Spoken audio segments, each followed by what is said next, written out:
Awakening in a new vessel, he discovers he owns the most bizarre beast shop alive. Here, absolute power flows from the creatures you tame. Yet within his walls, even a fragile skeleton can awaken into a dragon slayer overnight. Rumors claim his clerk is a literal goddess, but the true monster is the boss. His system transforms adorable pets into royal-class killing machines. What happens when a reborn merchant ascends as the supreme beast master? Let us dive in. Our main character is Su Ping, and as fate dictates, he is a reincarnated soul. Right now, he faces a terrifying foe, and his loyal companion is bleeding out. A fatal clash with these demonic worms is imminent. Gripping a shattered fang, he prepares a desperate stand while his tiny companion sparks with lightning. The colossal beasts plunge forward instantly. With a thunderous battle cry, he charges straight into death. Rewind a few days. Upon opening his eyes, the jarring truth hit him. Everything had changed. His identification card revealed an alien name in the foreign city of Jang. Like all isekai souls, a brand new identity awaited him. This realm mirrors Earth perfectly. Advanced technology thrives everywhere, yet it serves only as a mere supporting tool. Celestial beasts are the absolute foundation of existence. Countless species of magical creatures are deeply entwined with human society. They fuel daily labor and dominate military forces. Countless heavenly beasts are forged as ruthless weapons. The global hierarchy of entire nations is dictated purely by their combat strength. Simply put, heavenly beasts rule everything. In this ruthless society, only the strong command respect. To survive, he must ascend the ranks of power. But true strength requires a flawless strategy. Step 1 is deciphering the hidden rules of this new world. Accepting his fate as Su Ping, he inherits everything. But what dark history stains this previous owner's past? Stepping out of his bedroom, he violently collides with a mysterious girl. Her initial shock twists into a deep frown. Did this lazy trash actually wake up early? Absolute madness. His mind raced. Is this his new body's little sister? She is adorable. But what is that elite crest on her chest? Catching his lingering gaze, her eyes flared. She unleashed a devastating punch, viciously commanding him to avert his eyes. The crushing blow caved his stomach in, sending spit flying. How does a fragile girl possess such terrifying physical power? Crossing her arms proudly, she declared herself an elite battle beast master. Su Ping is merely a Funan University freshman. Zero bad thoughts allowed. Clearly, the previous host and this fiery sister shared a violently toxic sibling dynamic. Struggling to his feet, he gasped out a complaint. What was her problem? He was her biological older brother. Murderous intent flashed in her eyes. Had he conveniently forgotten his endless, cruel pranks? Planting vile insects in bags, stealing rations, gluing toilet seats, swapping toothpaste for spicy mustard, and ruthlessly locking innocent people away. Cold sweat formed on the main character's brow. The previous owner was a sociopath. Regardless, she arrived solely to evict him forcefully. A furious client from his beast shop demanded his presence immediately. Failing to show up today meant unimaginable suffering. Delivering her ruthless ultimatum, she slammed the door shut. He stared in utter disbelief. He assumed his predecessor was just useless garbage. Little did he know, he actually owned a fully functioning pet store. Time to grind. Locking the coordinates into his navigator, he embarked on his very first journey across the sprawling city of Jang. Passing countless tamers commanding majestic celestial beasts, he finally arrived at a dangerously shady alleyway. His inherited shop stood before him. Scanning the gloom, he grimaced. Did that miserable trash seriously operate out of this dump? Bypassing the security gate with a biometric scan, he figured a quick scrub down would prepare this dump for a grand opening. How hard could it be? But as the heavy shutters lifted, a gut-wrenching stench violently assaulted his senses. A mutt was aggressively marking its territory from a rusted cage, flooding the floor. This was clearly a daily nightmare. Furious, Su Ping scolded the beast. Rolling his sleeves with a dark glare, he sneered. Did it dare underestimate him? Suddenly, a massive force shoved him violently from behind. Stumbling into the shop, he scrambled up, demanding the attacker's identity. The furious assailant sneered. Had he already forgotten his loyal customer? He had been stalking this dump all week. Su Ping stiffened. Was this a deadly enemy from the past? Trembling with rage, the man pointed at a brutally traumatized beast. He entrusted his precious black wind here for a mere 3 days. And this absolute moron locked his male beast in a cage with 10 feral lionesses. Does he comprehend female cruelty? Just look at this withered husk. Sweating bullets, Su Ping offered a panicked smile. He completely accepted the blame for this tragedy. The agonizing service would be entirely free. Boiling with murderous fury, the man roared. To hell with the money. He commanded his traumatized beast to rip this scammer apart. The black wind beast lunged forward, tearing through everything in a deadly blur of speed. In a flash, the monster vanished, its razor-sharp tail pressed coldly against his neck, drawing a sliver of blood. Cold sweat drenched the main character's back. Such terrifying speed. Does everyone in this world speak only with fists? How did the previous owner provoke such a monster? Gently pushing the deadly stinger away, he forced a nervous smile, begging to negotiate. "Can't we just brew tea and talk this out?" he pleaded. He even offered triple compensation. But the furious customer scoffed. Did this trash think money could fix a ruined battle beast? A cruel smirk twisted the customer's face. He commanded his beast to test its newest, deadliest strike on this shopkeeper. Time to vaporize this scam shop and reclaim his honor. He commanded the beast to awaken its ancestral white dragon bloodline. Destructive energy gathered in the beast's roaring jaws. Blinded by terrifying light, Ping's soul nearly left him. Why was it so overpowered? The jaws unhinged, unleashing absolute devastation. Ping closed his eyes in despair. He had literally just reincarnated here. Why was he cursed with trash tier stats? He didn't even have a low-level battle pet to defend himself. But right as death approached, a blinding spark ignited. Lightning struck, freezing time completely. A glowing blue system window materialized. Suitable host detected, the mechanical voice echoed, initiating the absolute soul contract binding sequence. A wild grin broke across his face. His overpowered cheat code finally awakened. A true isekai experience. But his jaw dropped when the system announced its target, this scam pet shop. "Wait, why is my divine contract linked to this dump?" The mechanical voice replied coolly. He was now the soul-bound host of the supreme super pet system. Instantly, a divine aura erupted from his pores. Staring at his glowing hands, he gasped. "What is this power?" The system declared an absolute rule. Within the walls of this shop, he was a god. Absolute invincibility against any physical or magical attack. Ping blinked in disbelief. Did this mean he was untouchable? Was this absolute domain permanently anchored here? The system confirmed his overpowered status. Suddenly, time resumed with a violent snap. The furious customer roared, ordering his beast to shred Ping. The beast lunged with deadly force, but the main character casually slapped its jaws shut, glaring coldly. "Are you wrecking my shop?" Absolute terror flooded the monster's eyes. Ping barked one command, "Sit." The terrifying beast instantly collapsed, whimpering in complete submission. With an icy smirk, he turned to the owner. "Is our customer service lacking?" The customer's brain short-circuited. He blocked a rank-tier beast's ultimate attack with bare hands. Who the hell was this hidden master? Sweating profusely, the guy stuttered out a frantic denial. Ping took a menacing step forward. "If there are no problems, I'll board your pet longer." "I will take exceptional care of it," Ping promised darkly. To the terrified customer, it sounded like a straight-up death threat. Panicking, the man grabbed his whimpering beast and sprinted out, screaming like a frightened ghost. Ping watched them flee, utterly baffled. Was I really that intimidating? Suddenly, a pleasant chime echoed as the system confirmed the crisis was resolved. As a reward, he was granted one free store upgrade token. Tapping, "Accept," Ping chuckled. Who knew this mysterious cheat system was so considerate? Boom. Majestic streams of spiritual energy swirled. Reality warped as the dingy shop underwent a miraculous, instantaneous evolution. Dust vanished, replaced by a pristine sanctuary. Staring at his reflection in the jade-like tiles, Ping was speechless. This is just a basic update. The atmosphere felt profound, but a glowing door quickly caught his absolute attention. Pushing it open, he found two shockingly tiny beasts sleeping in runic cages. Confused by their shrunken state, the system clarified they were tamed. The system rules were absolute, all tamed beasts compressed to a miniature size. Currently, this room could host 9 hatching pets.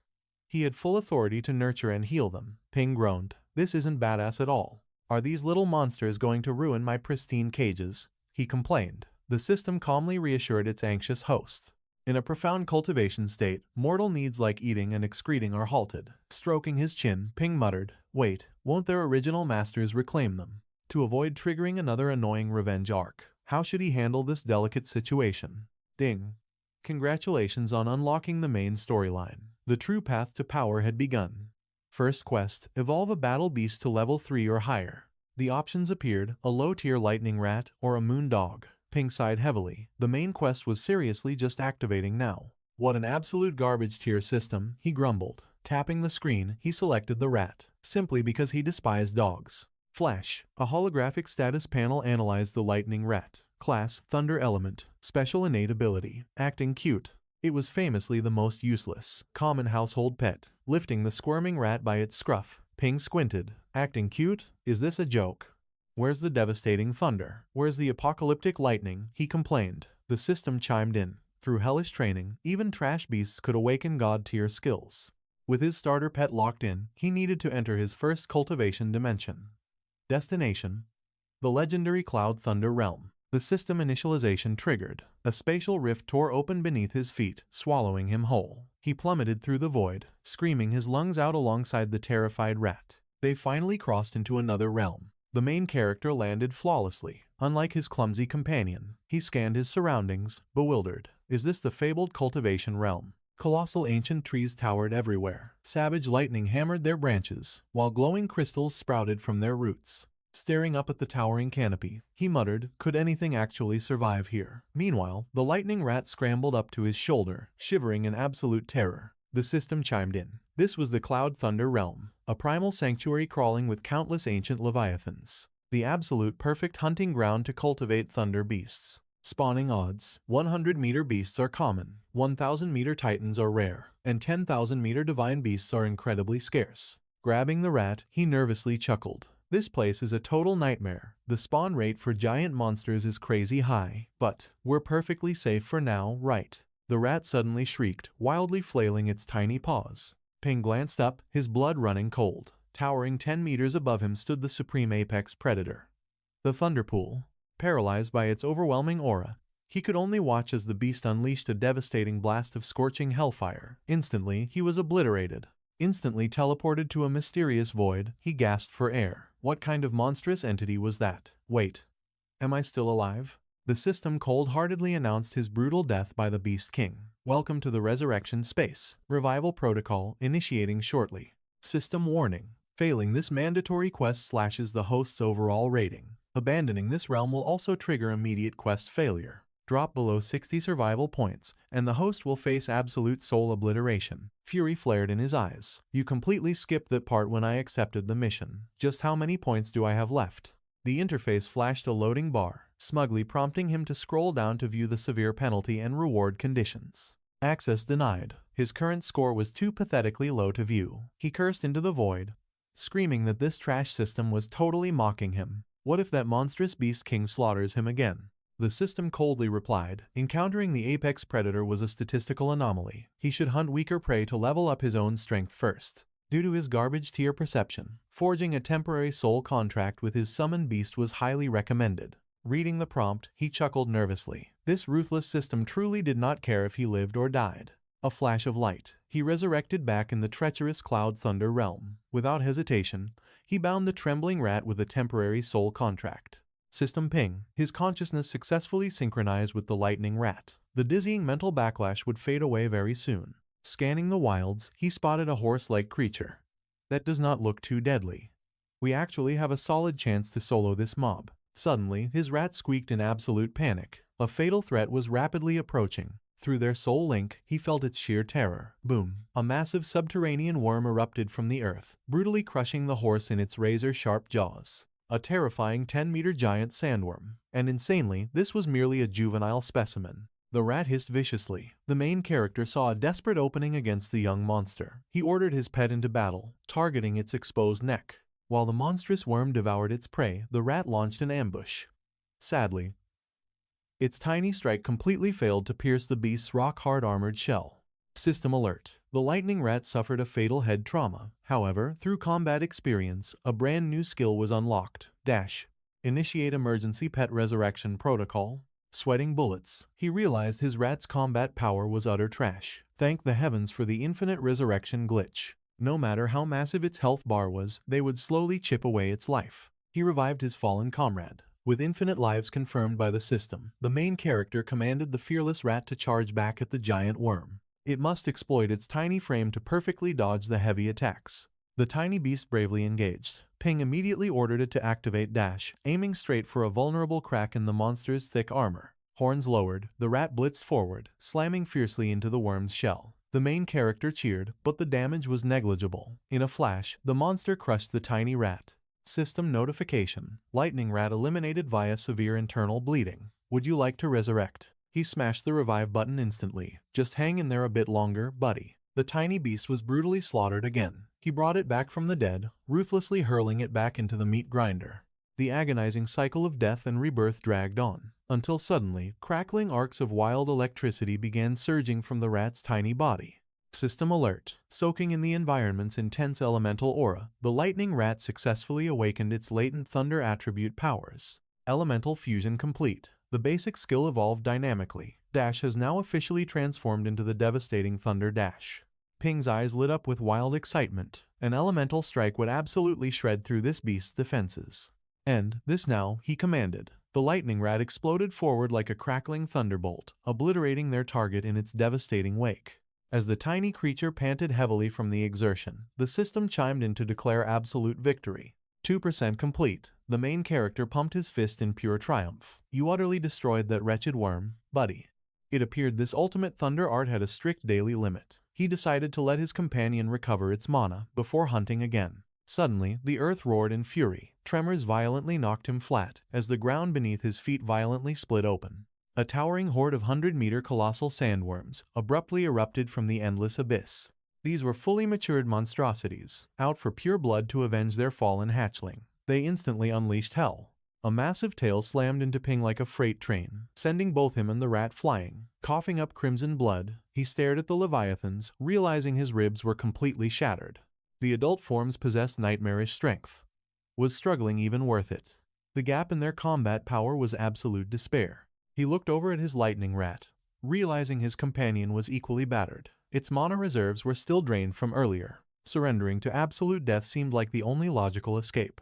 The swarm was overwhelming. Even with his infinite resurrection loop, fighting these titans with just his bare fists was a totally hopeless endeavor. The smartest play was to die, respawn, and grind elsewhere. He opened his arms to embrace oblivion, as a gargantuan beast lunged with its gaping maw. But a desperate squeak pierced the chaos. The main character whipped his head around, watching his battered rat fiercely struggling upward.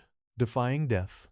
The creature launched itself, shattering the titan's massive fang to shield its master. He stared in sheer awe at the crackling sparks. "You triggered the Thunder Dash again," he gasped in absolute shock. Landing gracefully by his side, the beast released a defiant cry. Ping smiled, feeling the blazing inferno of its unbreakable fighting spirit. It was time to push past their limits. Gripping the shattered fang, he declared, "If you refuse to surrender, then I'll fight until the very bitter end." Charging into an impossible battle, they fought like true demons, but were ultimately annihilated. Respawning in an unknown wasteland, the main character collapsed to the dirt. He let out a heavy sigh, sensing something deeply wrong. Despite regenerating completely, a crushing exhaustion weighed on him. The system warned that defying death carried a severe psychological toll. Host's mental fortitude is critically low. It chimed.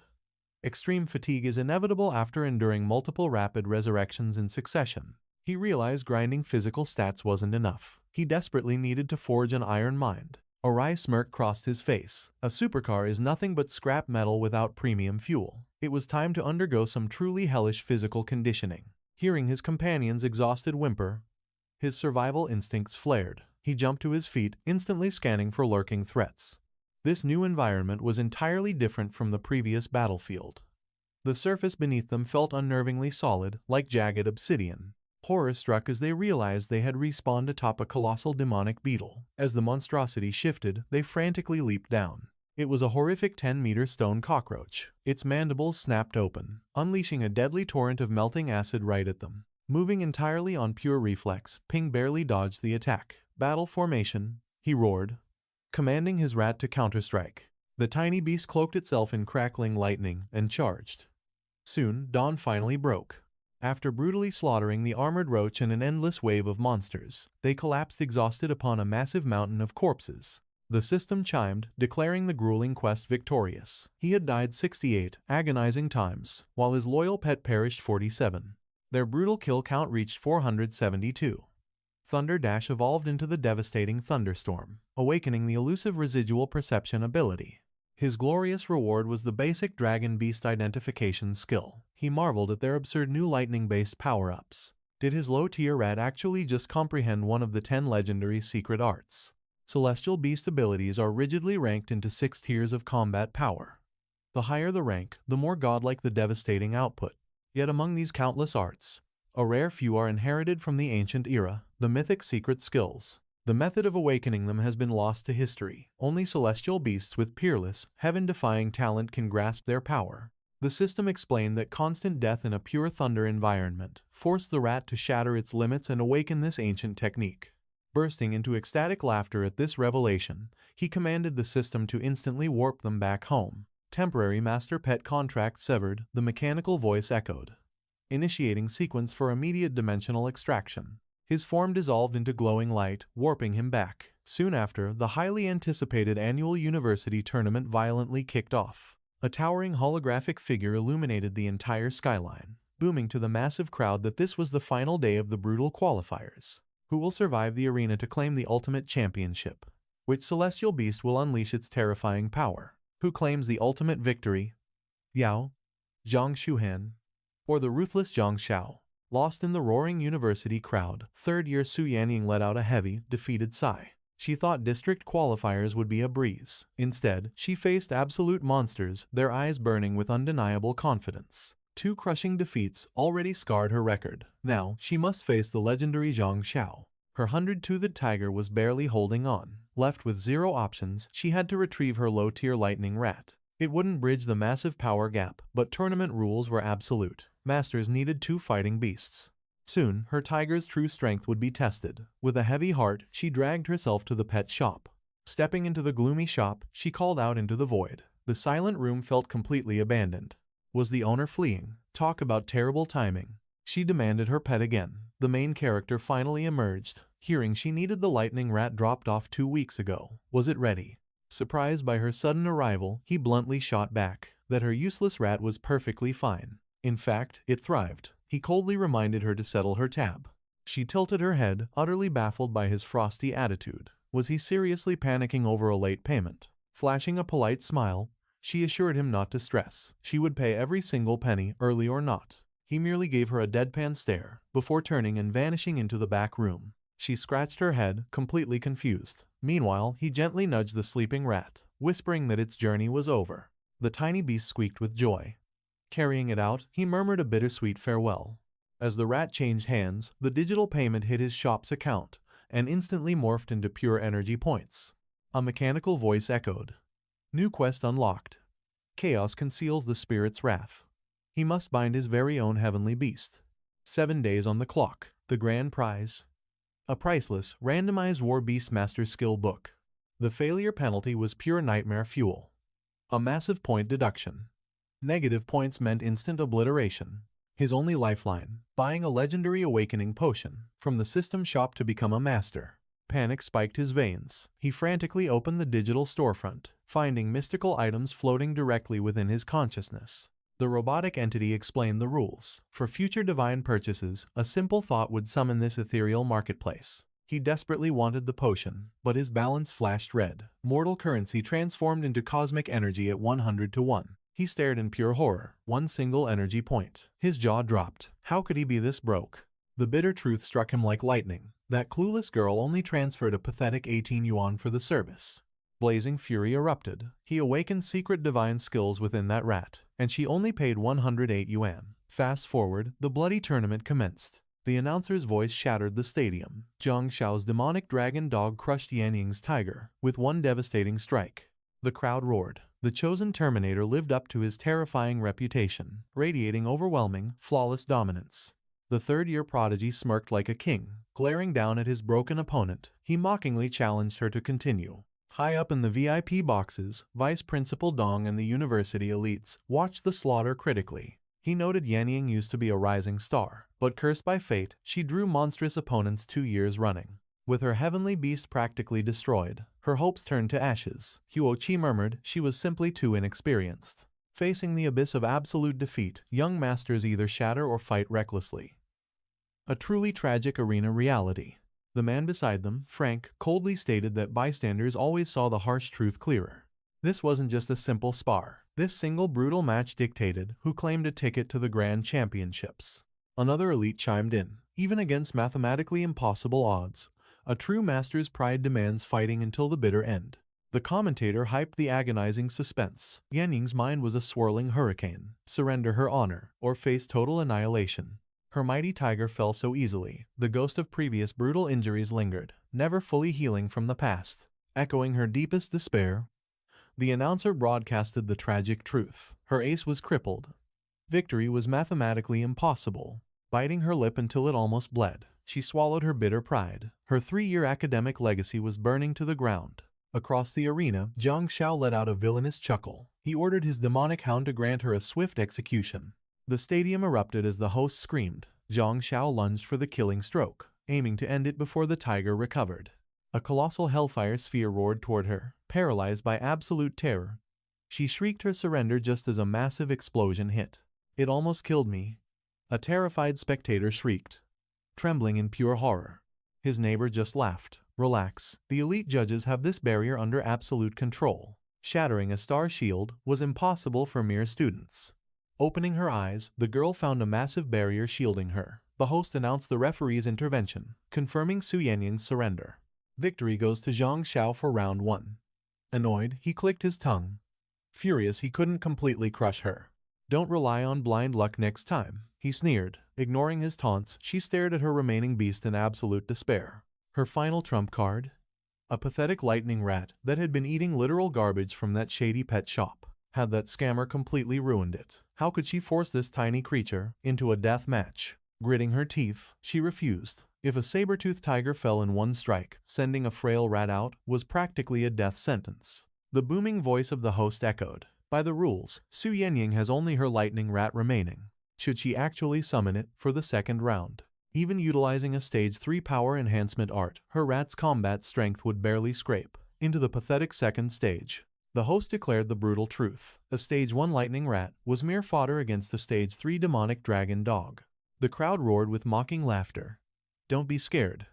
Go all in and bet on a miracle." Zhang Xiao's vicious hound happily devoured its neck. The crowd chanted for her surrender, sparking absolute fury in the rat's eyes. The power gap was insurmountable. She couldn't let it die. Defeated, she raised her trembling hand to forfeit. Suddenly, the tiny rat charged forward, unleashing a deafening, blood-curdling roar. Startled, the host grabbed his mic. "It seems Su Yanying is charging into battle." Without a second of hesitation, the system's countdown violently ticked down to 0. Yanying gasped as her pet squeaked reassuringly. Zhang Xiao smirked with dark intent. "Glad this trash stepped up. Otherwise, I'd be bored to death."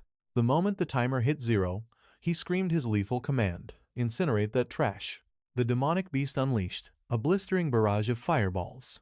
Sizzling electricity suddenly cloaked the rat. Hoji leaned forward, his eyes widening in absolute shock. Could it truly be that legendary skill? Panicking, Yanying commanded a basic lightning speed dodge. Obediently, the rat instantly cancelled its deadly attack.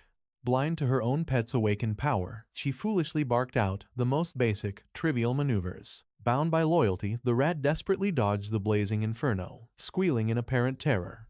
Yet, a fiery blast still struck the tiny beast. Hoji shook his head, instantly dismissing his wild, impossible theory. "A direct hit," the host roared. "The lightning rat falls to the demonic dragon dog's devastating strike. Running might save your life, but this rat was outmatched." Thirsting for blood, Zhang Xiao sadistically ordered his hound to torture the helpless creature. "The demonic hound is closing in for melee," the host screamed. Zhang Xiao clearly wanted a slow, agonizing execution. He intended to carve a brutal, unforgettable lesson into the pathetic creature's flesh. Yanying desperately triggered her stage 3 power buff. Before those lethal jaws snapped shut, the rat vanished.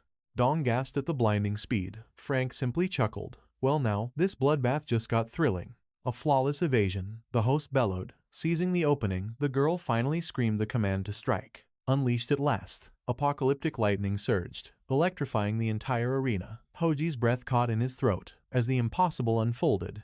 A colossal, blinding arrow of pure lightning materialized. It was an unimaginable stage 7 thunder technique. Thunderclap. The apocalyptic blast shattered the arena's impenetrable dome, leaving the entire stadium in paralyzed, breathless shock. The vice principal bolted upright, utterly horrified. A stage 1 rat, wielding a stage 7 divine skill. He smiled wryly, murmuring about how utterly terrifying the younger generation had become. The demonic hound was instantly vaporized. Zhang Xiao stood twitching, his mind breaking at the impossible defeat, while the host remained utterly speechless. Dead silence smothered the arena, broken only by the host's trembling, Awestruck roar. That, that was Thunderclap. A mere rat mastered a stage 7 ultimate art. Simply unthinkable. We have our undisputed winner. The blinding spotlight hit Yanying, who sat frozen on the ground as the crowd erupted into deafening cheers, praising her absolute genius. Yet, she just stared at her tiny pet. When did it obtain such godlike power? It was absolutely useless just days ago. Then, a terrifying realization suddenly struck her mind like lightning. Could that shady pet shop be the reason? She held the rat close, wondering if that plain-looking owner was actually a legendary hidden master. Meanwhile, Ping sneezed violently, scolding the restless beast he was feeding to sit still. He rubbed his nose with a sigh. Was someone out there gossiping about him? Back at the arena, the host's voice boomed. This battle was destined to become absolute university legend. But the showdown wasn't over. A mere first stage beast wielding a 7th stage skill. This was a glorious first in Academy history. Such heaven-defying talent had never graced Long Jiang before. Zhang Xiao gripped his hair, realizing his massive miscalculation. No one brings mere cannon fodder to a deathmatch. The host roared that the score was now completely tied. Both challengers were locking eyes, ready to risk it all in this final, blood-boiling clash.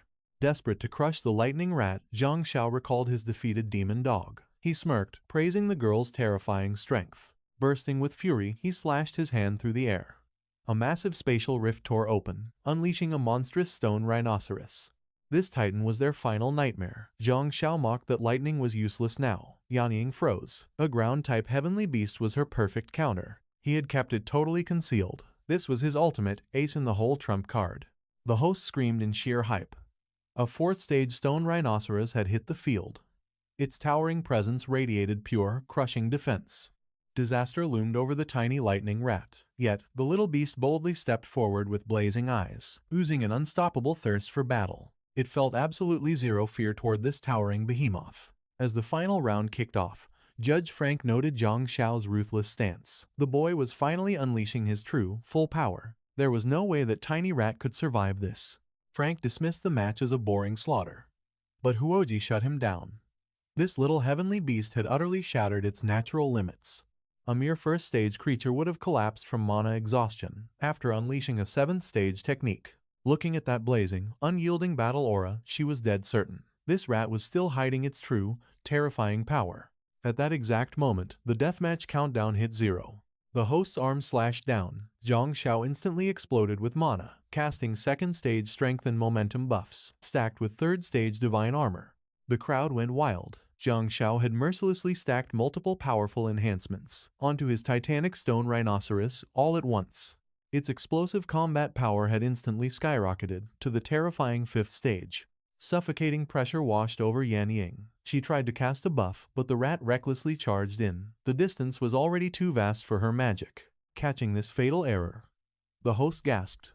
Had Su Yanning just thrown the match? The tiny lightning rat was darting straight into the colossal rhino's domain, completely and utterly unbuffed. A sadistic grin twisted Zhang Xiao's face.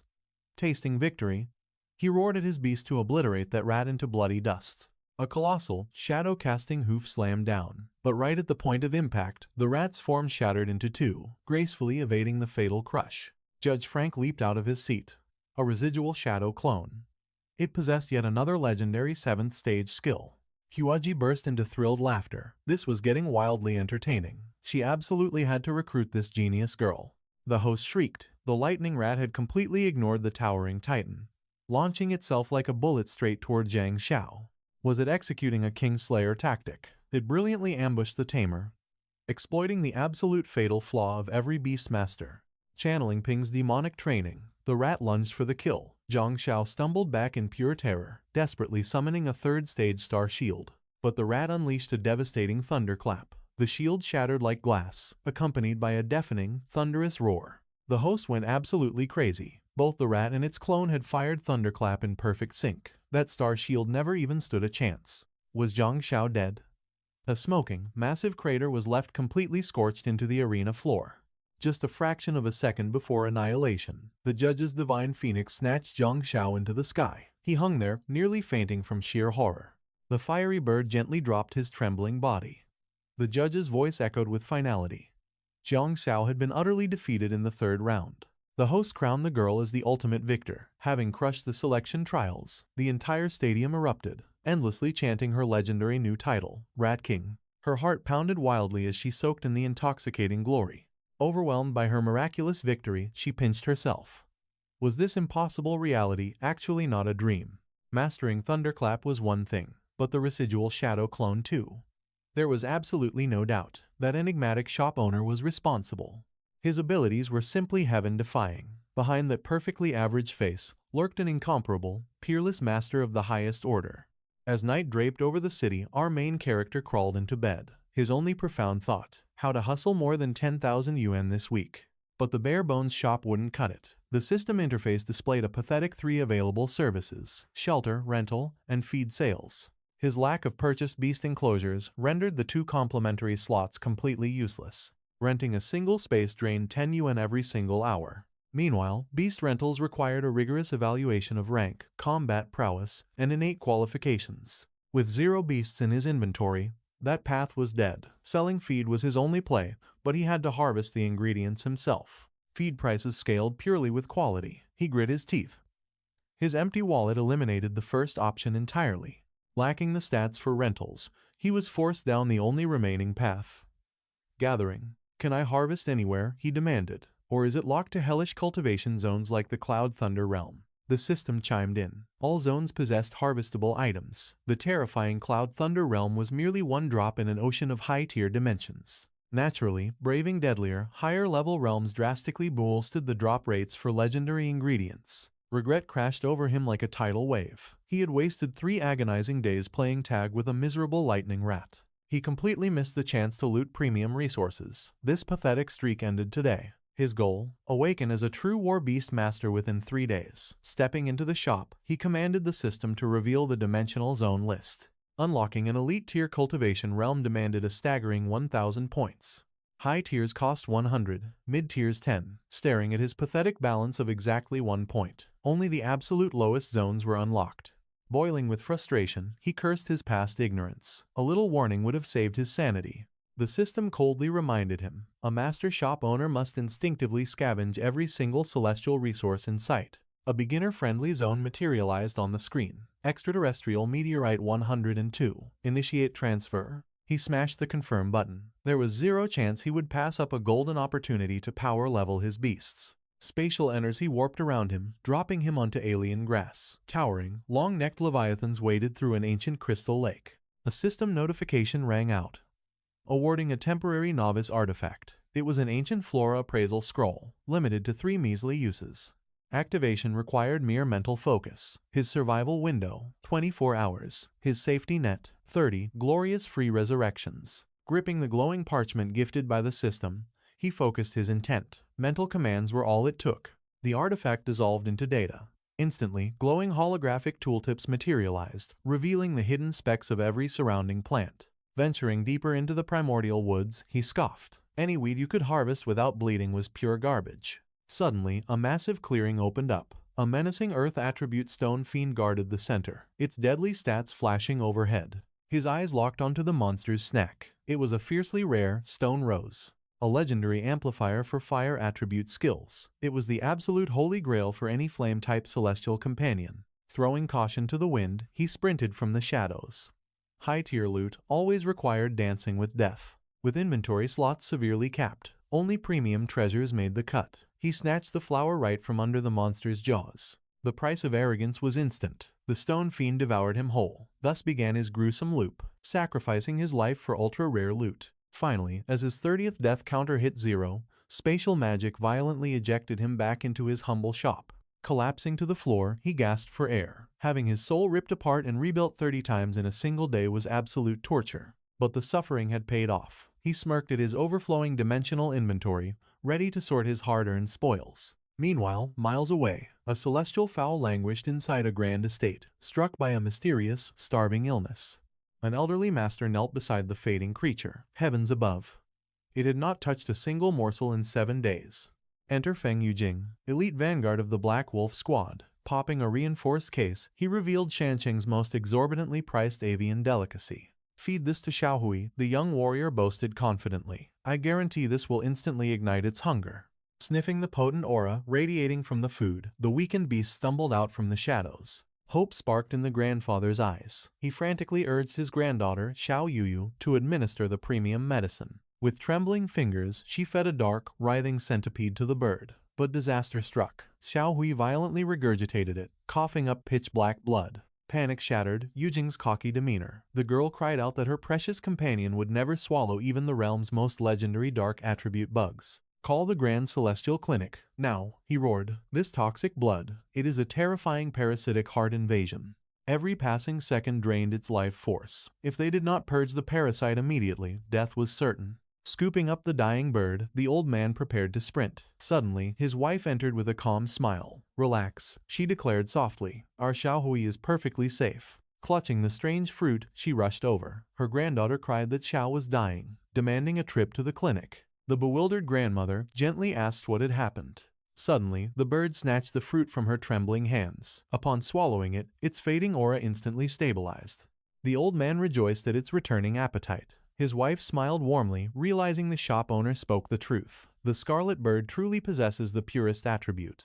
Consuming random food ruins their foundation, leading to spiritual decay and fatal heart damage. To fully recover, the beast must regularly consume the mystical rock rose fruits. Staring at their jar of premium centipedes, the girl nervously asked Eugene if their feeding methods were completely wrong. Eugene scoffed in absolute disgust. He warned his grandmother against these shady scammers. Elemental pet food categories. He had never heard such utter garbage. He demanded the price. Feeding Xiao another bite, she admitted each fruit cost 130 yuan. Eugene froze in pure shock. He realized she had blown over 1,000 yuan on this absolute scam. His sister agreed. They were not even in the capital Shangcheng. This outrageous price proved the merchant was definitely an illegal fraudster. Rumor had it, black market dealers lace their food with addictive alchemy. It forces the beasts to reject all normal sustenance, withdraw the tainted food, and the beasts go completely feral. But continuing this toxic diet would guarantee a gruesome death. Panic seized the old man's heart. He stared at Xiao, who was happily devouring the so-called poison. Boiling with rage, Eugene grabbed his grandmother's shoulders. He aggressively demanded the name and location of this shady shop. He swore to hunt this merchant down. Trembling, she confessed she visited the mischievous pet store. Fueled by righteous fury, the siblings marched out to exact their revenge. Eugene kicked the door open, demanding a hostile interrogation. Slamming his hands on the counter, he roared, "What poison did you feed our heavenly beast?" Ping blinked in mild confusion. He had only made a single sale today. Were these lunatics screaming about the mystical rock rose fruits? Did their pet suffer a cultivation backlash? He calmly explained, his heavenly beast food was 100% pure and natural. Did the scarlet bird suffer any strange side effects after its meal? Eugene sneered. No additives, yet it completely addicted our beast. Do you take me for a fool? Confess your crimes right now. A nosy crowd gathered outside, their whispers turning malicious. This rundown store always had a terrible reputation. It used to be a filthy wasteland of beast droppings. Now they sell premium food, and nobody had ever heard of these suspicious brands. Sadly, this was the classic trap of black market merchants. Online forums warned about places like this, lacing cheap supplements into fake celestial beast food. The main character's aura flared with quiet anger. The sister urged Eugene to stop wasting breath and call his Pet Food Association connections to destroy this fraud. Ping's patience finally snapped. Do you seriously think I am peddling garbage? He rose with such terrifying presence, the girl stumbled backward in pure fear. He coldly declared their slander completely baseless. Where is your proof? Eugene aggressively lunged to shield his unprovoked sister. He viciously grabbed Ping by the throat, roaring, "Do you want to die?" Ding! The system's absolute immunity triggered. Crack! Eugene's fingers shattered instantly. Eugene howled in agonizing pain, terrified by this monstrous hidden strength. Suddenly, the system issued a limited-time quest.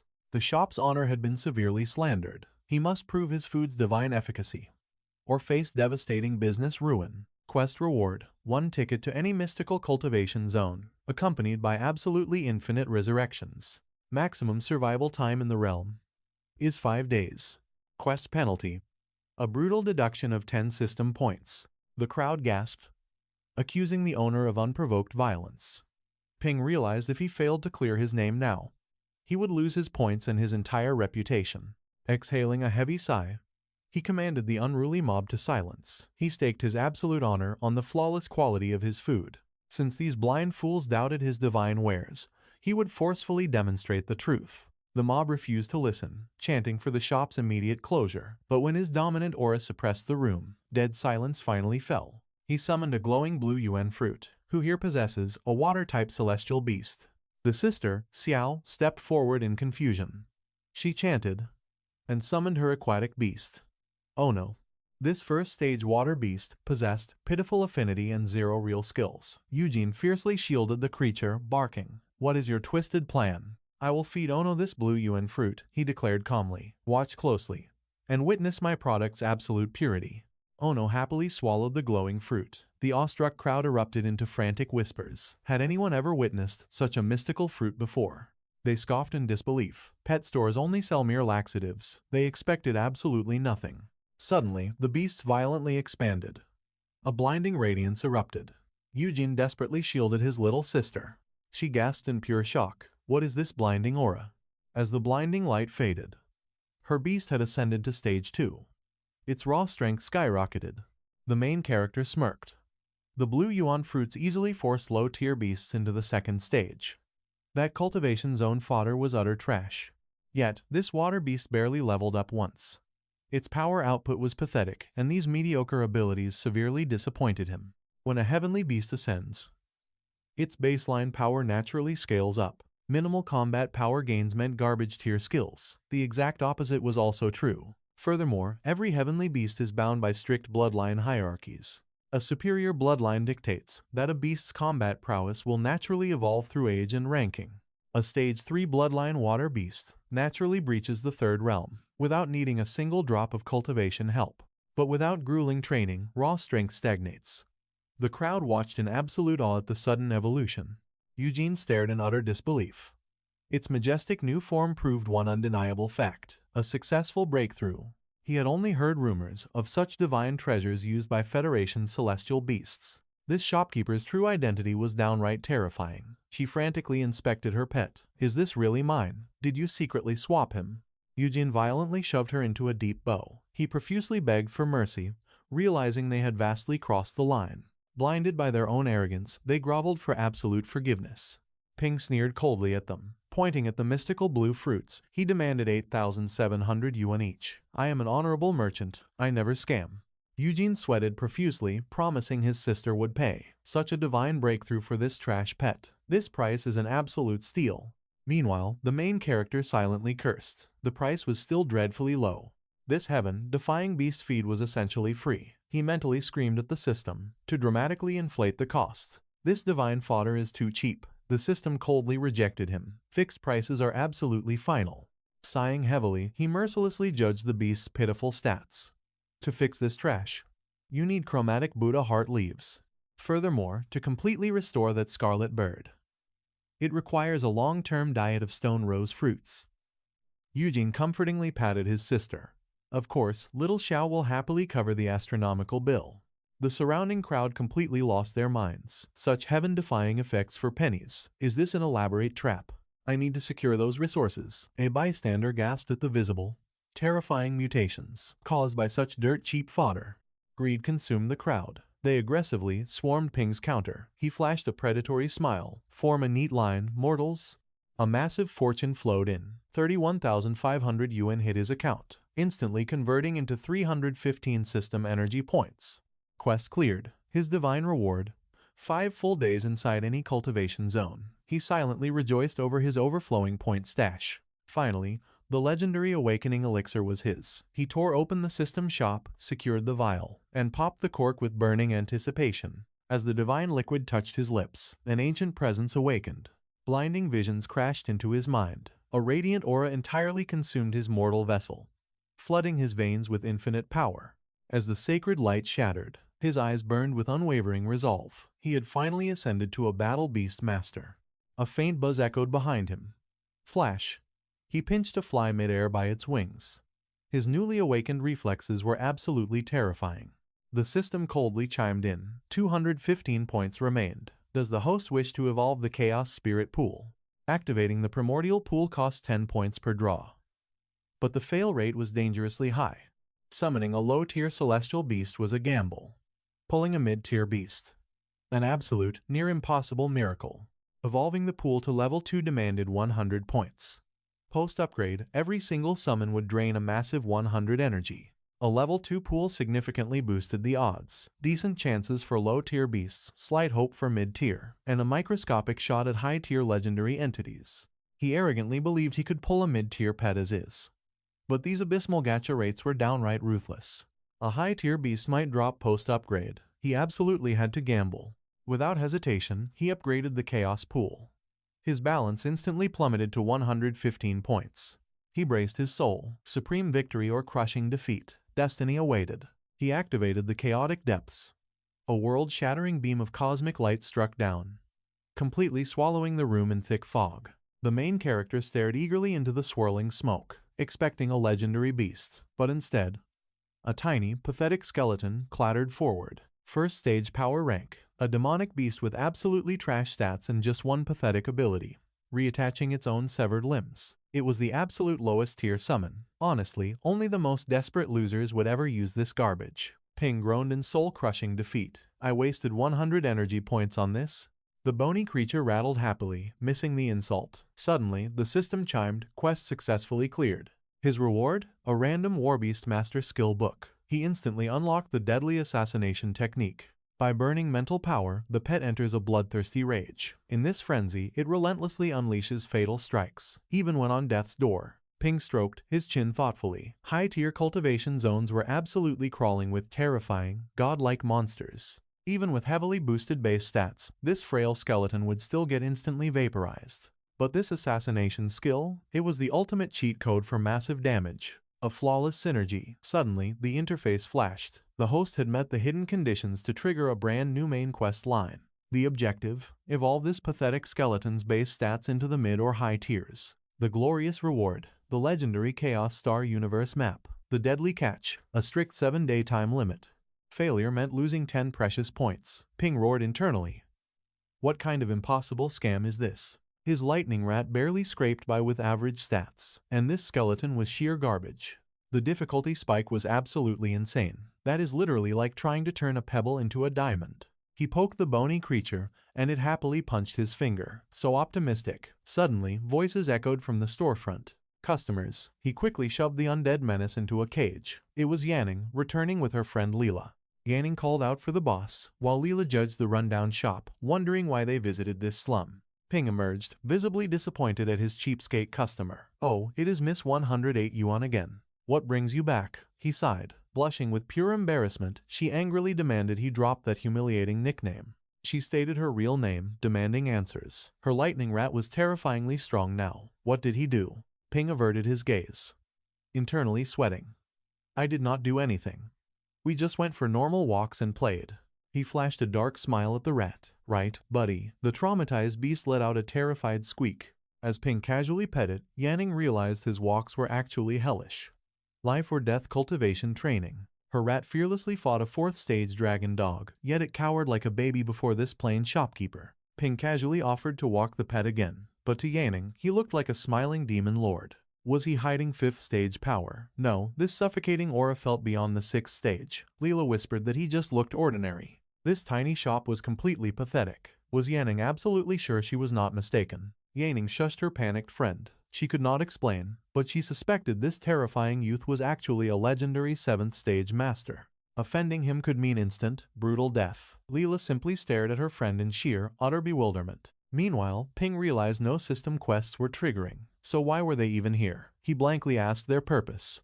Were they complaining about his prices again? Catching his chilling glare, Yanning trembled. For just 108 yuan, her pet became a literal monster. This hidden expert was testing her honesty. Bowing deeply, she wired a 1,000 yuan tip. But a harsh beep echoed. The terrifying boss had outright rejected the transfer. She gasped in shock. Seeing his visibly annoyed scowl, she panicked. Was this tiny offering an insult to his godly status? She desperately bumped the tip to 5,000. He grimaced harder and hit decline. Still not enough, she screamed internally. Leela hissed nervously, are you crazy? Just pay the extortion money so we can leave.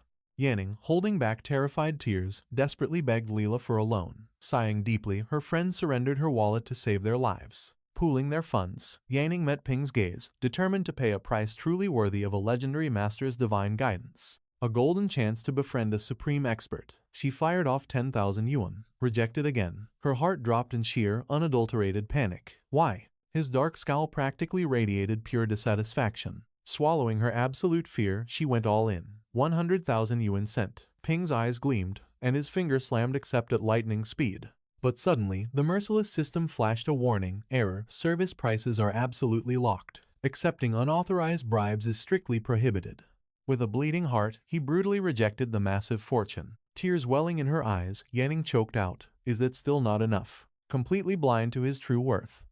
She begged him to name a price. Clearing his throat awkwardly, he simply stated he did not want her money. He urged her to state her true purpose. To climb to the absolute peak, he had to play by these rules. Covering her mouth in absolute shock, she gasped mentally. Was he seriously rejecting wealth?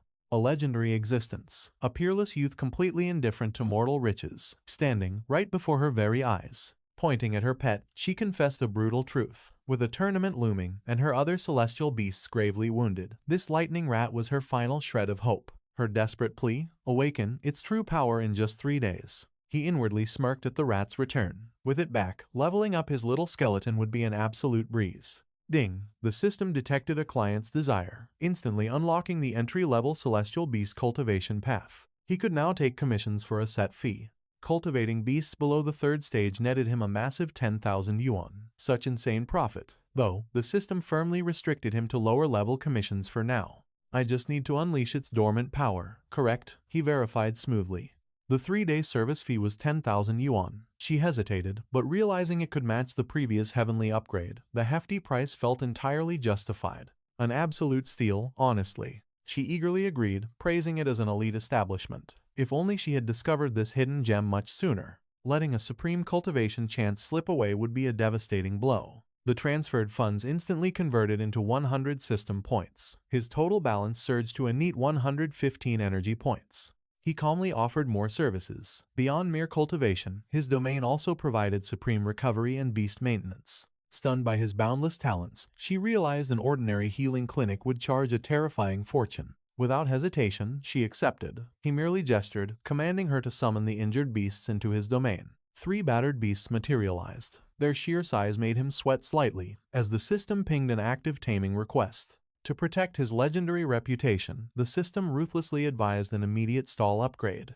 Confused by the sudden urgency, he learned the grim truth. The free beginner stalls were forged from garbage spiritual stones. Barely any pure energy, just a chaotic storm of corrupted, foul auras.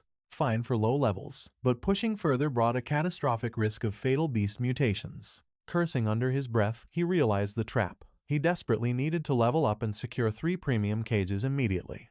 Ding! Purchase successful. 50 energy points brutally drained from his account. He finally unlocked 5 of the 9 sacred slots, charging 100 yuan hourly. Level 2 slots guaranteed absolute safety, but drained 1 energy point daily. Fail to pay the toll, and the slots would vanish completely. The financial pain literally made him cough blood. Panicking, the girl desperately asked if he was okay. Wiping his mouth, he claimed he was perfectly fine. 3 days for 3 beasts totaled 21,600 yuan. Better count your change carefully. As she swiftly transferred the funds, Lele could not help but think, what a deeply bizarre master. Sealing the beasts into their new domain, his wealth skyrocketed to 291 energy points. Ding! A sudden side quest appeared. Successfully complete your very first pet cultivation mandate. The conditions were utterly ruthless. He had to deliver supreme quality, forcibly doubling the initial combat power of the client's celestial beasts. The glorious reward: 3 miraculous entry-level panacées. The brutal catch: a strict 3-day deadline. Accept the system's challenge. He pondered deeply. To push his little skeleton's stats beyond mortal limits from just stage 1, what heaven-defying method should he use? It was worlds apart from basic rat training. Accepting both fateful tasks, he summoned the mystical list of cultivation realms. With access to boundless worlds, he naturally aimed for the absolute peak, an elite realm. Scanning the forbidden archives, he locked onto the perfect grinding spot, the legendary Chaos Realm. The moment he stepped in, demonic tentacles erupted from the abyss, violently dragging him and the beasts down. Plunging through a terrifying sea of blood, they crashed into an alien wasteland, landing squarely on colossal, ancient bones. The main character choked on the suffocating stench of death. Beside him, the lightning rat shrieked, sensing overwhelming doom. A towering skeletal titan loomed closer, crushing a lesser undead. As it readied a devastating swing, sheer terror paralyzed Ping. Before he could command the lightning rat, a devastating strike crashed down upon them. The colossal skeleton swung its massive blade with overwhelming force, but struck only empty air. They narrowly escaped as the little skeleton revived. The main character smirked, realizing not every monster in this elite zone possessed Beast King power. Towering above was a demonic-type battle beast. It boasted a massive Stage 7 rank, though its actual combat strength hovered at Stage 5. Despite its low stats, its deadly arsenal included limb regeneration, devastating cleave, and a deafening war roar.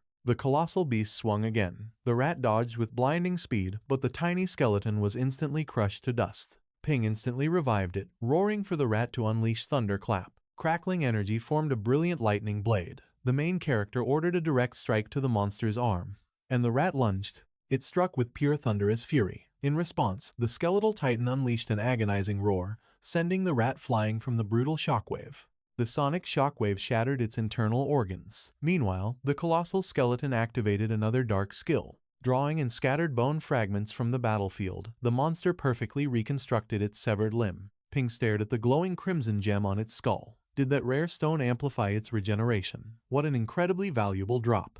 He revived his trembling pets, who immediately clung to his legs in absolute terror. With a heavy sigh, he realized it was time to use the skill book. The system prompt flashed, confirming the activation of his fierce combat skill, Killing Intent. The giant skeleton charged. Buffed by his new skill, the beasts bravely counterattacked. Yet, a single devastating sweep from the titan instantly wiped out his squad. After triggering another resurrection, the main character noticed they spawned in the exact same spot. That previous devastating strike revealed a fatal flaw. The monster's asymmetrical center of gravity made maintaining its balance nearly impossible. It appears invincible, yet is surprisingly fragile. The lightning rat dashed forward, using residual separation to effortlessly dodge the attack. Ping immediately commanded it to trigger Thunderclap. One clone severs the leg, while the other blasts the spine, with the tiny skeleton supporting. He desperately needed that crimson gem. The twin rats launched a coordinated assault, executing his exact battle plan perfectly, while the little skeleton simply watched. Finally, the colossal beast collapsed. The coveted red gem detached from its massive skull, dropping perfectly onto the tiny skeleton's head. The system confirmed the lightning rat secured the kill, triggering a massive strength upgrade. Stage 3 residual separation evolved into multiple residual separation. By channeling pure thunder and lightning, it could now forge 2 temporary clones. There was even a rare chance to spawn 3. He was absolutely thrilled by his pet's massive power leap. Meanwhile, the tiny skeleton grasped the glowing red stone, completely mesmerized by its radiant, pulsing energy. The main character watched as the system revealed this was a unique ability exclusive to demonic-type celestial beasts. By absorbing a similar beast's energy, this skill evolves. Upon consuming the gem, the little skeleton's aura exploded, unlocking a brand new ability, Elementary Sword Art. Overjoyed, the main character excitedly patted the skeleton's head, completely misjudging his own physical strength. He accidentally ripped its skull off, awkwardly playing it cool by claiming it was a master plan. With this upgrade, it could easily crush rival skeletons. Their brutal grinding had finally yielded legendary results. As the little skeleton reattached its skull, an eerie noise echoed out. The lightning rat squeaked in absolute terror as Ping spotted a nightmare emerging from the blood-red sea. It was a horrifying multi-winged woman, her grotesque body fused with terrifying, ancient skeletal remains. Even the all-knowing system failed to identify this nightmare. The main character realized she must be an overwhelmingly high-ranking boss. Who knows, defeating her might just drop another legendary gem. The terrifying entity extended her hand, violently tearing his soul from his body while he stood completely paralyzed. His entire squad was instantly wiped out. Hitting resurrection, he realized her overwhelming aura could kill them on sight. Upon reviving, he boldly yelled out, asking if she was the ultimate hidden boss ruling over this dark domain. She stared back with dead, silent eyes, waving his hand dismissively. He openly questioned if this monster even possessed basic intelligence. Instead of replying, she violently ripped his soul out again. He frantically begged her to let him finish speaking, dying instantly and shifting to another dimension. The system calmly reminded him of his infinite resurrections, but he felt absolutely no rush to face that nightmare again. He crossed his arms in sheer frustration, hating this massive waste of time, but acknowledging that system rewards were never free. Opting for a change of scenery, he teleported into a jagged valley of bone spikes, immediately sensing an unsettling, deadly silence. Stepping to the edge, a chilling realization hit him. He stood high above an endless, terrifying army of undead generals. Amidst their ranks stood that terrifying winged woman. Noticing his sudden return, she nervously pointed a bony finger toward him. The ground violently fractured beneath his feet. He plummeted, but an iron grip snatched him from the void. Fate played a cruel trick. He had landed directly on the sovereign's head. The monarch's piercing gaze locked onto him, demanding his origin. 3 agonizing seconds to speak or die. Crushing spiritual pressure washed over him, drowning him in dread. Swallowing his terror, he bluffed, claiming to be a mere traveler, greeting the ruler. Why keep him alive? Was the tyrant seeking information? Death would be a sweet release, but this terrifying grip left him entirely paralyzed. The system was completely paralyzed. The clock was mercilessly ticking down. The quest remained unfinished. The sovereign noted his bizarre stealth, declaring no ordinary mortal could bypass his divine senses. Speak the truth instantly. The king's patience would not grant a third warning. A forced, nervous smirk crept onto Ping's face. The king was cautious of his unknown origins. He had an opening to exploit. These beings knew nothing of humans or the system's existence. Weaponizing their ignorance, he boldly claimed to be a clone of Earth's supreme powerhouse. His mission, to evaluate their combat power. If deemed a threat, their entire realm would face absolute annihilation. A furious commander instantly drew his blade, rallying the demonic vanguard to shield their liege. But the monarch's eyes merely flared, erasing the vanguard from existence. The main character gasped, slaughtering his own loyal troops. Did he feel no remorse? Perhaps this tyrant was just a coward who only crushed the powerless. A devastating energy beam vaporized him into nothingness. The monarch sneered. Protecting him was an insult, for absolutely nothing in creation could threaten his absolute reign. Ping resurrected instantly by his side, mockingly whispering, "Is that so?" The demonic generals froze in absolute shock. Enraged, the sovereign unleashed his divine ring, obliterating Ping once more. Resurrected, then eradicated. The brutal cycle repeated endlessly. With each rebirth, the agonizing torture slowly began to numb his shattered senses. He had grown numb to the endless death. The sovereign glared, realizing this anomaly was effortlessly fracturing the very fabric of his domain's time and space. Just what kind of monstrous entity was this so-called human invader? The main character locked onto the ring, dying again, resurrecting before the fatal strike. He snatched the divine gem straight into his inventory. He vanished instantly. The monarch leaped from his throne in sheer disbelief. The intruder had merged 2 supreme laws to teleport away. Who was this monster? Respawning in a desolate wasteland. Ping chuckled. Did they really think he would just be a punching bag? Such foolish arrogance.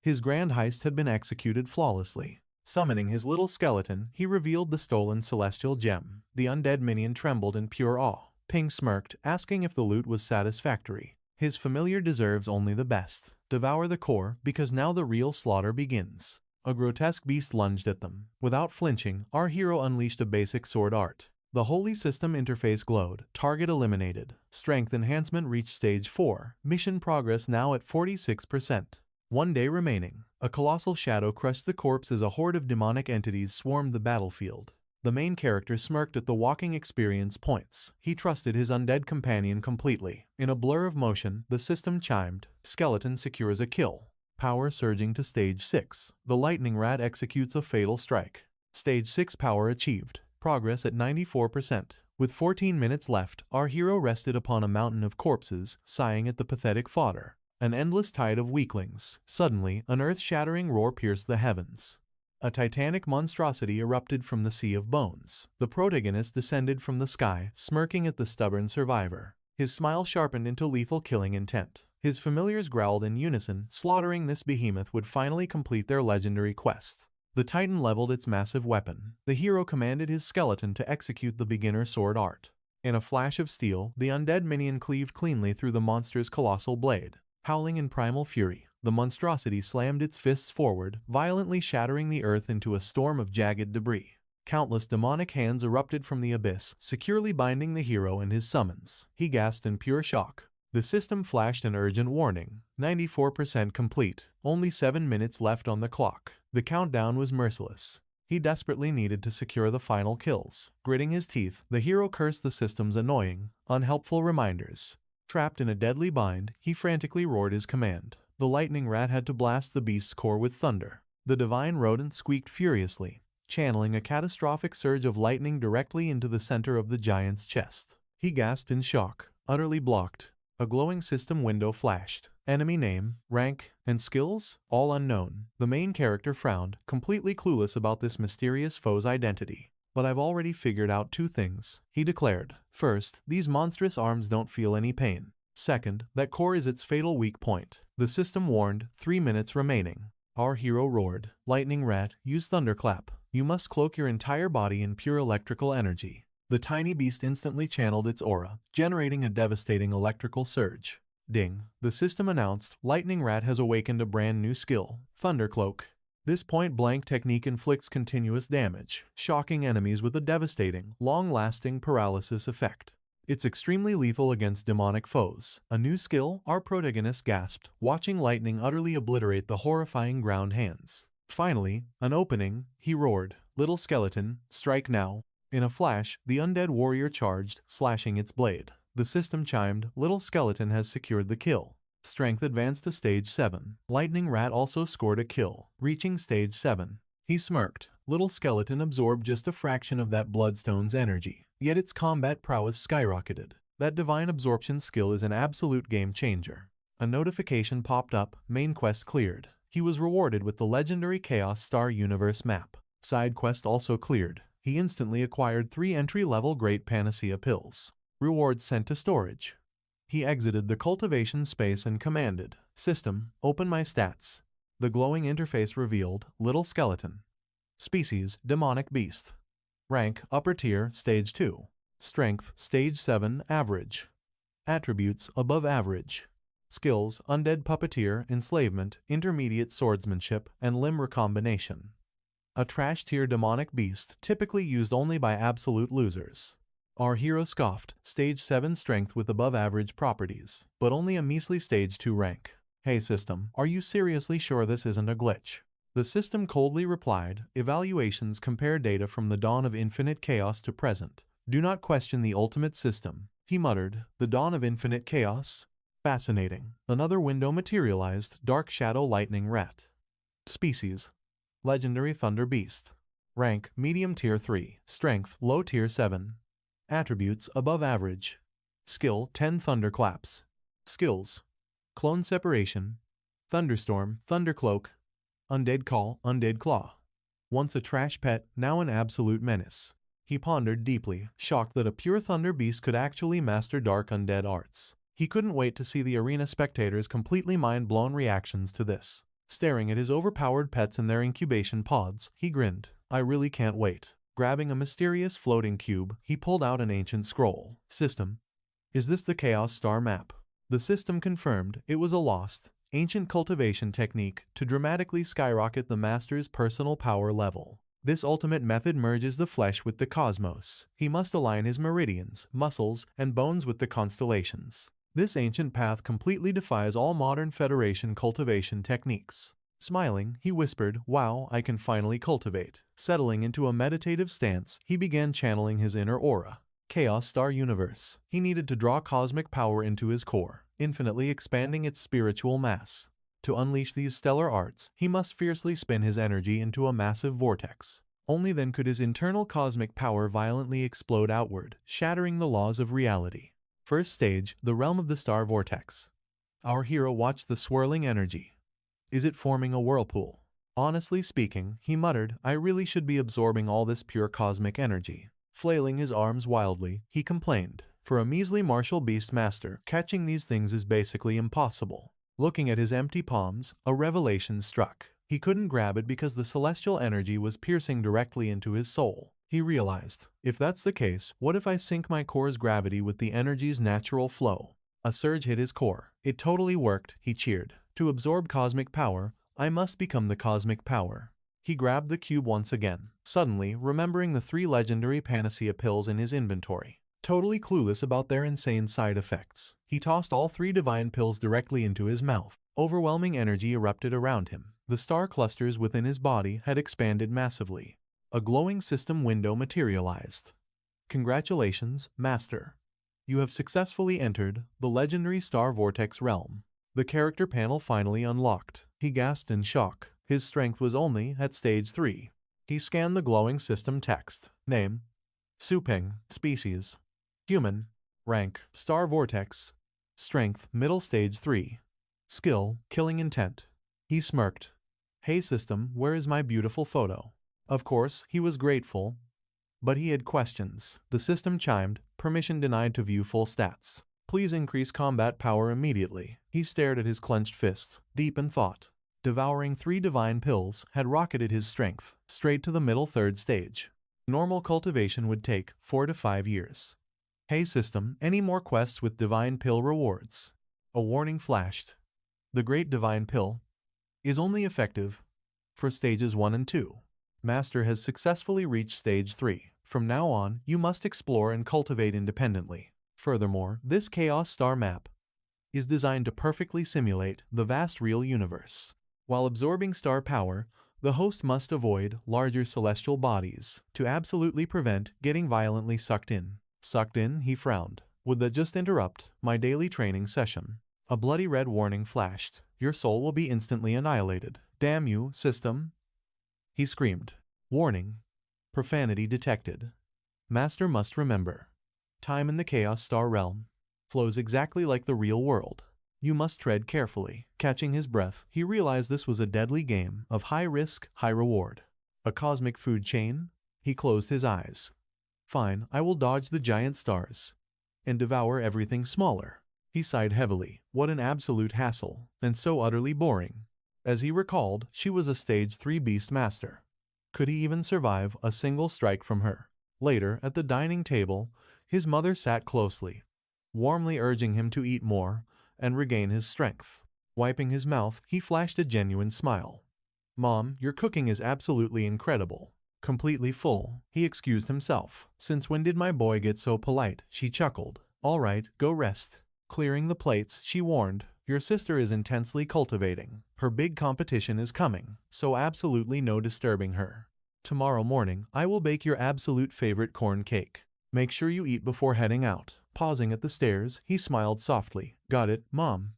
Even though she belonged to this body's previous owner. Her motherly warmth finally gave him a true sense of home. Stretching his neck, he muttered.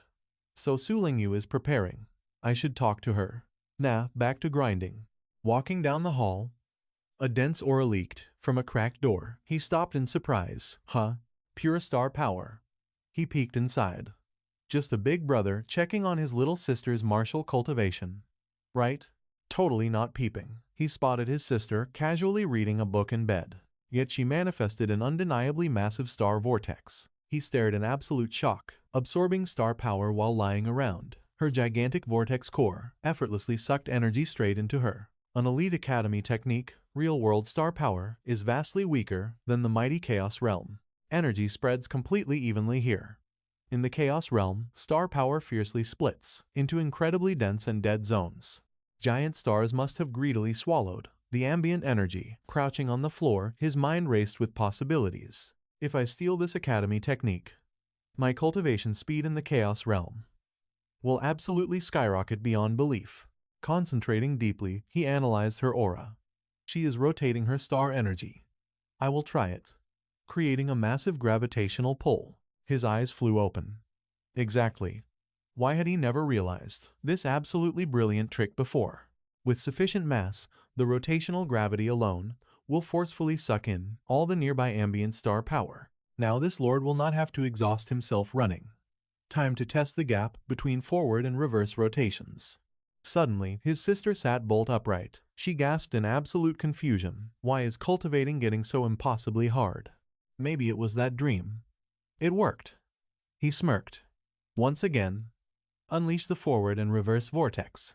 Suddenly, his sister cried out. This oppressive feeling. How is this possible? She whipped around, absolutely bewildered. The star power completely froze. It was violently resisting absorption. Why did all the energy suddenly plunge into utter chaos?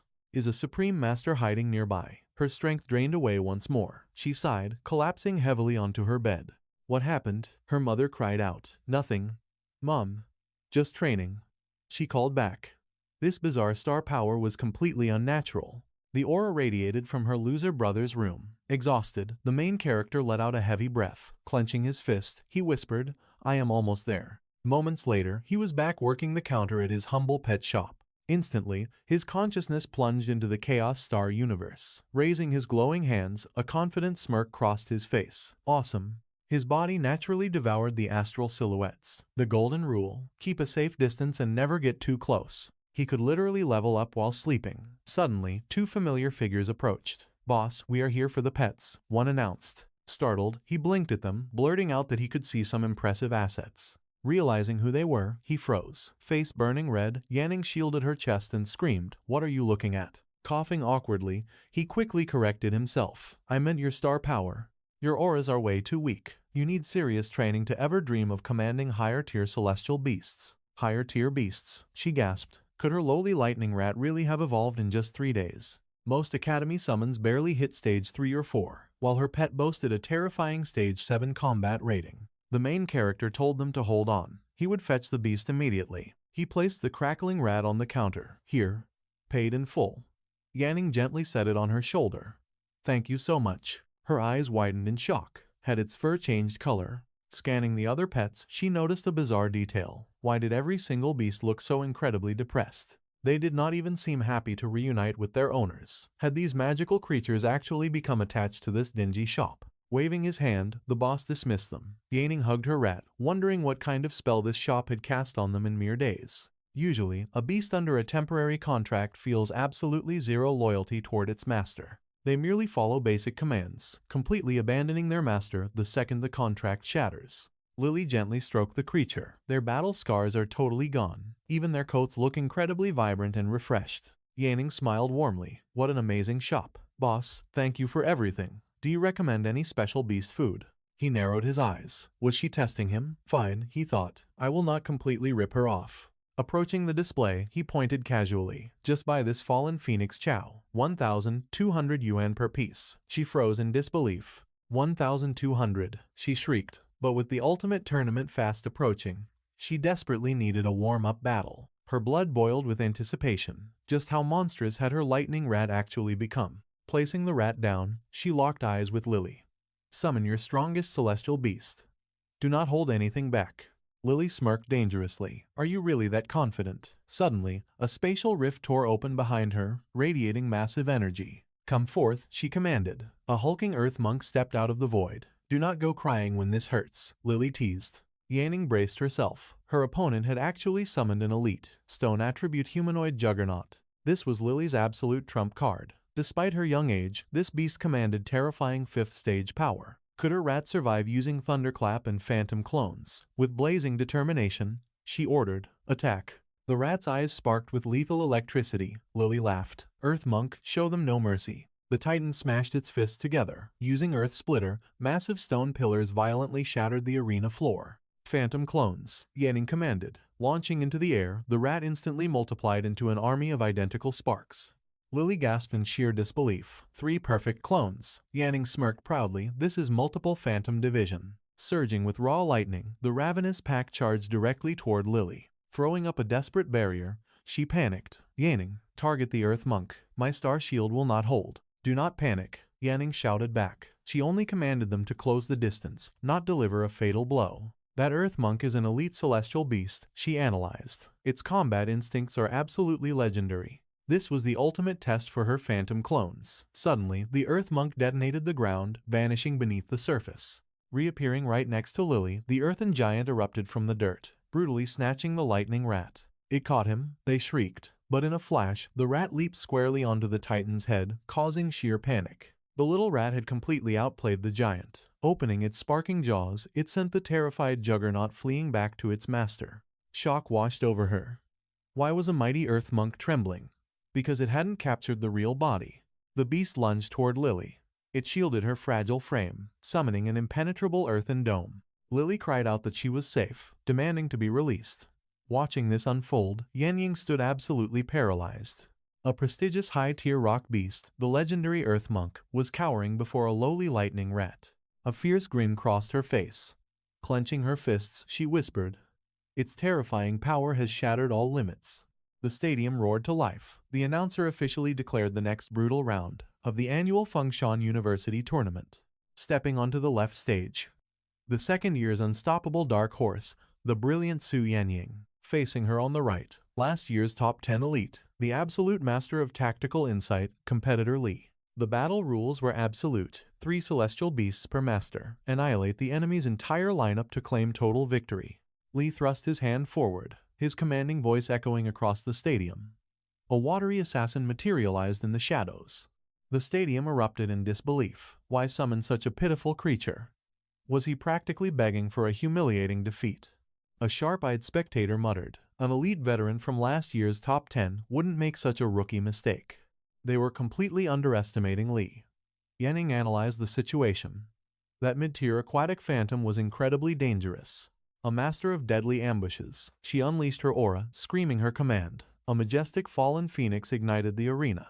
Clashing elements, let's see whose will prevails, the announcer screamed as Sue's high-tier phoenix erupted in blazing glory. An absolutely devastating counter to any shadowy aquatic assassin out there. How would the tactical genius respond? He calmly raised his hand and surrendered. The bewildered announcer completely choked. Wait, what? Did he just forfeit the match? Adjusting his gleaming glasses, the veteran coldly confirmed his shocking tactical retreat. A first-round forfeit, the baffled host announced to the roaring crowd. That competitor Lee had instantly thrown the match.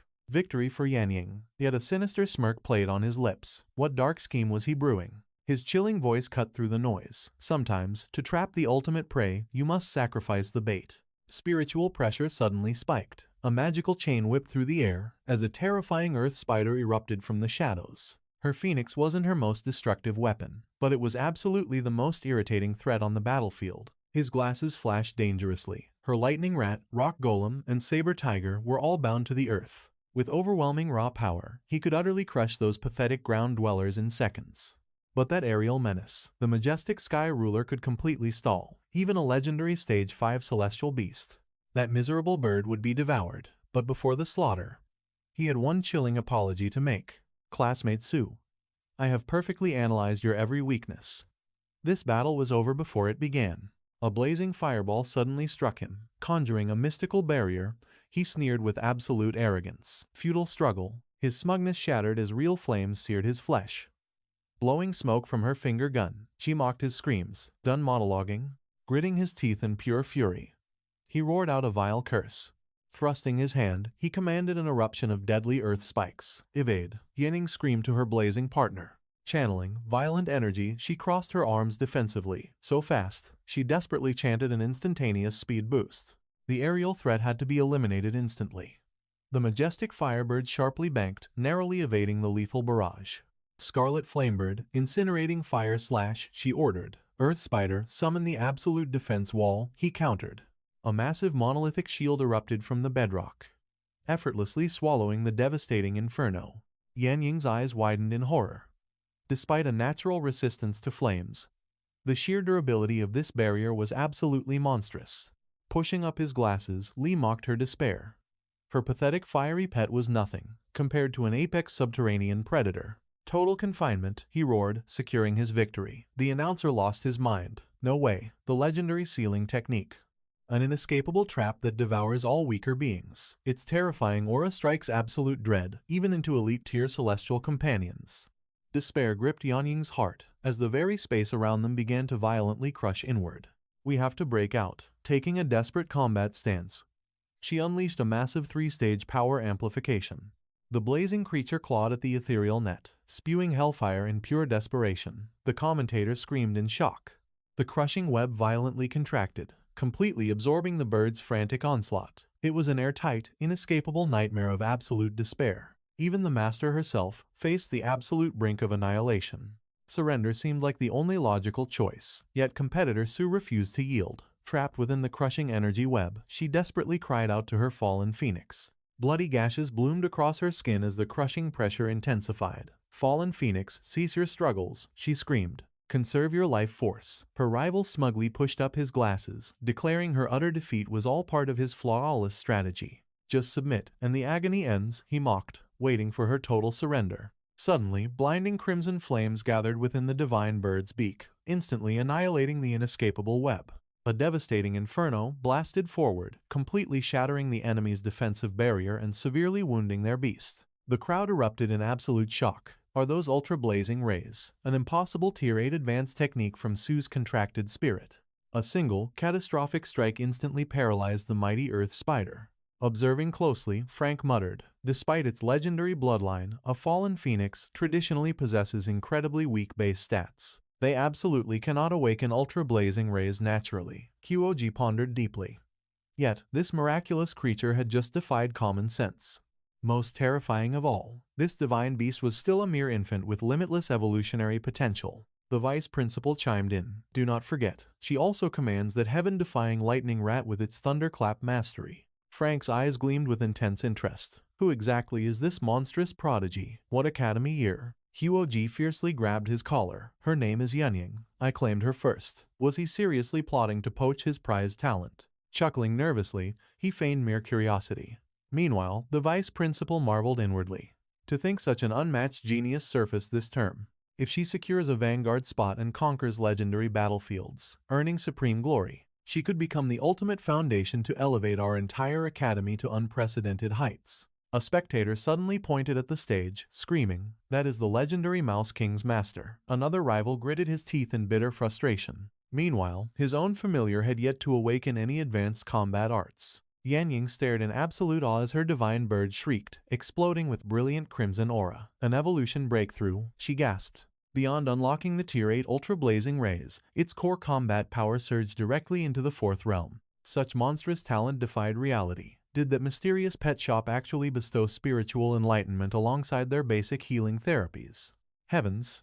That store owner was playing God. The announcer suddenly roared, "Yunying claims absolute victory in round 2. As the final grand match was declared, Lee cursed viciously. Blast her insane luck. Absolute victory was inches away. Her divine bird is formidable, but now she faces true despair. Suddenly, a sinister wind demon beast ripped through the spatial tear behind him. Shielding her face from the violent gales, Yunying gasped, "Impossible. A cursed four-winged monstrosity. An adult wind demon beast radiating the overwhelming pressure of a peak 5th tier horror." Huoji leaped up, roaring, "Are undergraduates not strictly banned from contracting feral beasts? This is a massacre waiting to happen." Frank casually crossed his arms, mocking his peers' overly cautious mindset. Rookies perish endlessly in the wastelands. This savage beast breeds true survival instincts. The vice principal calmly interjected, "Do not panic." Smoothing his mustache, he smirked. "With our elite faculty and Supreme Realm judges present, an absolute safety net is guaranteed."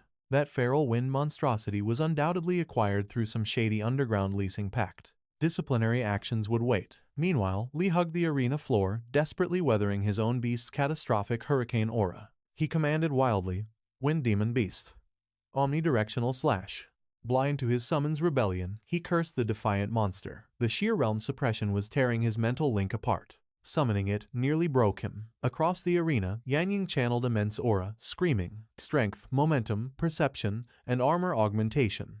Our ultimate opening. Fallen Phoenix, bypass the beast and strike the master." That would secure instant victory. Instantly, her divine bird unleashed blinding ultra-blazing rays. But the feral demon vanished in a blur, brutally ambushing the phoenix. Such impossible speed. Yunying gasped. "1 second," roared the announcer. Su's legendary spirit was instantly obliterated. The demonic fiend then violently hurled a devastating tornado directly toward her. "What is happening?" she screamed. Razor-sharp gales ruthlessly slashed her flesh. Panicking, Huoji grabbed the vice principal. "Are you seeing this madness?" The match was decisively over, yet the bloodthirsty wind fiend continued its deadly rampage. Glancing at her rival, she cried out, "He has fainted." Trapped within her shattering barrier, Yunying desperately begged for a ceasefire. "The cursed wind demon beast has gone completely rogue," the vice principal bellowed.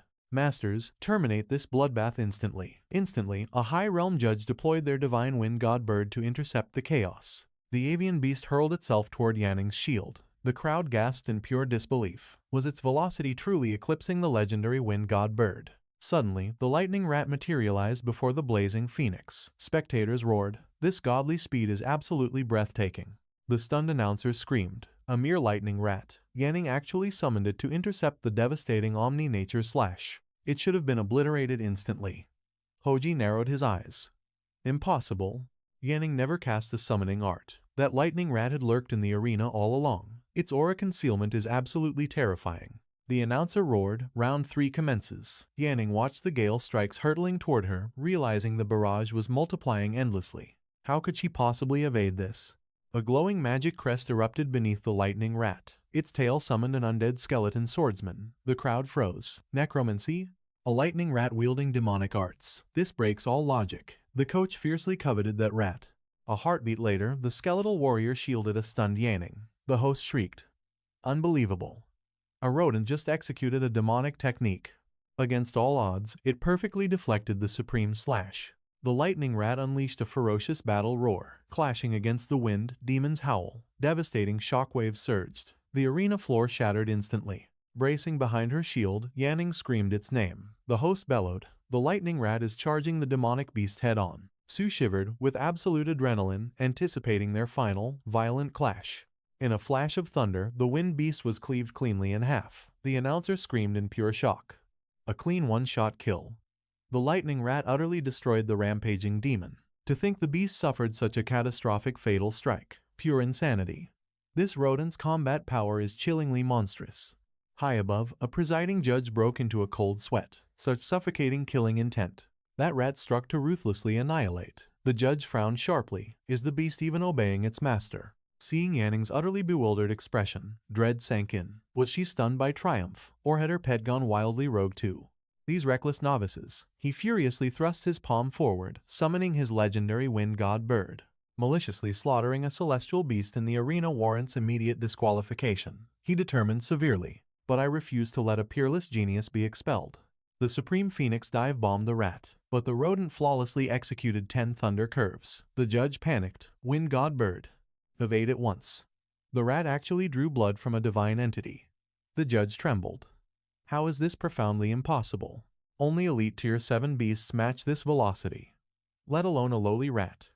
The entire stadium stood completely paralyzed. Unbelievable. It mastered 10 thunder curves. Legend claims this technique drains 10,000 lightning bolts instantly. Even supreme stone elementals would crumble into dust against it. The vice principal stroked his beard, gasping. This mere mouse mastered a tier 7 thunderclap, and seamlessly chained 10 curves. Frank rubbed his chin in awe. It is almost as if it purposefully engineered a flawless celestial skill combination. Its market value just skyrocketed past any ordinary mid-tier spiritual beast. Hoji grinned internally, unfazed even by a divine bird. What terrifying bravery. I am seriously falling for this rookie's style. Suddenly, the frantic judge shouted, Wind god bird, halt. An apocalyptic hurricane violently manifested. The celestial beasts locked deadly gazes. Thrusting his palm out, the judge ordered, You must restrain your fury, wind god. He cursed inwardly, Damn it. If a divine bird clashes with this rogue rat, the stadium will be completely reduced to rubble. Yanning stood frozen. Then, a brilliant smile bloomed. My lightning rat, did you awaken another supreme tier skill? The terrifying aura dissolved as the tiny creature turned to its master. Squeaking joyfully, Yanning opened her arms warmly, calling her little companion over. The judge gasped in revelation.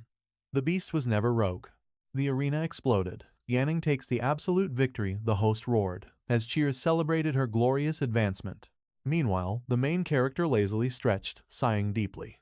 Do these extras actually find this child's play entertaining? He glanced at the glowing holographic screen projecting from his wrist bracelet. The tutorial dictated injecting personal star power to forcefully cleanse the civets' four-leg meridians. Through relentless tempering, its striking power would evolve exponentially. This cultivation technique's supreme difficulty demands absolute, flawless mastery of a celestial beast's anatomy. Otherwise, the chaotic star power will violently backfire, severely crippling the beast's spiritual core. The holographic instructor placed a measuring tape against the beast, grinning brightly. Witness the evolution, a massive 12-centimeter expansion. Its front claws elongated by 2 whole centimeters. Finally, its striking power surged by 20%. This explosive growth. It only took 3 short months of cultivation. The main character smirked, watching the beast. Is raising battle pets in this world truly supposed to be difficult? No wonder Jang had been completely blown away. He even joked about starting his own streaming channel to steal the spotlight. A sleek sports car suddenly roared up to the shop. Fan Jang stepped out with a flashy grin. Boss, it has been entirely too long. Strolling inside, he grabbed a thermos. Got any fresh goods? The main character just stared coldly. Look who decided to show up. How is that crushed arm? Jang laughed, flexing his fist with explosive power. Boss, have you never visited Shanshan Hospital? A powerful aura pulsed from his strike. Straightening his collar, he bragged. It cost a fortune, but my shattered bones are utterly flawless now. Pushing back his hair, the main character noted the guy's sudden arrogant, deep-pocketed attitude. Leaning casually against the display, he smirked, "Then let me offer you this. Pure demon-class beast fodder. I will even give you a discount." Yu Jing's jaw dropped in horror. "Are you kidding? This costs 100 times more than before." His sister gasped, covering her mouth in sheer shock. "Brother, a single serving costs more than your entire bone surgery." The main character's eyes went cold. "If you cannot afford it, the door is there. I have actual training to do." Yu Jing scratched his head, laughing awkwardly. "Come on. I was just feeling myself after getting healed. You are as ruthless as ever. Honestly, I came here on official business. I want to recruit you for the outpost." Eons ago, Blue Star was a desolate wasteland. Until a cosmic force shattered reality, star rifts erupted, creating unstable dimensional gateways to uncharted alien worlds. Some worlds overflowed with divine treasures, while others bred terrifying, bloodthirsty beasts. Others burned like miniature suns. Plundering these cosmic rifts, humanity harvested endless resources, forging an absolute superpower civilization. But this golden age was fleeting. Centuries later, savage wars erupted over control of premium dimensional rifts. Half of humanity was slaughtered. 70% of Blue Star was reduced to a toxic, apocalyptic wasteland. Pushed to the brink, the desperate survivors finally united, forging the mighty Human Federation. Millions fled to heavily fortified safe zones, hiding from the unstable rifts. To survive, the Federation breeds elite martial beast masters. The absolute strongest become explorers, diving into alien hellscapes for legendary loot. The main character analyzed this. Yu Jing's tone darkened. "Last night, a brand new star rift tore open right outside Longjiang Base City. Our Black Wolf squad entered, but suffered a brutal ambush. We lost a blood flame-tailed fox." Suddenly, a holographic screen flashed. Ding. Side quest triggered. Objective: rescue the lost battle pet. Reward: 1 legendary secret mystical skill. Failure, penalty, -10 system points. A mystical skill. His eyes gleamed with intense interest. His previous reward was the overpowered Chaos Star map. This prize sounded just as epic. Plus, he desperately needed a real battlefield to test his surging power. Later, at Longjiang's heavily fortified northern gate, the desolate path to the frontier outpost. The radio crackled loudly. "Tunneling rover approaching. Open the gates." They finally reached forward base number 38. Yu Jing rushed ahead, waving frantically. "Captain, we made it." Black Wolf Captain Fan Gongli crossed his muscular arms. "Is this the so-called monstrous genius you bragged about? Who exactly am I looking at?" Beside him, Deputy Captain Li Ying coldly polished his deadly blade. Stepping up, the main character shrugged. "Just your average, totally unremarkable guy." Li Ying scoffed dismissively. "Yu Jing hyped you up, but you look like a literal child. Are you even 20 yet?" Meeting their gaze, he flatly replied, 18. Their jaws dropped in stunned disbelief. Li Ying frowned deeply. "Wait, so you haven't even graduated from the Beastmaster Academy? Who is your master?" The main character smirked. "Self-taught." Yu Jing screamed in sheer panic. "What?" The captain raised a warning hand, his aura heavy. "Brother Su, this dimensional rift guarantees a 100% fatality rate. You must officially register before crossing over. Plus, to ensure flawless battlefield teamwork, I need to evaluate the absolute strength of your battle pets." "Fine," he casually replied, "but I am not joining your squad. I am strictly here to retrieve the lost pet." Li Ying erupted in fury. "You arrogant little brat. Did you think you could just casually join our elite ranks?" The captain blocked him, barking a stern command. "Enough. He is our guest. Show some respect." Ignoring the drama, the main character silently summoned his beast. A frail, tiny skeleton stepped from the spatial tier. Everyone screamed in absolute shock. A pathetic little skeleton. In a single brutal motion, the creature's skull was ripped away, crashing heavily into the dirt. Our main character plucked the beast core from the remains. Even after a week of absorbing energy, he muttered, "This core is still massive. It should be perfect for these barren wastelands." Eugene stepped closer, shielding his face in utter disbelief. "Wait, did he seriously just snatch that?" he whispered. "Yeah, exactly." Our protagonist shot back. Eugene was stunned, clearly clueless about the ruthless nature of his captain and the deputy. Failing this mission would mean absolute ruin. Tossing the empty skull aside, our hero casually told the trembling scout to relax. "Trust me," he smirked. "I won't let you down." With a swift command, he ordered Little Skeleton to unsheath its blade. Instantly, the undead summon unleashed its intermediate sword art. The sheer blinding speed left everyone absolutely speechless. Click! The bony warrior sheathed its weapon. A heartbeat later, the solid earth beneath them violently sliced into deep layers. What on earth? The team screamed. Soon after, the facility's system chimed in, prompting our hero to input his personal identification data. The biometric scan began, greeting him with a cold, robotic voice. A glowing holographic screen materialized. Name, Su Ping. Gender, male. Age, a mere 18 years old. The display listed his schooling straight through Beiyou High School, along with his family contacts. Father Su Yuanshan, mother Li Qingru, and younger sister Su Lingyue. The catch? He wasn't a certified martial beast master. The system boldly flagged him as a mere temporary wasteland clearer. Is that everything? Our main character asked coolly. Eugene stared at the glowing profile, absolutely floored. He just finished high school, Eugene thought, mind blown. He had been dead set on the belief that this kid was an official 18-year-old beast master. Li Ying scoffed, telling the shocked scout to cool his jets. Sure, temps can earn merit points like full-timers, she sneered, but they definitely don't get the same elite privileges, do they? As they headed down the corridor, Eugene gestured forward. The deputy captain sharply reminded them that temporary status meant harsh civilian penalties for any rule breaking. Eugene patted him on the back, offering a reassuring smile. Master Su, if the authorities give you grief, I've got your back. No gratitude needed. My official pioneer privileges will easily sort it out. Su Ping rolled his eyes internally. This guy has been bragging about his pioneer perks all damn day. He really is hopeless. Moments later, they reached the imposing gates of the Federal Pioneering Storage Vault. The colossal steel doors groaned open, unleashing a thick cloud of icy mist. Our hero's eyes widened at the endless rows of glowing flasks. Stepping to the center, Captain Fan spoke up. Brother Su, the wastelands are a literal death trap. You need to pick out some high-grade defensive gear.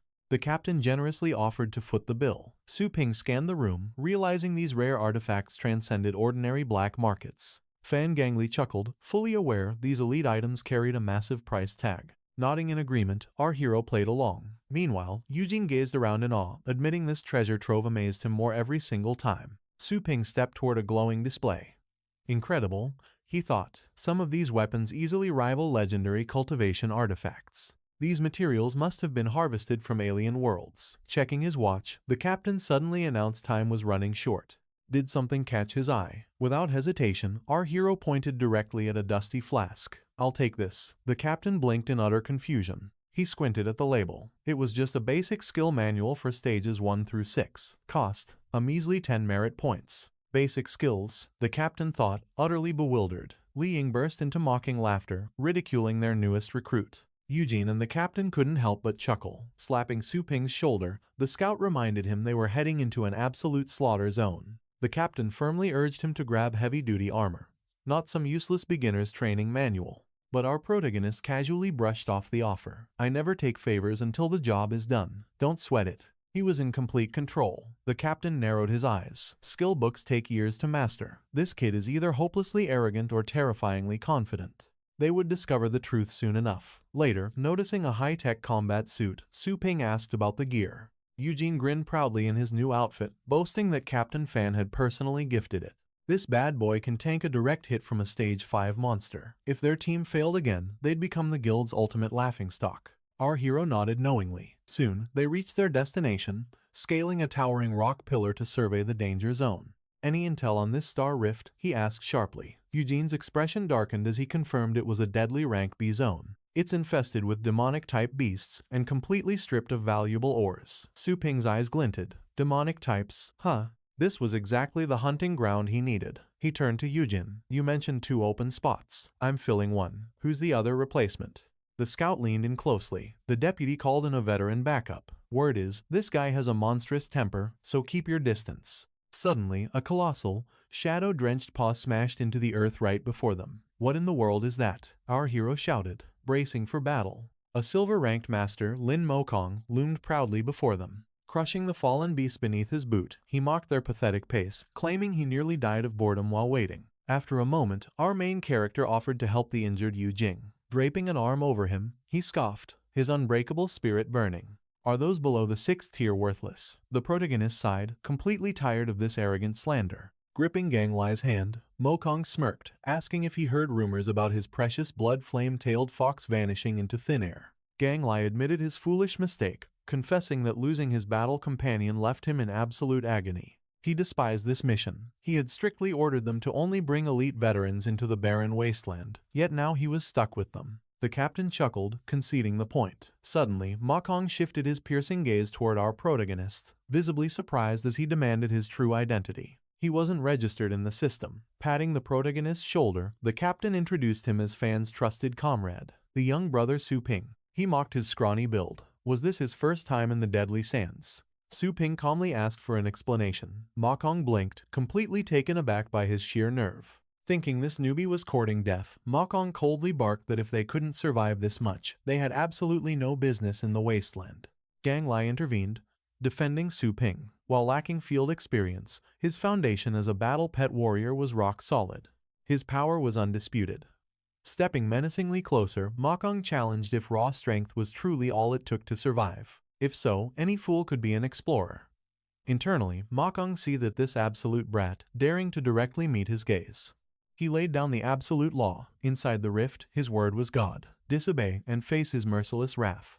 Gang Lai assured him there was no need for concern. Since he brought the crew, he would bear their lives upon his shoulders. Mokong whipped around, a cold sweat breaking. What on earth? This kid was staring at him like he was already a lifeless corpse. Was this truly a wasteland rookie? As they crossed into the abyssal rift, Yu Jing whispered, telling our hero to ignore the hostility. Veteran explorers were always brutally blunt. Su Ping nonchalantly agreed, sharing that exact sentiment. Marching forward, Gang Lai muttered about the oppressive darkness consuming this alien world.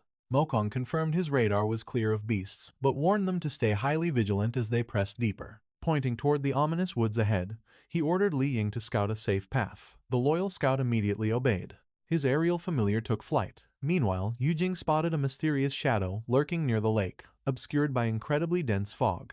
Visibility was practically zero. Gang Lai tensed up, asking if they could bypass the sector entirely. The scout grimly said no. Lethal monsters completely blocked the alternate paths. Mokong commanded him to scan the perimeter for any immediate mortal threats. Promising instant alerts, he whipped out a tactical scanner. The screen locked onto the creature, identifying a fully grown tiger tapir. Registering at a solid stage 5 power level, he stood tall, boldly declaring he would obliterate the beast himself. A mere warm-up for a pro, Mokong double-checked the radar, demanding a swift, silent assassination without drawing any attention. Hold on, Su Ping commanded, questioning their blind faith. He requested the night vision tech to personally verify the actual truth. Outraged, Mokong spun around, furious that a rookie doubted his elite judgment. Su Ping calmly explained that tapirs rarely drink water. They hydrate by consuming tiny bugs. Did anyone check the environmental temperature drops? Tiger tapirs never inhabit freezing zones. Stunned, Yu Jing looked at the scout, desperately asking if his scanner had completely glitched out. They belong in boiling tropical climates, yet this area was freezing. The scout stubbornly insisted his reading was flawlessly accurate. Tapping the screen, Mokong mocked their pathetic paranoia. To his elite eyes, it was just a completely worthless, ordinary tapir.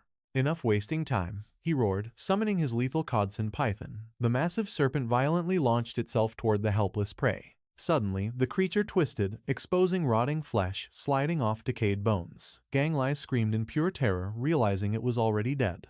It was a horrifying disguise. Su Ping roared like thunder, ordering Mokong to make his python regurgitate immediately or die.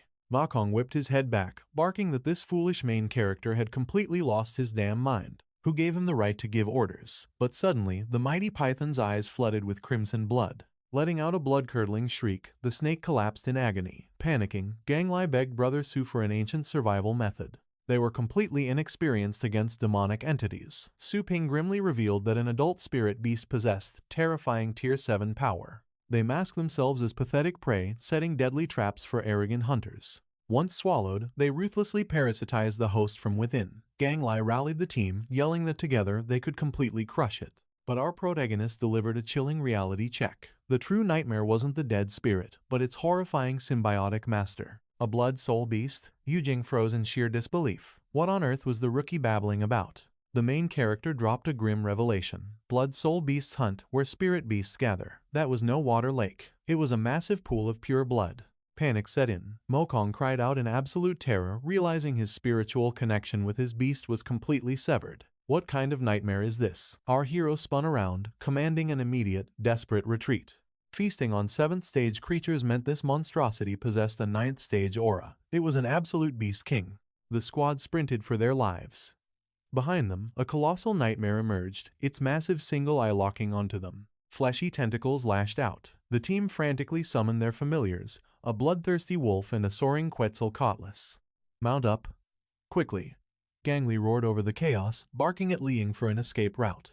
Liang shouted back, finding two paths. The eastern path crawled with unidentified auras, while the west meant certain doom. Cornered by fate, they had no choice. Mokong lost his cool entirely. With their leader missing his beast, forcing their way west was their only survival. Blind panic would only lead to a gruesome end. Desperate for a lifeline, Gangly begged the protagonist for strategy. The answer was ice cold. Charge straight east. Mokong erupted in absolute fury. Was this kid entirely insane? Liang chimed in, begging to fall back entirely. Gangly hesitated, locking his heavy gaze onto Brother Su. One wrong move meant total annihilation. But our protagonist's eyes held zero hesitation. He was dead serious.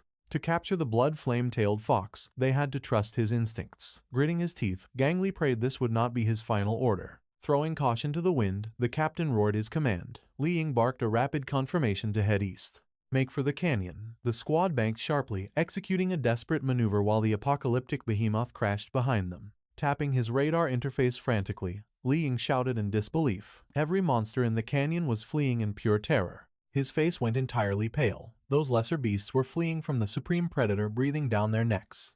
The canyon practically cleared out. But checking their rear, Liang gasped. The catastrophic beast was actually slowing down. Mokong stared at the spiritual scanners in utter shock. How on earth was this even possible? The main character dropped heavy lore. The beast possessed overwhelming might, but abysmal mobility. It used lesser beasts as bait. Plus, its massive frame could not squeeze through the narrow gorge. They simply were not an appetizing enough meal. Only an absolute fool expects a grand feast without setting the proper bait. Gangly was blown away by this flawless deduction. Mokong, boiling with bruised ego, snapped at the others to stop staring.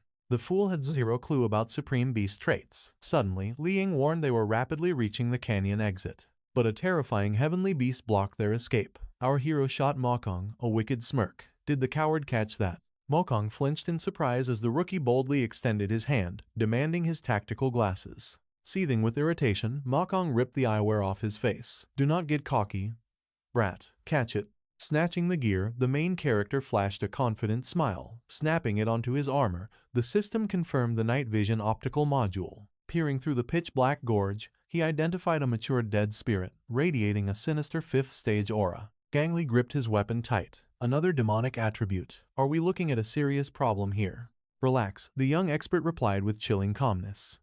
Right on cue, a tiny skeleton crawled from the spatial rift. Flashing intermediate blade arts, the tiny skeleton's sword danced like lightning, obliterating the 5th stage threat in a single second.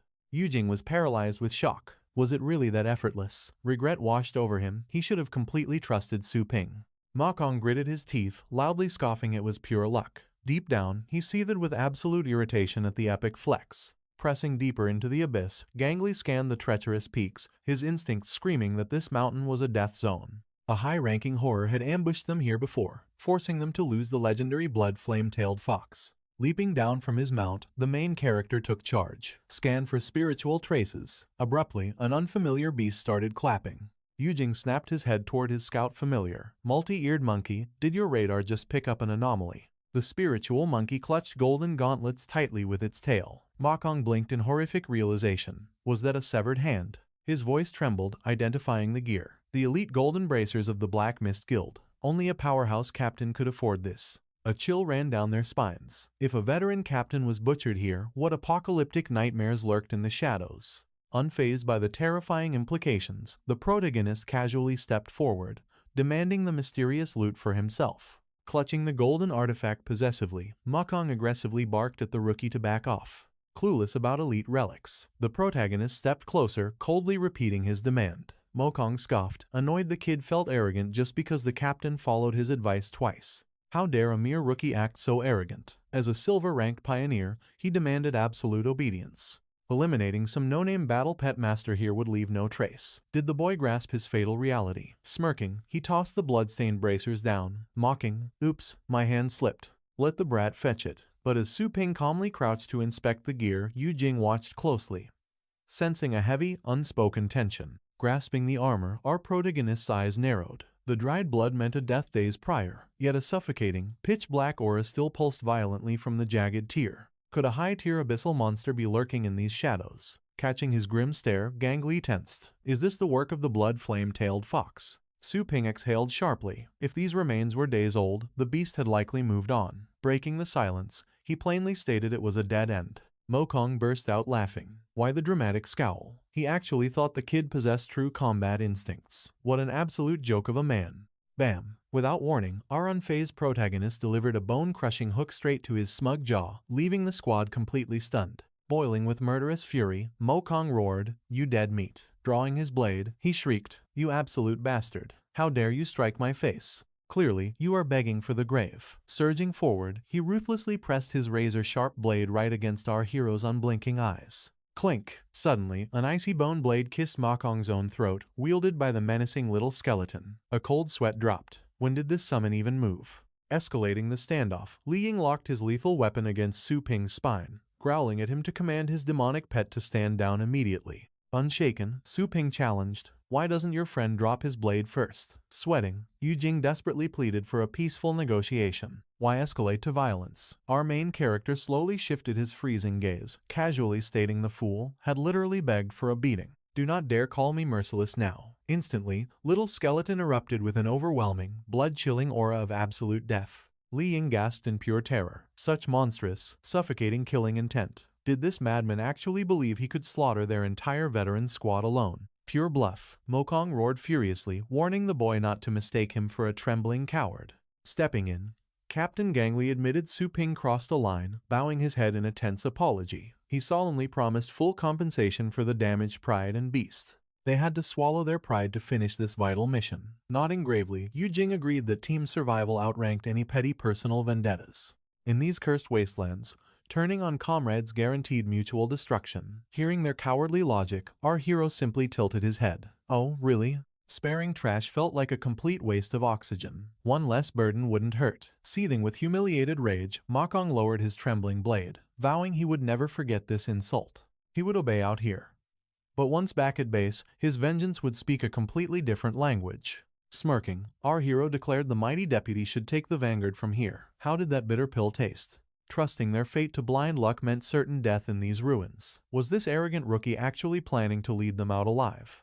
Deflecting the tension, he coldly stated his absolute loyalty belonged solely to the captain, demanding an end to this pointless interrogation. Clamping a heavy hand onto Su Ping's shoulder, Gang Li growled, "Boldness is a rare virtue, but pull a suicidal stunt like that again, and do not expect me to save your skin. Is that crystal clear?" Leaning dangerously close, the captain muttered that he had finally witnessed his true battle potential. Just breathe easy. The captain did not mind his wild methods. However, Ma Kong was a vengeful viper. He needed to watch his back out in the wild. Shutting his eyes, our hero offered a silent nod of acknowledgement. Suddenly, a blinding, unnatural luminescence erupted from the dark path ahead. "Brace yourselves," Gang Li roared as chaos ignited. Nearby, a desperate Yinan hauled a battered Luo Guksho over his shoulder, screaming for an immediate tactical retreat. Coughing blood, she begged him to abandon her. Dragging her to the perilous sidelines, they watched helplessly as their battle pets clashed against a mountainous beast.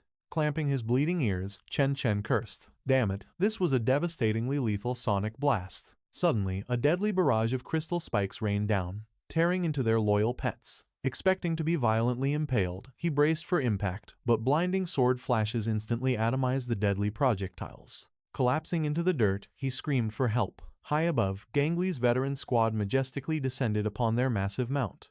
"We are the Black Wolf Squadron," he roared triumphantly. "We tracked your desperate emergency distress signal. Stay alert," the survivor gasped, warning of a horrific skeleton devil. Locking eyes with the towering undead nightmare, Gang Li's blood ran cold. "Is this the legendary fiend?" he roared. "It is the exact same abominable beast that ambushed us previously." As the undead horde violently surged forward, our hero frantically hoisted the battered survivors onto their mount, screaming at them to grip on for dear life. Whipping around, Mo Kong barked a desperate command. "Brace yourselves. This escape is going to be a thoroughly bone-shattering ride." Disaster struck. Su Ping and Luo Gukshu tumbled into the dust just as the massive skeleton devil's death-crushing skeletal palm plummeted toward them. "Move it!" A panicked teammate shrieked in absolute terror. Stretching out a lifeline, Li Ying grabbed them while Yu Jing screamed to move. By a miracle, everyone frantically scrambled onto the roaring beast. Li Ying was dumbfounded. The boy nearly died, yet his aura remained flawlessly calm. Glancing back, our protagonist sharply ordered the deputy to navigate a much safer escape route immediately. Obstacles will not stop these beasts, but they will bottleneck their advance. Gritting his teeth, he quickly agreed. Scanning behind, Gang Li roared that a terrifying skeleton devil and multiple savage abominations were relentlessly hunting them down. Are we the last ones standing? Chen Shan scowled deeply. My final Earth-type familiar is already gone. Guo roared out, my sacred flame bird can still battle. Gang Le nodded grimly. It holds its own against 8th-stage monsters. Is it still injured? He questioned. This skeleton devil's monstrous power borders on the 9th stage. Our hero analyzed the threat. Thick bone armor shielded its core. Little skeleton's blade was completely useless here. He needed backup. Perhaps a favor from Mukong. Suddenly, Chen Shan spoke up. Listen up. We are trapped. He hatched a desperate plan. Summon every remaining beast. We must use them as shields to buy us a retreat. Mukong exploded in rage. I just lost my familiar. Are you trying to bankrupt me? Chen Shan placed a hand over his heart. Survive this, and I vow to fully refund every fallen beast. You will all be richly rewarded. Gang Le gasped in sudden realization. Could it really be him? The legendary gold-ranked pioneer. Gritting his teeth, Mukong snarled. He didn't care about titles. He poured his soul into raising his pets, and mere compensation wouldn't cut it. I demand triple the payout, he roared. Curse it all, Lei Ying. Tell everyone to summon their familiars now, or we perish. Did you hear me? He bellowed. If you value your pathetic lives, unleash them immediately. Yu Jing cursed loudly. Without warning, our protagonist leaped off his mount. Alongside Little Skeleton, he stood fearlessly before the colossal undead abomination. Yu Jing screamed in sheer panic. Mukong simply sneered, a wicked thought crossing his mind. Is this fool actually playing the hero? Let him burn in hell. He scoffed. Nobody is going to risk their life for him. But instantly, decaying hands clawed out from the shattered earth. The escaping team shrieked in absolute terror. What is this? We are totally surrounded. An endless horde of rotting corpses clawed upwards, leaving Gang Le completely stunned. But the undead ignored them. Were they the targets? Our hero spoke up. Captain, my pet has been with me forever. I will never abandon him. In that breath, Little Skeleton unleashed its terrifying skill, Enslave Undead. Blazing with killing intent, the protagonist roared. The summoned skeleton horde surged forward as he commanded. Undead Legion, obliterate them. The bone army clashed violently. Charging into the fray, he bellowed, Little Skeleton, circle around and take the flank. Hit his blind spot now. The massive skeleton devil blindly lashed out with a devastating kick, leaving everyone utterly speechless. A lowly skeleton just staggered an 8th stage titan. Ignited by this, Gang Le plunged into the battlefield. I am joining the fight. Yu Jing screamed. The captain is charging in. Lei Ying smirked. If our leader is fighting, how can we run away? Mukong shouted in utter disgust. What? You want to help that fool? Gang Le shot back. We could hide and become a laughingstock. Or will you let a tiny skeleton steal all our glory? Boiling with frustration, Mukong violently punched his thigh. Curse it, fine. He finally obeyed. The captain summoned Bloodthirsty Wolf. Lei Ying unleashed Quetzalcoatlus. Yu Jing called out Mountoi. Guo called her Sacred Flame Bird. Mukong deployed Hexkey. They ordered their beasts to annihilate the fiend. Activating intermediate weapon art, Mukong unleashed powerful strikes straight at the monster's core. The bird fired ultra-blazing rays. The dragon unleashed ice breath, and Mountoi struck. Excellent, Yu Jing cheered. That will shatter its defenses. Gang Le roared. Bloodthirsty Wolf, do not let this beast escape. Use Bloody Hunt. The wolf dashed, striking the beast. Our hero blinked. Its thick ribs are finally exposed. Take cover, Guo shrieked. Throwing up a massive barrier, Chen Shan bellowed, brace yourselves. A psychic shockwave is coming. The cataclysmic psychic wave exploded. The squad desperately huddled behind the shimmering shield. Quetzalcoatlus, get up, they screamed. The captain scowled. Bloodthirsty Wolf, please, you must answer. Smashing the earth, Chen Shan cursed. The assault failed. 6th and 7th stage pets are useless against an 8th stage nightmare. This is an absolute disaster. Instantly, the terrifying skeleton devil aimed its jagged fangs at them.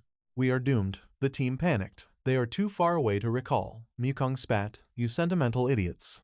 I told you to run. Suddenly, our hero's icy voice echoed. Little Skeleton, execute intermediate sword art. In a blinding flash, the skeleton cleaved through the massive fangs at once. The others watched in disbelief. Little Skeleton stood perfectly unfazed. Gang Le spun around, totally dumbfounded. How did it survive an 8th stage psychic attack? How is that possible? Stepping forward, our hero smirked. It survived because it countered with corpse roar. The captain suddenly recalled seeing a sound wave mid-air, deflecting a psychic strike with a corpse roar. Such a bizarre technique was completely unheard of. No ordinary fighter could pull this off. Merging a corpse roar with a physical strike demands mountains of blood-stained training. He shouted, what hell did he survive? Suddenly, sinister dark energy erupted from the beast. The squad gasped. A 9th-level divine skill. Death itself was staring them down. Mukong scrambled away in absolute terror. He refused to perish. The death annihilation wave would incinerate everything within a 1,000-meter radius. The main character roared. Little skeleton. Strike now. The undead warrior unleashed a devastating forward slash. The squad screamed his name in panic, just as the devastating blow shattered the skeleton devil. A glowing system window chimed. The little skeleton secured the kill. Massive strength stats acquired. 8th stage mastery unlocked. Intermediate blade arts instantly evolved into supreme swordsmanship. Mukong trembled. An 8th stage bone crusher, annihilated just like that. Impossible, Captain Gangly admitted. Even he could never orchestrate such a flawless execution. Gu gasped. All this from a seemingly fragile skeleton. Eugene panted heavily, confessing that overwhelming terror had nearly made him soil himself. Master Su, how did you pinpoint its internal weakness? The main character simply shrugged it off. No big deal. He claimed it was sheer luck. But the truth, he knew only rare demonic beasts possessed the severed limb recombination trait. So how was instant regeneration possible now? Why hide it earlier? The logic pointed to one single, absolute truth. The monstrous exterior was merely a disposable shell. Its true life force resided within the spiritual core, keeping the heavenly beast alive. By manipulating this core energy, the creature could regenerate its rotting flesh infinitely. Before this undead warrior, any heavenly demonic beast was just paper waiting to be shredded. This absolute victory proved everything. Suddenly, shattered bones began fusing back together. Lei Ying shrieked in horror. Was this cursed nightmare still breathing? Chen Hen narrowed his eyes. No, this movement feels mechanical. The beast is being puppeted. Is it a necromancer at work? Eugene stammered, Master Su, is this your pet? Ping smirked. Something like that. Eugene shrieked. What do you mean? The little skeleton had summoned an undead army, slaughtered a high-ranking horror, and forged it into a loyal puppet. More importantly, how does a basic summon cast arcane magic while dominating in brutal close-quarters combat? What kind of god-tier training was this? Glowing energy markers suddenly flared up. Gangly brushed off the mystery, ordering the blood fox hunt to resume. Lei Ying replied sharply, yes, sir. But Ping raised his hand, halting their advance. He had some grim unfinished business, asking the squad to kindly look the other way. As Ping stepped forward, Gangly tried to intervene. Mukong hastily summoned a defensive barrier, his voice trembling as he demanded to know Ping's intentions. Ping's eyes went cold. I am doing nothing. I merely wish to offer a friendly reminder about survival. The Badlands are overflowing with lethal threats, so stay alert. Suddenly, a skeletal blade flashed, cleanly severing Mukong's hand. He wailed in agonizing disbelief. Ping stated coldly that the captain's presence was his saving grace. But if their paths crossed again, Mukong stammered, terrified. What then? Ping promised to personally reap his life, ensuring the coward vanished from this world forever. Clutching his bloody stump, Mukong bolted into the wasteland, screaming pitifully. Eugene panicked, shouting, Master Su, what just happened? That was way too ruthless. Gucci narrowed her eyes, realizing Mukong possessed a treacherous heart. Keeping him around would have inevitably doomed them all. Trimming the dead weight was the only tactical choice. Ping pivoted instantly, asking about their real target, the fire-tailed blood fox. Did anyone catch a glimpse? Chen Hen clutched his aching head, completely blanking on the blood fox. Koi pointed hesitantly, claiming she spotted faint paw prints. Ping's gaze locked onto the shadows. Right there, he commanded. Moments later, Ping stared blankly at his undead companion. Some strange aura deep within the excavated pit was violently drawing the little skeleton in. He stretched out a hand, requesting Koi's tactical flare gun. She tossed the heavy weapon over without a second of hesitation. Ping launched a blinding flare into the abyss, illuminating the elusive beast. Is that our target? Gangly grinned brightly. We finally found it. The squad descended rapidly. Gangly secured the terrified fox, chuckling about the immense trouble it caused. Turning back, he proudly declared the mission accomplished. Pack it up, everyone. We are heading home. But Ping raised a hand. Wait. Gangly tilted his head. Brother Su? Ping eyed his trembling skeleton, sensing a hidden treasure buried deep within the earth. Eugene tapped his smartwatch, stepping up to scan the anomaly. The holographic display flashed. 91% unknown dark matter, 2% gold. 1% silver, 3% iron, laced with traces of uranium and helium. Eugene pushed up his glasses. 0 matches across all known databases. An entirely undocumented celestial ore. Ping nodded slowly, processing the data. He glanced at the retreating squad, baffled. Why are you all just walking away? Eugene laughed out loud. Oh right, I forgot you are still a complete rookie here. Striking a vein of rare ore meant instant wealth for any lucky miner. Cosmic rifts unlocked endless celestial worlds. Yet, finding precious metals was like sifting through a limitless desert for a single grain of gold. Time is a prospector's true currency. Who would waste it digging blindly? He only needed to submit a quick report upon returning. The federal authorities would dispatch their own extraction teams. Ping glanced at his skeletal companion. If his undead pet craved this mineral, it held hidden secrets. He decided to claim a sample for himself. Ding. The glowing system panel announced mission success. His legendary reward. The mythical demonic body of the Golden Crow. Gupta offered her professional card with a hopeful smile. She eagerly invited Mr. Su to visit their prestigious academy. An introduction to the headmaster awaited him. Ping stared blankly at the card. Thanks for the offer, he replied smoothly. He had already survived the exhausting college grind in his previous life. Right now, decoding a system's new notifications held far more appeal. Waving dismissively, he walked away, citing urgent business. They could discuss academic pursuits another day. Kuei chased after his retreating figure, begging him to stop. But he was already gone. Frustrated, she clutched her hair. Should she have just blatantly offered him the instructor position? Dawn broke as our main character strolled home, stifling a massive yawn. He pushed open the door, only to find Linu glaring, with crossed arms. Home so early? She scoffed. Did you even sleep? Let me guess, wandering the streets all night again.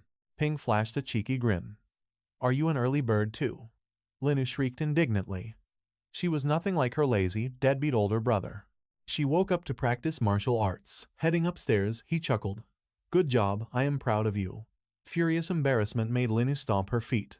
Keep your stupid compliments, she yelled. Ignoring her, he retreated to his sanctuary and collapsed onto his mattress. Summoning the holographic interface, he demanded answers. System, explain this reward. It detailed an ancient, forbidden martial art belonging to the legendary Golden Crow lineage. Forged in the heart of a blazing sun, this primordial beast possessed world-shattering might that could pierce through towering mountains. Full cultivation granted absolute invincibility, allowing one to literally crush stars. In an ancient era, this entity conquered the primordial cosmos. Wherever its fiery wings cast shadows, everything crumbled into cosmic dust. Future generations branded it a demon. Is it really that overpowered? He gasped. A crimson warning flashed. Cultivating this demonic physique would violently and continuously mutate his human anatomy. The agonizing, endless process demanded immense stellar energy and vast material resources. Upon completion, his humanity would be entirely erased. He would dominate the heavens as a supreme demon. Staring at his palms, he muttered, Am I going to become a grotesque monster? This sounds exactly like a final boss origin story, he sweated. The system chimed in. Host, there is absolutely no need to panic. Once cultivation reaches its apex, your new vessel will be forged from pure, radiant energy. You may retain your original human aesthetic flawlessly. Your daily life remains uninterrupted. A normal life? He scoffed internally. He chuckled darkly. Normalcy doesn't exist here. In this ruthless reality, the weak are trampled without a shred of dignity. To live with human dignity, one must first abandon their humanity. His gaze hardened. Fine, I will play by this world's twisted rules. Later that day, he directed the delivery crew to drop the crates inside. You are dismissed. The exhausted movers nodded in agreement. Tearing into the packaging, Ping praised the sheer convenience of the Federal Storage Network's lightning-fast home delivery service. Ding. Item identification successful. He recalled the bloody slaughter on his way to the quarry, which had earned him massive merit points. Those points funded this sleek, lightweight combat armor. Aquatic armor activated. It dynamically scaled to his star power, currently generating an absolute defense against any attack up to the 7th tier. Cracking open the remaining crates, he grinned. All the elemental ingredients required to forge the first stage of the demonic body were fully assembled. Buying them outright was infinitely faster than scavenging through deadly, monster-infested cultivation zones. Forging this divine physique demanded ocean-like reserves of materials and stellar energy. Thankfully, his vast storage limits and the legendary Hunden star map solved that problem perfectly. Once this supreme golden body was fully refined, the deadliest forbidden zones of the desolate wasteland would become his personal playground. Paired with the Hunden star map, It was a flawlessly overpowered combination. Only one mystery remained. He lifted the glowing ore. "Hey system, can your inventory absorb this unidentified loot?" The interface flickered. "System upgrading. Maintaining a secure extraction slot demands an immediate payment of precious energy points from the host." He smirked cunningly. "Then how about converting this raw ore into brand new pet enclosures? I am supplying the raw materials. That guarantees a major discount on future upgrades, right? Naturally, this is solely to nurture legendary celestial beasts." Ding! The system chimed, instantly unlocking a brand new privilege. Pet section modifications officially activated. Gathering the essential materials unlocked a breakthrough. He could evolve the taming zones for just 20% of the base energy cost. These evolved zones promised extraordinary new powers. Tier 2 Zone, Shadow Tombstone. 200 energy points out of 98 available. Required 70 pieces of gravel, 30 massive beast bones, and 1 wandering soul's heart. Required 70 pieces, required 70 pieces, required. Energy reserve, 58 out of 200 points. The effect: a massive boost to a celestial creature's combat prowess and core stats. Celestial beasts gain heightened intellect and rapid healing for minor injuries. However, non-demonic pets suffer a devastating 50% stat penalty. But demonic familiars, they receive a legendary plus 70% stat boost. The main character smirked. So, evolution is truly possible. The freedom here is staggering. He muttered. The drawbacks are severe, but this overwhelming power is absolutely worth the risk. With the necessary materials resting securely in his vault, gathering them would be effortless. However, securing that immense energy meant shutting the store down to focus entirely on cultivation. Suddenly, Yenying's smartwatch vibrated. "Is this the mysterious shop?" she asked, her heart racing as she realized the Grandmaster was contacting her. Answering quickly, she greeted him respectfully. The main character went straight to the point. "Is the Thunder Mouse's newfound power satisfactory?" Yenying beamed with joy. "I am beyond thrilled. Words cannot express my profound gratitude." Su Ping nodded approvingly. "Excellent. I require your assistance immediately. Are you available?" Her heart skipped a beat, clutching her chest in sheer disbelief. The master needs me? This was her golden chance to forge a deeper bond. "Grandmaster, just name it. I will do absolutely anything in my power." The main character casually requested to film a brief video together. Instantly, a deep blush crept up her cheeks as she stared back, absolutely stunned. Wild scenarios flashed through her mind. "A video?" she stammered, utterly confused. "Record us together, but for what exact purpose?" Su Ping pressed on. "Are you available? This will make you a superstar." His booming voice turned heads on the street, leaving Yenying intensely flustered as she frantically shushed him. "Are you refusing?" Ping asked flatly. "Fine, I will easily find another candidate." Blushing furiously, Yenying quickly agreed, finally grasping his true intentions. Shortly after, she stepped into his mystical shop. "Boss, I am ready." The main character glanced up. "You made it." A faint redness tinged his ears as he loudly cleared his throat, admiring her presence. "You look stunning today," he noted. Yenying smiled softly. "Well, you did mention we were filming a special promotional video. As long as it does not hinder combat performance," the main character mused inwardly. Out loud, he commanded her to summon the legendary Thunder Mouse immediately. "The Thunder Mouse?" Yenying shrieked in sudden panic. "Seriously, together, can we truly get away with doing this?" Su Ping frowned. "Why would it not? Just record the summoning sequence. Then have the beast unleash a roaring thunderclap and summon a devastating storm. That is everything." Yenying blinked, her eyes wide with sheer disbelief. "Wait, that is it?" The main character tilted his head. "What did you expect? I simply want to capture the awe-inspiring results of my intense training." "Did you forget the beast?" Relieved, Yenying flashed a bright smile. "I brought him. He is right here. Let us begin, Grandmaster." The preliminary tournament has ended, but the grand finals await. The undefeated champion, Ye Hao, will be my ultimate opponent. Attending my match guarantees massive exposure. The main character pondered deeply. The grand finals. All right. But who is this Ye Hao? Were you not the tournament's true victor? 70 time. Ezres. Kananase. FK. Yenying explained solemnly. He is a monstrous prodigy, wielding a terrifying 10th tier celestial beast. Honestly, I only aimed for the top 20. Claiming second place was a miracle that shattered all my wildest expectations. Ping fell into deep thought. 9th place. He firmly believed no student in this academy could ever crush his evolved Thunder Mouse. Consider my interest thoroughly piqued, he declared. Sometime later, the main character and Yawning strolled through Funan Academy's sprawling campus. Ping observed the crowds. Thunder mice are surprisingly trendy here. Yanying puffed her chest proudly. During the tournament, everyone witnessed my familiar's absolutely terrifying, heaven-defying potential. The Thunder Mouse is a legendary icon now, Grandmaster Su. The ultimate showdown has yet to commence. Will you distribute promotional flyers? The main character flatly refused. These students are blindly chasing trends, dreaming of effortless miraculous power. Regardless, my astronomical cultivation fees would instantly terrify them away. Yanaying nodded, visibly shuddering. Exactly. I even refused the enormous loan Lily offered me. Nearby, they spotted Yihao, completely swarmed by adoring female fans. Will you join the elite clearers upon graduation? They squealed. Such nonsense. Rumor says the Supreme Pioneer Guilds have already delivered exclusive invitations. We are incredibly envious. Yihao merely chuckled with graceful arrogance as the mesmerized girls continued praising the undisputed champion. Lord Yihao, you will conquer the Vanguard squad in less than 6 months.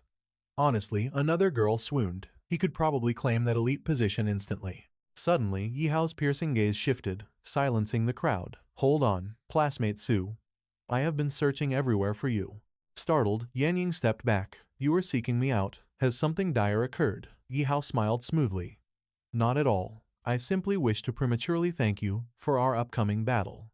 My silver serpent dragon has finally shattered its limits, reaching the 7th lesser realm. Yanning forced a tense smile, questioning him. Truly, sincere congratulations. The main character's eyes narrowed dangerously. So this is the prodigy destined to challenge my creation. Leaning in close, Hao dropped a smug final warning. For her own sake, she better keep that pathetic Thunder Mouse out of their upcoming arena clash. Why? Yanying demanded. Hao dramatically clutched his head. You already know the grim truth. His divine beast had unexpectedly broken through to the 7th realm. Its overwhelming aura still completely unstable. She was well aware. Watching a lowly rat choke on its own blood was utterly pathetic. But crushing her fallen phoenix, now that would be a legendary spectacle. Yanying's gaze dropped. I know.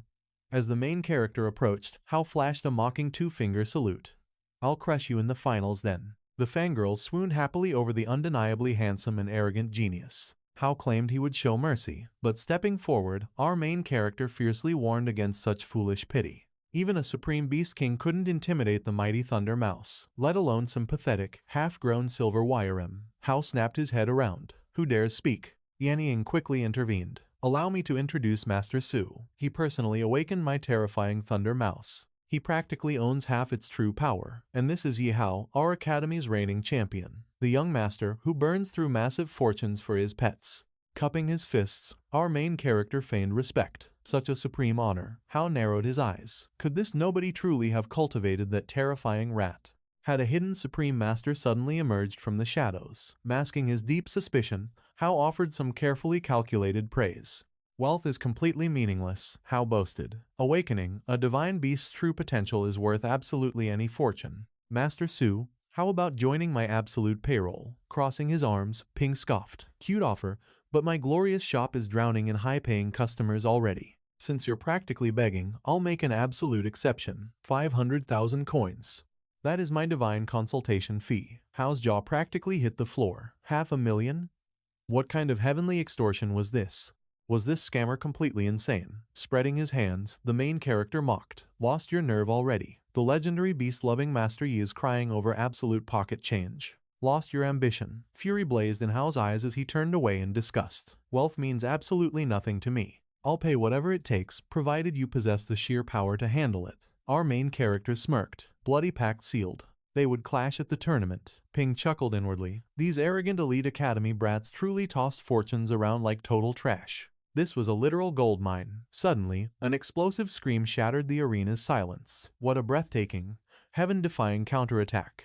Down in the freshman exhibition ring, a crazed fan roared, absolute carnage. Tear the pathetic creature to shreds. Lena flashed a wicked grin. Such reckless foolishness. Activate Tier 2 Gale Dash and launch the devastating Frost Orb. Her beast completely overwhelmed the enemy, chaining a soul-crushing nightmare paralysis into a blazing abyss flame. The announcer roared in epic praise. Victory belongs to Su Yanying. Ling gasped, amazed by how effortlessly she slaughtered a superior foe. Our main character silently analyzed her terrifying growth. Her battlefield instincts were undeniably sharp, but tragically, a fatal flaw remained completely hidden. Crossing his arms, the strict instructor sighed. In past eras, she'd be a supreme elite, but this year's bloody tournament was overflowing with absolute monsters. Her phantom flame beast wasn't totally useless, but on this elite stage, its power was painfully average.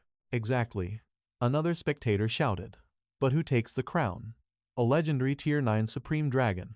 Or a pathetic Tier 1 trash beast defying the heavens? This will be a divine battle. Meng stroked his beard. With a supreme mentor, this girl could conquer the world. But finding a true legend requires heaven-defying luck. The thunderous voice of the announcer declared that the apocalyptic final clash was officially commencing. The Dark Horse challenger, Su Yanyan, stood locked in a fierce death stare with the reigning absolute king, Yi Hao.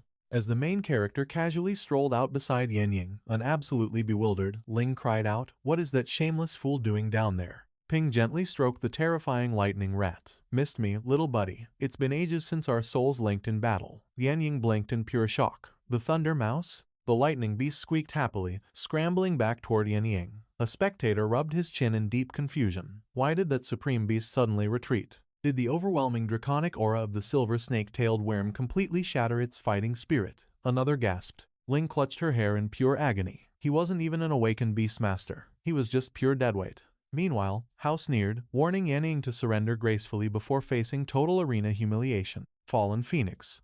Annihilate them. Yanying roared. Unleash the apocalyptic solar flares.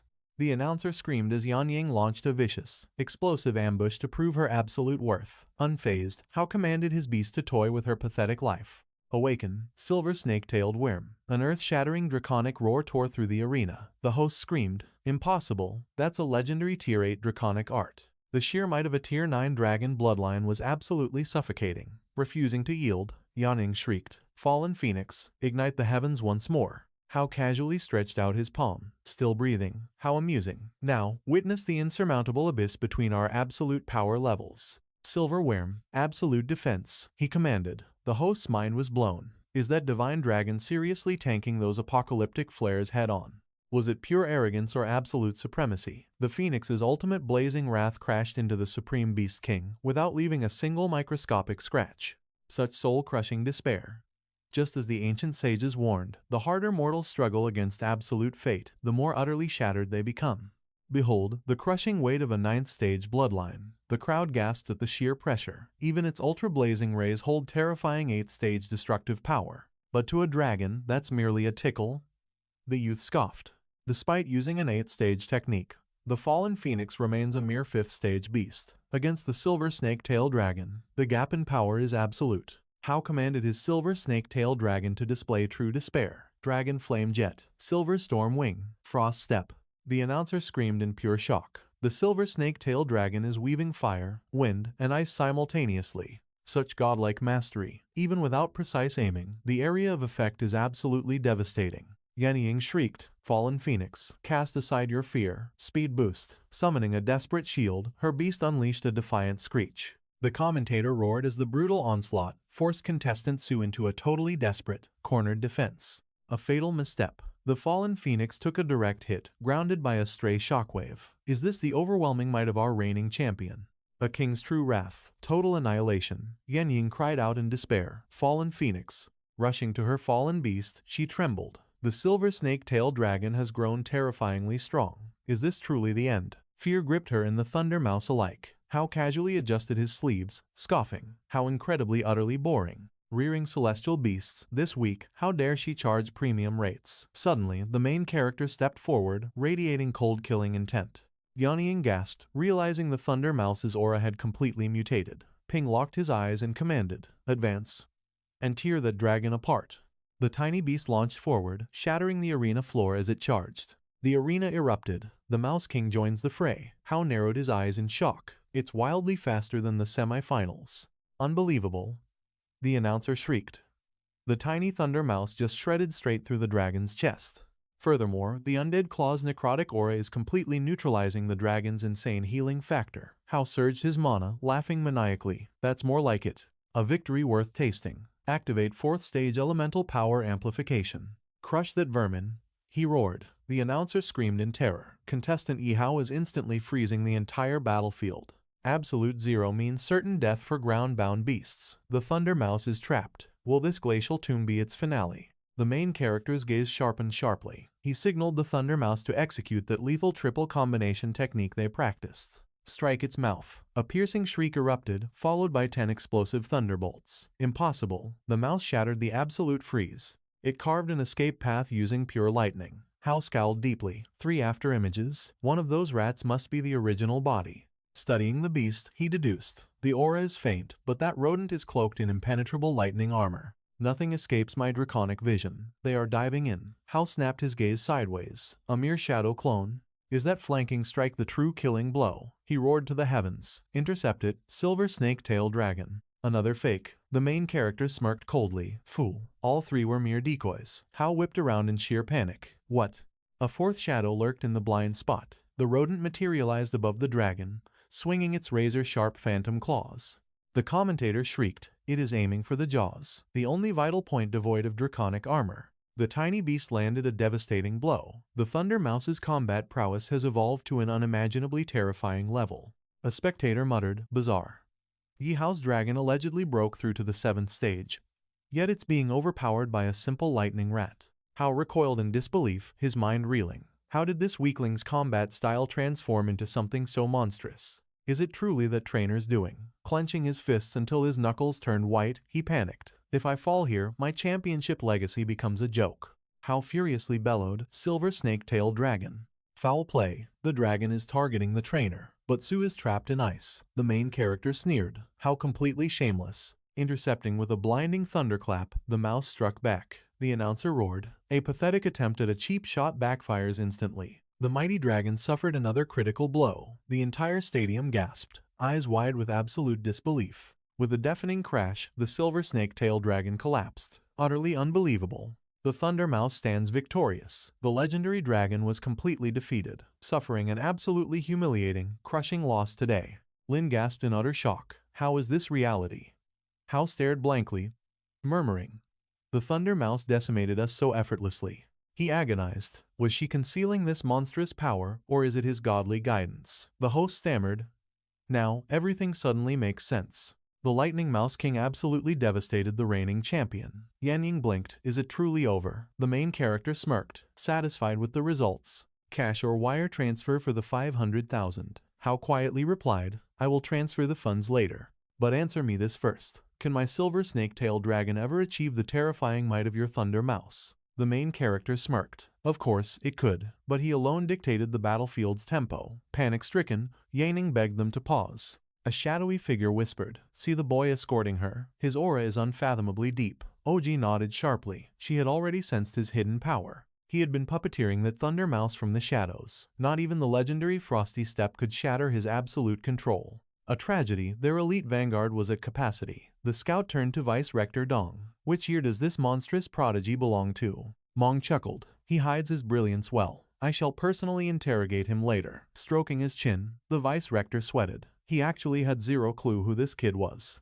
A peerless genius rivaling even the great Yihi. Yet, his foolish instructor kept this overwhelming talent completely buried in the dark. Absolute administrative incompetence. Moments later, inside the vice director's lavish office, Yaning's frantic voice echoed. Stand up, right this second. A VIP welcoming committee was here. Her mentor warned that a terrifyingly influential figure demanded an audience, and their arrival was imminent. Unfazed, the main character poured some tea. A VIP reception? Perfect. He needed to negotiate a lucrative business deal with their supreme rector anyway.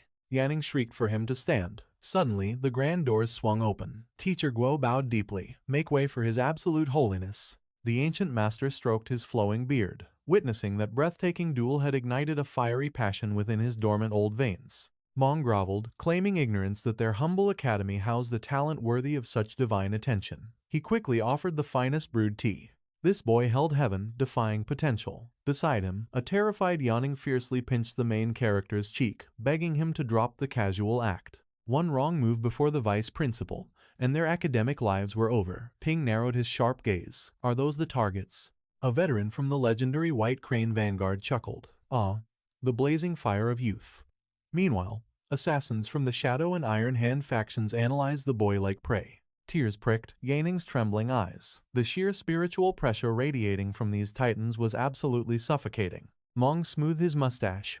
Calculating. Young warrior, judging by your bone age, you must be a second-year sophomore. Which master guides your path? Confess, and I shall instantly upgrade you to the supreme heavenly dormitories. Teacher Guo gasped, covering her mouth. Sir, this monster does not even attend our academy. The main character tilted his head. Teacher Luo. The vice-rector quickly recovered his composure with a slick smile. Pay no attention to that. Then become our disciple right now. Full scholarship, plus an ultra-rare heavenly grade beast upon graduation. We will sponsor everything. Yaning's jaw practically hit the floor. A full ride plus a devastatingly powerful heavenly beast. Such divine fortune was unheard of. Even the most elite noble heirs could only dream of such astronomical benefits. The main character scowled. This sly old fox was playing mind games. I gracefully decline, he stated coldly. Mong froze, his hand dropping from his mustache in utter shock. How could anyone reject this golden ticket? What if we doubled the monthly spirit stone stipend?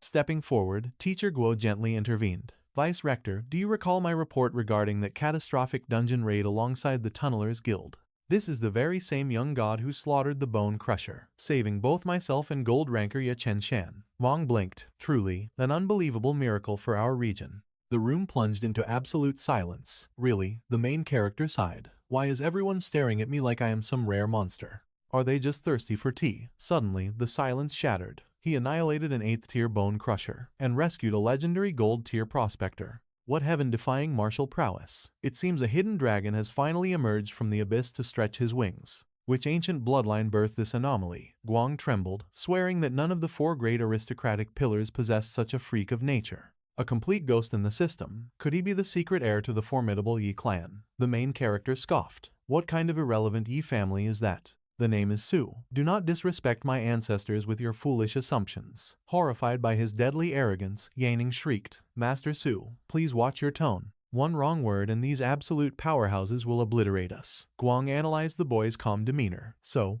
he truly lacks an aristocratic background. Forget the academy. A diamond like him belongs on the battlefield. Join our elite strike force this instant. You shall command the Vanguard Division with double the heavenly resources. Yanning felt her soul leave her body. Commanding the Vanguard with double resources. She was stuck at the absolute bottom of the 4th Division with 0 perks. Ping scoffed, sensing the boy's total apathy. He is clearly unamused by your scraps. Academic cultivation is far superior to joining your meat grinder. The entire room erupted in shock. The rival captain smirked. Allow me to rescue you from these peasants' pathetic offers. Swear loyalty to my banner. I will instantly transfer 100,000 elite merit points to your name. The veteran barked his counteroffer. I shall bestow upon you legendary divine armor and forbidden martial arts scrolls. Make your choice, boy. Overcome with greed, Yanning shrieked. We accept. We absolutely accept. The main character glared at her intensely. Did you suffer brain damage? He had completely forgotten she was even there. More importantly, who would manage his precious shop and peddle his divine merchandise if he wasted time dungeon raiding? Teacher Guo smiled warmly. Mr. Su, how would you like to reign as an honored professor at our esteemed academy? The main character blinked. A professor? Yanning felt her reality shatter. A distinguished professor. The sheer impossibility. Securing such divine status required a minimum tier 7 awakening, plus conquering a gauntlet of impossibly brutal trials just to qualify. An academy master shaped the actual destinies of thousands of aspiring cultivators. Mountains of legendary warriors would kill for even a fraction of such absolute authority. Kuya's lips curled into a knowing smile. That is correct. Just one single lecture a week, and the rest of your time is entirely your own. You will wield absolute privileges and unlock every resource on campus. The main character's eyes sharpened. Absolutely every resource. His mind raced. Forging the legendary Golden Crow, demonic body demanded exceedingly rare materials. Harvesting them directly from this academy would save oceans of sweat and blood. Furthermore, securing an official mentor's license would instantly obliterate his worldly troubles. Smuggling extraterrestrial treasures would become absolute child's play. A flawless masterstroke. Ping smirked confidently. Consider it a deal. Moments later, Ping stared blankly at a monstrous mountain of texts. What on earth is this nightmare? Gushi glanced back, explaining the harsh reality. To claim the mentor title, he must survive a brutal gauntlet, testing physical limits, combat prowess, and supreme academic knowledge. To even qualify, he absolutely needed an average score of 60 on the grueling written exams. If that was the case, this would be a monumental pain. The main character sighed heavily. Is it too late to rip up our contract? Suddenly, Mong stepped from the shadows and cleared his throat. Fear not, that agonizing path is merely the standard for ordinary outsiders. Mr. Su has slaughtered terrifying demonic beasts in the savage wastelands. His martial prowess is utterly unquestionable. As for the teaching arts, he was confident Su could easily adapt after shadowing veteran mentors. Ping's eyes narrowed sharply. What exactly is the catch? Mong twirled his mustache with a cunning glint. He merely needs to conquer a single physical assessment. The Grand Academy system demands an accurate registry of every mentor's raw power. This sacred data perfectly matches prodigy students with their rightful master. Ping froze, instantly seeing through the facade. The old fox wanted to probe his true depths, fail to impress, and they would undoubtedly slash his lavish funding. Fine then, he boldly accepted the challenge. What manner of trial awaits? Mong gestured for him to follow into the abyss. Deep inside a supreme-grade testing arena, Menong halted. He must face this monstrous Baiji construct alone, survive for just 1 minute, and the victory is his. The main character asked coolly, without heavenly beasts. Mansong nodded grimly. Exactly. Kuchoi watched nervously from the sidelines. That is a supreme-tier combat automaton. Even an elite like her had been completely crushed in merely 30 seconds. The wicked vice principal was intentionally trying to assert dominance over Mr. Su. Unfazed, the main character stepped into the firing line. Time to test his brutal cultivation gains. Let us begin. The mechanical titan lunged forward, instantly meeting Ping's blazing star shield.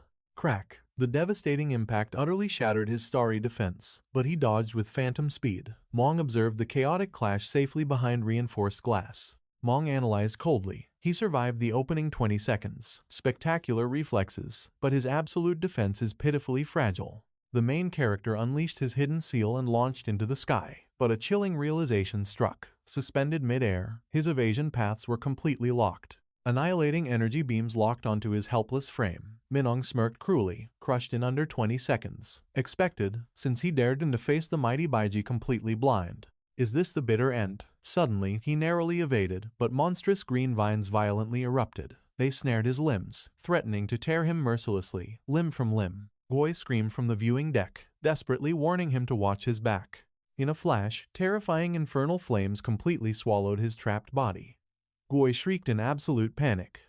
Vice Principal, terminate the trial this instant. Menong simply smiled coldly. Patience. The stubborn boy has not begged for mercy, therefore his fighting spirit has yet to be broken. Menong calculated flawlessly. The mighty Baiji rapidly escalates its onslaught. It takes a mere 5 seconds to surge from the first to the devastating 6th stage. They would manually override the system just before the killing blow, but how mangled would he become? Amidst the inferno, Ping roared. His surging water armor was rapidly boiling away. The demonic vines were crushing his very bones. Goi counted the agonizing seconds. 4 seconds. 5 seconds.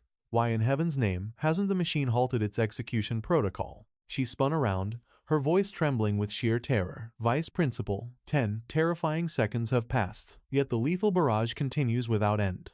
This apocalyptic firestorm has undoubtedly breached the terrifying 8th stage. Why is the system completely unresponsive? Has the poor boy already fainted from the agonizing pain? A blazing hellscape consumed the main character entirely, yet within the raging inferno, his iron will refuse to shatter. His brow furrowed in absolute fury. Blinding, supreme mana erupted from his core. The shockwave obliterated his garments and violently snapped the cursed vines like dry twigs. Crashing down, he roared in pure defiance. You pathetic hunk of scrap. Gathering explosive aura into a single fist, he unleashed a cataclysmic strike. The monstrous automaton was brutally blasted backward across the arena. The wicked vice principal gasped, his jaw hitting the floor in utter disbelief. Impossible. He not only survived the lethal onslaught, but ferociously counterattacked. Against the mighty Baiji, every single predecessor had been utterly crushed. Yet now, their supreme weapon lay completely battered and broken. The main character froze amidst the smoke. This surging ancient power, what exactly is this? A majestic blue system window suddenly flickered to life. Warning. Stage 1, Golden Crow, Demonic Mode, remains highly unstable. Current activation only yields a marginal boost to supreme combat efficiency. Only during moments of absolute crisis will the incomplete legendary Golden Crow form forcefully awaken. channeling the ancient beast's heaven-defying might. Ping's eyes widened in sheer awe. Simply incomplete. Was that apocalyptic surge merely a fraction of its true godlike strength? Suddenly, the battered machine violently beeped. Supreme scan complete. Supreme star energy output measured. Mid-tier. 3rd ascension stage. Destructive strike force. Mid-tier 7th stage. Ultimate defensive fortitude. Low-tier 8th stage. Final absolute combat rating. Peak tier 7th stage. Brushing off the dust, he locked eyes with his stunned observers. Well? Is that enough for you? Mong clapped his trembling hands in absolute reverence. Magnificent. A true prodigy. Mr. Su is undoubtedly overqualified for the prestigious senior mentor throne. Gucci stared in absolute, awestruck shock. A legendary senior mentor. Menong beamed brightly, promising his official supreme rank credentials would be forged by tomorrow's dawn. Welcome to Fengshan, Ping thought. Normal humans would crumble under such a monstrous aura. Without his demonic physique, he would be fish food. Meanwhile, that sly fox Mong probed. Teacher Su, does something displease you? Is it my shredded clothes? The main character scoffed internally. He is still playing dumb. Whatever, his test results were flawless. Too lazy for academy politics, he declared. If we are done here, I am leaving. Mong offered an escort, but our hero coldly refused. Mong just waved. Fine, but do not forget your weekly master class. Gu stepped out of the shadows. A staggering level 7 combat grade. Yet a mere level 3 star power. It defies logic. How is this possible? Mong narrowed his eyes. Only one explanation exists. He practices a forbidden art, but his awakening was recent. A supreme master must be backing him. Investigate him when the chance arises. Find this hidden master. Gu nodded. Meanwhile, our hero smirked. Looking for my secrets? First, you need to find my shop. Suddenly, Ping leaned around the corner. Why play these childish spy games? Just ask me directly. But in exchange, bring me some filthy rich disciples. Mong choked. Teacher Su. You were listening. Later that evening, Ping finally arrived at his humble home. Heavens, why are you half naked? Are you injured? Qingru gasped. He calmed his frantic mother, as she inspected his chiseled physique. Wow, my boy got muscular. Let me take a look. Mom, please stop poking me. I will explain after changing. Qingru scoffed. You ungrateful brat, why so shy? I used to change your diapers. Defeated, Ping retreated upstairs and peeled off his ruined battle gear. My water armor is completely shattered, he sighed. Can it be repaired? Suddenly, his sister kicked the door open. You awaken star power. Standing there in his briefs, he coldly replied. Yeah, so. Ling Yue froze, her face flushing crimson. She covered her eyes and shrieked, You shameless pervert. When did you even awaken? She yelled. Annoyed, Ping shot back. Who is the pervert? You kicked my door down. You are the freak, brother. Put some clothes on right now, she demanded. The main character smirked dangerously. She invades her senior's room and drops honorifics. Time to teach this little sister some respect. With an evil grin, he mocked. What, do you not like the view? He flexed his muscles and teased. Then take a good, long look. Ling Yue shrieked, total pervert, and launched a furious punch. I just broke through to the 4th stage. Back off, she warned, her aura flaring wildly. Ping chuckled arrogantly. Let her try. I am invincible now. But her fist struck below the belt, dropping him in agonizing pain. Heavens, he mentally screamed. My defense is at stage 8. How did that hurt? A cold system prompt chimed in. Alert. Golden Raven physique is currently incomplete. Host's base physical defense is barely above stage 3. He roared in ultimate betrayal. Why didn't you warn me sooner? Later, an awkward family meeting commenced. Qingru sliced an apple, asking gently, when did your star bloodline finally awaken? What kind of celestial beast did you contract? What are its stats? Ping shrugged. Just recently, I have a little skeleton. Its potential is absolute trash right now. Qingru frowned. Why settle for undead garbage? Mom will buy you a legendary beast. Ling Yue scoffed. He just awakened. He could never control a high-tier pet. Besides, premium astral pets require ridiculously expensive premium food.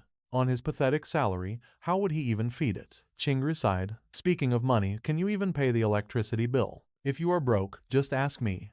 Stop taking out those shady loans. Remembering the previous owner's debts, he checked his account. I haven't earned much, he grinned. But take a look. His bank screen lit up, revealing a staggering 500,000 credits. Ling Yue's jaw dropped. 500,000. Qingru gasped. Where did you get a fortune like this?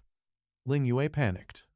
Oh my god, did you rob a bank? He smirked. That legendary Thunder Mouse went viral at Fengshan. Great advertising. Obviously, he thought, I cannot reveal that my true shop earnings convert into pure system energy.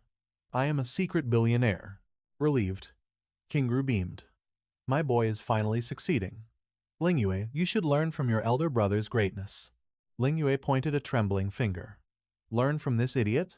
He will always be a loser compared to me. He sighed with an all-knowing smile. Sure, little sister, I will protect you. The next dawn, a mysterious girl entered his shop. Excuse me, she asked. Are you the legendary master who cultivated that divine Thunder Mouse? Ping's eyes glinted. The moment his shop's fame exploded, his first target arrived. He smirked. You came to the right place. What do you desire? Seeking divine beast food or an awakening? She grabbed a vial, demanding her 4 familiars be forged into beasts mightier than the legendary lightning mouse. He cleared his throat. Valued patron, he began, secretly amused by her blazing arrogance, the second she walked through his doors. The main character explained the harsh truth. Lightning Mouse Awakenings were a highly restricted service. Only standard refinement was available today. Her eyes narrowed. Restricted, so that monstrous Lightning Mouse truly was a one-of-a-kind miracle. She demanded to know the exact power boost of this standard refinement. Su Ping pinched his fingers together, revealing the brutal truth. To be blunt, the results are completely inferior. It only offers a minor stat boost. Low-tier beasts will cost 10,000. And mid-tier familiars demand 100,000. She scoffed in utter disbelief. A minor boost? That sounds like an absolute scam. Obviously, it was a trap. Su Yining must have already hoarded all the true divine benefits for her own beast. Or worse, this trashy store is milking the Lightning Mouse legend just to rob blind fools. Arguing with this scammer was entirely pointless. She spun on her heel. Forget this garbage. I am leaving. But the main character suddenly called out, halting her in her tracks. Suddenly, the translucent system interface flashed. Due to client mistrust and fatal order cancellation damaging store prestige, the host must execute a supreme professional refinement. He mentally gasped. Is supreme refinement truly necessary? The system coldly replied. The ultimate refinement fee is multiplied by 100 times. Exactly 100 times the standard cost. The required refinement period is 30 days. Strict condition parameters apply. The baseline attributes of the chosen spirit beast must break past the absolute average limit. Quest completion guarantees 1 mid-tier divine elixir and an exclusive, heaven, defying mystic art. Failure results in a devastating 10-point system penalty. The main character's eyes burned. A divine elixir and a heaven-defying art? The ultimate loot was intoxicating, but the monstrous price tag was 100 times the norm. Could any mortal actually afford this? The furious girl glared back. Have any last excuses, shopkeeper? Su Ping simply smiled and spoke. Valued patron, I sense your burning ambition to forge a heavenly beast, but unlocking the true Lightning Mouse potential carries an astronomical price tag. A realm of wealth ordinary mortals can never reach. She crossed her arms, smirking proudly. Name your price. Wealth is meaningless. The main character stated coldly. 1 million. Shock shattered her arrogant expression. 1 million. This lowly merchant is trying to scam me. He plans to steal my fortune and vanish into thin air. Massaging her temples, she interrogated him. Shopkeeper, are you merely renting this place? The main character chuckled darkly. Absolutely not. Our prestigious establishment's honor is undeniable. I have nowhere to run, nor would I ever. Still doubting me? Verify my existence on the Fengshan Academy database. I am Su Ping, a seemingly utterly insignificant individual. Her mind raced. Fengshan Academy? Could this street scammer actually be a fellow student at my elite campus? She ruthlessly summoned her academy interface, typing his name. Based on his youthful face, he is merely a weak first or second year junior. If he dares trick a noble senior, I will personally ensure his complete erasure from Fengshan Academy forever. Suddenly, the Crimson Academy database flared open. It brutally revealed the main character was an elite, high-ranking professor in the Savage Combat Department. A terrified shriek escaped her throat. An elite combat master at Fengshan? Her mind short-circuited. Why was an absolute monster playing shopkeeper? Why hide his monstrous identity? He commands the most terrifying department in the academy as a supreme-tier professor. This was absolute madness. The main character raised a mocking brow. What was that? Who exactly is disappearing? The mighty senior. A humiliated flush painted her face. She bowed at 90 degrees, trembling violently. Professor Su, I beg for your absolute mercy. I have committed a fatal sin. Please forgive my ignorance. The main character internally grinned. This elite professor badge was an absolute cheat code. He casually commanded her to address him as boss here. She desperately scrambled to please him. Yes, Boss Su, your word is absolute law. I will return immediately with the massive refinement funds. Though my wealth is slightly lacking today, please accept my spirit beast. The sky bore. Instantly, a blinding system notification pierced his vision. 1 million astral coins crashed into his banking terminal. The system ruthlessly consumed it, transmuting the wealth into 10,000 pure energy points. Su Ping stared blankly at the overwhelming digits. She casually dropped an entire million like it was mere pocket change. What terrifying wealth. Meanwhile, her internal monologue screamed, "My bank account is completely drained. This is devastating. With Yaya owing me 500, I am completely broke." She whimpered like a kicked puppy. Boss Su, your aura feels so profoundly disappointed. I have blindly trampled upon your heavenly dignity repeatedly. The main character mentally slapped his forehead. A total miscalculation on my part. She frantically begged him to show immense mercy until the refinement ended. I swear upon my soul to offer a monumental tribute later. Su Ping thought greedily. What a magnificent golden goose. Ahem.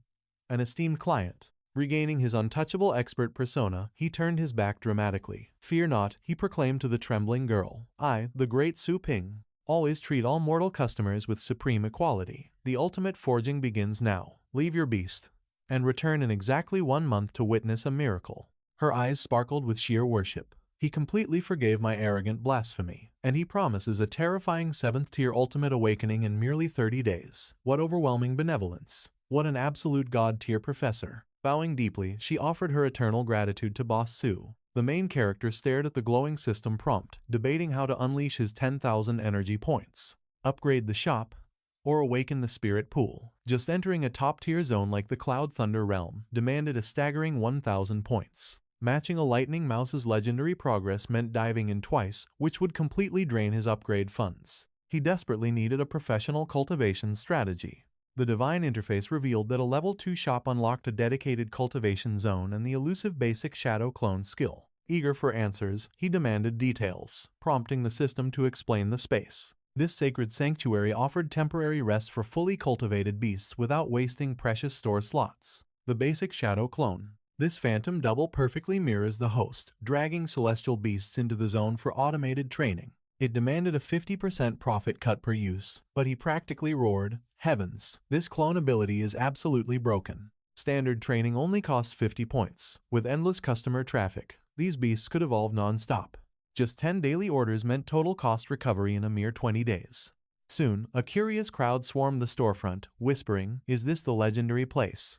Hearing the growing commotion, he stared in pure shock. Were all these warriors actually his clients? The eager mob flooded in, chanting, "Boss, Master, are you the legendary beast enhancer? Will you awaken our celestial companions?" Smirking at his system, he declared, "I accept everyone." The interface flashed brilliantly, initiating dimensional dive into the star debris cultivation realm. 30 resurrections granted. Duration, 10 days. 10 energy points consumed.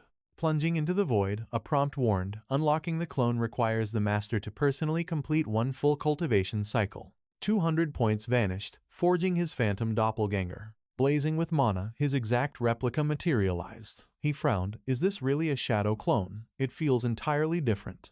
Was there a glitch? Regardless, awakening celestial beasts required an environment with perfect elemental fusion. The fiercer the flames, the faster fire beasts evolve. Destination, underground lava burning at 2,000 degrees.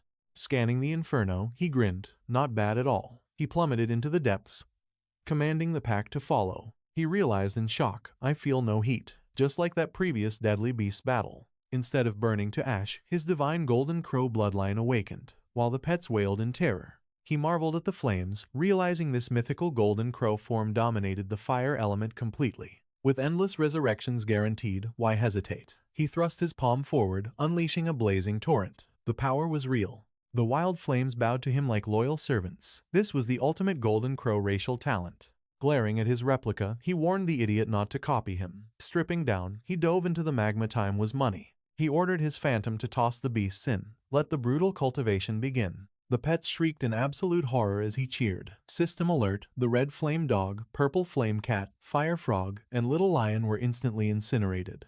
Smashing the resurrection prompt, he sighed, are these weaklings seriously fire attribute beasts? At least put up a fight. The creatures respawned, only to plunge back into the molten hellscape with agonizing screeches. He cackled like a madman. They survived a second longer. A chorus of tragic wails echoed relentlessly.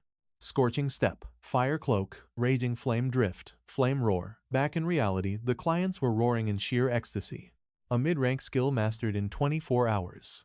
Is this some forbidden magic? This shop owner is a literal god. We are truly blessed to have a legendary master in our city. Master, take my money immediately. I need a cultivation slot. Sell me beast food. Overwhelmed, he raised his hands. Order, everyone. Form a proper line. There is plenty of time. I will serve everyone. The system chimed. 26,000 heavenly coins deposited, instantly converting into 260 delicious energy points. Total balance, 11,650 points. He smirked. So much for 20 days. I will recover my costs in 48 hours. Every single beast housing slot was completely maxed out. Smashing the interface button, he grinned. Farewell. A notification flashed. Pet sections expanded to the absolute limit. 25 out of 25 slots filled. Capped out, his next step was obvious, upgrading the shop to level 2. 1,000 points for a single upgrade. The main character mused. Hard pass. He weighed his options. He needed 10,000 points. Elite cultivation zones demanded a fortune, and entering with one beast was foolish. Turning his gaze inward, Su Ping made his choice. System. Awaken the Chaos Spirit Pool. Ding. 10,000 energy points vanished instantly from his balance, leaving a mere 2,000 behind. Blinding mana flooded the room. The interface flashed, congratulating its master on a flawless breakthrough. Each summon now drained 10,000 points, unlocking a rare chance to awaken a legendary beast king. He crossed his arms, scowling. 100,000 coins for a single pull. This is daylight robbery. His last pull yielded a trash-tier skeleton. I am not begging for a king, but give me a stage 6. Summon, Su Ping commanded. Suddenly, violent lightning tore through the heavens, leaving bystanders screaming in absolute terror. As unnatural storms raged, a divine thunderbolt crashed down. He bolted straight toward the impact crater. His jaw dropped in absolute disbelief. Heavens, it is the light-bearing serpent of purgatory. System alert, light-bearing serpent of purgatory. Ancient fire dragon lineage. Peak 9th rank potential. Currently mid-3rd stage. Innate skills unlocked, dragon breath and dragon might. Su Ping practically beamed. I hit the jackpot.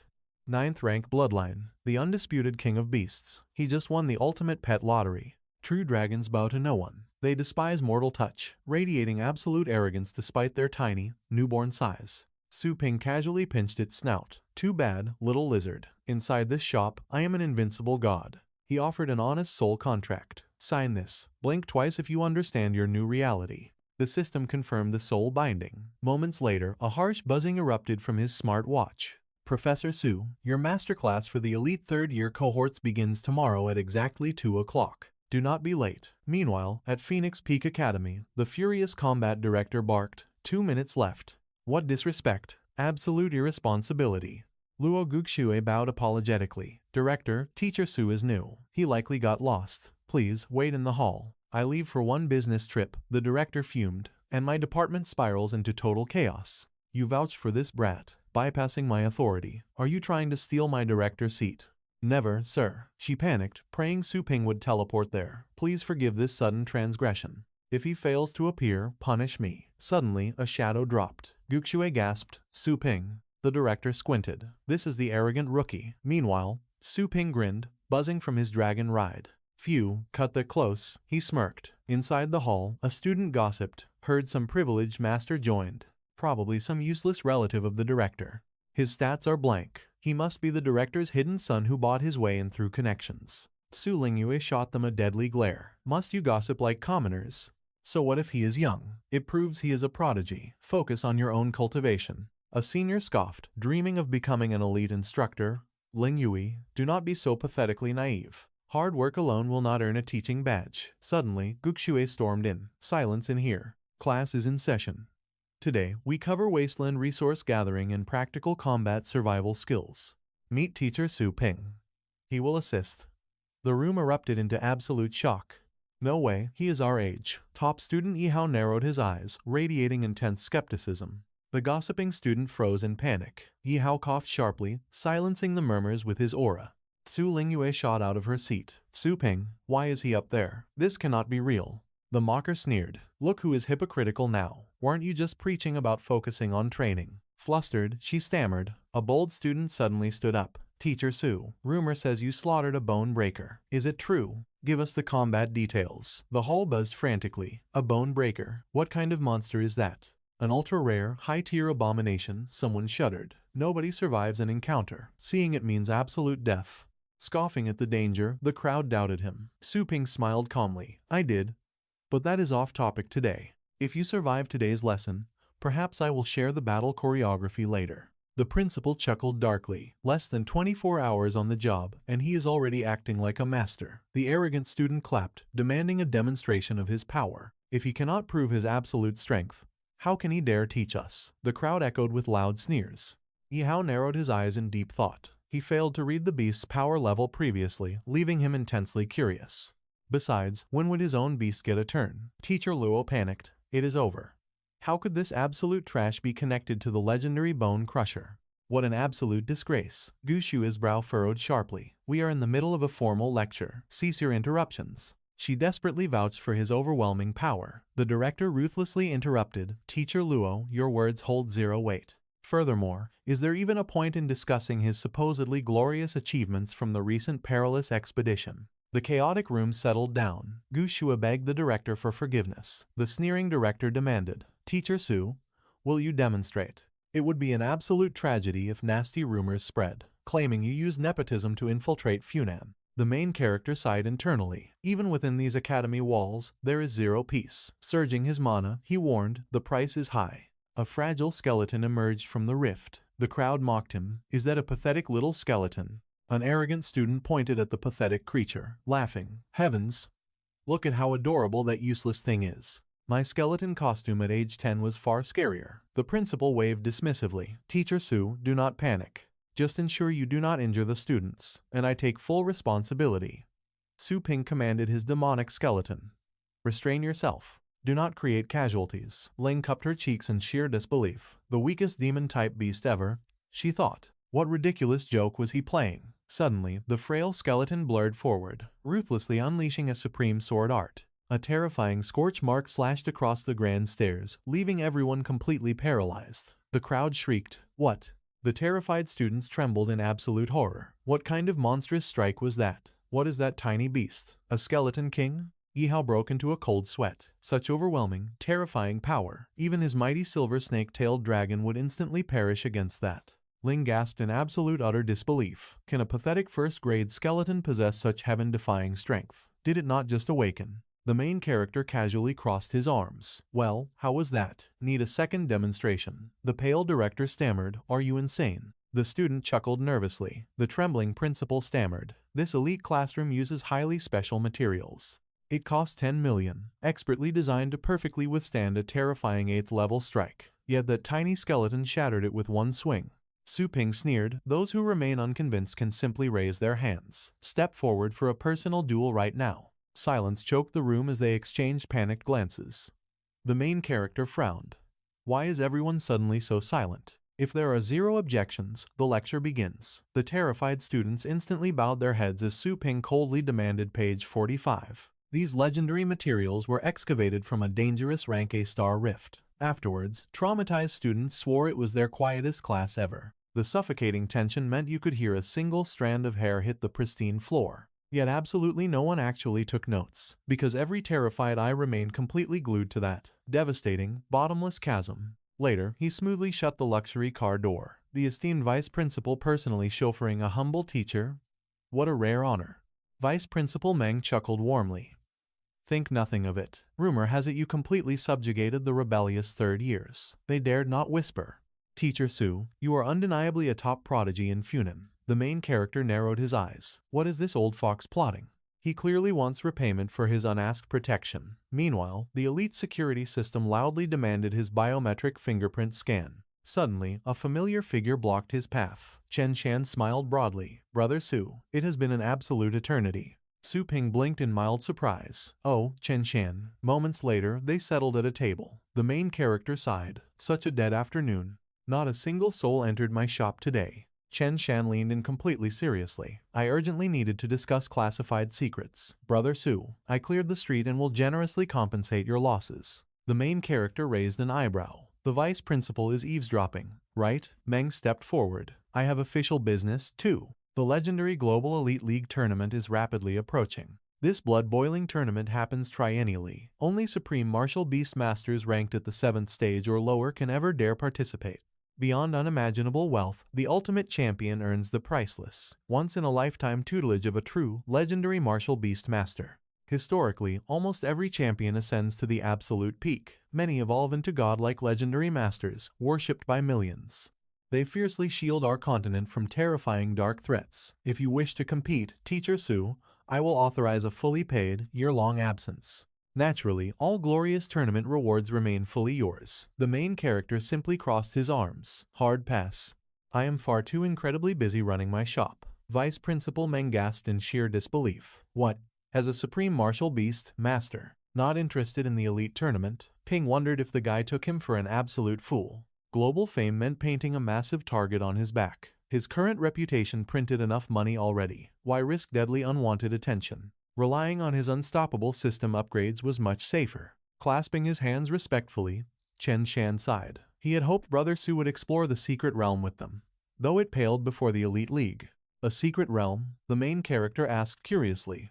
Mong gasped. The 3 legendary secret realms unique to Asia. Chen Shan nodded solemnly.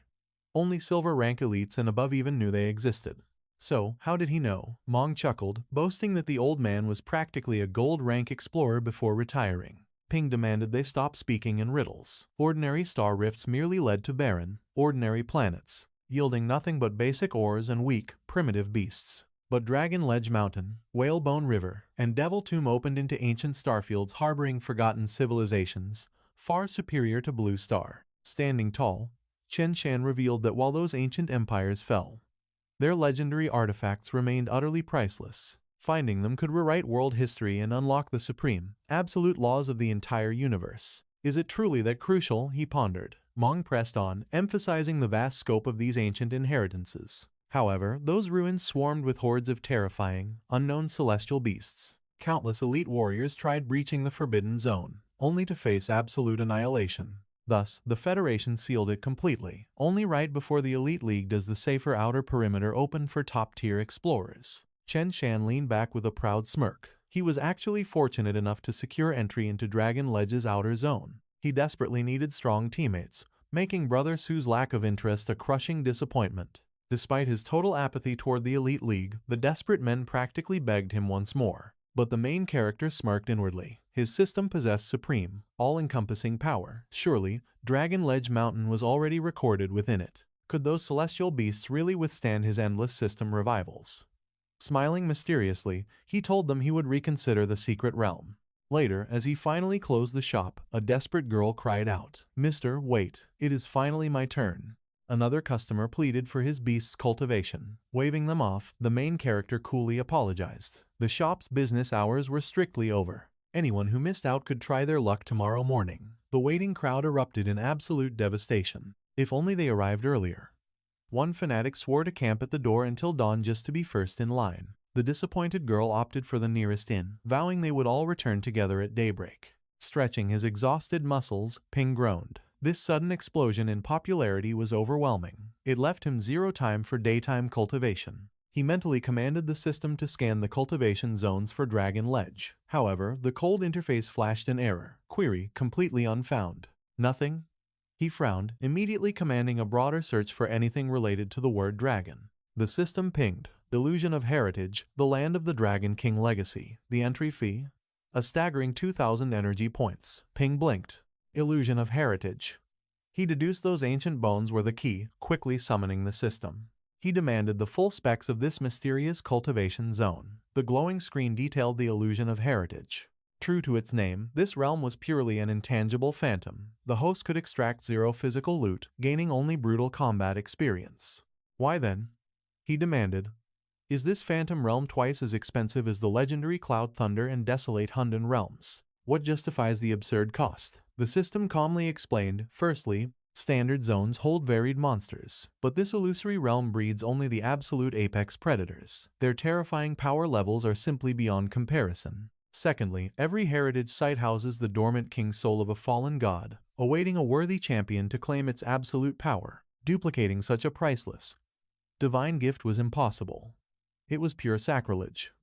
Ping pondered this heavy revelation. The king's soul was unique, but everything else was fair game. He refused to let a tiny skeleton hog all the glorious combat rewards. Pushing open the pet room door, he eyed an abandoned dog. Its boarding contract had expired ages ago, yet its negligent owner never returned. Was the owner dead or amnesiac? He reached for the trembling beast, and the system suddenly declared a binding contract was formed. The interface scanned a first-stage moon dog, verifying its fierce appearance marked it as a frontline combat beast.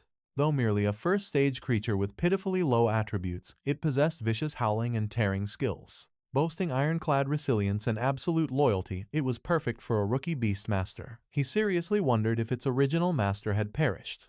Staring into the mutt's eyes, Ping grinned. It had freeloaded space long enough. From this moment on, it would forge its destiny alongside him. The hound howled a fierce agreement. With battle cries echoing, he and his spiritual beasts charged relentlessly forward. A system prompt flashed, 2,000 energy points consumed. The master crossed into the illusory realm of the legendary Dragon King's ancient inheritance. 10 resurrections granted, with a 7-day time limit. An ancient voice boomed through the void, demanding if he dared to accept the inheritance trial. The main character agreed without hesitation. Suddenly, a colossal monolith tore through the earth. Ping gasped, "What is that?"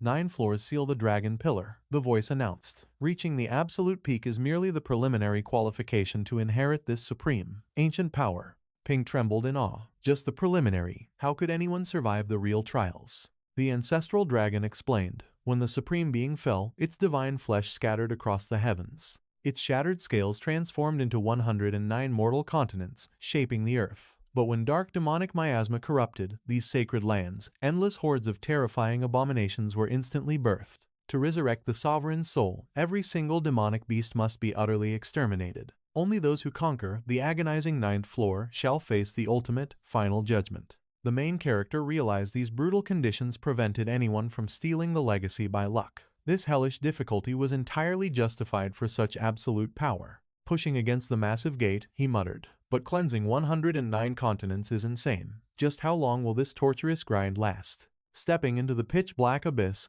he questioned the darkness. The ancient dragon rumbled, "Challenger, first you must learn to fear a true dragon's supreme majesty." "What insane aura is this?" he gasped. Suddenly, a familiar bark echoed out. "Moon-chasing dog." Ping's eyes widened in sheer shock. Wasn't the hound standing right behind him? Why in the world was the sound echoing from the absolute opposite direction? Instantly, terrifying beastly roars erupted from every single corner of the darkness. The main character panicked. It is coming from absolutely everywhere. Are these unseen phantom beasts? The hero checked his protective artifact, wondering if vengeful spirits truly surrounded them. Squinting into the gloom, he yelled, "Wait, is that a stone guardian?" He stared in disbelief while his bruised spiritual pets whined in absolute pain. Letting out a heavy sigh, he realized they had slammed blindly into a solid stone wall. Sparking a brilliant light, he examined the guardian. This bizarre architectural layout was definitely warping the sound waves, creating a terrifying auditory illusion. But could the first trial genuinely be this basic? Where was the demanded reverence? Instantly, the stone giant awakened. Its massive blade swung downward, but little skeleton flashed forward, flawlessly parrying the lethal strike. The hero whipped around, realizing if one gatekeeper was alive, the other must be awakened too. A split second later, a colossal halberd mercilessly impaled his chest. "Curse it all," he mentally groaned. The icy system chimed, "Host has been eradicated. The remaining number of resurrections is 9. Spawn points were entirely random. Reviving from the void, the hero cursed his devastatingly slow reaction time. Had he instantly condensed his astral energy into a single defensive point, he might have survived. Tragically, the Guardian's strike was just too terrifyingly fast. Thank the heavens little skeleton could suppress these stone golems. Reborn from death, he glared fiercely back at the towering monolithic sentinels. Casting his bright light, he saw both colossal guardians aiming lethal weapons directly at his throat. Little skeleton instantly materialized, signaling him to stop. The deadly blade froze mere inches away. Tracing the cold steel, brilliant realization struck the hero. Learning reverence literally meant he was absolutely forbidden to gaze directly into the stone dragon's terrifying eyes. Leading his loyal battle pets onward, he smirked. Well, that terrifying mystery was solved incredibly fast. Navigating the shadows, he analyzed the situation. A high-level battle pet master's divine perception was infinitely more awakened than that of mere mortals. He could flawlessly track the violent currents of astral energy, even in total, suffocating blindness. This crushing spatial pressure would not disorient him. Expanding his spiritual senses under the dragon's aura, he mapped every deadly trap lurking in the pitch-black void. This demanded an immense drain of mental energy that ordinary battle masters could never survive. The brilliant advantage was cracking the first floor's mechanic. Now, he could channel his entire concentration into tracking pure spatial direction and divine astral perception. Having endured hellish gravity in elite cultivation zones, this spiritual suppression was like a gentle breeze to him. So, this first trial was an absolute joke. But without warning, a terrifying unseen entity lunged straight toward his throat. The main character instantly sensed a suffocating killing intent. Wait, this lethal aura had a flaw. It absolutely was not being emitted by a living, breathing beast. It was a sheer mental illusion. The phantom dragon glided past, and they finally reached a grim, ancient wall decorated entirely with monstrous demonic skulls. We passed, the hero declared. The divine voice echoed, congratulating the challenger on conquering the initial nightmare and granting him passage to the grueling second floor. In a blinding dimensional flash, he and his loyal beasts materialized safely back inside his pet shop. System alerts flared, Purgatory Candle Dragon ascended. Fourth stage achieved, unlocking the legendary dragon roar. Moonchasing Dog's power skyrocketed. Third stage reached, unlocking the savage fury hunting. The Tanjong Pig's raw combat strength exponentially leveled up. Hitting its third stage, it manifested exalted taste, a devastatingly lethal toxin. Meanwhile, Little Skeleton's demonic combat power surged exponentially. Piercing the 8th stage, it unlocked the ultimate dragon execution skill. The hero exhaled, thinking this heavenly harvest was absolutely phenomenal. They cleared the 8th floor instantly. 2 or 3 runs would perfectly level up the heaven-devouring pig. However, the 9th floor guardian possesses the terrifying might of a rank 9 entity. Even with the dragon execution art, Little Skeleton cannot defy a rank 9 monster. He must completely absorb the Skeleton King Bloodstone first. 6 in the morning, Ling Yui peeked around the corner. She scoffed. This useless brother could never survive a rank 4 master's strike. So how did he fake his way into becoming a senior lecturer? His secret was shady, and she swore to expose him. Suddenly, a massive crowd outside the pet shop caught her eye. Had someone finally exposed her deadbeat brother? But wait, why arrive so early? He usually slept until 3 in the afternoon. The crowd erupted. He is finally here. The master is upgrading our battle pets today, right? I have waited forever. Please tell me he did not forget my appointment. Pressing against the wall, Ling Yui grimaced. These fanatics worshipped her brother like a divine savior. Was this a pyramid scheme? The main character casually parked his bike. Form a line. The rules are absolute. Wait your turn. Yes, boss. The crowd roared. Suddenly, someone tried to cut the line and enter. A furious bystander immediately snapped back. Get to the back, wise guy. But as Yihao stepped forward, the angry crowd instantly froze in sheer disbelief. Senior Yihao, please, step right in. No questions asked. The intimidating crowd instantly parted like the Red Sea. Absolute shock washed over them. The legendary Yihao is actually here? Ling Yue widened her eyes in total disbelief. Yihao? The former tournament champion. Why would the ultimate third-year prodigy visit her utterly worthless brother? Did that fool actually provoke a monster? The main character blinked in surprise, calmly questioning the elite student's sudden arrival. A terrifying shadow loomed behind Yihao. Do not play dumb. You have not forgotten my Silver Snake Thunder Dragon, right? Blinding energy exploded from the ferocious beast, forcing the terrified onlookers to shield their fragile bodies. This gale force is insane, they shrieked. It is the legendary Silver Snake Thunder Dragon. Fall back or be crushed. Ling Yue panicked. Why summon such a monster? Was he planning a brutal public execution? Yihao smirked arrogantly, basking in my dragon's magnificent glory. Are you already calculating how to cultivate its divine power? The main character simply stared. This terrifying beast boasted a supreme rank 9 bloodline limit. System. When does the advanced celestial beast breeding service finally unlock? A holographic prompt materialized. Upgrading to a level 3 store requires completing at least one elite professional breeding contract. The ultimate prerequisite. The host must mercilessly expand the store's physical domain to 3,000 square meters. 3,000 meters, he cursed inwardly. That is a military factory, not a shop. Nearby, a girl excitedly clenched her fists. Witnessing a rank 9 beast up close was absolutely breathtaking. Even the mighty Yehao sought cultivation services here. You absolute fool. Another spectator sharply retorted. The boss admitted, rank 9 bloodlines are mythically rare. Dragon types are a different breed entirely, utterly eclipsing those pathetic rank 1 garbage pets. If this master has never cultivated a true dragon, his so-called expertise is completely useless. The fangirl realized the terrifying truth. She had literally never seen this mysterious boss command a high-ranking celestial beast before. Yihao leaned in mockingly. Tell me the truth. Boss, have you actually never trained a genuine dragon-type beast? The main character's eyes calculated the profit. Yihao owns a celestial beast. This elite whale definitely has incredibly wealthy friends. Backing down now meant kissing an entire goldmine of premium, high-paying clients absolutely goodbye. My time is precious, he stated coolly. I only accept these contracts on rare occasions. I plan to wait until its maturity. But whatever. Witness the modest results of my personal cultivation. Instantly, space tore open. A devastating wave of ancient energy erupted from the void, paralyzing the terrified crowd. Heavens, what is that terrifying aura? Lingyue shielded her trembling face. The oppressive scent of blood and ash is suffocating. What monster did he tame? The crowd screamed in absolute horror. A legendary purgatory candle dragon. The beast unleashed a soul-shattering roar. Spectators collapsed to their knees, screaming, "This is true, draconic majesty." The pressure was agonizing. Yihao snapped his head toward his pet, utterly horrified. Impossible. A mere roar forced his silver snake thunder dragon into absolute submission, even with its massive physical size advantage. The main character raised one finger. You are dead wrong, Yihao. It submits to overwhelming, absolute bloodline suppression. He blinked in shock. What was this guy rambling about? He countered, the 9th stage represents an absolute chasm of power. The power gap is so massive, it easily crushes the first 8 stages combined.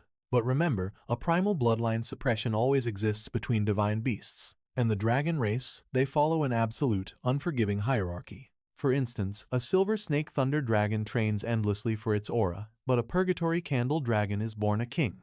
Heat rushed to his face as he scratched his head. So that was the hidden truth. Lesson learned. Who would have thought this guy possessed such profound cultivation knowledge? Analyzing top-tier beasts with terrifying precision. His mind spun from his own foolish question. Right now, he just wanted the ground to swallow him whole. The main character simply patted his shoulder, easing the tension. He completely understood that burning desire to grow stronger. When the right moment arrives, he definitely wouldn't leave him behind. He turned around, calling out to him. Stepping forward with a wicked grin, he muttered, "The innocent lamb has officially stepped onto the butcher's block." Meanwhile, Lingyue collapsed to her knees in pure shock. Purgatory candle dragon, little skeleton, lightning rat, a master tier instructor. It was all completely real. Her brother was actually a legend. Back at the pet shop, business flowed like water.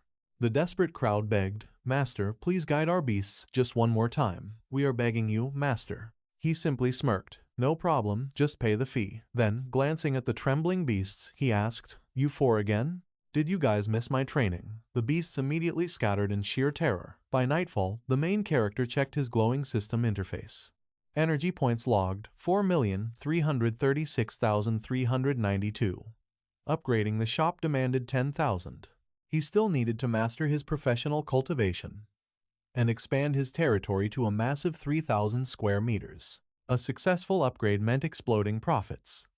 But buying a physical storefront in a decent district, that would bleed him 40 to 50,000 per square meter. He was staring at a soul-crushing total of 150 million. Still, an upgraded shop meant doubled revenue.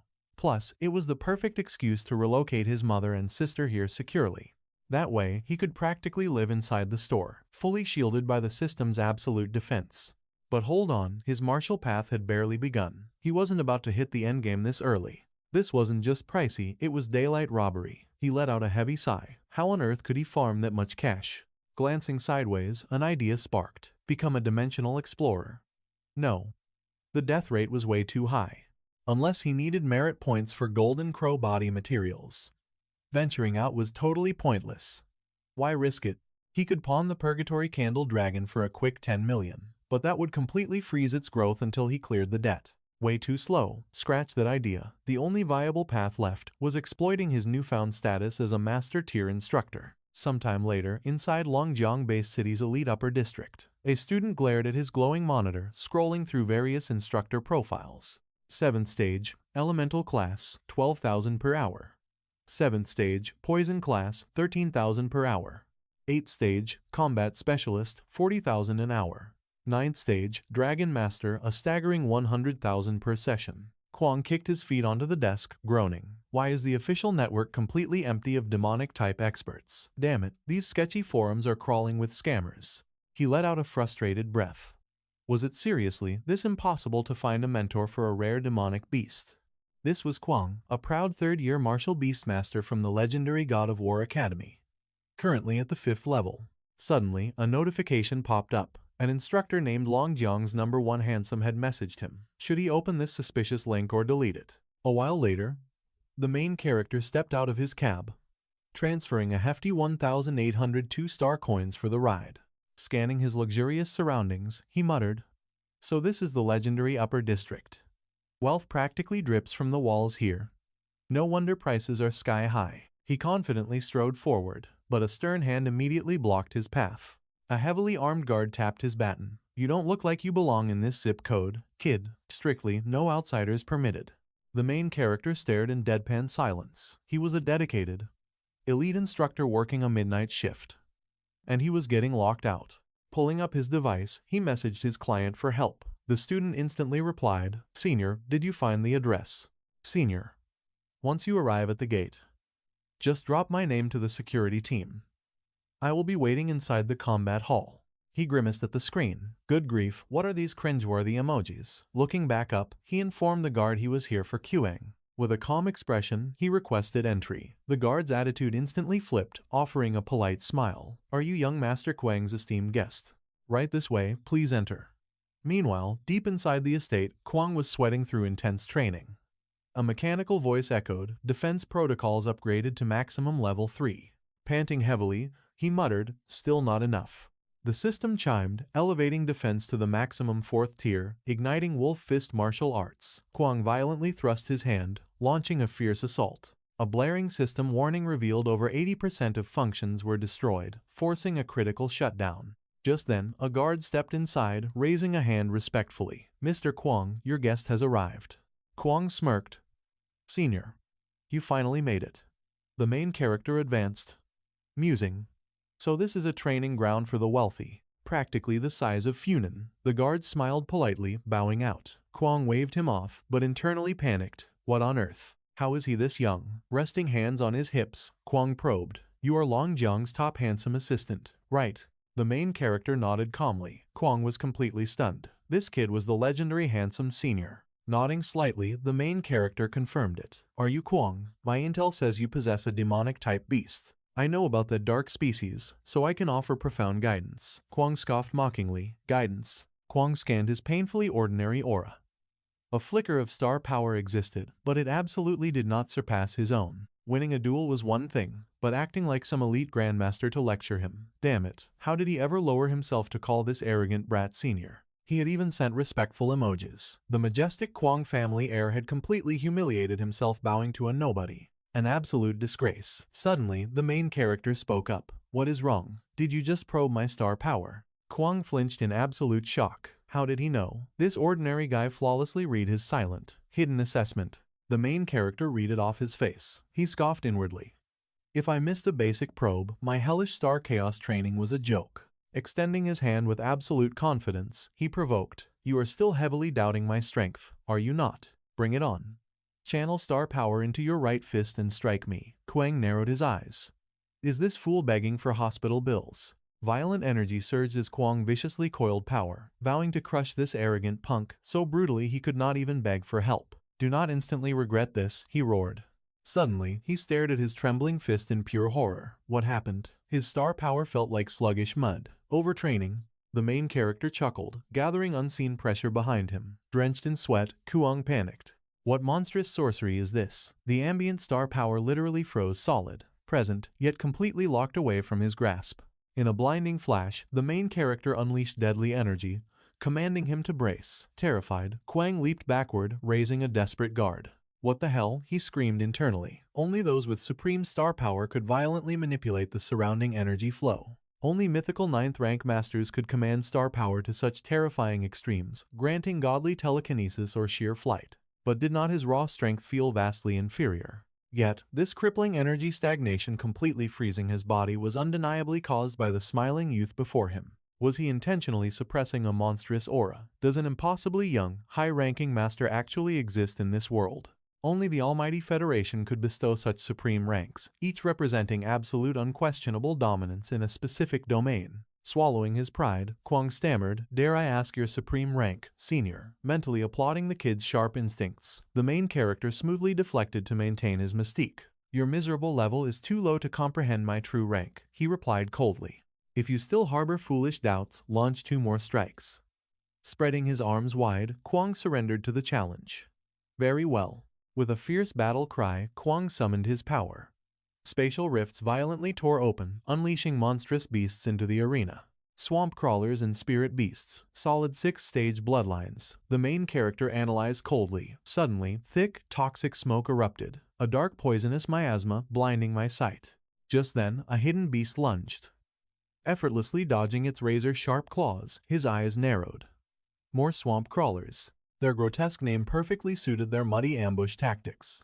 They boasted frightening 6th-stage might, but this dry compact arena sand was fatally crippling their fluid agility. Deprived of swamps, their actual combat power plummeted to just the 5th stage. Gripping the massive paw barehanded, he smirked. Thanks to grueling trials in the Dragon King's heritage land, he could now ignite 70% of the legendary Golden Crow form. His pure physical strength easily rivaled a mid-6th stage monster.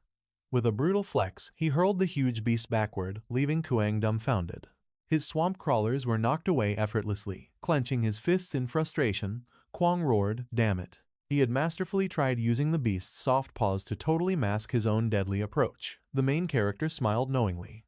A brilliant tactic if you could mitigate the terrain penalty. Otherwise, it is just useless theory. Pivoting on his heel, he threw down the gauntlet. "Not giving up? Watch how I absolutely crush it." Focusing his fiery aura, he smirked. He had survived this exact monster's roar hundreds of times. He cleared his throat. An instant later, a devastating shockwave erupted, sending the enemy beasts into terrified, ear-piercing shrieks. Kwang covered his ears and screamed. Was that an actual dragon's roar? The main character smirked inwardly. Those heavenly beasts only ever bullied weaklings. They were so utterly spoiled by effortless victories that their master completely ignored basic battle tactics. Even though that deafening roar didn't hold even 20% of the ancient demon king's true terrifying might, it was still overwhelming enough to shatter that beast's spirit. Kwang stammered in disbelief. Isn't that divine skill strictly reserved for high-ranking dragons? How could a human beast master wield such divine techniques? How can mere mortal flesh generate such apocalyptic force? The main character simply shrugged. He just tempered his physical body a little bit. Nothing extraordinary at all. While his adorable pets lacked brutal combat experience, their pure cultivation talent was absolutely monstrous. Kwang blinked in confusion. Cuties? Senior really has a uniquely bizarre taste in beast aesthetics. The terrifying aura and sheer madness of demonic-type beasts are absolutely mind-bending to witness. Furthermore, ordinary beast masters rarely encounter such an unpopular type. Seeing those arrogant masters panic in total confusion is incredibly satisfying. But cultivating demonic beasts is pure hell. He could endure the disgusted glares from classmates, but even the academy teachers treated him like a freak.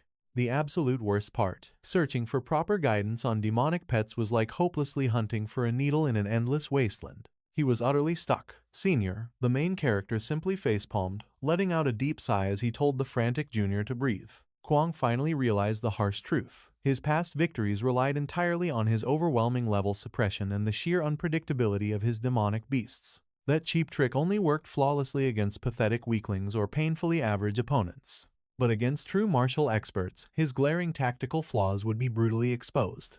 Desperation filling his eyes, Kwang begged for the senior's divine guidance. What was the solution? The main character casually retrieved a mysterious item. Here. Kwang's eyes bulged in absolute shock. Is that a legendary hellish bone lotus? The main character calmly corrected him. It is a hell's eye. This divine treasure will massively boost a demonic beast's intelligence, unlocking enough advanced skills to execute incredibly complex battle tactics. Naturally, he would also pass down his own masterful commanding techniques.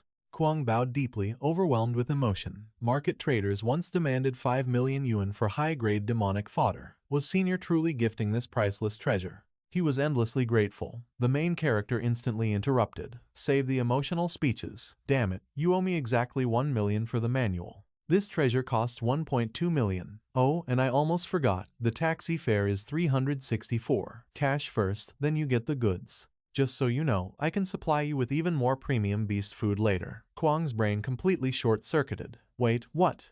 A hellish bone lotus for merely 1.2 million. Even with those petty extra fees, it was absurdly cheaper than the black market price. Did this mean Senior wanted to establish a long-term supply chain? This was a heaven-sent blessing. Kwang beamed with pure joy. Deal, Senior. Without another word, the main character slid into the waiting taxi. Rolling down the back window, he shot Kwang a piercing gaze. Remember this. The next time that Bone Beast faces an aerial opponent, simply construct a multi-layered bone prison straight into the sky. While perfectly absorbing enemy strikes, that same bone prison becomes a trap for devastating counterattacks. Finally, deploy the turbid fog to massively expand the blood spirit's fatal hunting range. Kwang nodded fiercely. I understand perfectly, Senior. The main character commanded the driver to step on it. Kwang hollered his goodbyes as the taxi sped off. Suddenly, Kwang frantically waved his hands. Damn it. Wait, stop the car. Actually, he probably doesn't need Senior's contact information just yet. Sometime later, the main character pushed open his front door, announcing his return. His mother glanced up from the kitchen, wondering why he was returning so late. Was he starving? She had a steaming hot dinner waiting. Slumping into a dining chair, he casually mentioned he had just been tied up with minor business. Staring at the absolute feast spread across the table, his eyes widened in bewilderment. Was today some kind of special holiday? Normally, he only ever found cold, pitiful leftovers waiting for him. Shifting his gaze, he noticed his younger sister awkwardly burying her flushed face into a couch pillow. Sensing her sheer embarrassment, he sighed. Taking a bite of the food, he mumbled, "Devil." His mother gently patted his head. "You little devil." Of course, her cooking was legendary. Was he only just realizing this fact? Internally, he wept. This was honestly the first truly divine meal he had eaten since his chaotic reincarnation. Could this body's mother secretly be a high-ranking culinary master? Later that night, he sat cross-legged on his bedroom floor, diving deep into solitary meditation. Today, by activating the terrifyingly enhanced demonic body of the Golden Crow, he had successfully tapped into the overwhelming power of the sixth stage. But if those two heavenly beasts were commanded by a true tactical genius, his personal strength would have failed. He would have been violently forced to summon his little skeleton. Unfortunately, his core cultivation was currently hopelessly deadlocked just above the third stage. Manually grinding through the Chaos Star universe to reach the fourth stage would agonizingly take several weeks. But purchasing a miraculous panacea from the shop would change everything. It was finally time to command the system to unlock the legendary store. Staring at the glowing system interface, he clicked his tongue. No divine elixirs here. 1,000 energy points to refresh, he muttered. Worth the gamble. He hit refresh. His eyes widened at a new drop. Intermediate trap ring, a 25% chance to snare a 9th stage heavenly beast. Impressive. Even as a single-use system artifact, it was perfect insurance if little skeleton failed to reach the 9th stage. He bought it just in case. Tapping refresh again, his jaw dropped. 50,000 points for Spirit Control, an astronomical price for a seemingly basic common grade skill. Was it overpriced trash? Or a terrifyingly overpowered hidden gem? If he drank an elixir after upgrading, the synergy could be absolute madness. Hesitating briefly, he tapped purchase. Instantly, an overwhelming surge of ancient knowledge flooded his mind. Channeling this newfound energy into his palm, he glared at a glass across the room. Rise. In a flash, the water glass shot into his grasp. A triumphant grin spread across his face. To think a mere common tier skill possessed such breathtaking utility. Spirit Control, a legendary martial beastmaster art. It grants telekinesis through sheer star power, requiring immense energy compression to manipulate the physical world. Purified, compressed, and relentlessly condensed. This grueling cycle repeats until the star power solidifies. Once solidified, it can warp reality itself, crushing mountains or forging weapons. This is the true domain of a 9th stage Grandmaster. But ordinary beastmasters below the 9th stage completely lack the monstrous reserves and microscopic control needed for astral solidification. They can only project pathetic trickles of energy to mildly boost their bodies or basic gear. Without a physical anchor, their frail energy instantly scatters to the wind. Yet Spirit Control bypassed rules, directly amplifying his star power. As expected, system rewards truly shattered the fundamental limits of this world.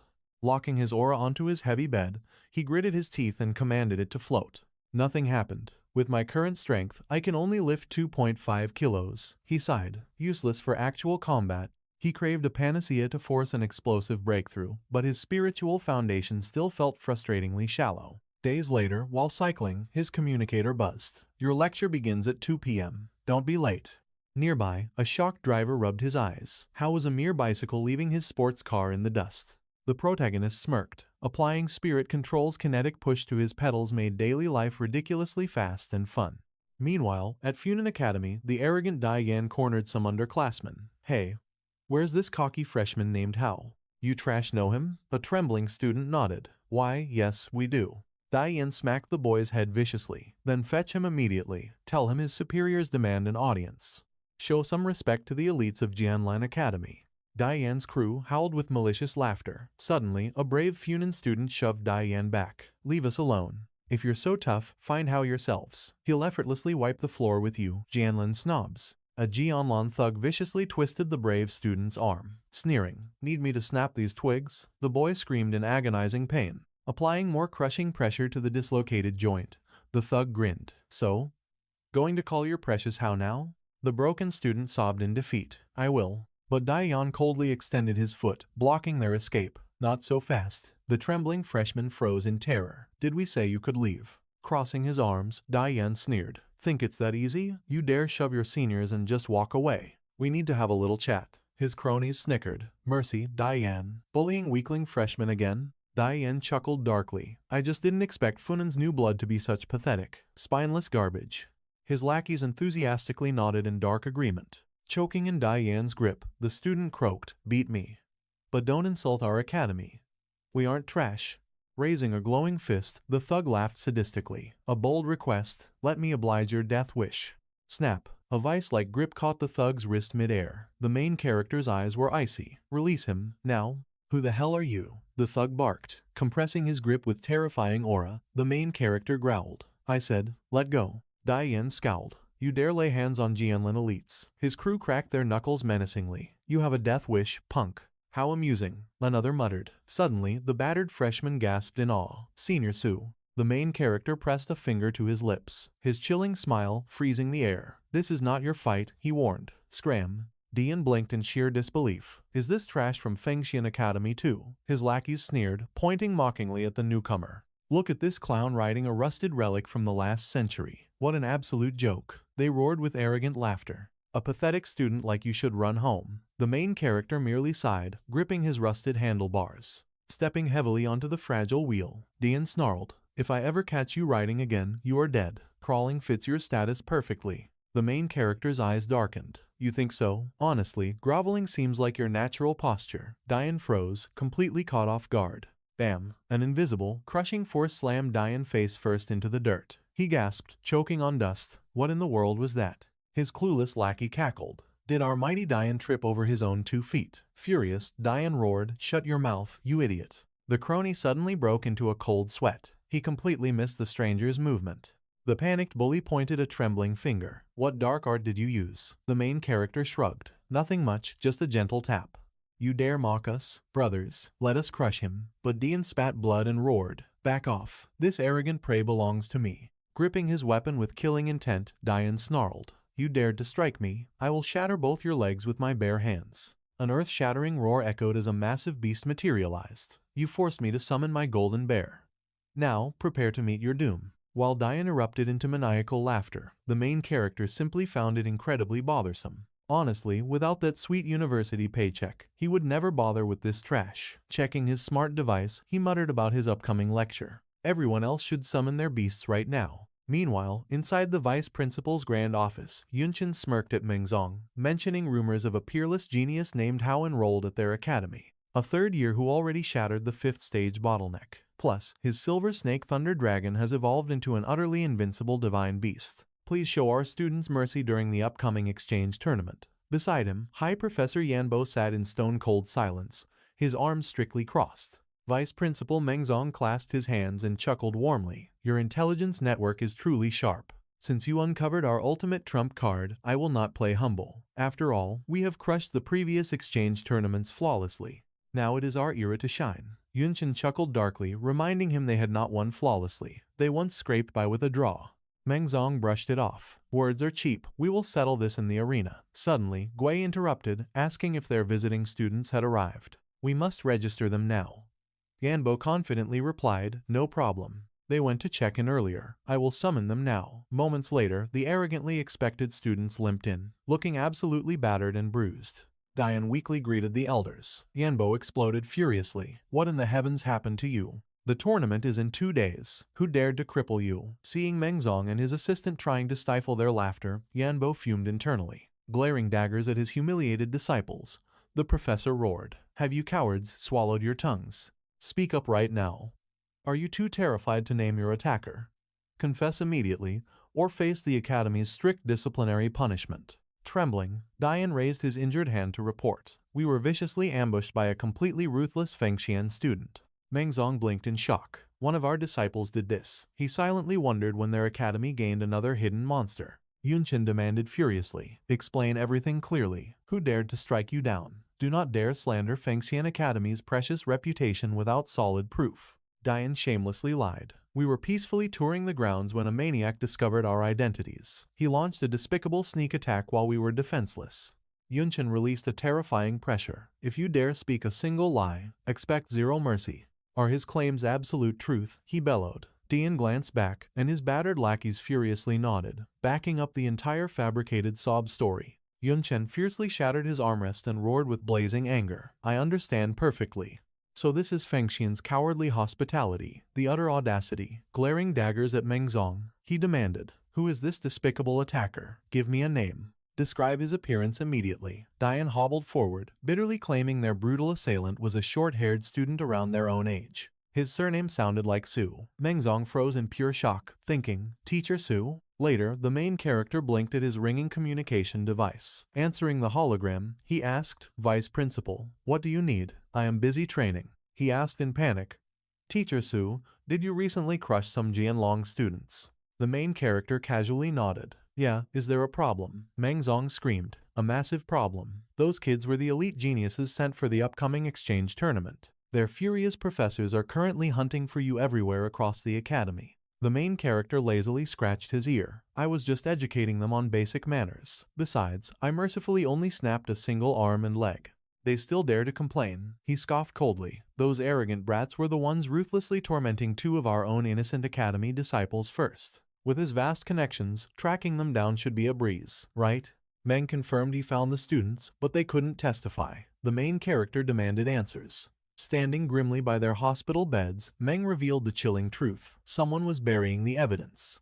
The mastermind had already silenced them first. Frowning, our hero asked if he was being framed. Meng sighed, trusting the main character's honor, but warned that Jianlan University's people lacked such faith. Meng promised to handle the fallout, warning our hero to stay far away from the campus. If Jianlan unleashed their wrath, Meng couldn't protect him. Suddenly, the system tracked down every teacher within Linjiang Base City. Guang asked when he would return. Our hero simply stated he needed his strength. Soon after, the arena erupted. The annual exchange tournament had officially begun, Funan University clashing against Jianlan University. Jianlan's 10-year legacy was absolutely terrifying. 8 crushing victories and only a single draw. Could Fangshan finally shatter Jianlan's invincible myth this year? The crowd buzzed with eager anticipation. Funan deployed 5 third-year elite beast masters. Every single one was a renowned tournament heavyweight. Fans screamed for Senior Hao, but as the announcer introduced Jianlan, shock rippled through the stands. Only 1 third-year student appeared. The crowd gasped in pure disbelief. Wasn't this a 5-on-5 team battle? Why was he standing alone? Where was Dian's squad? Fans desperate to see the lethal gold man bear gossiped about a cowardly pre-match ambush by Funan. Unbelievable. Such shameless arrogance. Even desperate for a win, stooping so low was unforgivable. Accusations flew of Funan playing dirty. The enraged crowd demanded brutal investigations and groveling apologies. Furious, Ling Hua stepped forward, pointing an accusing finger. She demanded hard evidence before they spouted such baseless, malicious slander. A rival student sneered back, claiming he saw Dian's mangled state himself. Faking those injuries was impossible. Funan's actions were absolutely sickening. Unable to win fairly, Funan resorted to filthy underhanded tricks. As Ling Hua shrieked in frustration, the heckler mocked her defense. He accused her of wanting a fight, mocking that Funan was just as corrupt as that bastard surnamed Su. Jeers echoed as Ling Hua froze at the mention of that familiar surname. Suddenly, roaring chants swallowed the arena. Outraged screams branded them absolute scoundrels. Stepping up, Hao confronted Lu Fentian, suggesting they cancel today's official match. Let's settle this privately. When Hao asked if he was terrified, Fentian smirked at his pure ignorance. The moment Funan attacked his peers, this ceased being a tournament. It became a brutal execution. Suddenly, the space behind Fentian tore open, revealing a colossal nightmare. Shielding his face from the gale, Hao screamed in terror at the suffocating aura. Even Meng stood completely paralyzed. Was that actually a 9th-tier beast? A legendary dark black dragon? Stroking his beard, Yin Chan coldly declared that protecting criminals invited utter destruction. Panicking, Hao ordered his team to brace for a life-or-death clash. Every core beast was summoned instantly. Fang Shan scoffed, wondering if this arrogant fool truly believed he could solo all 5 of them. In a heartbeat, the dragon mercilessly blitzed all 5 enemy beasts. The announcer's voice cracked in pure shock. Funan was completely obliterated in a single breath. The sheer gap in power was like ants challenging the endless heavens. The crowd froze. Such overwhelming, godly strength made even the mighty Hao look completely pathetic. Had that dark black dragon already broken through to the 7th stage? Was Jianlin's lone warrior merely toying with them like fragile dolls? Clenching his fists in vicious joy, Dian cheered for Fentian. He prayed his brother would carve agonizing despair into their very bones. Let them taste the bloody price of provoking Jianlan. Watching the carnage, a horrified Ling Hua whispered that this was no longer a tournament match. It was an absolute slaughter. The dragon viciously tore a chunk of flesh from Hao, while Fentian ruthlessly dangled his broken opponent by the hair. Meng shot up from his seat, roaring at the referee to halt this absolute massacre immediately. Yin Chan smirked maliciously. Had Meng forgotten? Jianlan controlled the referee this year. Screaming for mercy was entirely useless. Let's see how long these worms endure. Desperate, Meng spun around and roared that the key witnesses were still in comas. Once they awaken, the real culprits will be exposed. But Yanbo coldly dismissed him, mocking how long it would realistically take for them to recover. Meng admitted their wounds were devastatingly severe. They needed at least 6 agonizing months. Yin Chan laughed mockingly at the time frame. 6 months could easily change their convenient little story. Meng was obviously just buying time. Sneering, Yanbo ordered Fentian to deliver another bloody lesson. He highly doubted that cowardly turtle surnamed Su would ever dare show his face. Fentian simply smiled and agreed. Sizzling aura gathered in his palm, ready to obliterate Hao. But a commanding voice shattered the tension. Do not even dream of splashing your filth on us.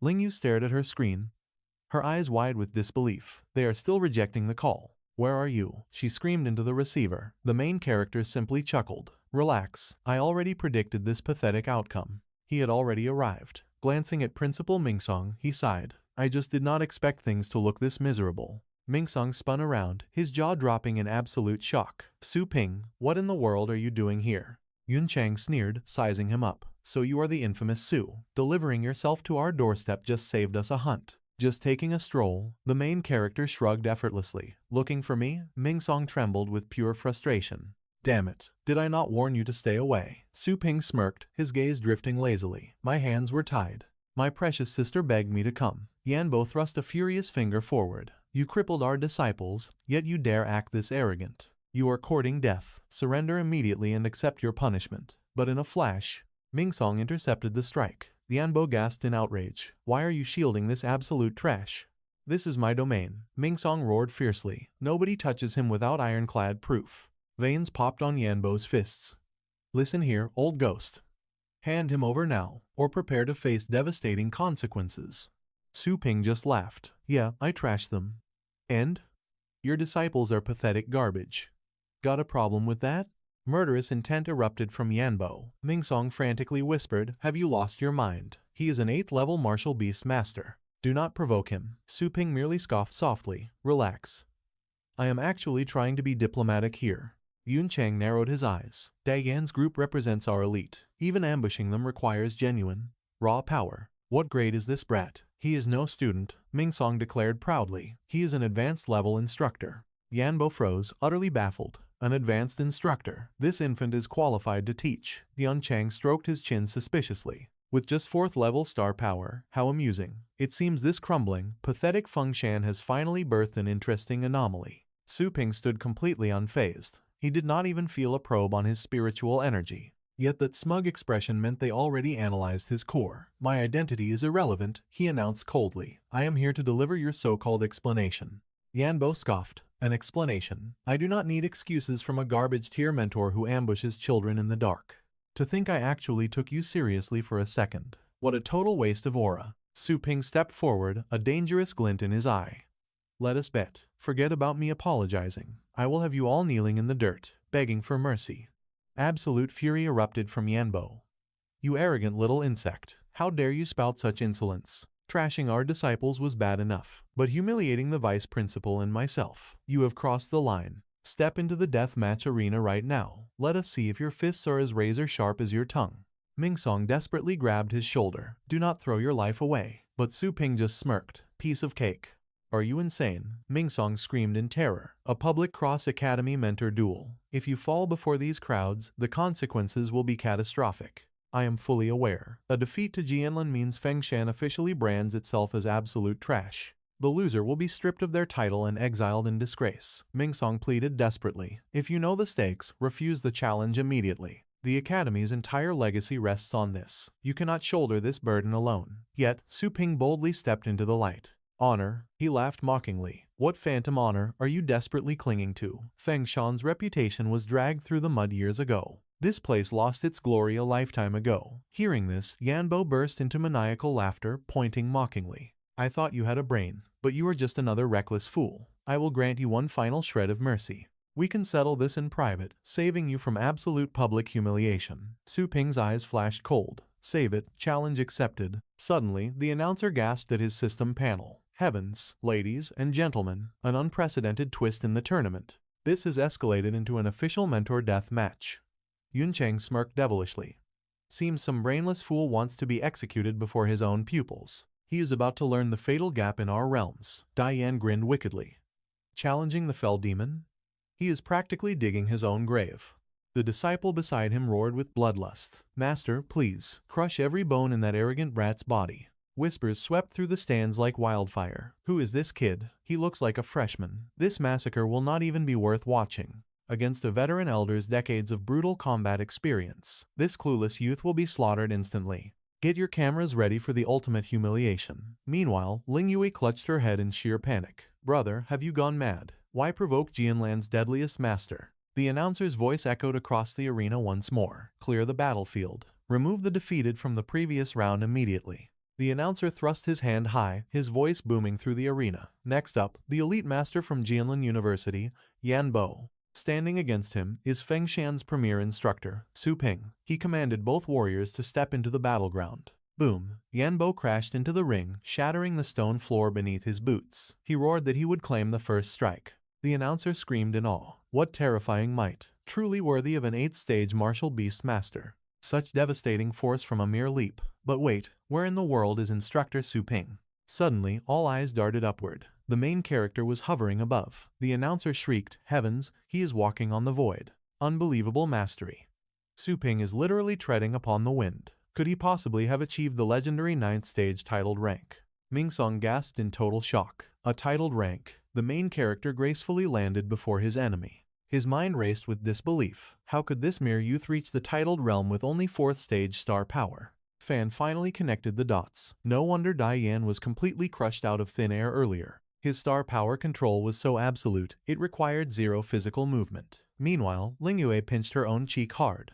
She gasped at her brother's titled rank. Ouch! Beside her, Hao trembled, whispering how terrifying their teacher truly was. How is this even possible? Diane screamed. His comrade stammered. Absolute madness. Fengshan could never produce such a monster. Thrusting his hand forward, the announcer declared the match open. Enter Yanbo, the 8th stage martial beast master.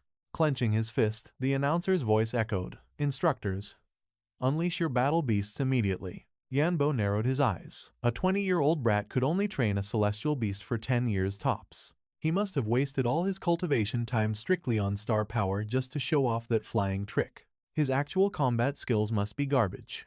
Channeling immense aura, a spatial rift tore open beside Yanbo as he roared for slaughter. There was no way this arrogant kid could match his veteran battle instincts. Instantly, the terrifying purple shadow fox materialized. Pointing a deadly finger, Yanbo commanded his beast to obliterate the enemy. The surrounding students erupted into terrified screams. An elite creature boasting a pure 8th stage bloodline. Just look at the immense spiritual pressure radiating from its tails. Its raw battle prowess had peaked at the 8th stage. Curses. The dark demon dragon was bad enough, but now this deadly fox. The gap between the 7th and 8th realms might be 1 stage, but the power difference is heaven and earth. Worse yet, this fox is an absolutely ferocious thunder attribute beast. Diane smirked coldly. Do they even realize the lethal danger? His comrade sneered. These beasts crave flesh. The main character just smirked. 8th stage. Casual as ever.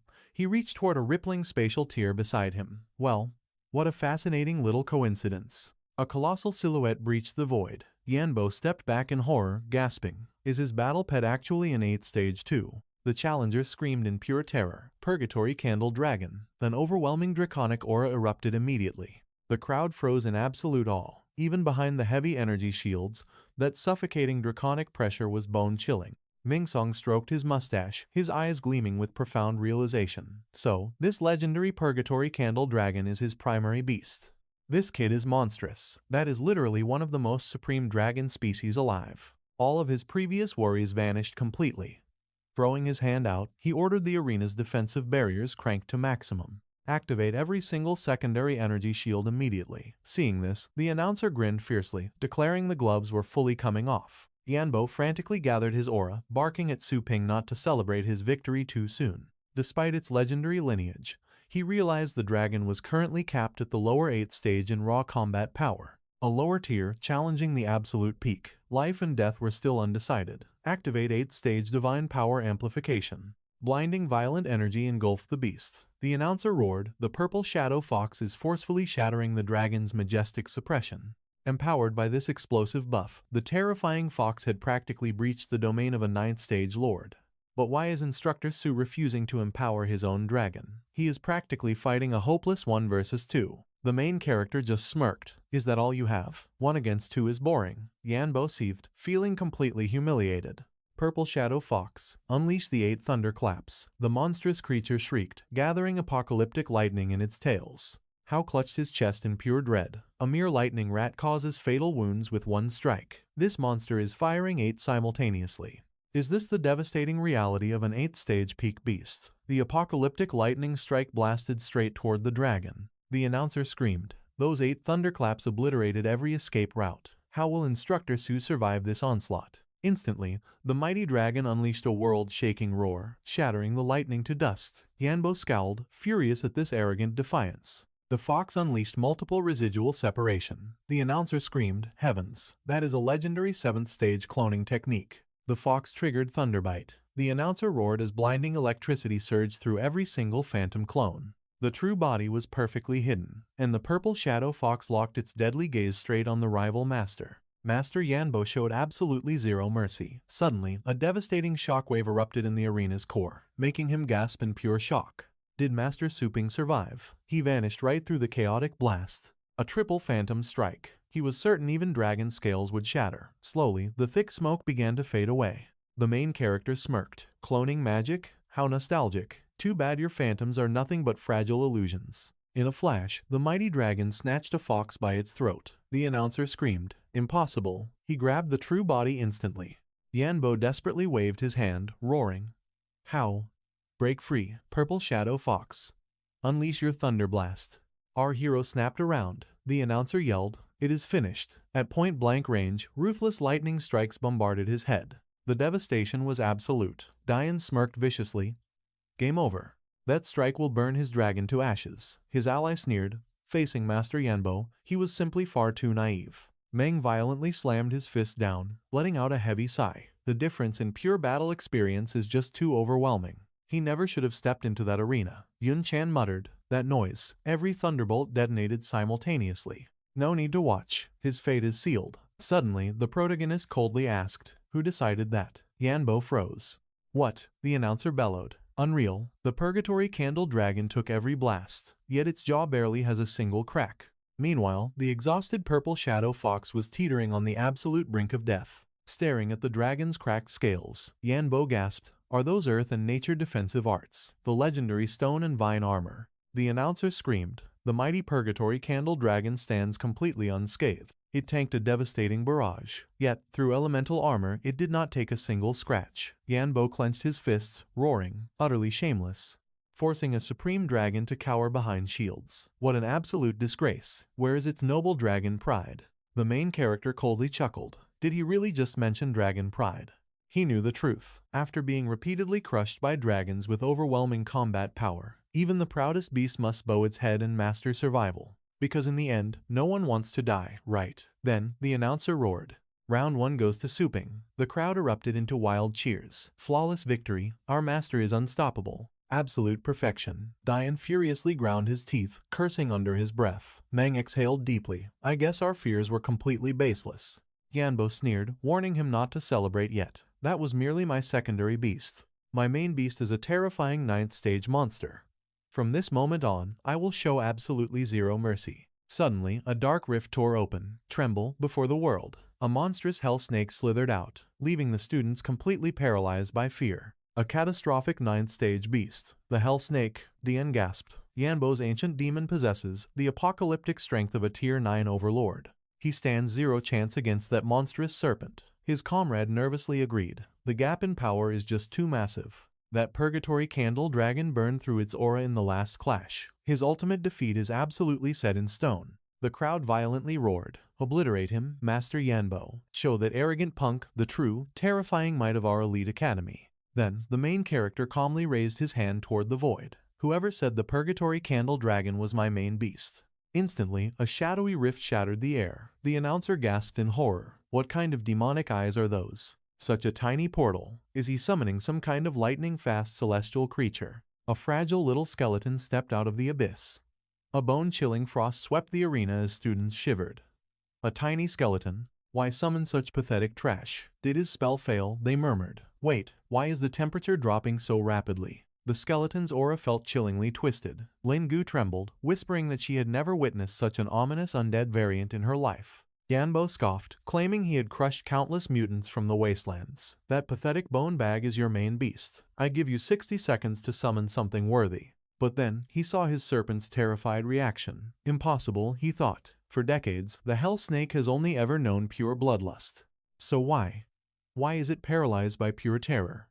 In a blink, the little skeleton erupted into a lightning-fast death strike. Yanbo violently spun around, gasping in utter horror. What demonic speed? When did he even move? With a flash of steel, the little skeleton cleanly severed the colossal beast's neck. The announcer screamed, the mighty hell snake, obliterated in one strike. What apocalyptic power hides within that tiny skeleton? The entire arena fell into absolute, terrifying silence. The main character summoned an aura shield.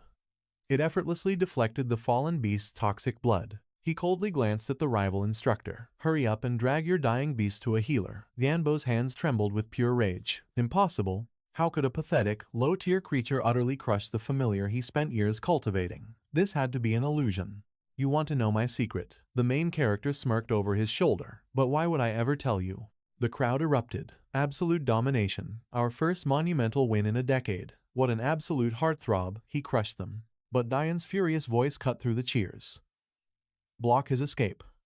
He assaulted our teammates and crippled our master's legendary familiar. Sedan, free in the matter. Sedan, free in 9 and 96. Sedan, free in 9 and Sedan, free in the matter. Sedan, free in 9 and Sedan, free in the matter. Sedan, free in 9 and Sedan, free in 9 and Sedan, free in 9 and Sedan, free in the matter, free in 9 and Sedan, free in... We demand a bloody explanation before he takes another step. His classmates fiercely rallied behind him. Blockade, the exit. That arrogant punk needs to bow his head and beg for forgiveness. You want the bitter truth. The main character scoffed. Then I will gladly deliver it. He pulled out his communicator, dialing a secure channel. Cast this to the arena's main display. Consider it a reality check. Kwang's face suddenly materialized on the massive monitor. You finally rang, Master. The hostile crowd gasped in absolute utter bewilderment. Who the hell is that guy? What trick is this? Drop the formalities. The main character sighed. I never accepted you as my disciple. Step aside and put those two victims on the broadcast. Kwang immediately bowed his head in absolute, unwavering loyalty. Two healing pods glowing with spiritual energy filled the screen. A rival student pointed a trembling finger. Dian, look, it's the guys we ambushed. Dian gritted his teeth. How desperate. Forcing half-dead cripples to testify in front of thousands. Those tragic losers are barely breathing vegetables. The main character smirked mockingly. The healing arts of Shang province are truly miraculous. They are completely healed. Why don't you speak up? The victim suddenly smiled. Greetings, respected instructor. Dian's arrogant face twisted in horror. Impossible. Vice Principal Yun Chen narrowed his icy eyes. Identify those battered students. The guilty rivals panicked. Crap, we need to escape. Lingua fiercely blocked their path. Do not take another step, cowards. Expose exactly what happened in those shadows. The recovering student glared at the camera. Jianlan Academy elites cornered us like wild prey. They violently demanded intel on the young lord, but we kept our lips completely sealed. They brutally tortured us until Master Su Ping intervened. But later that night, those very same cowards ruthlessly ambushed us again. Next thing I knew, I woke up inside this healing tank. The crowd gasped in pure shock. Did Dian's prestigious faction stoop so incredibly low? Linghua's accusatory gaze pierced the rivals. The absolute truth is out. You scheming bastards struck the first blow, and yet you dared play the victims. Dian frantically waved his arms in denial. Total slander. They are framing us with fabricated lies. But Yun Chen's terrifying aura suddenly erupted. He shattered his arm wrist. Dian. Enough. The guilty disciples collapsed under his crushing spiritual pressure. Lord Vice Principal, they whimpered. Yun Chen glared down at them. Did I not warn you about the severe consequences of lying? Dian trembled violently. Expulsion. Complete crippling of my beast tamer core. And eternal banishment from the sacred familiar's realm. The vice principal lowered his proud head toward Mingsong. I take full responsibility for this utter disgrace. My academy shall cover every single healing artifact and recovery potion required. Let us bury this ugly grudge today. Our two prestigious academies remain steadfast allies. Mingsong stroked his beard, flashing a deeply satisfied grin. Perfectly acceptable. Suddenly, the main character levitated forward. Hold on a second. His piercing gaze locked onto Yun Chen. Didn't you forget a tiny detail? The elder frowned under the immense pressure. What more do you desire? Legendary artifacts. Mythical tier spirit familiars. Legendary. Name your absolute price. The main character chuckled darkly, aiming a finger straight at the arena floor. No need for such extravagant bribes.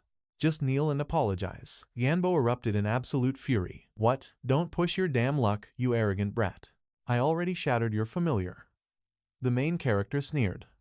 You lost your teaching credentials today. Your pathetic opinion is completely worthless. Yanbo shook with rage. You bastard. Mingsong hastily intervened. Instructor Su, there's no need to take it this far. Oh, but there is. My message to every soul in this arena is crystal clear. Cross our academy ever again and you will pay an unimaginably steep price. And forget about friendship. From this day onward, your pathetic academy bows entirely to our supreme authority. All your premium cultivation treasures belong to us now. Utterly defeated. Yun Chen collapsed onto his knees and smashed the floor. The rivals instantly knelt in terrifying submission. Mingsong nervously sweat dropped. Is this his version of a peaceful resolution? Days later, an endless sea of cultivators besieged the tiny beast shop. Voices clamored chaotically. Am I next? Boss. Hand over the premium spirit fodder. Boss, do you still have those legendary provisions? This place looks like ancient ruins, yet the crowd is suffocating. A veteran cultivator scoffed. Are you living under a rock? The master of this humble shack is an absolute titled rank legend. He evolves mythic tier familiars in a mere 12 hours. The fees are insane, but the evolution results are downright godlike. The rookie gasped. Seriously? Hush, you must keep this sanctuary an absolute secret. If word spread further, rising through the ranks would become an impossible dream. The main character had only stepped in to crush a tournament dispute, but his absolute dominance accidentally made his shop legendary. Next, he called out. Suddenly, Lingyu shoved her way through the murmuring crowd, demanding they step aside.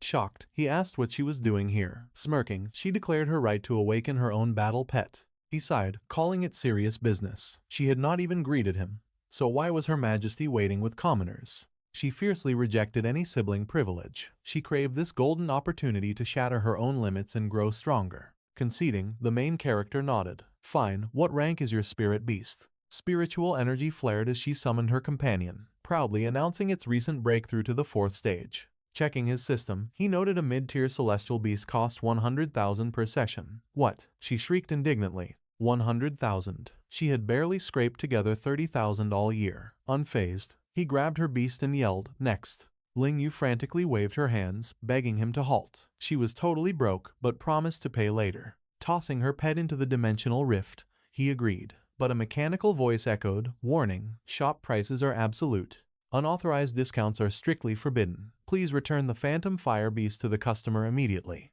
The main character mentally countered, swearing to cover the cost himself. After all, creating supreme beasts aligned with system goals. He prayed the divine system would look the other way. After a tense silence, it granted a single exception. Covering his tracks, he claimed he had secretly mastered her cultivation technique, making their cosmic debts perfectly even. Ling Yu stared in absolute disbelief. She had been cultivating in isolation. When did he steal her secret arts? Her mind raced. Was his power not already at the 9th stage? How could he casually absorb her technique? Suddenly, the scene shifted. An ancient voice boomed, "Challenger, you must survive the razor edge of absolute death. Survive the golden scale-bearded dragon for 10 agonizing minutes." With a devastating roar, the colossal YRM materialized. Mid-9th stage. Maximum power. Unknown divine skills. The main character smirked, sensing its terrifying peak-level aura.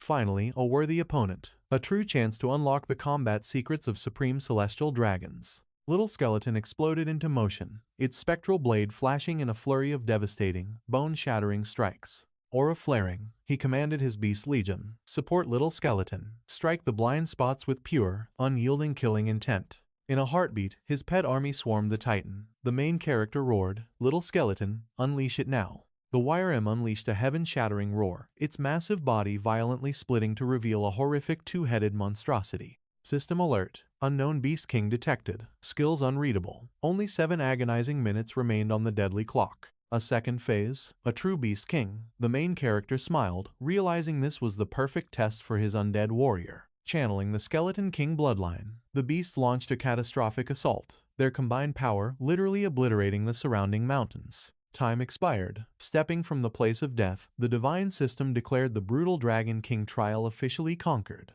Epic kill confirmed. Purgatory Candle Dragon broke through to the 8th stage, unlocking the indestructible hardening skill. Tian Pig surged to the 5th stage, gaining vine armor. Snowball evolved as well, mastering the terrifying alien phantasm.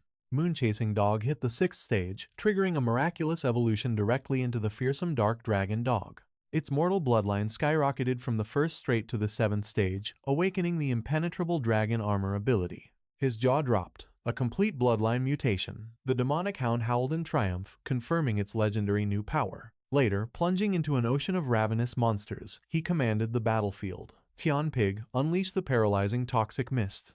Dark Dragon Dog, hold the front line. Let nothing pass your impenetrable shadow defense. The beasts crashed into the horde like a meteor. Snowball and Purgatory Candle Dragon, incinerate the remaining stragglers. He analyzed the situation. After absorbing the Bloodstone, Little Skeleton's extreme power made Standard grinding utterly useless here. But his dragon variants could feast on this combat. Combined with his lower-tier beasts, their synergy could slaughter literal dragons. Clenching his fist with a devilish grin, he locked eyes with his strongest pets. Purgatory Candle Dragon, Dark Dragon Dog.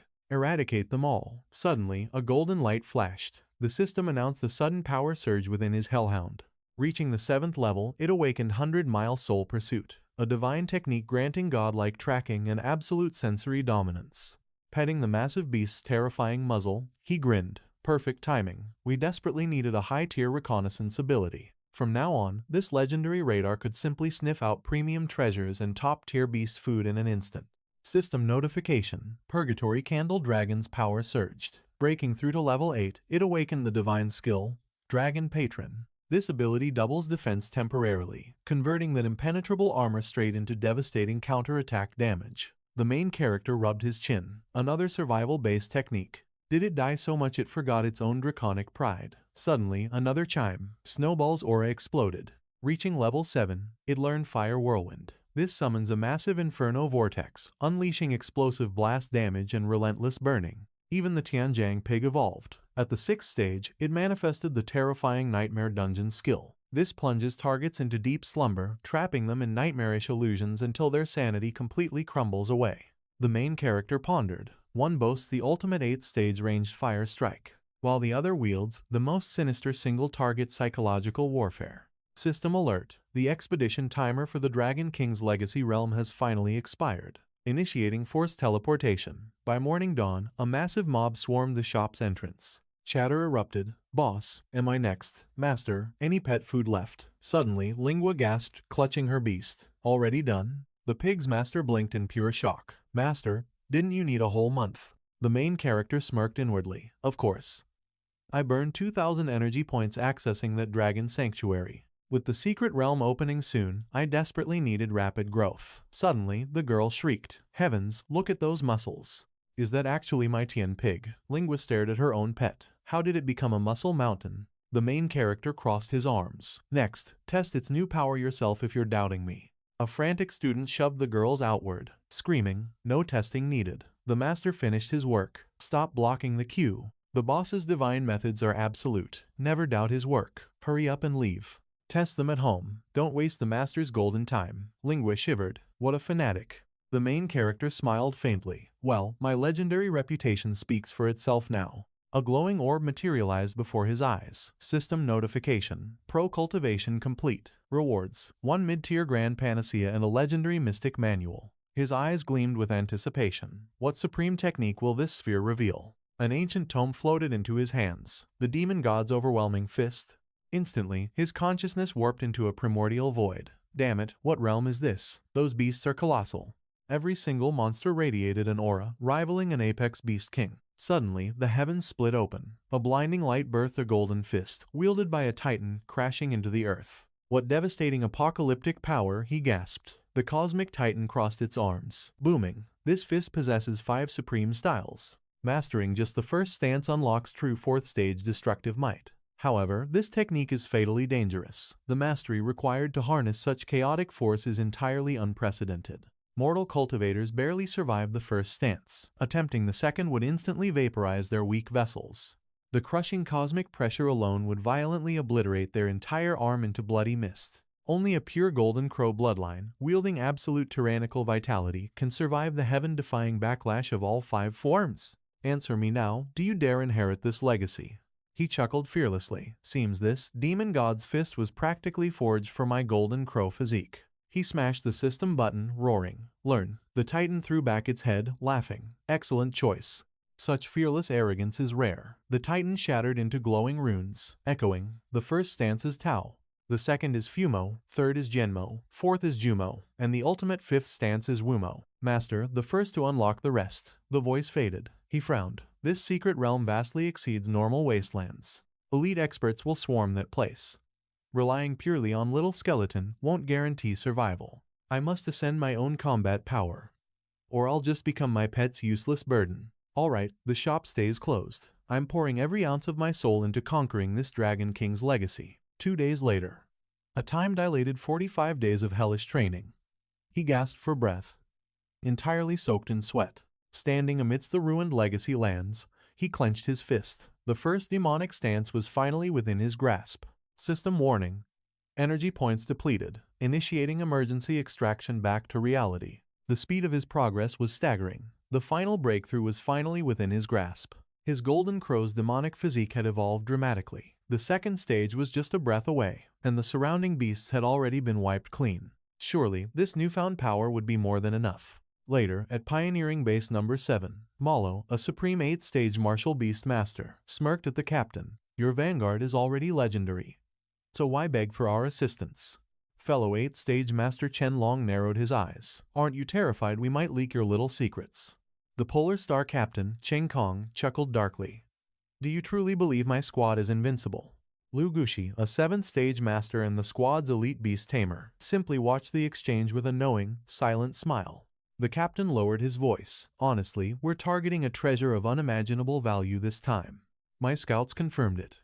A terrifying, apex-level demonic beast guards the prize.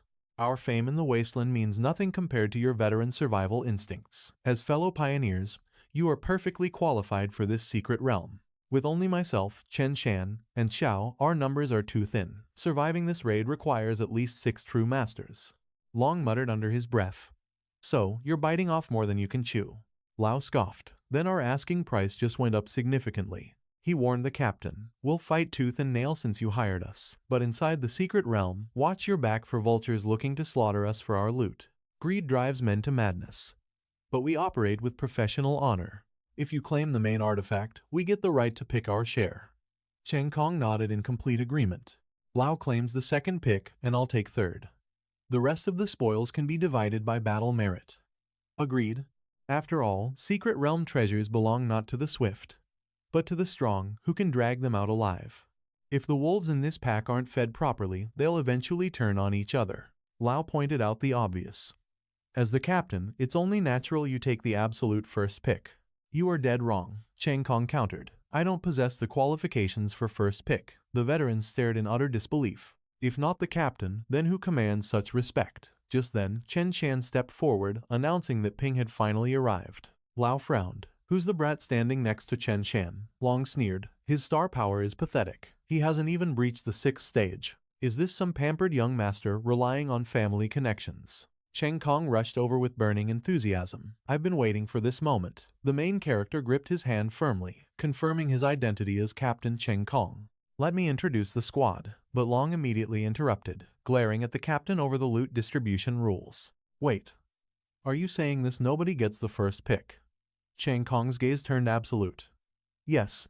This is Ping, the savior of my men, and the monster who slaughtered an 8th stage beast. He offered Ping the undisputed first choice of their spoils. Would he accept? The protagonist calmly nodded in agreement, sending shockwaves of gasps through the veteran masters.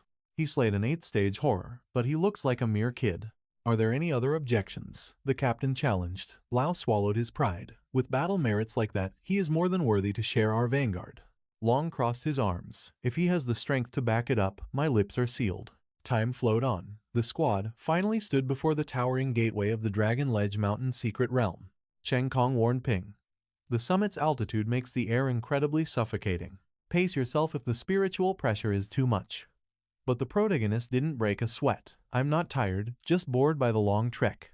Why not ride our flying beasts up? Long snapped at him with sudden fury. Don't you dare get us all killed with your ignorance. Ping blinked in sheer confusion. The captain let out a nervous laugh, explaining the rookie's lack of knowledge. You don't know the unwritten laws. The atmospheric turbulence here is lethal. Summoning an aerial beast is pure suicide. The veteran explorers share a blood-bound pact. Absolutely zero combat or celestial beast summoning near the gates. Rule breakers face brutal punishment, exile, or the darkest dungeons. The military station's elite enforcers here to keep order, keep a low profile, but suddenly, the deafening roar of battle shattered the silence. Cheng Kong's eyes widened in horror. Are those the arrogant young masters from the Qin and Tang bloodlines? I thought violence was strictly forbidden, Ping asked. The captain gritted his teeth. Those rules only bind peasants like us. Those godlike aristocratic families blot out the sun. They spit on the laws, and the government turns a blind eye. The Qin family's killing intent was overwhelming. They were racing the Tangs to the portal. Brace yourselves. Their clash just triggered a devastating avalanche. Stay sharp. Long scoffed with arrogant pride. No need to warn us. These falling rocks are moving in slow motion. They won't even graze us. Our hero shot him a sharp glare, then exploded up the ancient stairs. The bewildered captain spun toward Ping. Igniting his aura, our main character roared. Shatter those falling boulders. Evasion is impossible on this narrow stairway. Hearing this command, Cheng Gong bellowed his absolute agreement. Explosions of raw power reduced the rocks to rubble. Lao and Long watched in stunned disbelief at his flawless battle instincts. Fired up by his leadership, the squad's morale skyrocketed. Together, they surged toward the towering Dragon Ledge gates. Just then, an imposing elder blocked the path. Clear the way immediately, he demanded.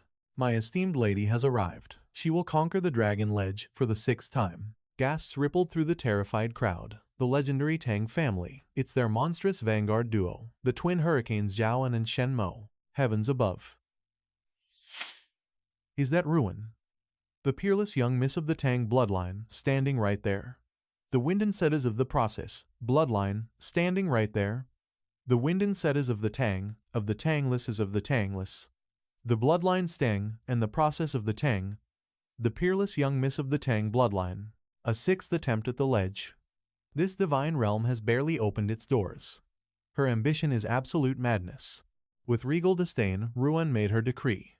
The supreme throne of the Dragon Ledge belongs strictly to my Tang family. Do not court death today, she warned politely. Stepping up, Qin Xiaoyan, an 8th stage prodigy of the rival Qin clan, smirked. Are you joking? By a stroke of fated rivalry, he too had conquered the trials 5 times. Today, he hungered for his 6th victory. The cultivators held their breath for this epic spectacle. In this ruthless world, only the Tang dynasty's supreme wealth could rival the Qin clan. I was merely entertaining an insect before, she taunted coldly.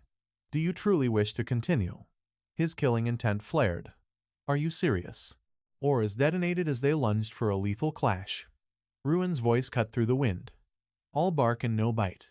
Let our fists do the talking. My exact thoughts, Xiaoyan roared. Suddenly, a thunderous voice shattered the tension. Enough, commanded Dao Zun, a 9th stage sovereign. The sacred dragon ledge mountain has awakened. Do you fools have time to waste? Fear gripped the onlookers. It's the living legend himself. His divine strength is bottomless. Don't provoke him. If the sovereign proclaimed the gates open, a mad dash was inevitable. Wacken unleashed his overwhelming aura. The Tang family forbids entry. Who dares take a single step? Completely unbothered by the murderous threat, our hero strolled toward the gate. Shockwaves tore through the crowd. Who is this suicidal madman? He's begging to be reincarnated. Enraged by the defiance, Mo manifested his deadly arts. Perish, you insolent rat. But suddenly, a magnificent blade plummeted from the heavens, obliterating the attack in a flash. Dao Zun's voice echoed with divine weight. Bury your personal grudges in the shadows. I won't tolerate meaningless bloodshed at my gates. Bowing slightly, our hero offered thanks. Inwardly, his mind raced. What a terrifying sword art, completely unbound by the heavenly beasts. Keep your gratitude, the sovereign replied coldly. The lives of crushed ants mean absolutely nothing to me. I simply prune unruly weeds. Besides, that pathetic strike wouldn't have harmed you, would it? Ping chuckled, confidently, stepping toward the trial. Wacken's face twisted in pure rage. You dare disrespect the Tang bloodline. Mo roared for him to halt immediately. The crowd watched in absolute horror. This fearless lunatic ignored the untouchable Tang clan. Without Dao Zun's divine intervention, he'd be nothing but dust, courting death in the desolate wasteland, by enraging the absolute monarchs. This guy is writing his own tragic obituary. Whispers of greed spread like wildfire. Which pitiful faction claims him? If we capture his captain, will the Tang masters reward us? Better drop that foolish dream. The Tang executioners are already hunting him. Let's just dive into the secret realm while we can. Dragging a trembling hand across his face, Long hissed in sheer panic. Is this suicidal maniac trying to kill us all? Swallowing hard, Chang Gong mumbled. Should we call this fearless bravery, or pure recklessness? He casually spat in the face of untouchable gods. A knowing smile crept onto Guqi's face. He hasn't changed. Authority means nothing to him. Deep within the ruins, at the towering Dragon Gate pillar, an ethereal voice echoed. Do you accept the forgotten heritage trial? A wicked grin formed on our hero's lips. With no annoying audience around, let's see how this ancient trial compares to my overpowered systems zone. More importantly, it's finally time to test my newly awakened strength. Just how high can I ascend? Without hesitation, he accepted the ancient test. Outside, the bloodthirsty hounds Wacken and Mo bowed deeply before their aristocratic master. Ruin's eyes narrowed dangerously. Why the pathetic delay? The sea of trash beat us here. Trembling, Wacken fell to his knees. Forgive me, my lady. That lowly scum slipped through my fingers. But my shadows are hunting his identity. This failure rests solely on my ancient shoulders. I beg for your merciful punishment, she commanded.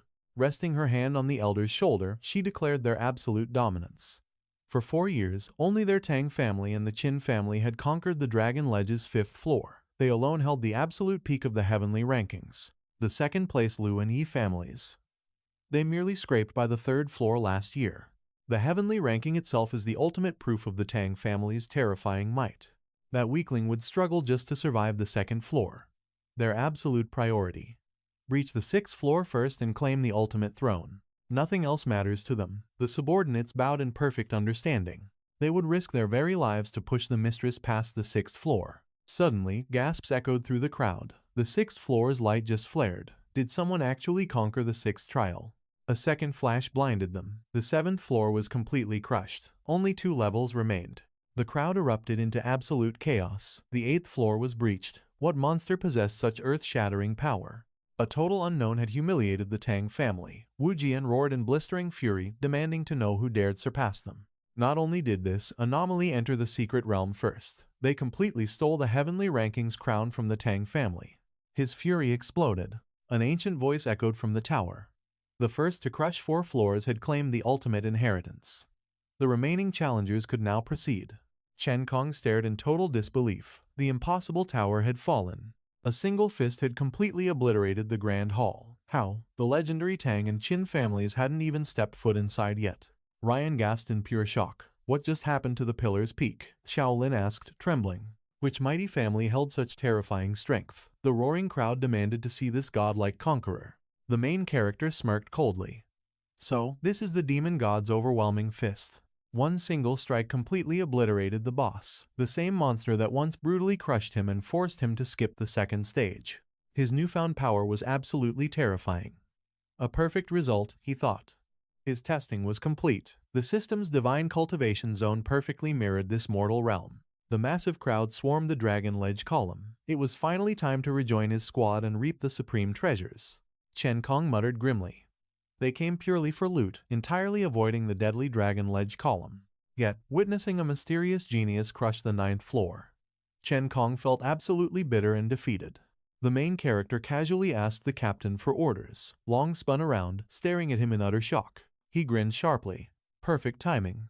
Where did you vanish to? We were waiting on you to claim the loot. Ping casually brushed it off. Just a light warm-up. Now, he was completely ready for the real hunt. The squad froze in absolute disbelief. That insane trial was merely a warm-up. Entering the secret realm first wasn't a fluke. Could Ping actually be the legendary monster who cleared the column? Long sneered bitterly. This arrogant punk was abusing the captain's trust to go solo. His blood boiled with pure irritation. Lao smirked coldly. Do not sweat it. We will violently put him in his place and prove who truly leads this squad. Soon, they breached Dragon Scale Continent Zone 92. Chen Kong commanded Lao to scout the ground, leaving Gu Yue to dominate the skies. Gu Yue unleashed her blazing flame bird.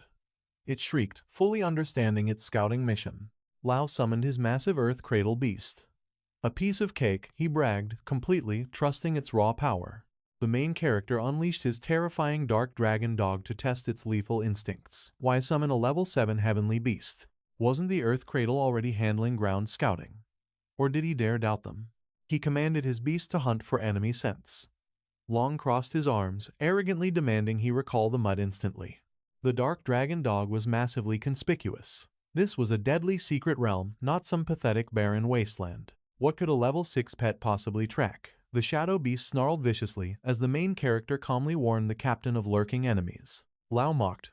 What imaginary enemy are you seeing? Chen Kong questioned their exact location. Lao scoffed, bragging that his elite beast had not sensed a single drop of hostility. Gu Yue proudly informed the captain that her majestic flame bird saw absolutely nothing. Long sneered smugly. Is Ping begging for attention? Suddenly, a terrifying ambush erupted. Their beasts shrieked in absolute terror. A massive swarm of deadly wind pythons violently lunged from the shadows. Chen Kong roared in absolute panic. We are dead. These wind pythons radiate terrifying 9th stage energy. Fleeing is impossible. Brace yourselves for bloodshed. Aura flared as he unleashed his beast. A terrifying creature with a 9th stage bloodline and devastating 9th stage combat prowess. The captain barked orders. Long, deploy the giant earth dragon for defense. The rest of the heavenly beasts will spearhead our counterattack. Long awakened his giant earth dragon. A colossal force radiating lower 8th stage bloodline power. Lao unleashed his sickle guard, its lower 9th stage bloodline aura slicing through the air. Kukoi called forth his tribal bird, boasting middle 8th stage might. Meanwhile, Chen Chan summoned his gray-scaled lizard, practically vibrating with upper 8th stage dominant energy. The mighty earth dragon erected an impenetrable fortress as the remaining beasts bared their fangs, ready for an absolute slaughter. Puch panicked. Why isn't Teacher Ping's dark dragon dog inside the barrier? Long scoffed. What are you trembling for? I control 2 9th level beasts. As long as that mud isn't as suicidal as its master, it will survive this ordeal perfectly fine. Her eyes widened in dread. You don't understand. That wind python swarm is an endless ocean. There's absolutely nowhere to hide.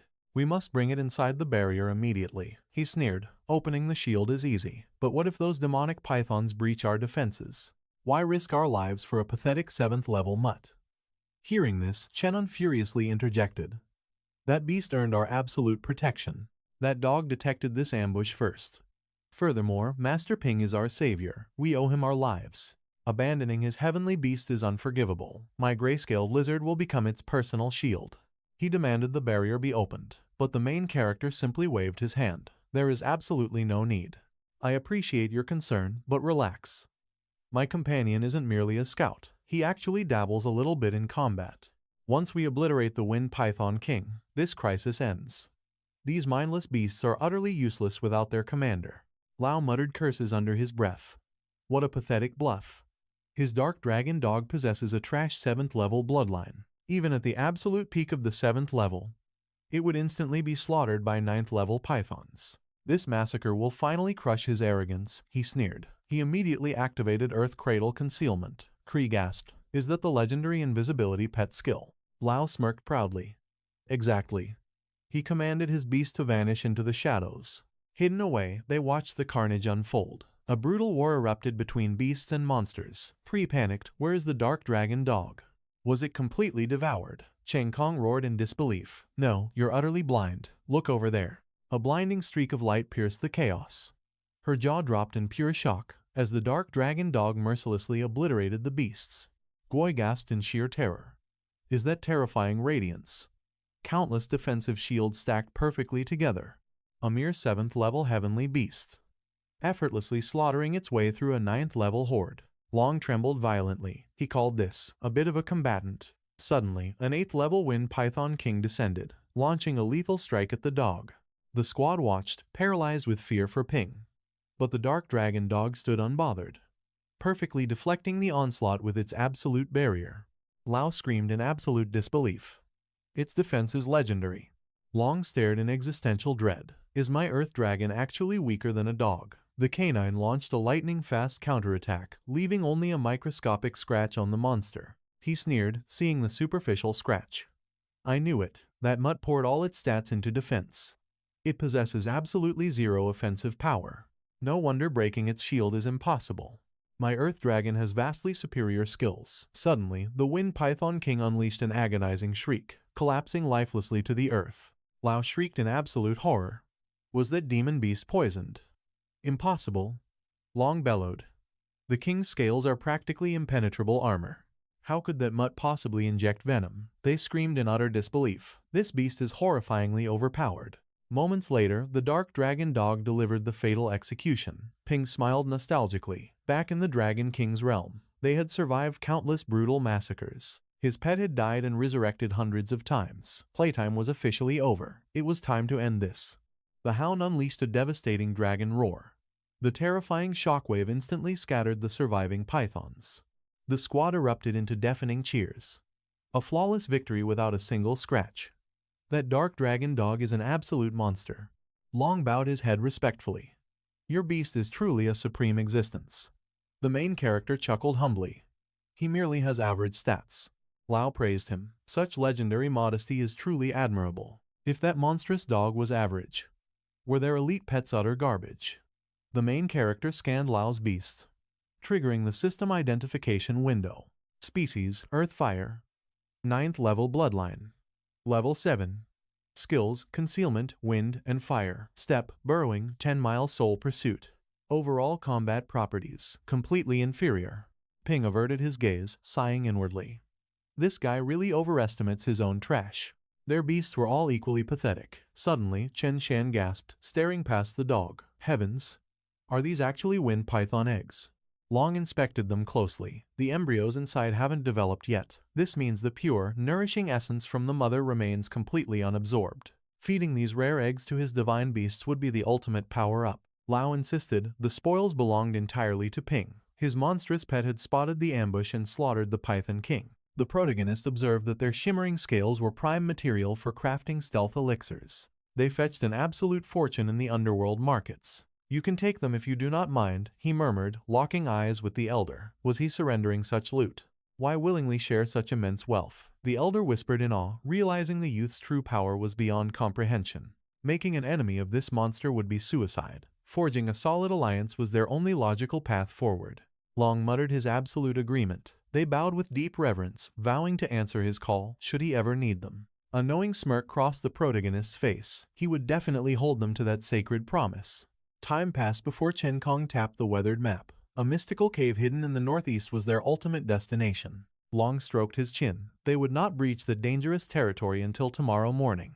The main character secretly smirked. He had conquered that zone during the Dragon King's trial, verifying the legendary treasure's existence. Yet, this massive continent held countless mythical artifacts. So, why were they obsessively fixated on this exact coordinate? Ping turned toward the captain, questioning the map's origins. The leader claimed an old comrade sold it for an absolute steal. Did he doubt its authenticity? The protagonist casually brushed off the rising suspicion. He simply found it absurd that such a massive domain hid only one artifact. The captain blamed the fierce competition. Long nodded, fully agreeing with their leader's sound logic. Countless treasures could have been plundered before this map even existed. The protagonist maintained a chilling, silent gaze. By daybreak at the shadowy abyss, the main character halted the squad. A terrifying Tier 9 monstrosity lurked within those depths. Shock crossed Chen Kong's face. How could he possibly sense that before they had even entered? An invisible smirk played on Ping's lips. He had already dominated this treacherous dungeon.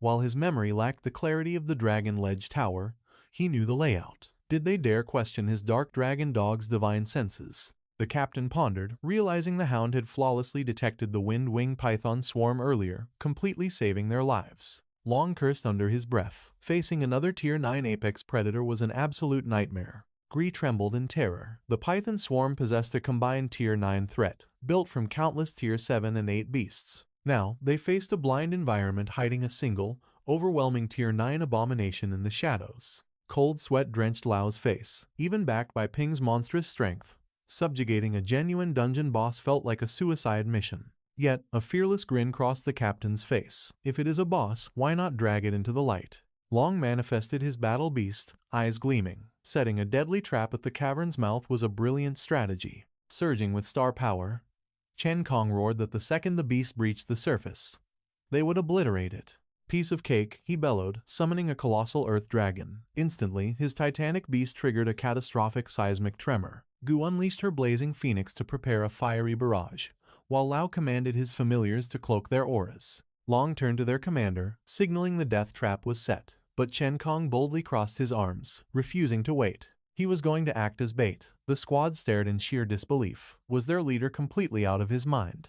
It was pure suicide. But the captain smirked confidently. Had they forgotten his Tier 9 beast granted him absolute fearlessness? Waiting passively could take days, and time was a luxury they simply did not possess. Rival scavengers were flooding into the dragon-scale continent from the tower. Lingering here would only invite absolute disaster. Long opened his mouth to protest, but the protagonist flashed a fearless smile. He was diving into the abyss alongside the captain. A relieved grin broke across Chen Kong's face. With a monster like Ping watching his back, he felt completely invincible. They descended into the oppressive darkness. The captain warned that the toxic miasma was rapidly intensifying into a suffocating fog. He suggested the boy retreat, warning that low-level star power would melt under this intensely corrosive atmosphere. Plus, Ping was already guaranteed first pick of the loot. Throwing his life away here was completely unnecessary. The protagonist smoothly brushed off his concern. His divine water armor rendered him completely immune to any toxin below Tier 8. Yet, Ping's mind raced with suspicion. The captain was leading this suicidal vanguard, despite only holding third pick rights for the treasure.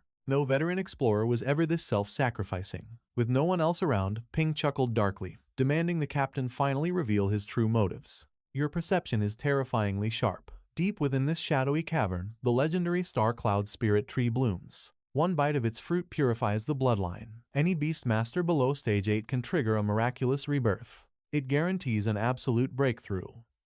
Such a heaven-defying treasure rarely graces the mortal realm. To secure it, he abandoned picking first. The main character realized this fool risked death in the vanguard just for a chance. He sacrificed everything for that single fruit. Chen Kong confessed. Do not pry into my secrets. I will claim that tree. Even if you save my life, stand in my way and I will strike. Ping chuckled inwardly.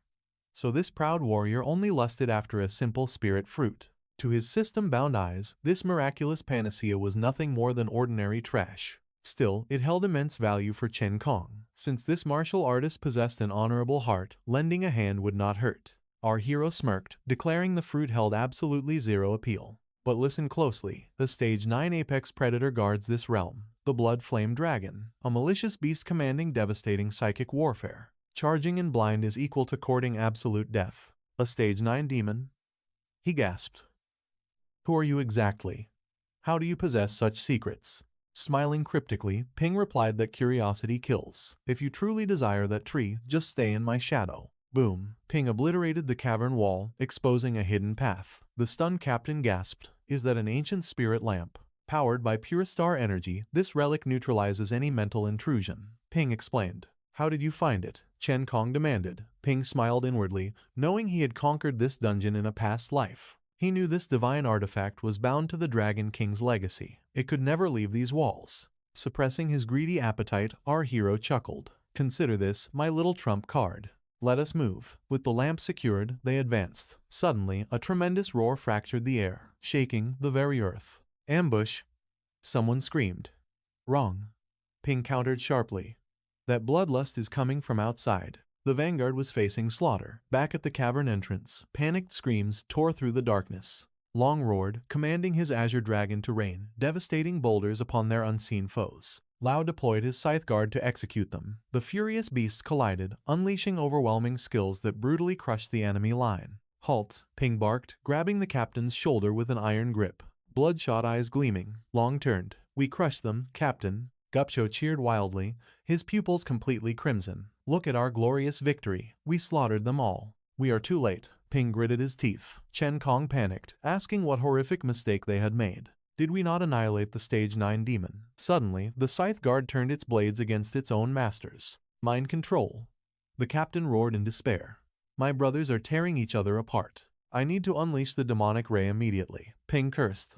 Stay inside the lamp's barrier, or you will lose your sanity too. The captain commanded his beast to desperately shield the survivors. Captain, Ping yelled urgently, channel your star power into the relic right now.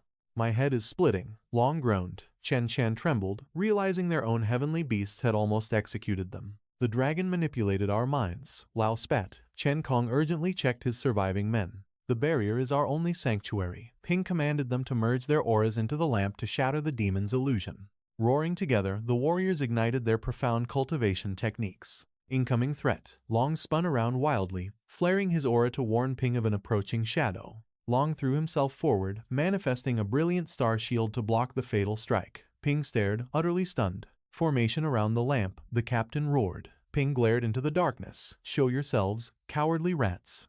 Sinister laughter echoed. The Poison Fan Syndicate emerged, their leader mocking how easily his beast pierced their defenses. A mid-stage vice leader smirked mercilessly. Sorry for the ambush, but the boss wants you all dead. Behind him stood a deadly sniper scorpion, exuding the terrifying pressure of a peak stage 8. We cannot let you conquer the dragon first. He sneered, veins popping. Chen Kong roared, we have zero grudges against you. Why target us? The Poison Fang deputy smirked wickedly. Simple. We hold zero grudges. Are you really that clueless? Think about it. How exactly did that map fall into your hands? The realization hit him like a truck. They were nothing but disposable bait to lure the blood flame dragon. That map was a complete setup. The deputy cackled at their sheer stupidity. The brutal truth had dawned on them far too late. Did you honestly believe a legendary treasure map could be bought? Perfect cannon fodder. Blazing with absolute fury, the main character summoned Little Skeleton. The deputy sneered, questioning his futile resistance. Strike us, and that blood flame dragon will vaporize your pathetic comrades in a heartbeat. Unfazed, Ping activated the middle ring trap, commanding the system to seal the terrifying beast. Radiant golden chains materialized, instantly immobilizing the dragon. The enemy gasped in pure horror. What kind of divine artifact was this? A majestic Stage 9 behemoth, utterly suppressed. The monster roared in fury, struggling in vain as the villains shrieked in absolute disbelief. How could an overlord beast be chained? Suddenly, the protagonist materialized like a phantom behind the enemies. Do you really have time to be stunned? Weren't you desperate to slaughter us? I suggest you make your move. The Poison Fang scumbag screamed as he defied gravity, floating midair. Since when did the Polar Star Guild recruit a titled Stage 9 Supreme Master? How did their intel completely miss a Stage 9 powerhouse this ridiculously young? This was an absolute disaster. They had poked a sleeping dragon. Yet, the deputy barked at his men to hold the line. Who cares about his cultivation rank? Look at that pathetic skeletal summon. He commanded the snipers to lock their scorpion rifles on him. There is zero chance he can solo our entire squad. In a single, breathless heartbeat, Little Skeleton obliterated every foe in its devastating path. Amidst the carnage, Gui desperately urged their captain to stay awake. Coughing up blood, Cheng Kong weakly asked about the rest of the squad. Averting her gaze, Chen Chan whispered that Lao and Long had fallen. The battered captain choked out Ping's name. The protagonist touched down beside him, confirming his presence.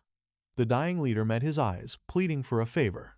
A flashback hit Cheng Kong, back to the cavern's eerie shadows. He confessed that an ominous premonition had been haunting his soul. If I don't make it, swear you'll secure the Star Cloud's spiritual tree. The protagonist knelt closer, questioning his desperate captain. That mystical fruit is for breaking cultivation bottlenecks. If you perish, what use is such a supreme treasure? Cheng Kong weakly replied, I beg you, give it to my beloved daughter. This divine fruit completely reforms the meridians of any beastmaster below stage 8, triggering a physical rebirth. It is the only miracle capable of destroying her terminal illness. It cures the absolutely incurable. I squandered my life hunting in these wastelands, neglecting her completely. This final act is my only redemption as a father. Locking eyes with the tragic captain, the protagonist surged toward the cavern, leaving his frantic teammates to attempt a desperate medical miracle. Swearing to fulfill the vow, he vanished. Deep inside, the Poison Fang leader, a terrifying peak stage 8 powerhouse, demanded a status report. His lackeys whined that the spiritual tree was far too massive to be stored or uprooted. You absolute morons, he roared. The solution is simple. Harvest the divine fruits, then burn the trunk to ashes. If we cannot claim it all, then absolutely no one else will either. A thug raised his battle axe to strike, but was instantly pulverized by an unseen force. Panic erupted. Who is hiding in the shadows? Did the Polar Star remnants survive? The sinister captain scoffed, declaring such a miracle completely impossible. That blood flame dragon is a mid-stage 9 catastrophe. With my deputy guarding the exit, they would need literal gods to survive. Examining the surgically precise fatal wound, he realized only a stage 9 supreme expert could strike so flawlessly. He yelled out, asking which legendary master coveted their hidden bounty. Why skulk in the darkness? Show yourself and let us negotiate.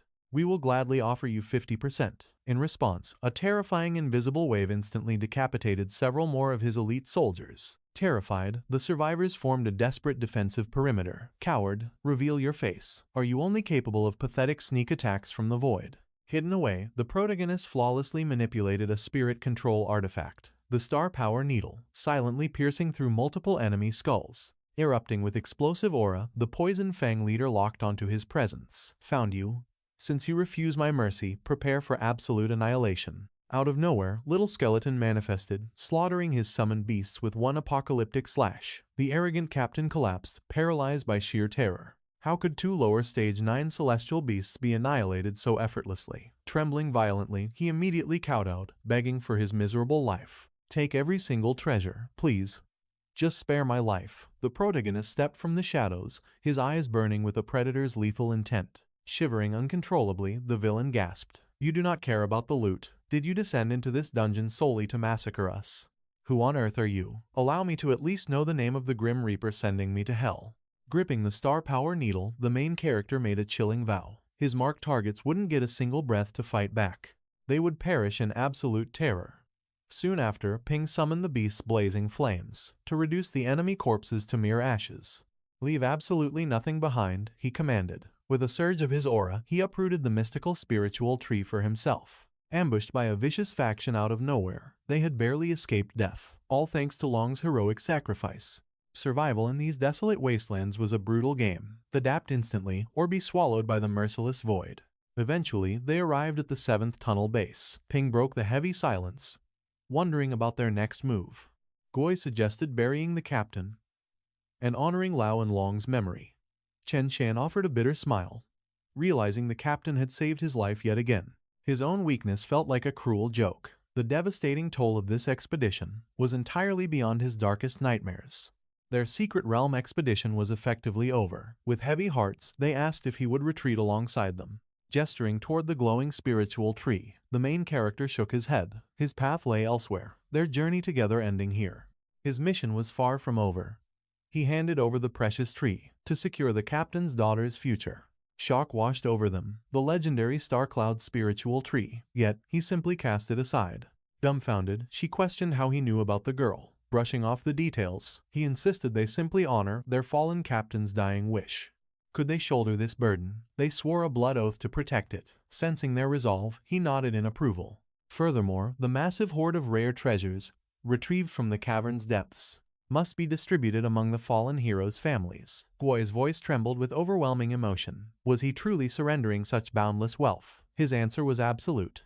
In truth, a sly smirk crossed his mind. He had already secured the absolute best loot. With infinite riches still waiting in the shadows, passing off this spare change was the least he could do for them. After all, Captain Long and his squad had paid the ultimate price in blood to carve out a path of survival. He owed them that much.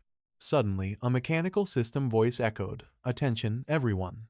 All explorers exiting the stronghold must present their secret realm treasures at the designated checkpoint for evaluation.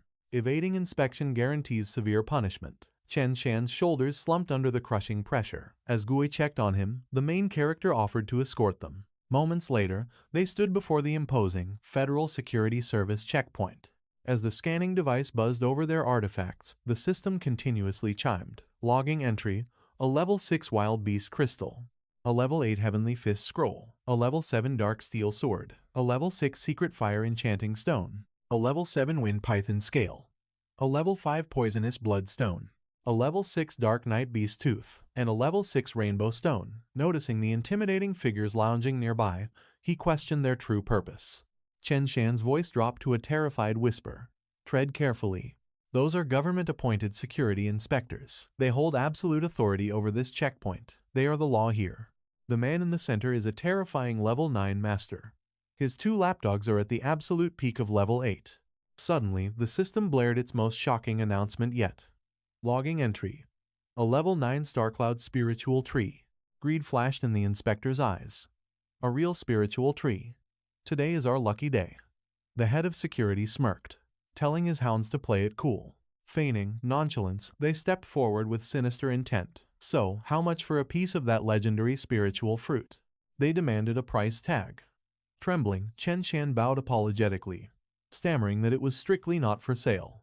He desperately offered to negotiate the other treasures. Bam! An inspector viciously kicked him to the dirt. "Who gives a damn about your pathetic trash?" "Scram!" he roared, flaunting his corrupt authority. "I'll give you 5 million for one fruit.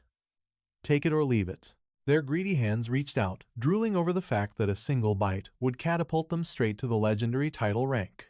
Smack! The main character caught the inspector's wrist in a vice grip. "Who the hell are you?" the corrupt official barked, stunned by this sudden defiance. "You dare challenge a peak level 8 expert?" His silence was colder than ice.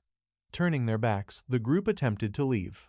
The scan was done, but Ping ground his teeth in pure disgust. This federal checkpoint was nothing but a legalized extortion racket.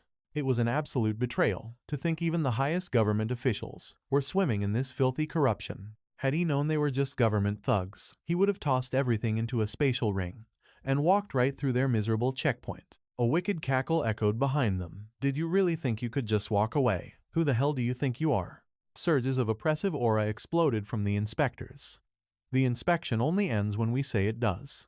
The bystanders gasped in absolute shock. Why was violence erupting so suddenly? Unfazed, the main character calmly told his friends to step back. The protagonist stood unfazed. The arrogant inspectors cited Article 72 of the Federal Administration Act. Obstruct an inspection. They had full authority to use brutal force, even execution. Let him walk away. Not a chance. This was their golden ticket to break through to the legendary 9th level. The vanguard sneered maliciously. Just another arrogant fool daring to challenge the absolute authority of the elites. The last rebel was left utterly crippled. A brutal beating would teach him. Wait, could it be? The legendary madman who defied the mighty Tang family. If they captured him together, the Tang family's bounty would be massive. Suddenly, Su roared, demanding the protagonist drop his pathetic disguise. Masking his overwhelming aura would only invite the endless buzzing of these mediocre pests. To conquer the vast heavens, he must unleash his true might. Destiny only paves a path for the absolute strongest. Acknowledging the profound advice, the protagonist smirked. As the inspectors lunged with lethal intent, his dormant aura violently erupted. Ping unleashed a devastating shockwave of pure star power. The inspectors screamed in sheer terror. A title-ranked master. A 9th level powerhouse at his age? Absolutely impossible. Even the Qing family's prodigy was merely stuck at the peak 8th stage. What kind of monstrous background did he possess? With a casual flick, Ping instantly banished the spiritual tree into his void. The crowd gasped at his absolute spiritual mastery. The trembling inspectors stared in sheer disbelief. Did the towering tree just vanish? Does he wield a legendary spatial artifact? Frantic telepathic messages flew among them. Such divine treasures were unfathomably priceless. Just who is this terrifying monster? They thought they were bullying a weak kid, only to awaken a sleeping dragon. Falling to their knees, they desperately begged for mercy. Blinded by greed, they provoked a true apex predator. His crushing strike was divine punishment, leaving them endlessly pleading for their worthless lives. The protagonist's gaze turned incredibly frigid, begging for forgiveness. That earth-shattering blow was merely payback for his injured companion. Now, it was time for his personal vengeance. Trembling like leaves, the inspectors offered 20 million in desperate blood money. The panicked security chief quickly interjected. 20 million is an insult. We will each pay 30 million immediately. If their utter failure leaked out, the security faction would be doomed. He demanded silence, even amidst the completely obliterated walls. Let this brutal lesson scar their souls. The protagonist coldly sneered inward. So, these pathetic worms thought money could buy survival. His pride demanded blood. However, his evolving pet sanctuary devoured funds like a black hole. 60 million was an acceptable tribute. The main character accepted their hefty ransom. As the dust settled, Ping decided to personally secure the ancient tree's overwhelming power. Clenching his bleeding fists, Chen Chan choked on bitter regret. His pathetic weakness allowed these arrogant scum to trample their dignity. Gue tearfully swore to her mentor.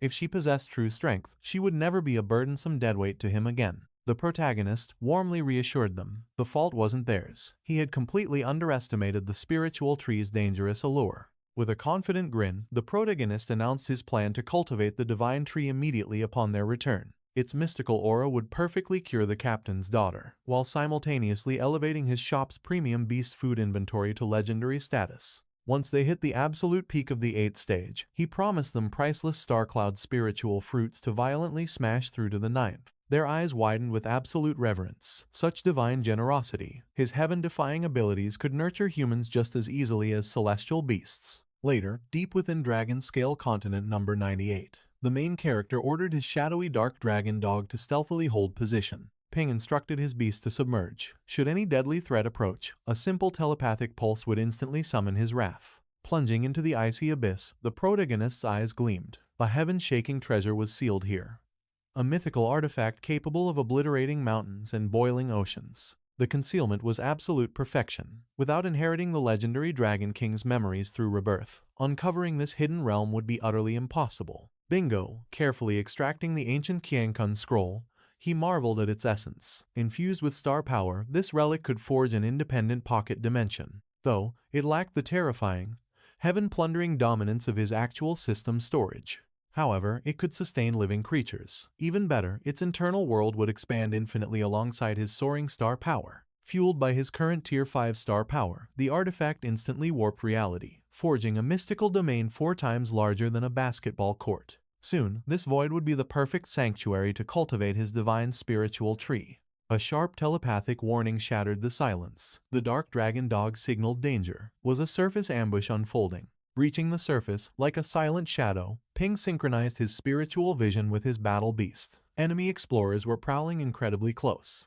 A forgotten memory suddenly sparked. This treacherous continent birthed another supreme treasure, the legendary undead demonic fruit. A divine artifact granting undead beasts absolute immunity to a fatal strike. The ultimate lifesaver for his aggressively unhinged little skeleton warrior. With cold intent, the protagonist ordered his shadowy beast to hunt down that bird's master. The main character smirked, craving the undead demonic fruit. Later, deep within a withered forest, 8th-tier battle beast masters sprinted in terror. Why is that cursed bird hunting us? A lethal presence approached. Boom! A sudden ambush struck. Show yourselves, they roared. Wacken stepped from the shadows, his aura flaring. Why the rush, little mice? He taunted. Hiding a precious treasure. The trapped pioneers gasped in terror. The legendary Tang family. What do you want? Rian's gaze turned icy. You know who we are. Hand over the prize immediately. Do not let foolish greed seal your doom. Mo's voice echoed with deadly certainty. We know you hold the undead demonic fruit. If the Dragon Ledge trials hadn't delayed us, it would already be ours. The pioneers fled, howling. We claim this treasure first. It belongs to us. Time for stratagem 36, absolute retreat. But their escape was cut short. A terrifying killing intent washed over them, forcing out agonized screams. Is that pure star power? One shrieked. Mo sneered, his aura erupting. Did you insects truly believe you could flee from my grasp? A monstrous 9th-tier elder. Mo unleashed his overwhelming gravity, crushing their desperate escape. Choking on blood, they wheezed. Does the noble Tang family feel no shame in such dirty tactics? Wacken smiled cruelly, summoning dark energy. Dead men tell no tales.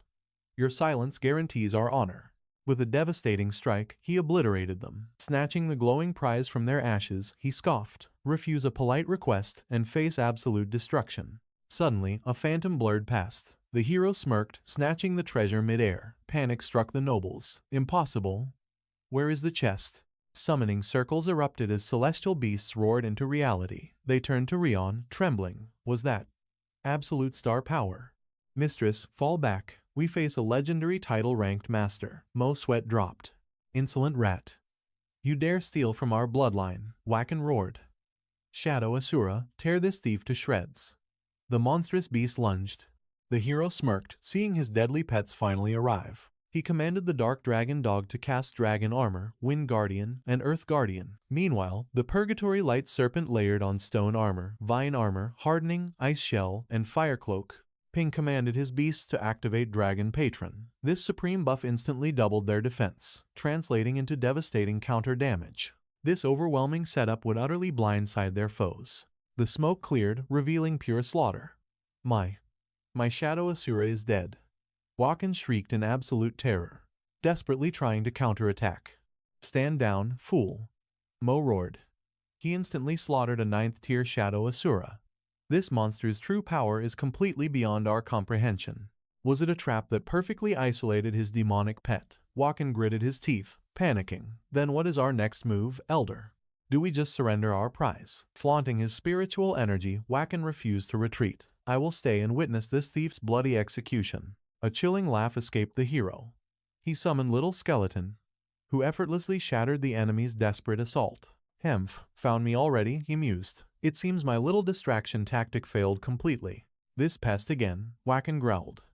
Mo broke into a cold sweat, realizing this youth had already ascended to the legendary title rank.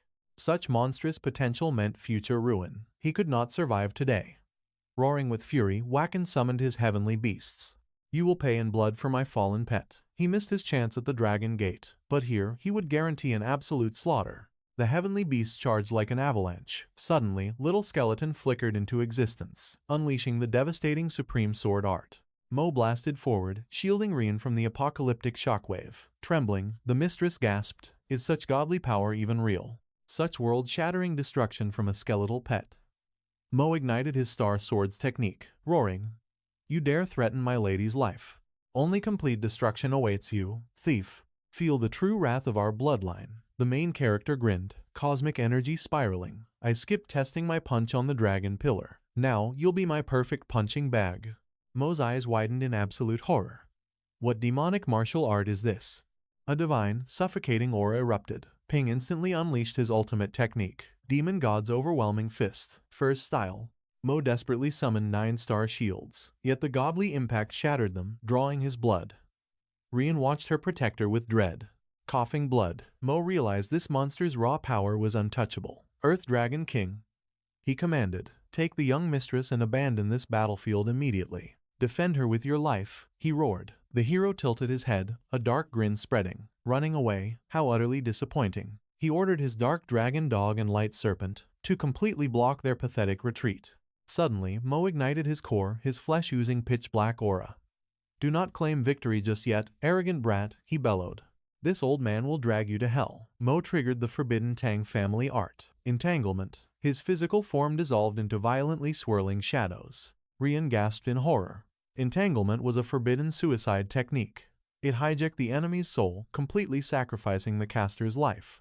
A devastating, one-way ticket to oblivion, meant only for absolute, inescapable despair. Impossible. How did this mere brat push Elder Mo to the absolute brink? Mo's shadowy silhouette roared in pure fury, demanding his life as a toll. The celestial beast lunged forward. Yet, our protagonist simply chuckled. Did this fool really think mere physical strikes could pierce his defense? "You worthless thief. You will painfully regret making an enemy of the mighty Tang family. Even if my physical vessel shatters, my cursed swarm will devour you alive."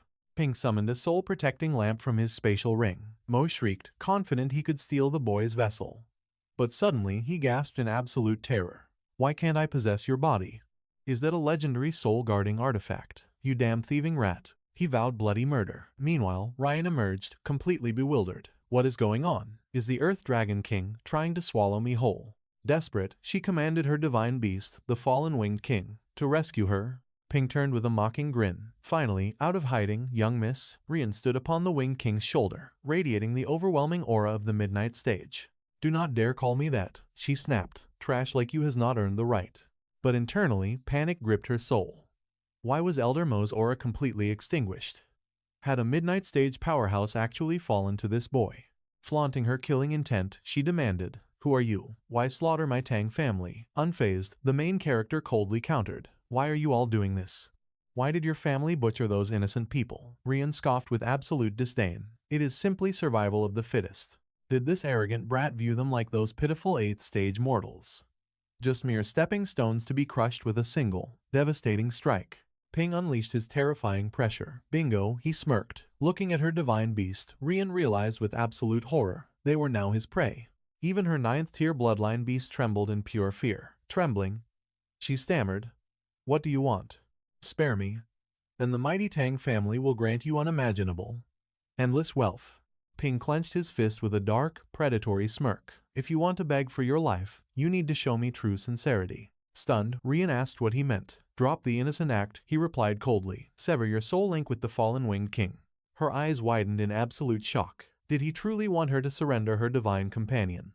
Breaking a soul contract would leave her completely powerless for days. This bastard was terrifyingly calculating. Feigning defeat, she stepped closer. "Fine, I agree," she whispered, secretly channeling her assassin-class stealth skills under the guise of breaking the seal. "Now, kill him." She suddenly commanded her divine beast to tear the arrogant boy into bloody shreds. But Ping's little skeleton completely obliterated the ambush with one savage strike. "Damn it, this is bad," she cursed internally.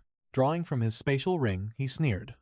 "Since you refuse to break the contract, I will just have to forcefully rip you two apart."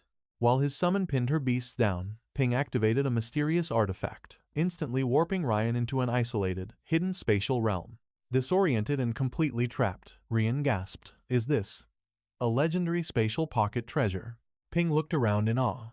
So this is what the scroll's interior looks like. Terrified, she demanded to know why she was still breathing. Flashing a devilish smirk, he replied, "If you are eager to meet the Reaper, that is entirely your own problem. But your life does not end until I have looted every last treasure you own." Squinting, Rian suddenly noticed a glowing air mark on his forehead. She burst into manic laughter. "You are the monster who cleared all 9 floors." Annoyed, Ping demanded to know what was so funny. "You are standing at death's door and know nothing," she mocked. "A legendary supreme master of the Asian continent is coming for your head." Ping's patience wore incredibly thin. "Drop the cryptic nonsense. Spit out everything you know right now." Smiling defiantly, she spat back, "I am a dead woman anyway.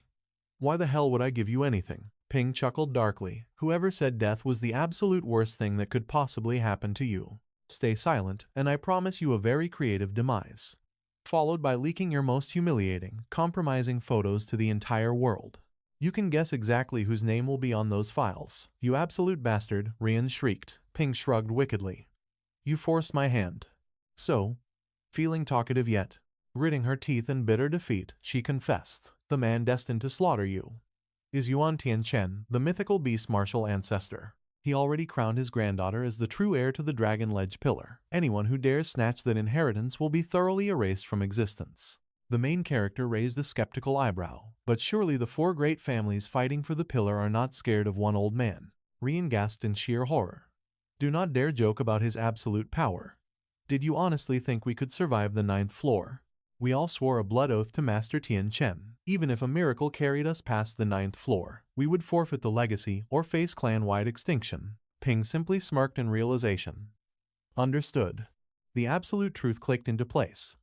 This entire hidden realm was nothing but a rigged game controlled by the legendary Master Tian. The vice principal claimed the inner zone was locked down for federal security. They even upgraded the outer ring to sell the lie. But that was just a pathetic excuse for the Tianan clan's monopoly. The main character unleashed his heavenly beast, the light-bearing serpent of purgatory. Its divine flames turned everything to ash. He scoffed. Those 4 great families, nothing but glorified scavengers now, forced to fight over the pathetic scraps left behind. Sure, he had crushed beast kings, but that victory was built on endless system resurrections and brutal trial and error. Now, a legendary foe awaited, a threat unlike anything he had ever faced. This was an enemy he absolutely could not underestimate. No one saw him shatter the dragon ledge pillar, but the Tianan clan's deadly investigation was only a matter of time. His top priority? Upgrading the celestial beast shop to level 3. He had to shelter his family before his enemies struck. Back home, a massive crowd eagerly swarmed Ping. Desperate tamers begged for pet upgrades. The main character awkwardly agreed, but told the chaotic mob to form a line. For a fleeting moment, everything felt perfectly fine. Suddenly, the system chimed. Shop revenue was converted, leaving him with exactly 1,035 shimmering energy points. Raking in 10,000 daily points, he realized the massive level upgrade was still 10 agonizing days away. In the meantime, he urgently needed a shady broker to secure new territory. He booted up the Walker Network terminal and immediately dialed Elite Private Customer Service. This shadowy network catered exclusively to walkers. If you had the cash, miracles happened in the blink of an eye. A smooth-talking agent answered the call. Ping demanded an immediate store expansion, eyeing the valuable adjacent land. Excellent choice, sir, she purred, instantly locking onto his coordinates. She asked for his target size. He coolly requested a massive 3,000 square meters. She quoted a brutal local rate.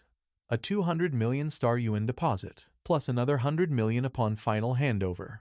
300 million total. He gasped in sheer disbelief. Since when did real estate become so deadly? The Global Elite League had triggered a massive pet shop boom, skyrocketing property values. A highly suspicious coincidence at this exact moment. Then it hit him. He still possessed the terrifying bloody flame dragon. What is the going rate for a supreme 9th level beast? The agent choked on her breath. A 9th level? Trembling, she checked the system. A supreme 9th level heavenly beast easily commanded 400 million star yuan, but wild variants suffered a heavy market discount. Still, a living 9th level monster was unimaginably rare. Being the city's only specimen, eager syndicates would instantly drop 250 million.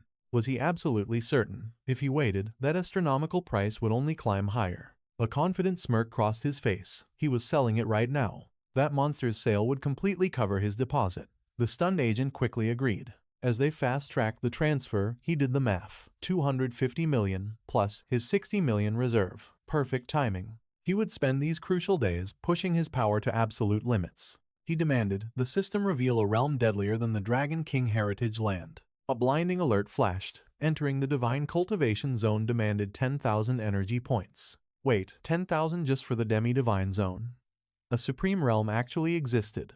10,000 points to enter. Without beginner protection, every single resurrection now cost a brutal 10% penalty. Death was no longer cheap, but this demi-divine boundary flowed with pure godly essence. Evolving his golden crow, demon body to level 2 demanded the legendary heart god Yan Jin, a mythological beast wielding both god and fire elements. This realm was his only chance. Once his demonic body hit level 2, his physical defense would reach the invincible 9th tier. It was finally time to make his move. Stepping into the demi-divine boundary, the atmosphere shifted drastically. This wasn't primitive wilderness, but a highly civilized utopia. Did actual gods forge this sanctuary? The system officially welcomed him to the divine realm. A system prompt appeared. Would he unlock the divine translation matrix for 500 points? The main character realized this was a first. The cloud thunder and undead dimensions felt like child's play compared to this supreme territory. Ping knew bridging this language barrier was crucial to surviving without suffering endless,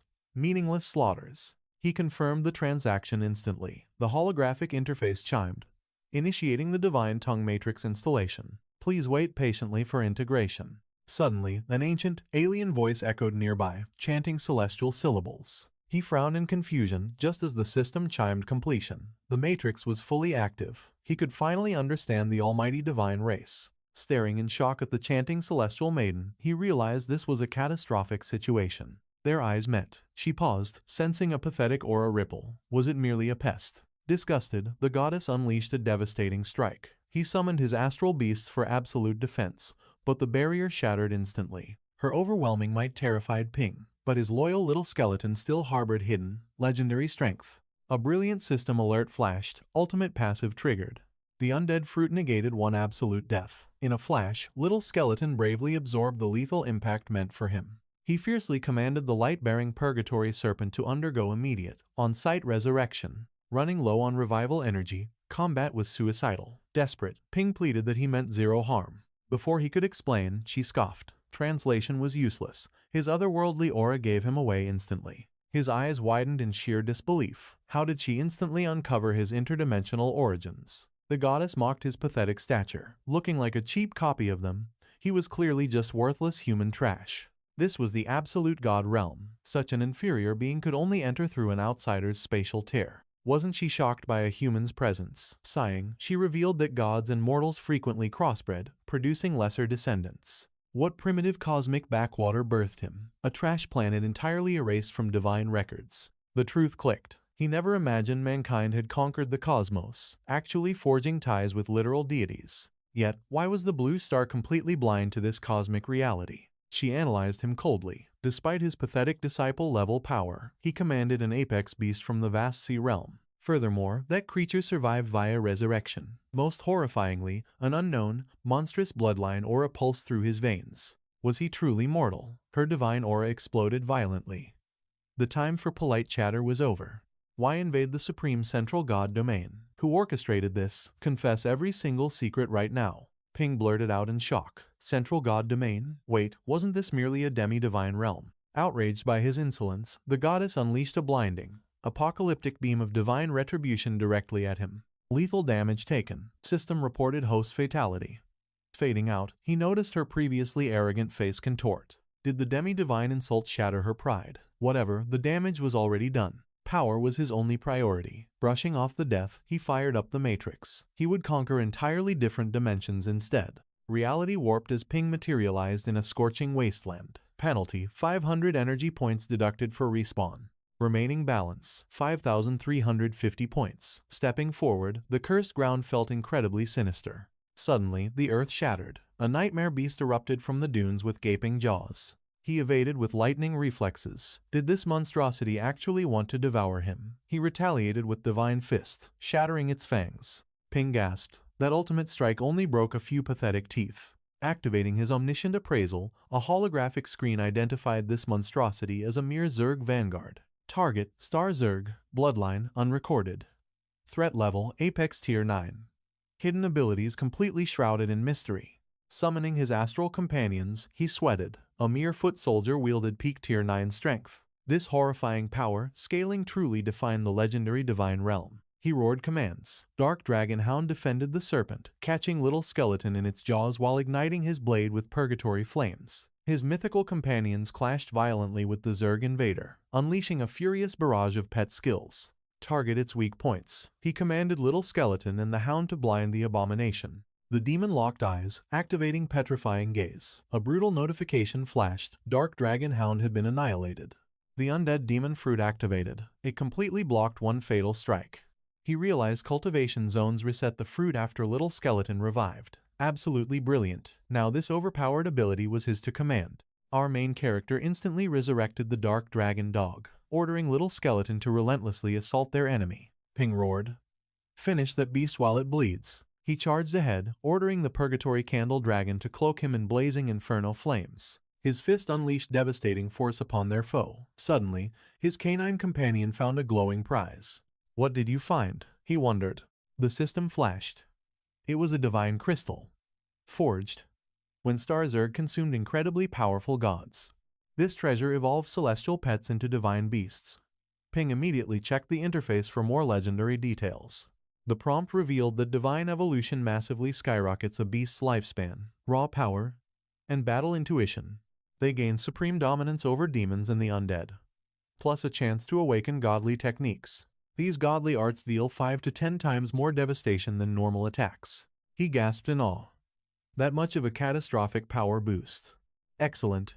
A perfect pathway to godlike strength. The crystal was officially his to use. Little Skeleton stared enviously at the Hound. Ping reminded his bony friend to maintain the majestic Skeleton King image. Better to hang out with the fearsome Purgatory Serpent instead. Forget that tiny gem. Suddenly, system notifications confirmed the Hound had awakened its divine form. Cultivation, lower 6th step. Draconic Demon Bloodline. Peak Tier 8 combat strength. Stats remained average. Skills included Dragon Armor, Soul Pursuit Roar, Undead Claw, and Wind Guardian. Added abilities were Earth Guardian, Thundercloak, and Limb Regeneration. Divinity reached 1%. He pondered. No massive stat changes. Just this new divinity trait. He needed 100% for true evolution. Time for a massive Zerg hunt. But suddenly, a desperate scream echoed nearby. Someone save me. Ping turned toward the chaos, wondering if a godly being was trapped. A terrified trainee threw his hands up, begging for salvation as ravenous Zerg swarmed his position. Boom! A devastating inferno beam obliterated the monstrous insect. The boy stared in pure shock. A human warrior, Ping, riding his majestic dragon, yelled for them to hold on. They soared skyward as bugs crashed below. The survivor wept with gratitude, but our hero humbly called it pure luck. Why wander into this hellscape? How did they trigger such a fatal trap? A vast Sea Realm squad member explained that these cosmic bugs relentlessly invaded via space-time fractures. Their squad was tasked with purging these vile nests, but an elite bug scattered their vanguard, leaving them doomed in this deadly ambush. Gazing at the massive crater, Ping asked if this was their target zone. The warrior nodded, questioning Ping's presence. Our hero casually brushed it off as an accidental detour. So Blue Star was not uniquely cursed with rifts. These gods actually had it much worse. As violent swarms approached, our hero curiously pondered if these divine beings possessed wings. If combat failed, why not simply soar away from the creeping doom? The soldier clenched his fist furiously. How dare a mortal insult their sacred wings? Shedding blood to eradicate this plague is the ultimate glory for their celestial race. The younger boy sighed. He revealed only a tiny handful of purebloods actually manifested true wings. Furthermore, demigod cultivation severely restricts free flight. Unlike mortal magical arts, Ping was stunned. Recalling Joanna's immense aura, he realized she must be an ancient pure blood. That explained her terrifying dominance. Compared to ordinary celestial summons, she would effortlessly crush little skeleton. Taming such a legendary goddess as a pet would be absolutely epic. He pressed further. Know anything about the demi-divine boundary? The bewildered trainee had zero clue. Raised on the remote frontiers of the godly realm, they had never encountered such ancient lore. Yet, rumors of the supreme divine realm still echo here. You want to hear the legend, right? A weary squad member sighed, realizing the old tales were starting again. Only absolute fools chase that myth. The so-called birthplace of pure-blooded deities. A sacred sanctuary where one day of intense cultivation equals an entire year in our mortal world. Those are nothing but ridiculous mortal delusions.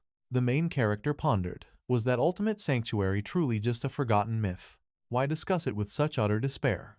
As if those sacred gates were eternally sealed.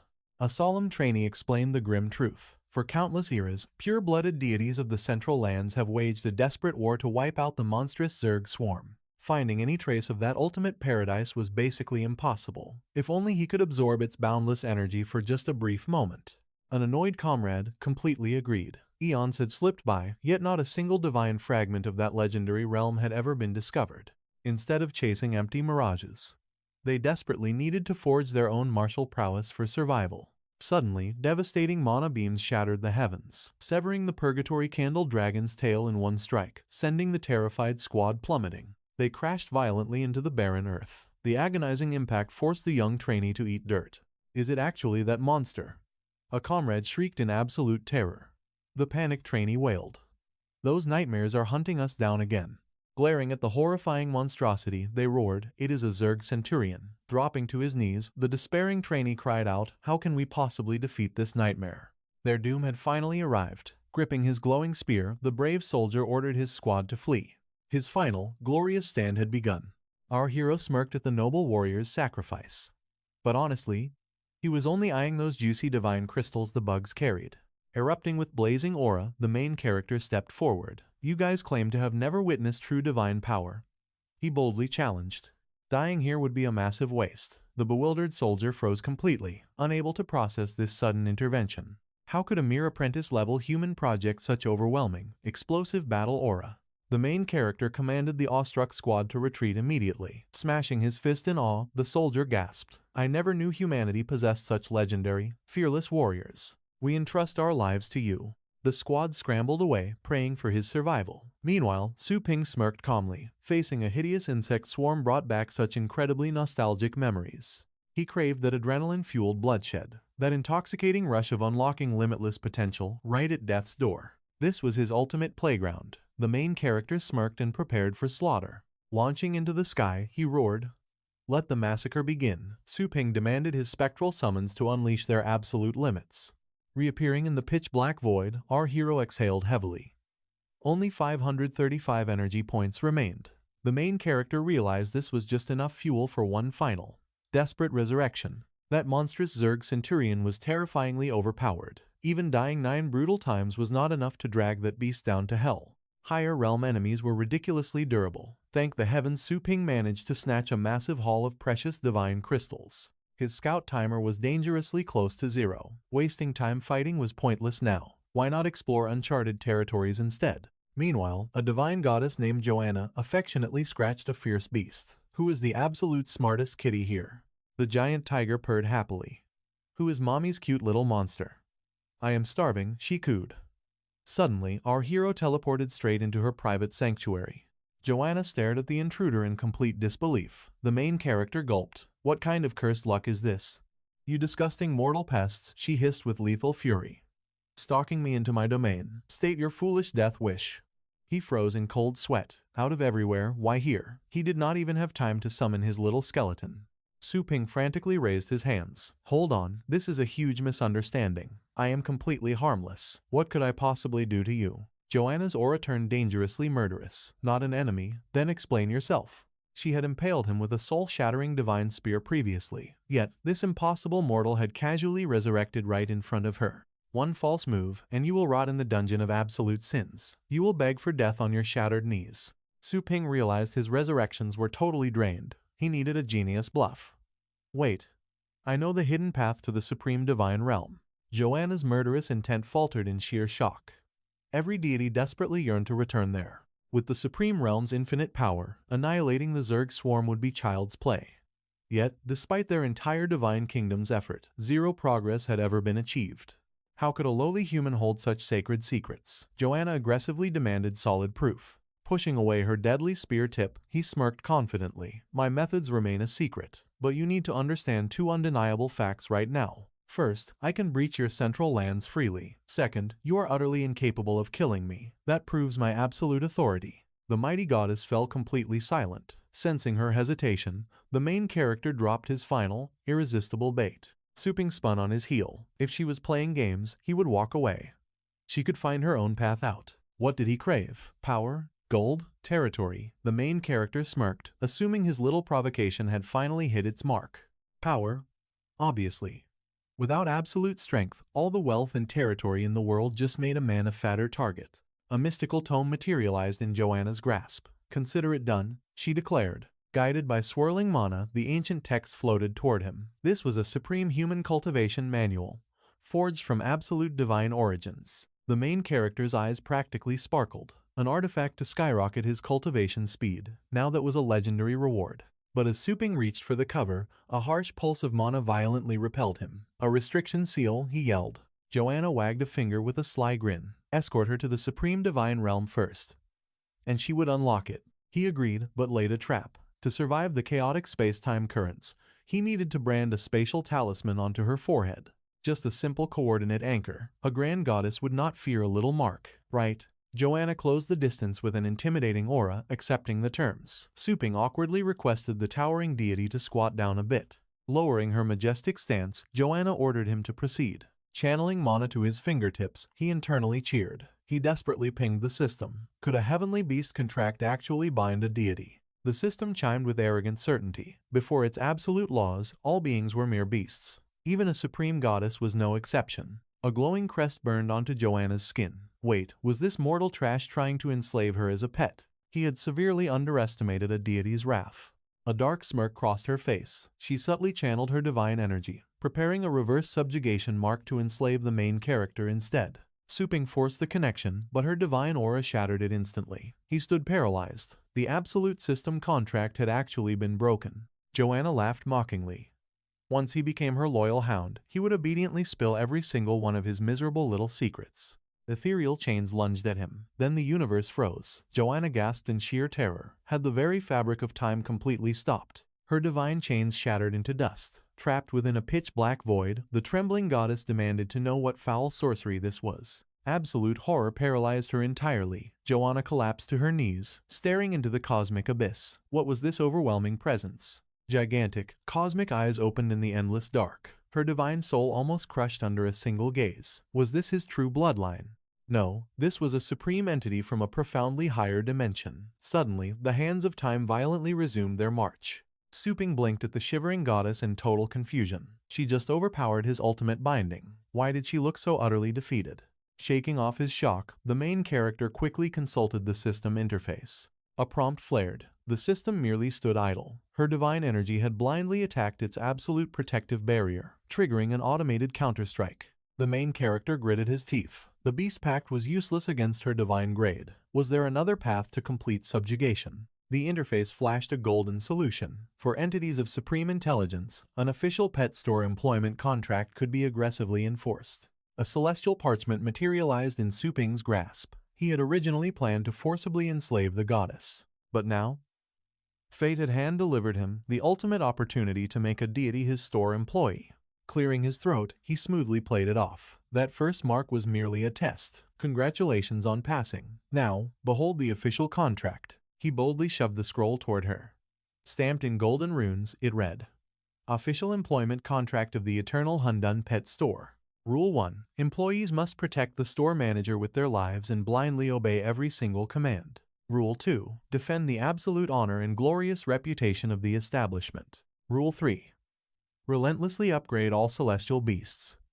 And the employee perks. 7 days of unrestricted, free travel to absolutely any dimension. The binding duration was exactly 1 year. The main character smirked. Did not those ultimate dimensional travel perks sound incredibly tempting to a trapped goddess? Her golden eyes widened in pure awe. Joanna whispered that this parchment radiated the absolute, terrifying pressure of supreme heavenly law. Once signed, fate itself would forge unbreakable chains. Betrayal or disobedience would become cosmically impossible. But submitting to this monstrous human for a whole year, sensing her hesitation, the main character coldly threatened to leave her eternally trapped in this village. Joanna ground her teeth in furious frustration. This mortal bastard was infinitely too cunning. His silver tongue was pure poison. Yet, that apocalyptic entity backing him guaranteed the dimensional travel promise was absolutely real. Her divine aura flared. For the future of the god realm, she would wager everything. But if he dared betray her, she would extract 1,000-fold vengeance. Joanna etched her true divine name onto the parchment. The system immediately chimed, locking the new employee into the eternal database. Rank, Supreme God of Order. Combat Strength, Absolute Deified Realm. Overall Employee Rating, a flawless 100 points. Hitting 200 points marks her as a prime employee, but falling below 60, she'd lose everything, cursed to become a mindless heavenly beast. Suping pondered his newfound authority. Could he see everyone's hidden stats? Was this the true privilege of an owner? A sudden system prompt shattered his thoughts. Blue Star's power hierarchy was divided into 3 distinct realms. The vast sea, the empty cave, and the realm of fate. Together, they formed the legendary stage foundation. But transcending even those limits, 2 mythical realms merged to forge the supreme deified realm, a cosmic power capable of subjugating entire galaxies. Suping gasped in sheer awe. Was his new goddess employee truly that monstrous? The power gap between them was an absolute abyss. No wonder a soul contract failed. Yet, the system had casually crushed a divine god through sheer backlash. Its true origin was beyond terrifying. What primordial entity created this system? The interface arrogantly demanded absolute worship and absolutely nothing else. Time in the semi-divine boundary was running out. Return preparation was mandatory. Suping smirked, wondering when the system developed an ego. Spatial transfer initiated. Stepping into the mortal world, Joanna narrowed her eyes at his domain. Suping shrugged it off. But glancing down, his jaw dropped. The almighty goddess had shrunk into a pint-sized girl. Joanna scoffed, claiming her divine form drew too much attention. She glared at him. Suping nervously pointed at her miniature stature. After all, strict child labor laws heavily prohibited such things in their world. Joanna rolled her eyes. She possessed the wisdom of tens of thousands of years. Suping awkwardly turned away, telling her to just drop the subject entirely. It was time to shift focus. The pet store's grand opening was fast approaching. Joanna's divine gaze pierced through the walls. She sneered, eyeing the pathetic insects lurking outside. Suping's eyes went cold. Were Tianqian's hounds already here? They move way too fast. He immediately tried calling Qingru, dread pooling in his gut. He banked on the store's renovation for safety. A fatal miscalculation. He completely underestimated a legendary master's terrifying reach. For days, he had desperately plotted a way to conceal his mother and sister. Their presence made entering the cultivation zone risky. but keeping them safe had always been paramount. A sudden video call. Connected. A sinister figure mocked Su Ping on screen. They thoroughly investigated this supposed ordinary boy turned martial beast master. Elite professor at Fengshan University. Owner of the mysterious pet store. All his titles were laid bare. Su Ping's blood ran entirely cold. He recognized that background. The enemy was standing inside his own home. Panic spiked through his veins. Where was his family? What was their ultimate price? The camera ruthlessly panned down. His mother, Qingru, lay unconscious on the cold floor. Her primary stage cultivation was utterly useless here. His father, Su Yuanshin, just a low-ranking sailor caught in this deadly crossfire. And his little sister, Lin Yu, a martial beast master and a bright first-year student at Fengshan University, now completely helpless. Murderous fury erupted from Su Ping. This wasn't some random kidnapping. The intruder sneered, declaring that his master demanded an immediate audience. Surrender quietly, he warned. And perhaps his fragile family would actually survive the night. Su Ping forced his raging aura to stabilize. He was the true prize. He growled into the screen, revealing his pet store location. If their almighty master wanted a meeting, he could come to him, but his family had to be released immediately. The assassin agreed with a mocking laugh, cutting the feed. Why struggle against inevitable death? Did this brat really think he could defy the legendary Tianqian? The lackey immediately forwarded the coordinates to his fearsome lord. A dark smile crossed Tianqian's face. Excellent. Time to butcher the fool who dared steal the Dragon Ledge inheritance. Moments later, the streets erupted in chaos. Bystanders pointed toward the heavens, screaming in absolute terror. Actual titled masters. Why were such godlike entities suddenly descending upon the city's poorest slums? An elderly servant from the Mu family appeared, a fearsome lower ninth stage combatant. The Beast Emperor stroked his beard, questioning this absurd destination. How could a genius who conquered the Dragon Pillar live in this pathetic dump? Next came a middle ninth stage titan from the Qin family. The titled Master of Restoration scoffed. Was Mu doubting Lord Tianqian's divine judgment? A third monstrous aura arrived. The Liu family's lower ninth stage elder joined the terrifying siege. The infamous King of Poisons narrowed his lethal gaze. A child of extraordinary fortune was hiding inside those walls. A Tang family middle ninth stage powerhouse. The snake-hearted master hissed venomously. It didn't matter. Anyone daring to covet Lord Tianqian's treasures would face absolute annihilation. Then, the heavens themselves trembled. The vast sea realm legendary master, Yuan Tianqian, materialized in the sky. Upper fourth stage combat power exploded from his title rank. Time was wasting. Yuan ordered them to annihilate the target quickly. The workers shrieked in sheer terror. That old man beside Daozun, his overwhelming star power was suffocating. Was he truly a legendary realm expert? Just meeting his gaze felt like death. The Beast Emperor barked at the workers to scram. This clash of titans was beyond them. Instantly, explosive mana erupted around his body. He hoisted the heavy metal gate. The true master had arrived, and he demanded the main character step out of hiding. Bulging with power, the Beast Emperor roared, vowing to crush the pet shop to dust. He viciously slammed the gate down. The Beast Emperor gaped in shock. Not a single scratch. The Qin family servant trembled, guessing a top-tier defensive array protected the entrance. The iron doors slowly parted. Su Ping stepped forth, his voice ice-cold, warning the experts to leave his family alone. Who dared to seek him out? And for what purpose? Daozun gasped in absolute disbelief. Was it this monstrous youth once more? This kid was a peerless prodigy. His heaven-defying talent rivaled the absolute best heirs of any elite bloodline. The main character was unquestionably formidable, but today, he was destined to perish beneath the heel of a living legend. Raising a hand crackling with violent mana, the Snake Heart Master sneered. The boy's doom was sealed, and beggars could not be choosers. A massive phantom fist lunged toward the main character, threatening to drag him out by brutal force. With effortless grace, our hero shattered the energy construct, calmly refusing the order. The backlash made the Snake Heart Master spew fresh blood. Falling into a defensive stance, the master panicked. How did Su Ping effortlessly obliterate his ultimate ninth stage star palm? The titled expert exploded with rage. This insolent brat dared to strike back. He urged the others to attack simultaneously and crush the boy. Tianqian simply lowered his gaze, leaving the experts frozen in awe. A terrifying pillar of abyssal mana erupted from his body, piercing the heavens.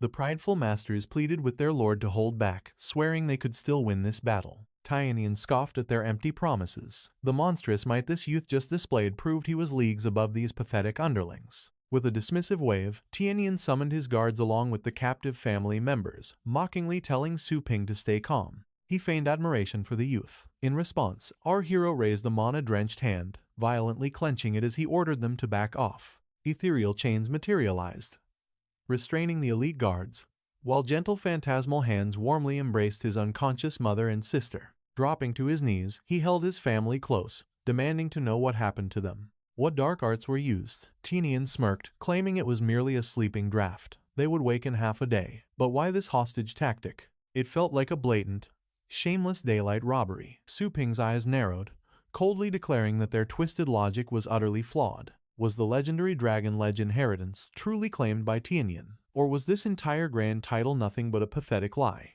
The Beast Emperor furiously pointed a trembling finger, roaring at the sheer audacity of this brat disrespecting their sovereign. Tinian chuckled darkly. Did Su Ping believe that raw power alone granted him inheritance rights? Was this arrogant child truly fearless? The Beast Emperor grimly revealed that their spiritual senses could not pierce the shop. They couldn't gauge his true realm. It was dangerously bizarre. They had to watch out for an almighty expert hiding inside.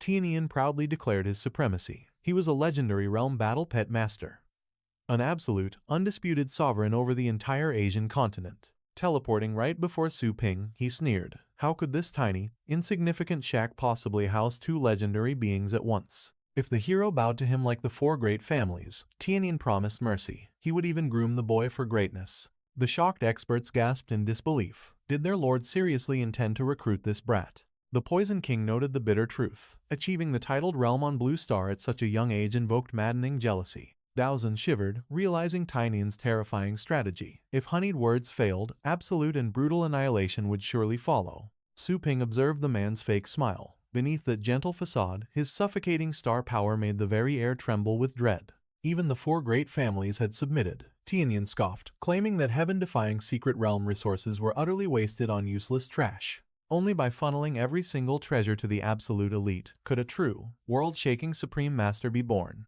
Our hero scoffed at the hypocrisy. The absolute elite, that just meant the loyal lapdogs chosen by the tyrant himself. The main character coldly sneered, recalling his absolute disgust for greedy players who claimed exclusive rights over a game's rarest loot zones, slaughtering anyone who dared to challenge their monopoly. Raising a hand glowing with deadly intent, Tinian mocked the boy as a foolish clown. He proudly boasted his absolute authority to slaughter all who opposed him. A mere child claiming equality was nothing but a laughable joke. Tianan's eye turned murderously cold. This was his absolute final warning. Would the insolent brat kneel and submit, or embrace a gruesome death? Ice flashed in our hero's eyes. Was a second warning even necessary? Condemning him as pathetic, Tinian conjured a colossal, apocalyptic mana broadsword. He viciously ordered the boy's complete erasure. The blinding, heaven-cleaving blade descended, but in a heartbeat, Joanna raised a single, unyielding hand. She effortlessly shattered the blazing mana blade. The Grandmasters gasped in pure terror. Master Tianan's devastating strike demanded at least 9th stage combat power just to survive it. Yet this mysterious girl stopped it barehanded. The Beast Emperor trembled, wondering if she was a true legendary powerhouse. The titled master screamed in absolute disbelief. Had another legendary titan descended upon Longjiang-based city? Tianan glared at her youthful features. Her star energy was perfectly concealed, yet she nearly crushed him. Is she his master? The main character sighed, noting he never ordered this. Joanna simply smirked. The golden rule of an employee: protect the shop.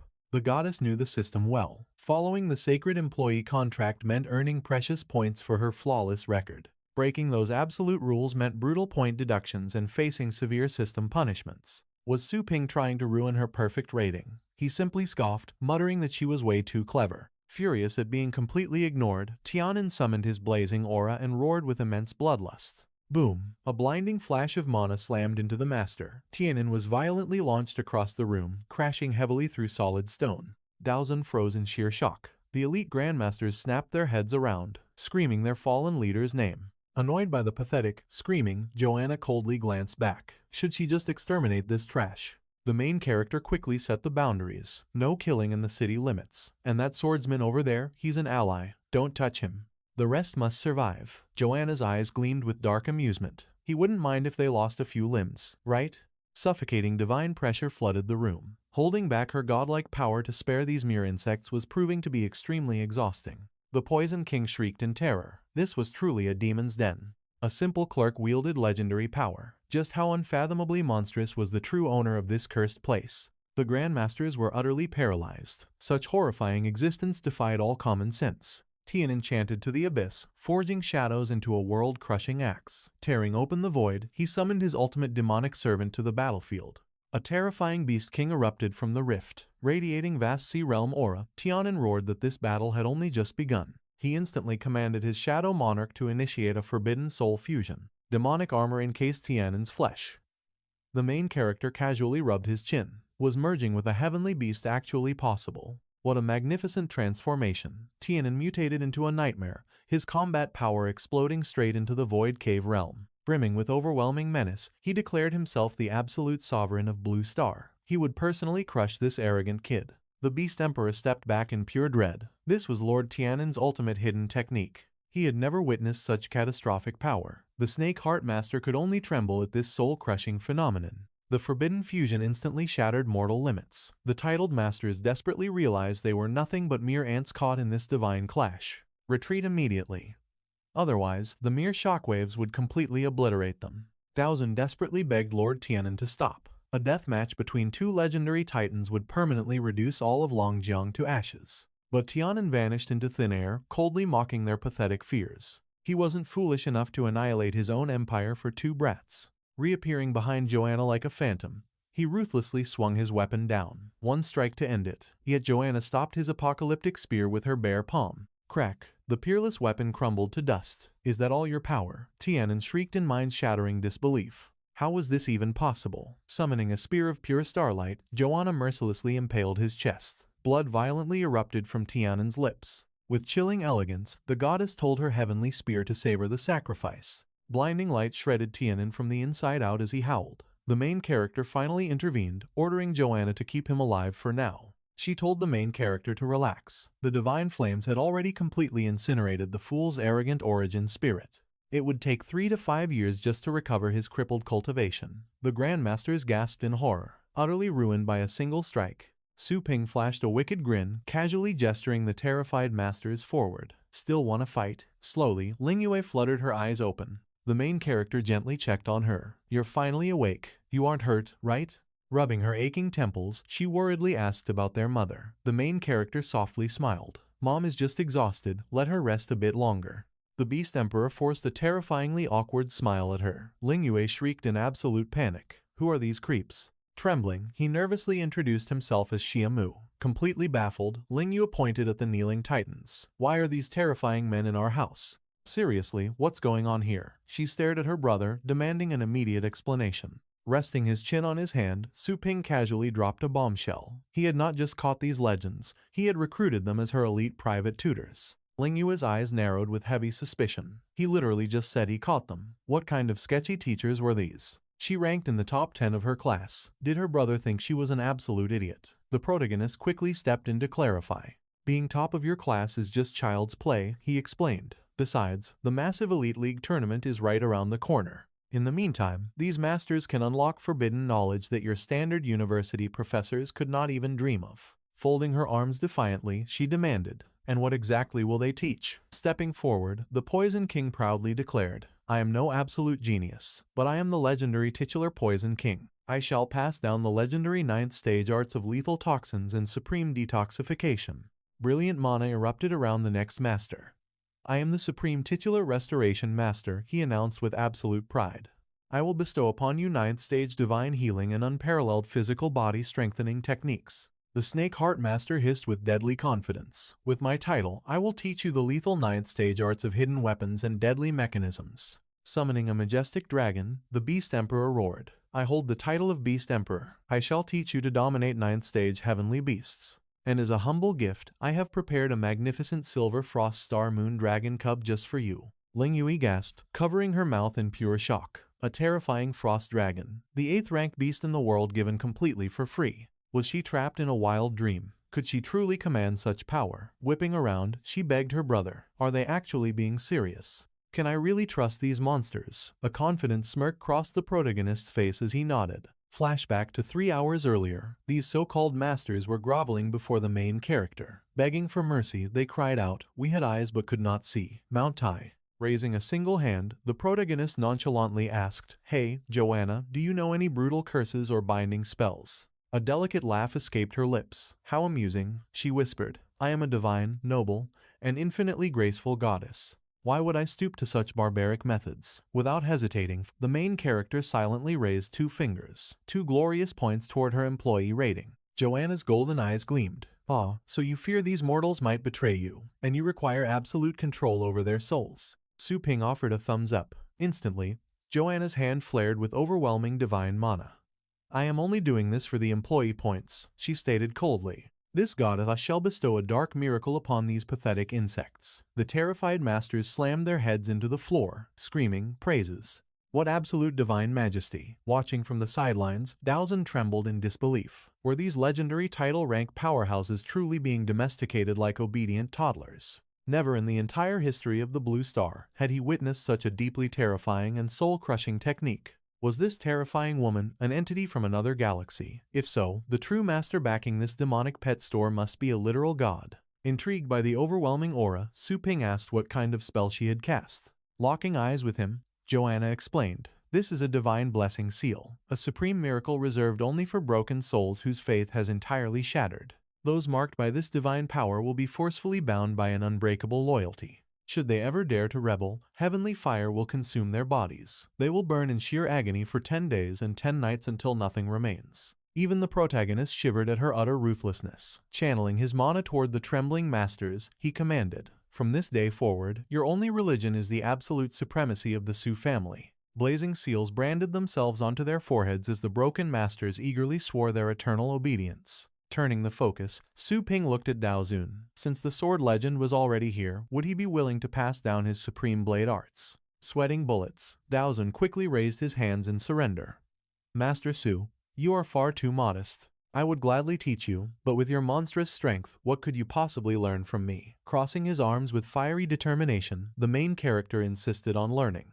Bowing respectfully, Dao Zun agreed. "Since you insist, I would not dare refuse. However, I have 2 critical questions. First, my sword path brings absolute devastation. We need a reinforced training ground. Second, do you truly wish to walk the path of the blade? From what my eyes have seen, your dominant combat style relies on devastating, bare-handed fist techniques." He was not entirely wrong. Brushing it off, Su Ping told him not to sweat the details and just drop his contact info in a few days. "I will carve out a specialized training dimension and summon you when the time is right." Returning to the present, the protagonist smiled confidently. Whatever happened next, his sister was about to receive the most insanely overpowered tutoring in existence. Suddenly, a notification pinged his device. Duty called. It was finally time to manage his chaotic, otherworldly pet store. The merchant's voice chimed through the receiver. The prime real estate he requested, plus that ferocious bloody flame dragon he planned to auction, were secured. Was he available? A top-tier professional syndicate indeed. Such terrifying efficiency, the protagonist mused.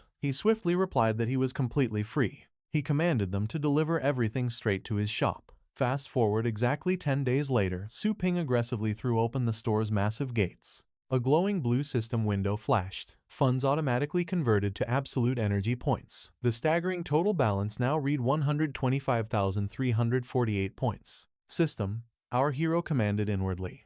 "Initialize the Supreme Upgrade panel." A level 3 sanctuary would finally unlock the power to cultivate legendary tier 7 to 9 beasts. He could finally accept million-dollar bounties from elite nobles, multiplying his wealth overnight. Plus, selling premium beasts with vast territory meant his humble shop was evolving into a true monster emporium. Su Ping smirked, triggering the upgrade. Nearby, Joanna remained seated, lost in deep divine meditation. A holographic prompt flashed. 100,000 energy points consumed. 25,348 remain. The territory expanded into a massive 3,780 square meter beast sanctuary. Even surrounding streets fell under absolute protection. Time to divide the territory. The system would automatically forge necessary equipment for every designated zone. Our hero wondered if the system could manifest furniture out of thin air. That would save massive decoration efforts. But his absolute top priority was housing his mother and sister. 300 square meters were instantly carved into living quarters. Ding! The supreme upgrade was officially complete. Joanna gasped. Was this mysterious force manipulating the fabric of reality itself? Unlike basic illusions that drain mana, these structures were eternally permanent. Even her realm's supreme god lacked such terrifying authority. His dormant power was absolutely monstrous. Swiping the holographic interface, Suping designated 1/10 for the grand reception. Another fifth became premium feeding grounds. The remaining massive territory was exclusively reserved for elite cultivation arrays and battle testing zones. Ding. Territorial division successful. The maximum cultivation chambers miraculously doubled from 25 to 50. Time to expand his arsenal. Suping ordered 25 advanced second-level cultivation chambers. Flash. 25,000 points vanished, leaving a meager 348 points in his reserve. What privileges did his staff hold? The Divine System outlined 4 exclusive employee benefits. Chamber access, spatial realms, shadow clone training, plus 1 golden hour weekly to roam freely or enter elite zones. Issue supreme authorization? Our hero smirked, instantly granting the divine permissions. These golden privileges would easily keep his beast empire running smoothly. Outside, Lingyue gasped, "Did we step into the wrong dimension?" Her mother shook her head in sheer disbelief. Staring at the majestic fortress, she muttered, "This cannot just be a coincidence, right?" Suping stepped out confidently. "Are you guys here? Is all your luggage secured?" A titled grandmaster bowed respectfully. "Sir, following your absolute decree, everything is packed. We shall take our leave now." Suping nodded dismissively. Waving his hand, he instructed his family to unload their belongings. Lingyue was stunned. "The lead academy teachers hired movers and emptied our home at dawn. What is happening?" "I have classes," she cried. Mother stared in awe. "Why is our shop a palace?" Suping chuckled. "Long story." He casually told his sister to drop out. Pointing at the grand entrance, he declared, "Just follow me inside first." Meanwhile, grinning academy students approached the counter, demanding upgrades for 3 battle beasts. "Give me your number." Joanna's divine gaze narrowed. "Do not cut the line, you pathetic insects." Our hero begged the goddess to stop calling paying customers insects. Joanna's true majestic form materialized. Crushing the beast slightly, she scoffed, "But they are literal insects. Where are you escaping to?" Suping waved dismissively. "I have urgent matters. You hold down the fort and manage the shop." Inside, Lingyue's jaw dropped. An entire private pool. Suping smiled, urging his sister to embrace their new luxury. Flopping onto a massive soft mattress, Lingyue hugged a plushie. "Is this my room?" Her mother sighed blissfully at the heavenly comfort. "Not to your liking," he teased. His sister cheered, instantly declaring their old wooden beds felt like actual torture racks. Mom fearfully asked what this paradise cost. He smiled reassuringly. "Do not worry, elite uptown clients fully sponsored this massive upgrade."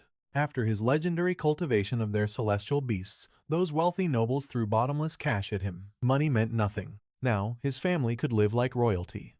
If this fortress felt massive, he would hire an army of elite servants. Mother smiled warmly, waving off the idea. Being retired, she needed these daily chores to keep her mundane life delightfully busy. Suddenly, Lingyue blinked curiously. Wait, who was that gentle and sweet girl working downstairs? Remembering her terrifying true form, the main character nervously declared she was just his newest employee. His mother flashed a wicked grin. Nudging him playfully, she teased that Mama Bear completely understood. She demanded the main character invite the girl for a midday feast. Suping froze, muttering that this was definitely not a laughing matter. Moments later, Joanna bowed gracefully, greeting his mother and sister. Intrigued, Qingru warmly asked for the stunning maiden's name. As she introduced herself, Lingyue stared in awe. The goddard's golden locks looked heavenly. Could she please touch them? Suping broke into a cold sweat. He begged his sister to back off. Ignoring him, Lingyue happily nuzzled the golden strands, praising their fluffy texture. Meanwhile, his mom unleashed the ultimate interrogation. Age? Hometown? Romantic status? Flashing a pristine smile, Joanna picked up her rice bowl. She calmly claimed she was 18. Hailing from the outer lands. Romance was completely off her radar. Hearing this, his mother sighed heavily, mourning the tragic waste of youth. Wiping his mouth, the main character leaned in. He whispered, demanding to know why this terrifying deity was playing normal. Annoyance flashed in her eyes.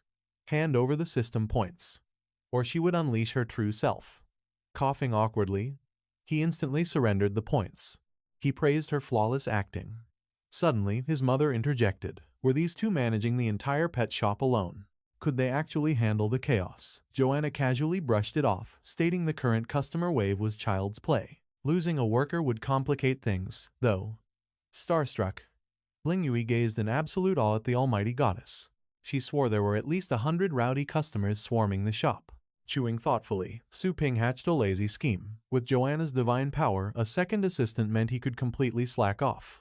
Wait, the mighty Tang family heiress was still his captive. He desperately needed her free labor to cultivate the star cloud tree. It was the perfect master plan. Suddenly, a digital chime echoed. The system had detected his desperate craving for more lackeys. Instantly, a temporary employment contract flashed into existence. Warning: temps cannot access shop privileges, earn 200 points, and they might just ascend to official employee status. But fail to reach 60 points. They would be permanently stripped of their humanity and transformed into mere beasts.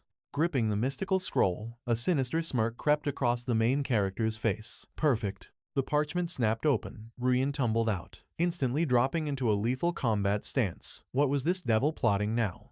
Su Ping merely commanded her to remove her shoes, or face mop duty. Glancing around the mundane room, Ruyan's mind raced frantically.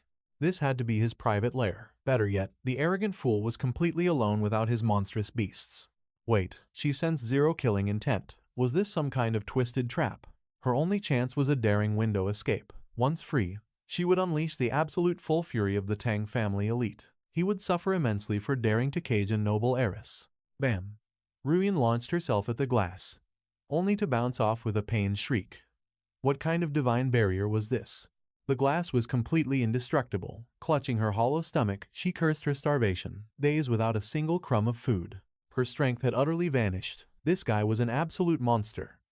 Looming over her, the main character gripped a mysterious bag menacingly. Trembling, she demanded to know his twisted endgame.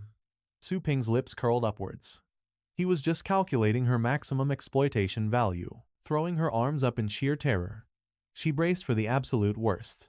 A shadowy hand reached forward, shielding her face. Ruyan shrieked that she would rather die than submit to his wicked desires. Plop! A warm meal was dropped gently into her trembling palms. She blinked in pure bewilderment. Was this some sick psychological torture? As a proud Tang warrior, her iron will could never be broken by mere charity. Yet her stomach loudly disagreed. Popping the lid, heavenly steam billowed out. Chewing aggressively, she mumbled that he was still a dead man. Vengeance would definitely be hers. Chuckling darkly, Su Ping ignited the mystical contract. Oh no, sweet heiress. She was the one about to pay off her debts. Dawn broke. The shop was swarming with fanboys losing their minds over the stunning new staff. It was an absolute goddess fashion show, radiating divine grace.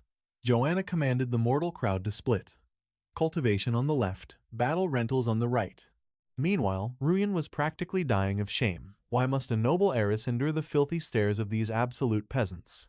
Exhausted, Joanna mumbled about serving literal insects. Ruyan's eyes locked onto the exit. No one could stop her now. Suddenly, the main character's cold voice pierced her thoughts. Did she forget the soul-binding contract? She was chained to this hellhole for an entire year. Gritting her teeth, she cursed him for extorting her in her weakest moment. Sprinting toward the exit, she shrieked that a flimsy piece of paper could never seal her fate. Ruyan mocked a farewell to Su Ping. Hitting the invisible barrier, she rebounded violently through the air. Trembling on weak legs, she gasped. What cursed pet shop was this? Unbreakable windows and a sealed doorway. Our hero revealed that Joanna had arrived long before her. He offered the goddess some system points to discipline Ruyan. Joanna smirked, calmly accepting the task. Gripping a microphone, an anxious host asked for Mr. Su Ping. Stepping outside, our hero confirmed his identity. The host verified if the main character had booked a promotional video shoot for the viral streaming network. Su Ping nodded. The eager host then asked for the ideal filming location to shoot this broadcast. The main character realized his patron's mostly raised celestial beasts stalled below the 6th level of combat prowess. It was time to broadcast his true power. He now cultivated elite beasts at the 7th tier and beyond. Su Ping summoned the mighty Purgatory Candle Dragon, urging the host to film it. The host choked back a scream. The bloodlust was suffocating. This dragon's monstrous aura was utterly soul-crushing. Bystanders whispered in awe about a movie shoot. Quivering, the host begged to know our hero's legendary slogan. The main character smirked. No cheap slogans were needed. Just capture the dragon and his shop's glorious name. Su Ping knew the Purgatory Candle Dragon, holding the absolute 3rd rank, was the ultimate symbol of power. Elite heavenly beast masters worth their salt would instantly bow to its magnificent presence. Lingyue bravely gripped the shoulders of her guards, calling out to her older brother through the crowd. Spotting her, our hero raised an eyebrow. Was she not currently in class? Lingyue sighed. These guards shadowed her everywhere. Their suffocating auras were so intense, her terrified classmates had scattered. Su Ping chuckled warmly. His bewildered sister demanded to know the truth behind this dramatic situation. He assured her these formidable masters meant no harm. The main character had assigned them as her protectors. Watching from the shadows, Rion gasped. Was that truly Elder Snake Heart? A spark of wicked hope ignited. Encountering the Elder here was a miracle. Did this arrogant captor really think confiscating her communicator would work? The main character might have crushed Fenlao, but Snake Heart stood at the terrifying third absolute rank. His concealed assassination arts were legendary, capable of executing targets from hundreds of miles away without a trace. Channeling spiritual energy, Rion reached out. Elder Snake Heart jolted, instantly recognizing the legendary star sound telepathy technique. He replied mentally, demanding answers. The Tan family had scoured the entire secret realm for her. Rian desperately transmitted back. A vile villain had utterly humiliated her, locking her away in this wretched prison. Pleading for rescue, she waited, but Snake Heart pointed, trembling fingers at our hero, asking if she was captured too. Wait, what did he mean by two? Suddenly, the main character slowly turned, flashing a bone-chilling, demonic grin. Eyes wide with paralyzing terror, Rian scrambled behind the door. That monster had almost sensed her telepathic cry. Baffled by those cryptic words, Rian peeked outside to witness a reality-shattering spectacle. Our hero commanded these legendary masters to guard the school invisibly. Bowing deeply, the mighty warriors humbly obeyed. Su Ping offered his private cultivation grounds, ordering them to brutalize Ling Yue in training every single night. As they bowed, Rian noticed another terrifying figure. The Liu family's legendary Poison King was groveling here too. These men were the supreme titled masters of the city. How could invincible gods kneel before him?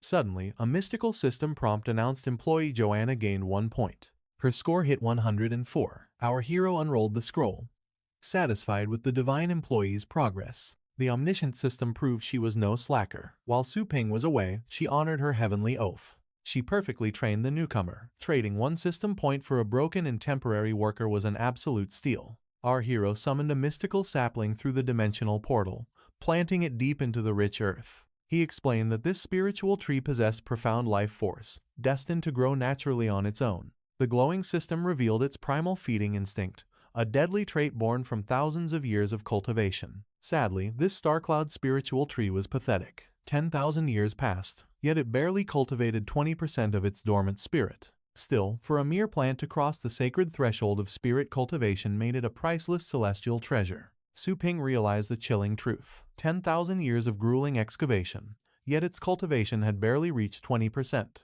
Once this ancient tree reaches full maturity, could it truly awaken as a legendary celestial beast? The main character pondered the legends. The Starcloud spiritual tree only blossoms every few decades, sometimes taking centuries to bear fruit. True market domination remained a very distant dream. If the system's prophecy holds true, and it awakens into a celestial beast with rapid regeneration, could he harvest divine power annually? A cold system notification shattered his thoughts. Warning: the host lacks the required realm to master spirit cultivation techniques. He must first step onto the cultivation path. He had conquered the beast tamer path, making cultivation his ultimate goal. Despite running a legendary pet shop and gathering immense knowledge, the true essence of martial cultivation remained a mystery. Honestly, his entire foundation was built entirely upon the system's absolute power. True martial arts required endless blood and sweat, but time was a luxury he simply did not possess right now. The Tian family crisis might be over, but shadows still lurked. Who could promise another disaster wouldn't strike tomorrow? He had to elevate his overwhelming combat strength and unyielding reputation. Fame meant nothing to him. He preferred staying hidden within his sanctuary, quietly absorbing the system's divine energy at his own pace. However, his family deserved freedom. His mother and sister could not spend their entire lives trapped behind bodyguards or shop walls. Thus, Su Ping resolved to become an absolute god, a terrifying existence that no soul in the city would dare provoke. Meanwhile, Ruion trembled slightly. That terrifying aura had returned, resonating with a deeply familiar, overwhelming pressure. Hours later, he collapsed onto his bed, letting out a heavy sigh. Endless slaughter was finally taking its mental toll. Surviving over 100 brutal resurrections, he had finally annihilated the Zerg Centurion without his beginner's immortality buff. The thrill of victory was intoxicating. Even better, the profits from his upgraded shop were simply beyond imagination. Peeling off his blood-stained sweater, he craved a quick shower before diving back into hell. Opening the door, he froze, finding Joanna holding a delicate tray. She quietly mentioned that his mother prepared some restorative broth. Su Ping accepted the bowl suspiciously. Since when did this arrogant goddess play the caring maid? Whatever. Within his domain, he possessed absolute invincibility. Poison was utterly useless here. Breaking the silence, Joanna asked if his recent spatial law manipulation had pierced the divine boundary. Her terrifying perception caught him off guard. Could she actually track his dimensional coordinates? Su Ping narrowed his eyes, demanding she drop the games and speak directly. Joanna bowed slightly, requesting to accompany him into the next realm. She offered her vast authority over the central divine lands as a bargaining chip to accelerate his martial cultivation. He instantly saw through the illusion. This goddess definitely harbored a hidden agenda. Flashing a mysterious smile, Joanna promised to waive her employee evaluation. She merely wanted temporary freedom for personal business. Su Ping's instinct screamed. She was boldly testing his absolute authority, probing the system's invisible boundaries. He had to keep his absolute guard up. Yet, even with hidden motives, the soul-binding contract and system's ultimate suppression would easily crush any rebellion before it began. The potential rewards were simply too tempting to ignore. Stepping closer, he questioned her. Who would watch over Ruyan during their expedition? What if that troublemaker destroyed his sanctuary? Joanna offered a soothing smile, assuring him the situation was flawlessly handled. Exhausted from a brutal day of labor, the helpless girl had easily succumbed to the goddess's potent slumber illusion. Even a heavenly tribulation wouldn't wake her before dawn. Pulling on a fresh shirt, he smirked. Such ruthless efficiency was impressive. Gripping the goddess's slender hand, he tore open a swirling dimensional rift. The grand expedition was finally starting. Time was ticking relentlessly. Moments later, materializing at the demigod border, Joanna gazed upward in absolute awe. The legendary world tree stood before them. She had actually returned to her homeland, far exceeding her expectations of landing in some random chaotic void. To tear through supreme spatial laws with a mere flick of his wrist. His terrifying mastery left her completely speechless. With his godlike ability to shatter dimensional walls, her lifelong dream of returning to the pinnacle divine realm was finally within reach. He coldly shattered her daydream, scolding her arrogant smirk. As an employee, she was still light years away from perfection. Time to grind. He commanded the goddess to act as his navigator, since this ancient battlefield was entirely unknown territory to him. Joanna gritted her teeth. This mortal couldn't possibly comprehend what his terrifying spatial abilities meant to her divine race. Sighing deeply, the goddess dropped the issue. She revealed a shocking truth. She had already summoned the governing supreme god to their exact location. Shock painted his face. Which divine domain had they entered?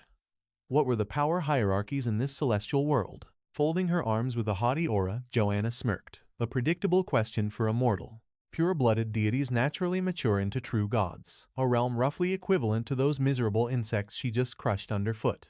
So, Su Ping realized.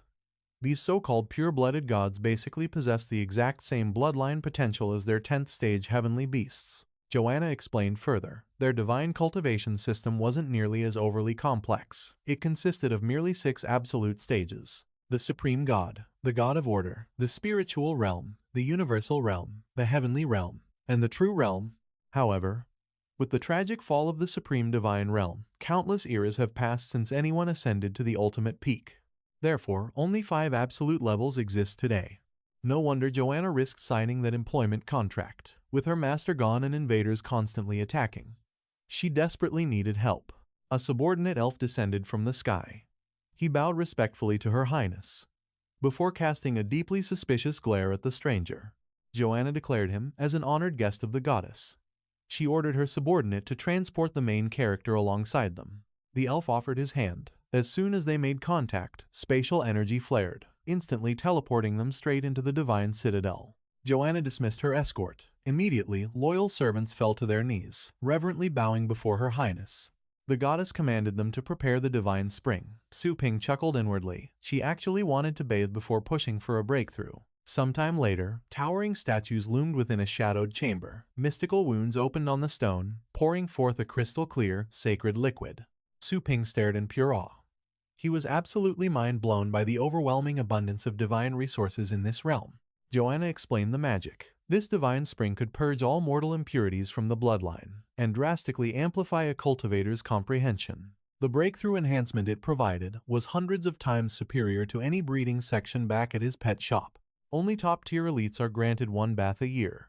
The main character should consider this an absolute stroke of heavenly luck.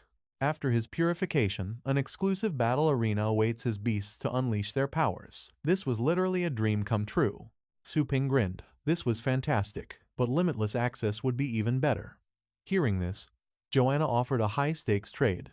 Whenever he safely returns her, she would grant him full access to the spring. In exchange, he must stop massacring the Star Zergs. He frowned in confusion. Why hold back? Weren't the Star Zergs their sworn mortal enemies? If their goals aligned, why stop his hunt? Joanna's gaze darkened, because she could scent the harvested divine crystals lingering on his aura. The main character awkwardly raised his arm and sniffed. Was there really a strange scent stuck to him? The goddess sighed. When they arrived, did Su Ping notice that colossal world tree? That ancient entity was their primordial mother. Fallen gods dissolve into pure divine energy and return to the roots. The mother purifies this power, birthing them anew into the world.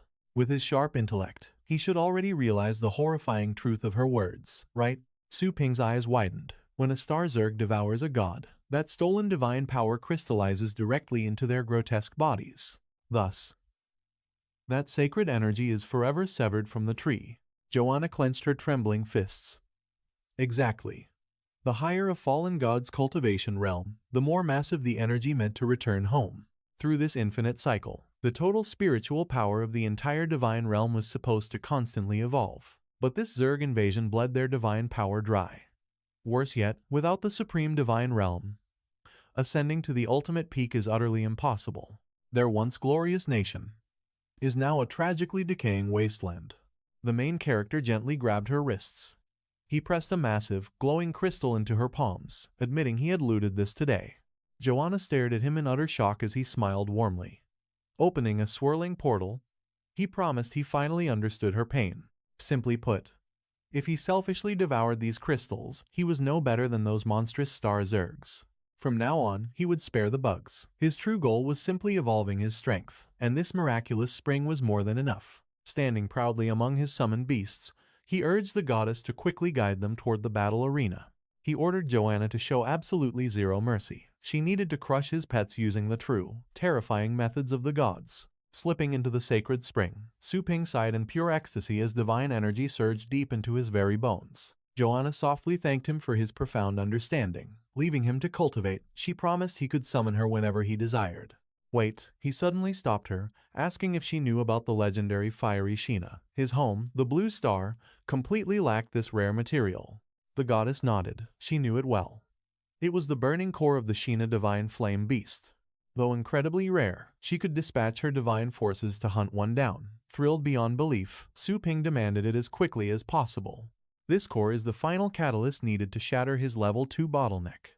This mystical water was already supercharging his cells. Cultivating in this paradise would undeniably yield twice the explosive results with half the effort. Joanna offered a respectful bow to our main character. Soon, the goddess guiding little skeleton declared they had reached the battleground. She marveled at his terrifying efficiency. He had actually gathered a mountain of divine crystals in mere hours.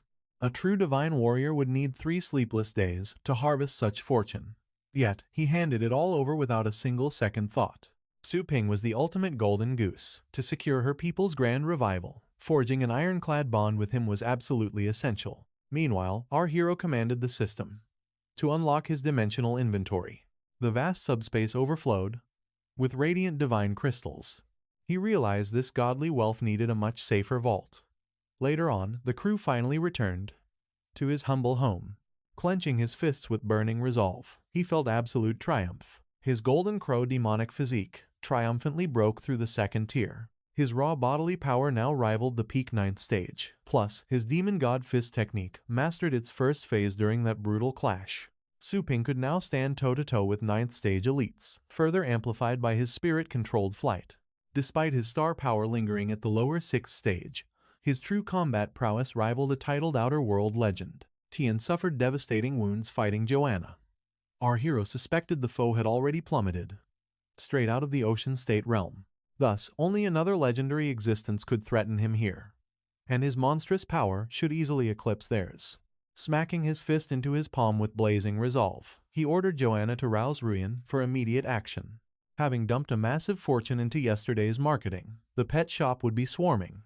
An exhausting day of grinding awaited them. Joanna nodded with supreme confidence. Shortly after, his little sister peeked inside.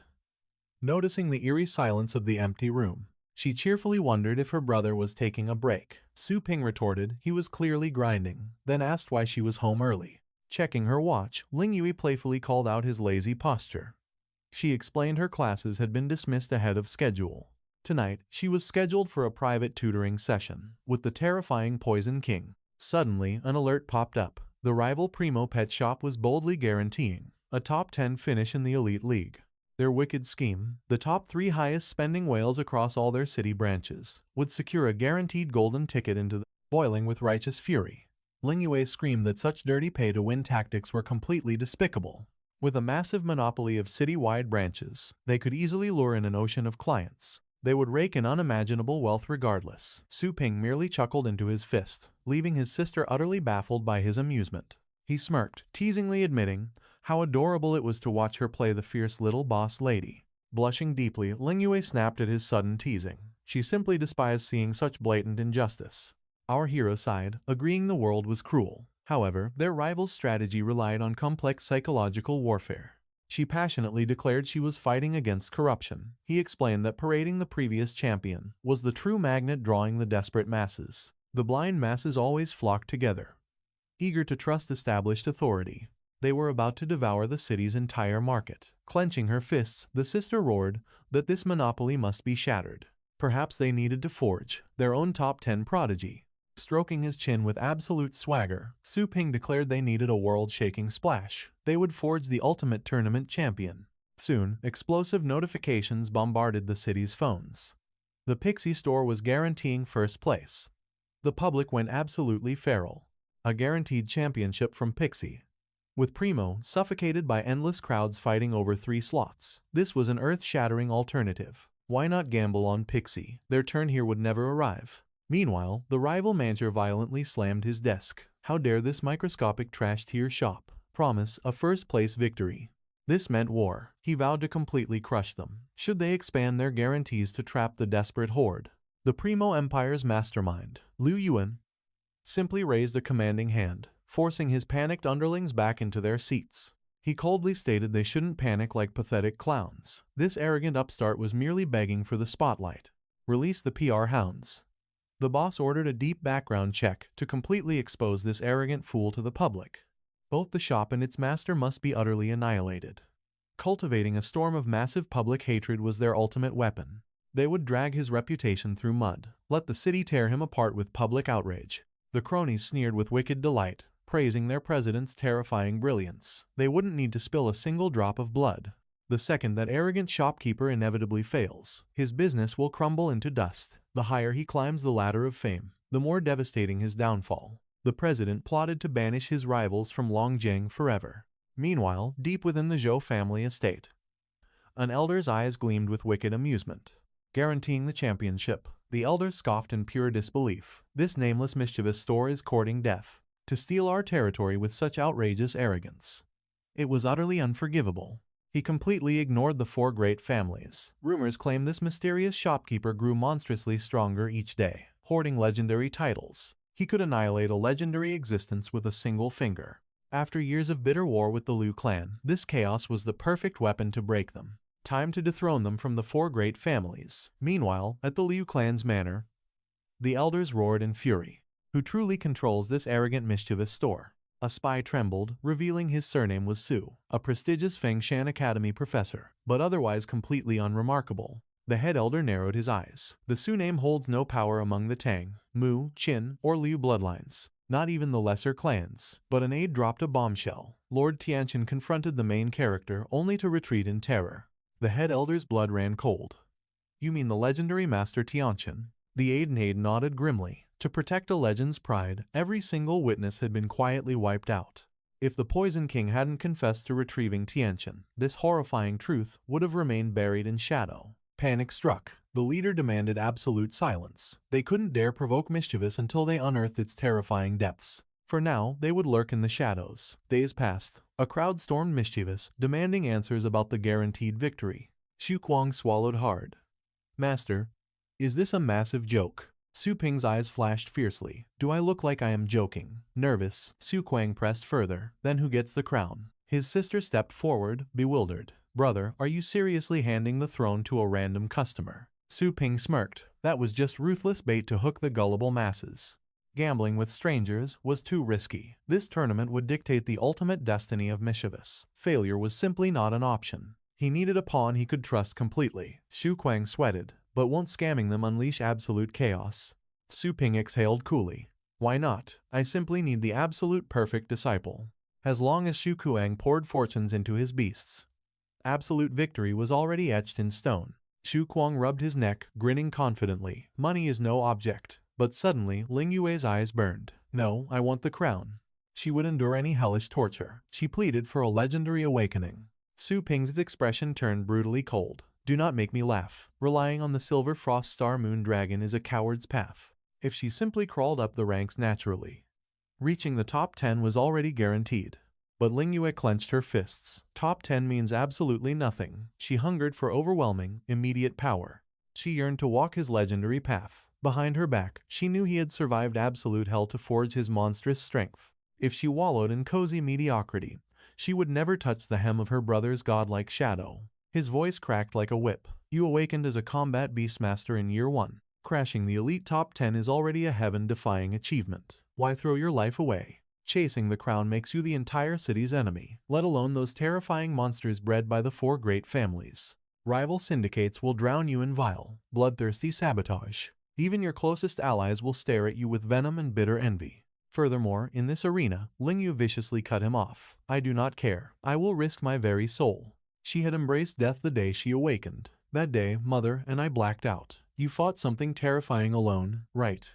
Her instinct screamed. His suffocating aura was absolutely terrifying. He was a silent guardian all along, but she refused to stay a helpless little child anymore. I am seizing this destiny, because I want the power to protect our family too. A proud smirk crossed Su Ping's face. Fine, we will talk. Suddenly, an angry roar shattered the peace. Give me back my money, you frauds. Ding. The system flashed blood red. Malicious slander detected. A brand new emergency quest crashed into his mind. Objective: purge the instigator and restore your legendary glory. Reward pending for successful completion. 1 legendary celestial beast skill book. The penalty for failure: 5 points deducted. Time limit 24 hours. Refusal denied. The main character had never seen the system react this intensely before. What is happening out there? Meanwhile, beyond the shop doors, Sun Shu slammed the counter, screaming in rage. This store had crippled his beloved beast. Its strength drained, its life slipping away. He waved the contract as undeniable proof. Gasps echoed through the gathering crowd. How could this be? Did massive crowds cause a fatal error? Shopkeeper Su Ping's leveling speed had always been impossibly fast. Suspicions brewed about his heaven-defying speed. Were forbidden stimulants involved? The crowd murmured in deep disappointment. They were loyal customers. Was this place a scam? Demand an answer from the boss. You cannot just ruin a celestial beast. Is the boss fleeing? That man poured a fortune into his championship dreams. Sun Shu sneered with malicious intent. Suddenly, Joanna stomped the floor. Mana erupted around her like a storm. The shockwave drove the crowd to their knees as she commanded absolute silence. Sun Shu trembled in fear. Using force? He threatened to call the authorities and destroy them. Su Ping calmly halted Joanna. Su Ping stepped forward as the owner, demanding clarity. With a sneer, Sun Shu tore open a portal. See for yourself. His wounded Aurora Fox collapsed helplessly onto the cold floor. Pointing a shaking finger, Sun Shu roared, this store destroyed her. Su Ping simply asked, are you Sun Shu? He confirmed his identity. Su Ping coldly stated the facts. You dropped the beast off 2 days ago and retrieved it yesterday. We even have your signature of receipt. Are you truly the owner? Sun Shu barked back defensively. So what if I am? Stop spinning lies. My Aurora Fox fell deathly ill the moment we returned home. Su Ping knelt beside the dying fox. Let me examine her. Sun Shu scoffed. Be my guest. Su Ping instantly triggered his identification skill. The system interface flashed. Target identified as Aurora Fox. Ice and Thunder Bloodline. Stage 6 Strength, Lower Stage 4 Properties. Skills: Aurora Ray, Thunderclap, Thundercloak, and Ice Shield. Naturally, docile and easily tamed. A highly rare, fiercely loyal guardian variant of the noble fox lineage. The system data checked out perfectly. Her combat power supposedly plummeted, but this was no illness. It reeked of dark poison. Su Ping glanced back. Joanna, can you heal? She nodded, claiming basic healing skills. Sun Shu panicked, screaming at them to back away from his beast. The Shan District Hospital diagnosed her. A fatal mutation from reckless cultivation and illegal spirit joy powder. Forget talking about cures. I will heal her right now. Smack. Joanna slapped Sun Shu across the face, ordering him aside. Clutching his stinging cheek, Sun Shu shrieked, "How dare you strike me?" Ignoring him, Joanna laid her palm on the fallen beast, engulfing it in pure mana. Foul energy was violently purged from its veins. Aurora leaped up joyfully as Joanna gently praised the good girl. The crowd erupted in absolute shock. The dying fox was completely revitalized. A miraculous instant recovery. The system chimed, confirming the bloodline of Aurora stabilized at Tier 6. Average Tier 7 strength. With low properties, Su Ping was stunned. She had not just healed the poison, she forced an absolute breakthrough. Aurora affectionately licked the cheek of Sun Shu, leaving him utterly bewildered. Su Ping narrowed his eyes dangerously. Sweating bullets, Sun Shu backpedaled, promising to leave since she was healed. He muttered a hasty apology and turned to flee. But a heavy hand clamped down on his shoulder. "Not so fast. Our store provides premium aftercare." Su Ping coldly demanded Sun Shu follow him upstairs. Moments later, Sun Shu was violently hurled against the wall, gasping. Su Ping noticed a chilling detail. Sun Shu was not relieved by the cure, he was terrified. A guilty conscience hiding a much darker secret. "Who sent you?" Sun Shu spat back, feigning ignorance. "What nonsense are you spewing? I have no idea what you mean. Release me right now, or I will call the authorities." Su Ping hoisted him into the air with overwhelming mana. Time to apply a little pressure. "Ready to confess?" Aurora barked wildly as Sun Shu screamed in sheer terror. "A titled rank aura, if memory serves," Su Ping whispered coldly. "A titled warrior can execute criminals without pressing any charges. Immunity from the law. I have never tested that privilege before. Care to be my very first experiment?" Trembling in pure terror, Sun Shu shrieked that he would confess it all. The Liu clan, the main character, pondered. Were they the masterminds backing the Fey pet store? He coldly commanded the trembling man to spill every detail. Sun Shu stammered out his excuse. His heavenly beast suffered devastating injuries during a fierce duel yesterday. Healing it before the elite tournament demanded an astronomical fortune. And right on cue, a shadow from the Liu family approached him. They promised free healing, provided Sun Shu framed the protagonist. Su Ping's gaze narrowed. "Give me a name. Give me a face." Sweating bullets. Sun Shu swore he knew nothing. The messenger hid behind a mask, keeping their identity completely veiled in shadows. Su Ping turned away, whispering into the void. "Does the goddess possess a divine art to read minds?" Joanna scoffed, stating divine beings disdain such dirty tricks. Bribing her with 2 points, he listened as she questioned his logic. Has the rat not squeaked? Was he actually doubting this pathetic mortal's confession? Su Ping nodded grimly. The confession flowed entirely too smoothly, packed with perfect details. It reeked of a meticulously rehearsed script. If the Fey pet store truly relied on such cheap tricks, a single twist of fate would guarantee their absolute ruin. Joanna sighed in agreement, raising a divine finger towards Sun Shu. Shielding his face in sheer panic, he shrieked in absolute horror. Desperate, he begged his fox, Aurora, for salvation. Instantly, the beast unleashed a blinding energy beam straight at the goddess. Joanna swatted the blast away like a fly, diving straight into his soul. Memories materialized. The cultivation progress is incredible. The past Sun Shu praised. Aurora will absolutely dominate the upcoming tournament. Suddenly, a thug's voice sneered. "Just where do you think you are going? That massive debt you owe the Zhou family demands collection." With interest, trembling, Sun Shu pleaded for just 1 more month. He begged for time to win the tournament's grand prize. The thug barked at him to shut his desperate mouth. "Behold, the venom of a stage 9 black hell spider. Inject this into your precious beast, frame the Liu family's store, and your debt simply vanishes." Horrified, Sun Shu gasped. That lethal toxin would rot a creature from the inside out, guaranteeing a slow, agonizing demise. An absolute death sentence with no cure. The thug scoffed coldly. "Who cares about a pathetic stage 6 mutt? Pull off this frame job flawlessly, and the patriarch will bless you with a supreme stage 8 bloodline beast." As Sun Shu tearfully betrayed his weeping fox, the damning soul vision abruptly shattered. Burning with murderous rage, Su Ping hoisted the traitor by his collar, vowing his imminent death. Coughing blood, the coward sobbed about having no choice. He begged for mercy.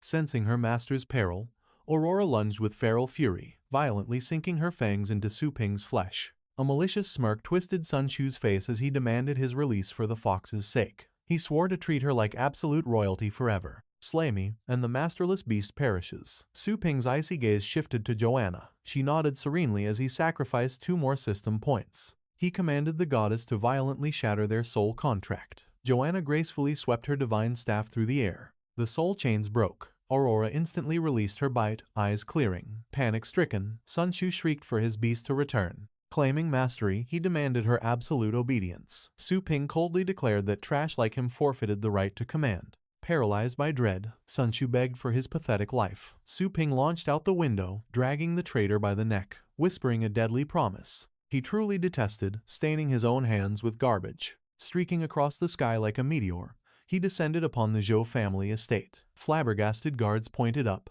trembling. A legendary title rank master. They nervously demanded the exalted master's name and his divine purpose at their grand estate. Summon your patriarch immediately, he commanded with absolute authority. The master of the mischievous pet store has arrived. The guards scrambled, begging him to halt. The leader had been alerted, so they pleaded for just a moment of his patience. Patience is not my virtue, he sneered down at them. Clinging to the monstrous purgatory candle dragon, Sunshu shrieked in absolute terror. The majestic purgatory candle dragon dive-bombed the compound, halting inches before a massive, shimmering energy barrier. The legendary Xuanwu Tiger Subjugation Array, one of the Zhou clan's 4 mythical defensive formations.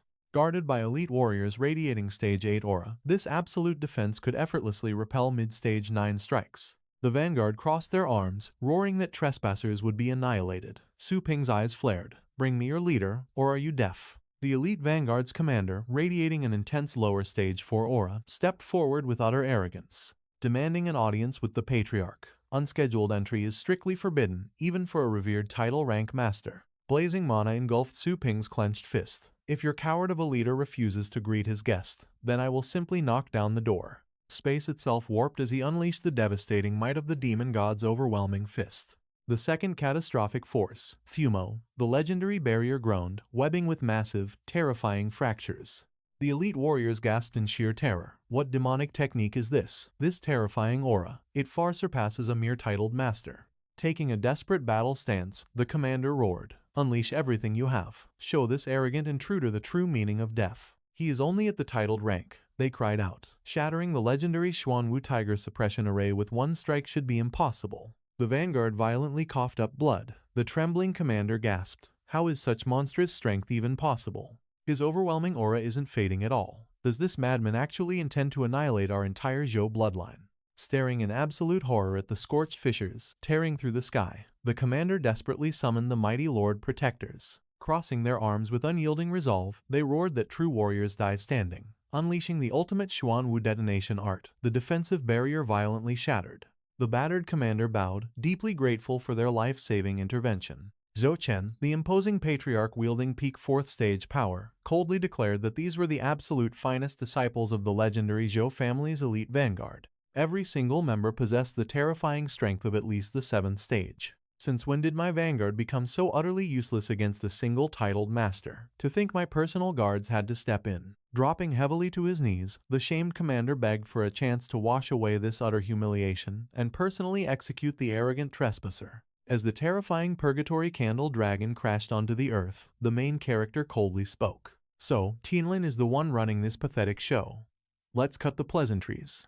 Your useless dogs dared to target my pet store, Su Ping declared with absolute authority.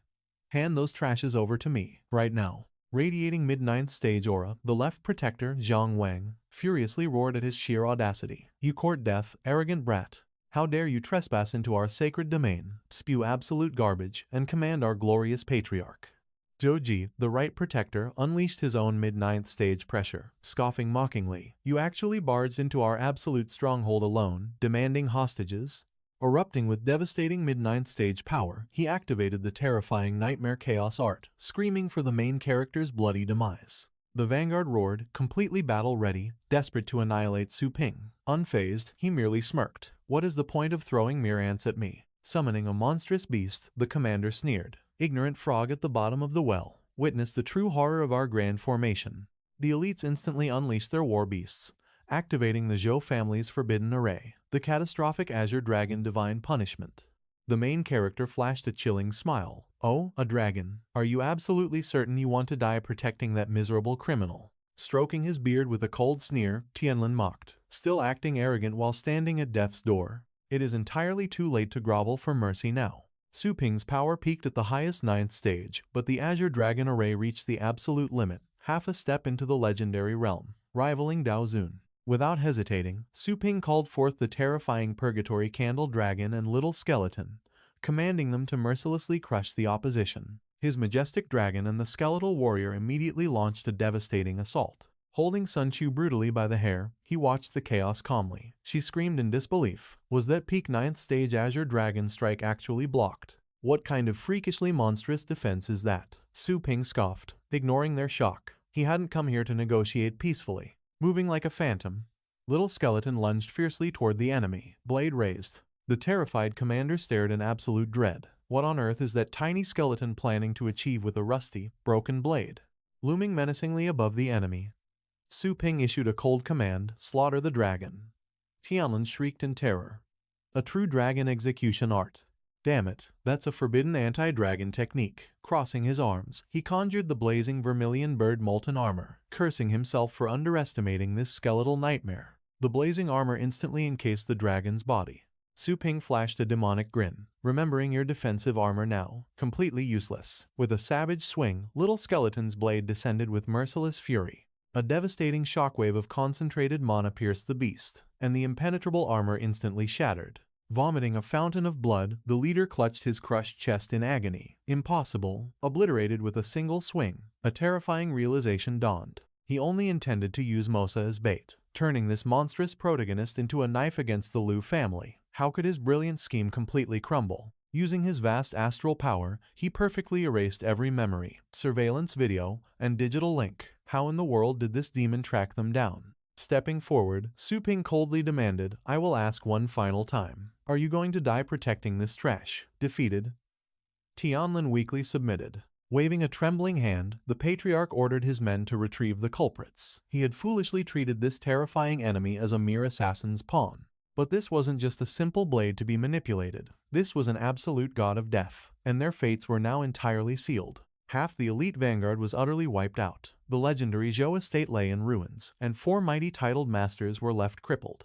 The catastrophic devastation utterly eclipsed his calculated gains. Now, he could only pray for mere survival. An elite soldier declared the requested targets had finally arrived. Trembling in fear, the captives desperately begged for their pathetic lives. Tianlin announced these foolish sinners dared to insult our main character. The patriarch helplessly offered them up for his absolute judgment. Su Ping violently tossed Sun Shu down to the dirt, demanding a visual check. But Sun Shu just stared at the men in absolute bewilderment, claiming they were complete strangers. The captives frantically cried out that they were complete strangers too. Our main character narrowed his icy eyes in deep thought. These pawns absolutely appeared in Sun Shu's memories. Could someone have forcefully wiped their minds clean? Ji smirked inwardly at his brilliant strategy. To execute this mission flawlessly, he divided the strike teams by rank and forcefully erased the client's identity from their minds. Their crucial memories remained locked away in the dark. How did this monster track down the Zhou family? Ji suspected some terrifying divine artifact was used to probe Sun Shu's consciousness and detect residual memory fragments. But as far as he knew, such heavenly soul-searching treasures carry devastating drawbacks. They either drain absolute oceans of aura or possess extremely strict usage limitations. There was zero chance this brat could expose him through them. Su Ping ruthlessly executed the pawns with a deadly mana beam. His cold voice echoed out, warning that was merely a warm-up. The patriarch better not test his patience again. Our protagonist delivered his absolute final warning. They needed to drag out the true mastermind behind this entire conspiracy right now. Anyone dragging his pet shop's divine reputation through the mud must pay in blood. Ji sweat bullets, terrified by this absolute certainty. Tianlin nervously stuttered that a second group was already approaching. With a desperate wave of his hand, the patriarch ordered soldiers to drag them in. The new captives dropped to their knees, sobbing for their lives. Tianlin offered these sacrificial lambs to our hero. Honestly, our main character knew deep down that these mere accomplices did not deserve a brutal death. But beyond merely clearing his system quest, he desperately needed absolute prestige. To prevent future betrayals, he had to be utterly ruthless. Without a shred of hesitation, he executed them all. Ji hid a wicked sneer. Surely, this bloodbath had quenched the monster's thirst for vengeance. They could finally banish this reaper of death. But suddenly, a system window chimed, revealing the participants were dead. Yet the true mastermind was still breathing. Only 20 agonizing hours remained. Our protagonist lowered his head with dark intent. On command, the little skeleton unleashed a catastrophic shockwave into the earth. The skeletal beast flew across the compound, cleaving massive buildings in half. Tianlin roared in absolute despair, claiming they had already surrendered everyone involved. Why was he still obliterating their sacred estate? This was pure madness. Acting unreasonably? The protagonist scoffed coldly. They still dared to hide the true snake, pulling the strings. If they played dumb, he would systematically slaughter them by process of elimination, starting directly with the patriarch.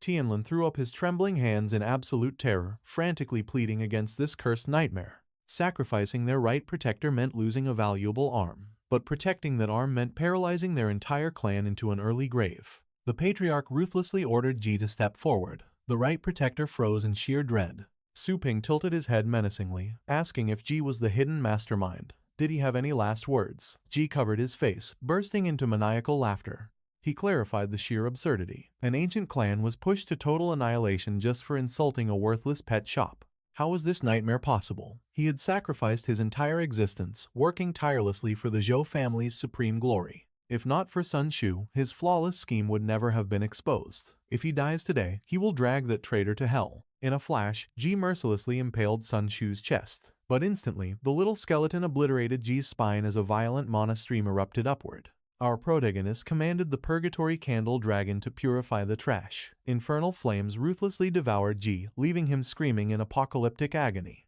The surviving elites, protector, and patriarch trembled at this horrific execution. Thank the heavens, they had no part in this bloody mess.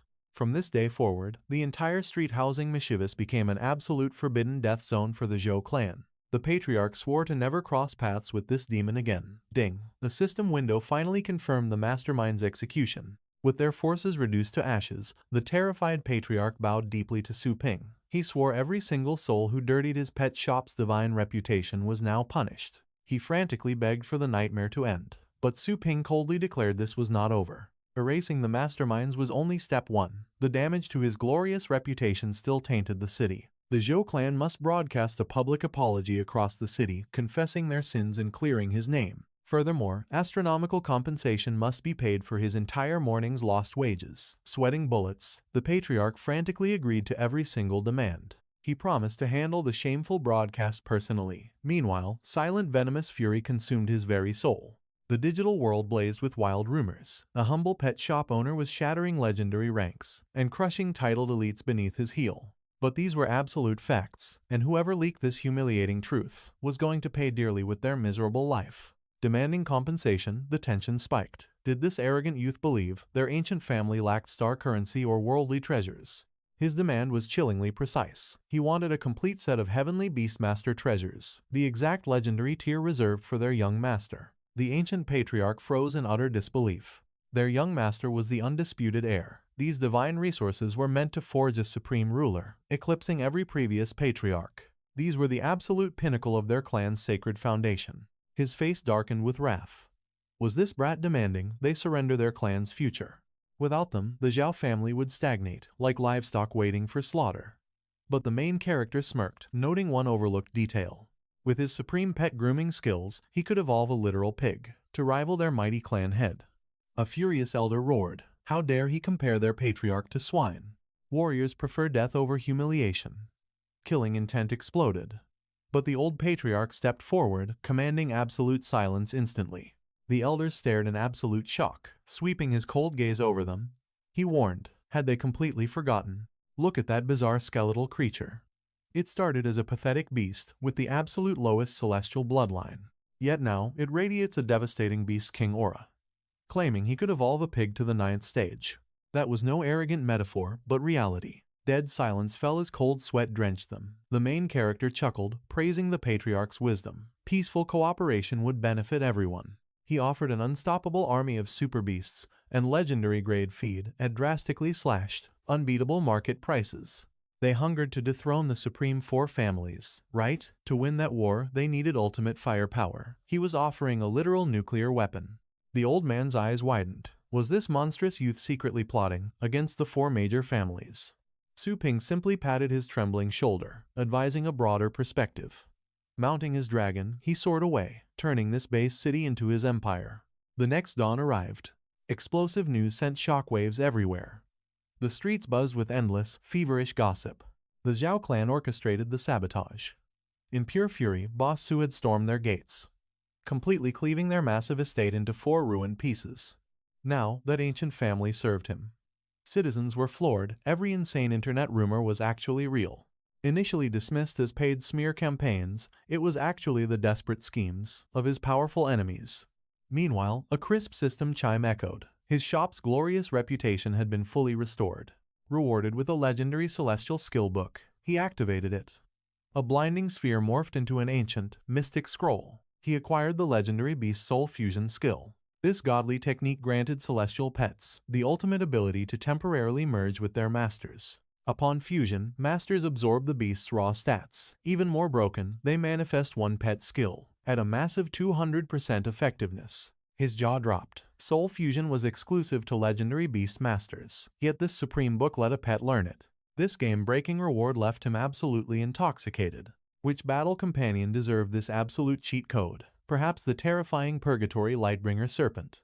That would create a literal dragon warrior. Spitting hellfire sounded epic, but he already mastered spirit control techniques. Choosing a dragon felt too predictable. What about his legendary Dark Dragon Hound? Tracking souls from 100 miles away sounded tempting, but becoming a literal dog warrior sounded utterly ridiculous. The only companion truly worthy was the little skeleton. With a dark flash, he summoned the skeleton. The undead menace immediately wandered around, swinging its bone blade. Su Ping chuckled, explaining gently that it wasn't summoned to slaughter their enemies this time. Handing over the divine book, its crimson eye flames flickered, silently asking permission. Su Ping smiled warmly. This supreme treasure was truly meant for it. He urged the loyal beast to absorb it. Upon crushing the scroll, a glowing system panel refreshed. The little skeleton's combat power skyrocketed by 50%, bringing a victorious grin to his face. Patting its smooth skull, he remembered the abyssal bloodstone mutating its form, instantly blasting its base combat power to 10. Since that evolutionary leap, mundane battles couldn't push its limits anymore. A 10 combat power skeleton rivals a second-tier beast king. Despite grueling resurrections, its stats had agonizingly crawled to just 10.1. Surviving the demi-divine realm's endless battles alongside Joanna, its combat power shattered the rank 11 threshold. To think a single skill instantly boosted the little skeleton's stubborn combat rating by a massive 0.5. Thrilled, he patted his bony companion's head. A legendary tier ability truly possessed terrifying, rule-breaking power. Suddenly, a notification chimed in. They needed a proper wasteland hunting ground to power level 2 5th-tier rookies. The main character scanned the request, breathing a sigh of relief. The pet shop's chaotic drama had finally settled. Now, it was time to crush the championship finals. With his mind set, he headed straight to the rendezvous. Kwang revealed a shocking truth. The imposing figure chatting with Ping was a supreme grandmaster of the blade. A monstrous warrior who had slaughtered countless 9th-stage beasts with his bare hands. He stood at the absolute pinnacle of the titled rank, the undisputed #1 expert, Dao Zun. Beckoning the swordmaster to follow, he led him inside. Dao Zun blinked in shock, entirely unable to recognize the upgraded shop. You called for me. Are you finally ready to inherit my supreme blade techniques? He nodded, simply asking for his preferred battlefield. My sword intent is lethally destructive, Dao Zun warned. I need an immense wasteland, preferably one with soaring mountains and endless seas. Consider it done, Ping replied smoothly. Instantly, a swirling spatial rift tore open right before their eyes. Stepping onto a towering ocean cliff, Dao Zun gasped in absolute disbelief. What kind of monstrous hologram is this? I can literally smell the ocean salt. The shop owner merely smirked. Just a petty parlor trick. Nothing worth writing home about. Unleash your full power here without hesitation. Even if you shatter this dimension, the system will instantaneously restore it. Igniting his battle aura, Dao Zun scoffed. Countless fools have begged for my teachings, lacking the crucial foundation, but a genius like you might survive it. Unsheath your weapon. The Grandmaster roared. He smiled confidently. Let the supreme training commence. A spatial tear flashed, summoning the little skeleton. Dao Zun's jaw hit the floor. You want to pass my ultimate swordsmanship to this bone bag? The main character nodded shamelessly. Exactly. I have urgent business to attend to, so I can't oversee its grueling cultivation. You will act as its master while I'm gone. And don't worry, your elite services won't go unrewarded. He tossed over a glowing spiritual fruit. Dao Zun recognized the legendary treasure, capable of instantly elevating any beast master below the 9th stage by an entire realm. As a peak 9th stage powerhouse, Daozen knew shattering the legendary bottleneck was an almost impossible, heaven-defying task. Yet, the terrifying energy within this single fruit could shave off at least 2 whole years of agonizing cultivation. To any martial beast, master walking the mortal plane, this heaven-sent artifact was utterly priceless, a myth made real. Even with mountains of gold, without heaven-defying connections, hundreds of millions couldn't buy a single bite of it. Trembling, Daozen looked at him. This divine compensation far transcends the realm of mere mortal wealth. But listen well. If this undead lacks 9th stage foundational comprehension, it will never grasp my supreme 1,000-star blade. The profound truths will fly over its skull. Without missing a beat, he snapped his fingers. Little skeleton, show this grandmaster your terrifying potential. Crimson aura exploded as it unleashed its supreme sword art. A towering skeleton king phantom materialized, cleaving the ocean in half with a devastating swing. As torrential seawater rained down from the heavens, Ping summoned an energy shield over the dumbstruck grandmaster. Is its foundation solid enough? Daozen's mind was reeling in absolute shock. By the heavens, that was a legendary 7th stage sword technique. An archon. Des Hames is off his mind. Daozen's mind was reeling in absolute 7th stage sword technique. An art amplifying destructive power by a terrifying 60%. This bone bag crossed the true blade mastery threshold. Staring in awe, a chilling thought struck him. With just an introductory technique, this tiny undead monster possessed enough apocalyptic force to obliterate the seas. His signature 1,000-star blade boosted attack power by 120%. If this skeleton truly mastered it, the sheer cataclysmic devastation would be unimaginable. A manic grin spread across Daozen's face. Its talent is monstrously perfect. I will pour my very soul into forging this undead into an unmatched sword deity. If I don't pass down my legacy this second, I won't eat or sleep for a lifetime. Summoning an arsenal of glowing spirit blades, Daozen charged like a madman. Watching the epic clash, the main character smirked. What absolutely legendary promotional material. He quickly ordered Rion to capture this epic duel. Snap them in the coolest poses. We are turning these masterpieces into massive advertising posters for the shop. Teleporting back to the real-world pet shop, he instantly rallied his sister and Shu Kuang. Now that the shop's trivial matters are settled, he announced, it's time to plunge into the desolate wastelands for some real combat training. They piled into an armored rover brimming with lethal combat gear. Scanning the high-tech interior, Kuang gasped in awe. I've only read rumors about a beast machine like this. A run-of-the-mill adventurer could never even dream of purchasing this fortress on wheels. You need absolute silver rank authority to even touch the steering wheel. As expected of our peerless master, riding this beast is an absolute honor.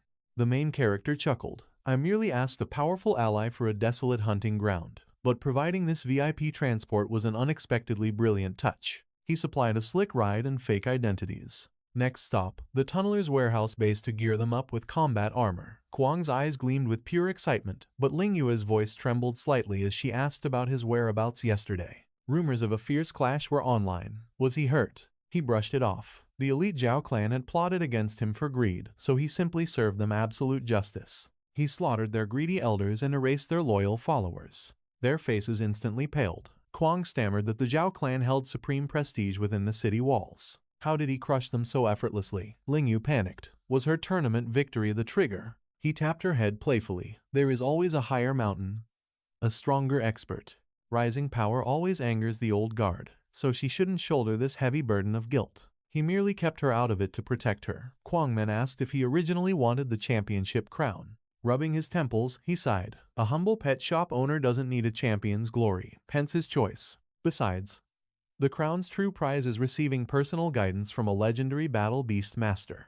A fate-changing opportunity for them both. Kuang chuckled awkwardly, knowing his terrifying power was enough. Soon, the real hunt began. Fully geared up, they stepped into a desolate B-class hunting zone. Crouched on a sheer cliff, they tracked a lower 7th stage devil hound. The demonic beast had already slaughtered 2 tamers. Ling Yue signaled patience, before her phantom beast suddenly bathed the hellhound in scorching dark flames. The monster countered ferociously, but its target vanished like smoke. Another beast materialized, instantly locking down its deadly claws. With the hound paralyzed, Ling Yue signaled her phantom fire beast, unleashing a devastating fiery whirlwind. The hound shrieked in agony, extending razor-sharp spines to forcefully shatter its crushing restraints. It lunged savagely at them. Kuang roared a warning, realizing the beast wanted her blood. She smirked, noting the enemy's severe wounds. Victory was just inches away now. Kwang blocked the lethal strike, his beast acting as her absolute shield. Summoning her moon dragon, she pushed it to the 4th stage, unleashing its lunar claws. The soaring dragon obliterated the hound instantly. Kwang cheered their hard-fought victory, but the true nightmare had just begun. Sensing lethal danger, Lingyu conjured a star shield, barely blocking a massive hammerhead python's ambush. The impact still injured her. Panicking, Kwang unleashed his Soul Eater, deploying a thick, toxic miasma as a desperate smokescreen. Dragging her to safety, he warned that this terrifying new beast was dripping with deadly poison. Was she okay? Meeting his eyes confidently, she thanked him for saving her life. The legendary Restoration Master and Poison King had taught her supreme healing and detoxification arts. This minor scratch just needs aura stimulation to heal instantly. Kwang praised his badass sister, but she snapped at the annoying title. Suddenly, a deafening roar shattered the air. Bad news. The monster exposed itself. Since the thick miasma still hid them perfectly, the tactical advantage remained entirely theirs. Holding their breath, they synchronized his swamp crawler with her phantom fire beast for utter destruction. Meanwhile, Ping watched silently from above. A proud smile crossed his face. He thought she would cry for help, completely underestimating her iron resolve. Her raw talent, fearless character, and flawless teamwork completely rivaled the elite young masters. He initially favored Kwang for the crown, fearing she would crack under pressure. How wonderfully wrong he was. If Lingyu secured this tournament victory, her days of living in constant fear would end forever. Once they ascend to the coveted title rank, he could finally leave the shop to them and pursue his own path. Rumors said neighboring Shangguang City boasted a massive, thriving cultivation empire. He was curious. Below, the duo finally crushed the beasts, and Kwang tossed her a glowing vial. She gasped. Was this a ridiculously expensive star power restoration elixir? He grinned. Without her divine healing arts, his beasts would have died countless battles ago. The main character descended, ordering them to rest. Instead, they burned with aura, demanding another brutal fight. His sister beamed, her blood pumping from the hunt's thrill. She craved more battles to forge her moon dragon, stack cash, and climb that elite buyer leaderboard. He gave an approving nod, urging them to maintain that fiery momentum. Soon after, they marched straight into the tunneler's stronghold. Exhausted hunters hauled their spoils to the evaluation counter. One weary survivor stepped up, anxious to check his hard-earned merit points. The clerk flatly declared his reward, 1,280 points. Stunned by the pitiful payout, the hunter desperately demanded an explanation. He had slaughtered countless beasts out there. The official coldly replied that merits are strictly calculated based on the monster's threat level. Level 1 yields 10 points, 2 gives 50, 3 100, 4 nets 1,000, 5 brings 10,000, 6 hits 100,000, 7 grants 500,000. His partner sighed heavily, realizing their most epic kill to date was merely a 4th-tier creature. Still, surviving a lone expedition in those brutal wastelands is an achievement most could never claim. The clerk chuckled, waving him off to keep grinding. Then, he bellowed for the next team, the legendary Night Wolves. This massive party of 64 adventurers had hauled in a staggering total of roughly 1.5 million points. The solo hunter's jaw dropped at the fortune. Meanwhile, the clerk asked the guild master how he wanted to split the massive bounty. The commander declared the cut. 100,000 for each elite, 20,000 for the second string, and a measly 5,000 per rookie trainee. Hearing this, the lone hunter cursed his luck. He had risked his life solo in the barren wastes, only to scrape by with a pathetic 1,000 points. Yet fresh rookies bagged 5,000. The solo grind was a complete scam. He desperately needed a powerful guild. Suddenly, the next squad was summoned. Ping, his sister, and Kwang stepped up, securing a jaw-dropping 2,250,000 points. The Night Wolves froze in shock. 2 million points split between 3 people. The solo hunter gasped in absolute disbelief. That meant nearly 800,000 per person. The clerk, visibly sweating, asked how they wished to divide their imperial ransom. The main character calmly stepped back, waiving his share entirely. He left the monumental treasure to his companions, asking how they would split it. Down the middle? Kwang chuckled, scratching his head, yet he insisted Lingyu would take the lion's share. Grateful for the countless times she saved his life, she firmly held her ground. It was simply her duty, so she fiercely refused anything beyond an equal 50-50 split. The intern miners finally snapped, igniting a fierce and sudden rebellion. An angry voice tore through the hall. Their bloody hunt had generated millions, yet they were thrown off with 5,000 crumbs. It was an outrage. Su Yinying remained silent. A furious girl confronted her, demanding to know why she accepted such blatant injustice. Was she truly fine bleeding for days, for a pathetic fistful of points, even if she did not crave ancient relics or expensive spatial gear? She could not even convert it into star currency to afford vital cultivation services. The Night Wolves commander barked for silence. One of his veteran enforcers scoffed, sneering that these ignorant rookies knew absolutely nothing of the wasteland's cruel laws. They should drop to their knees in gratitude for getting paid at all. The female veteran coldly agreed, stating they only barely kept up with the vanguard. Burning with indignation, the rebellious trainee fiercely argued that the academy students were being terribly underestimated during this raid. Their inexperience caused some minor hiccups, but none of those mistakes were remotely fatal. Another rookie fiercely recalled their desperate clash against the 8th-stage fire dragon elephant. If Sister Su Yanying's rat had not blocked the monster horde, would the veterans have survived unscathed? They slaughtered multiple 5th and 6th-stage beasts, yet still got 5,000. The veterans were blatantly stealing their rightful glory. Ling Yue watched the bitter dispute unfold, turning to speak up to her brother. But he calmly raised his hand, urging her to stay silent and just listen. The veteran commander scoffed at the rookie's pride. Did they truly believe slaying a few beasts made them legends? Did they think seasoned explorers actually lacked the raw power to solo those monsters? The rookies scored incredible combat experience and walked away with merit points, but they seemed to conveniently forget exactly who kept them alive on the journey back. Scouting, command, healing, and heavy logistics. Did those spoiled rookies handle any of that? By joining a veteran squad, they naturally shared the massive risks of the wasteland. The guild even covers their medical bills for brutal injuries. But that safety net demands absolute loyalty. They do not get to act like lone wolves anymore. Every piece of loot they secure must be strictly divided among all contributing members. If they despised this brutal hierarchy, they were perfectly free to step into the savage wastelands and face death entirely alone. The harsh reality of the desert would quickly break their arrogance. Ling Yue deeply pondered this lesson. Ping watched her, admiring her brave, justice-driven spirit. Righteousness is admirable, but such naivety could get her killed before she truly gained the power to survive. The unforgiving desert was the perfect crucible to forge her unyielding character. Noticing her daze, he gently asked why she was spacing out. Her destined path was 100 times more grueling than those rookies. They would cash in their massive bounty and head straight to the pet shop for an epic power-up. With 1 month left, he vowed to drag them into the perilous wastelands every week to farm resources and utterly shatter their limits. Envy gnawed at the others. Could they ever claim that legendary top spot on the boards? Liu flashed a confident grin. It was time to grind. Through a relentless storm of battles, their ranks skyrocketed, finally securing that coveted absolute victory. The announcer's voice boomed. The grand tournament dawns tomorrow. All customer leaderboards are now officially locked. The champion was secured. Anticipation electrified the very air. Meanwhile, a shadowy figure monitored the web. A wicked smirk crossed his face.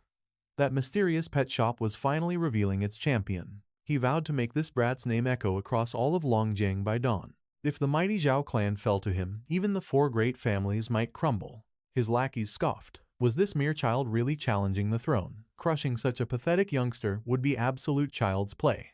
Ling Yu stood supreme as the global elite pet shop champion. A sinister subordinate turned to the boss. If I cross paths with this pest, do I have permission to slaughter him on sight? At last, Longjiang City's 52nd Global Elite League erupted into action. The brutal preliminary rounds had officially begun. The stadium shook with roaring fans. Basking in their explosive energy, the host fed off the crowd's burning, relentless passion. Without delay, let the challengers prove their ultimate worth. With an ocean of competitors, the fierce preliminaries will rage simultaneously across 30 massive battlegrounds. Heavy gates ground open. Jianlin's prodigies and the elite heirs of the Mu and Tang bloodlines proudly stepped into the Colosseum. The announcer's voice roared. Exactly 1,000 warriors had entered the meat grinder.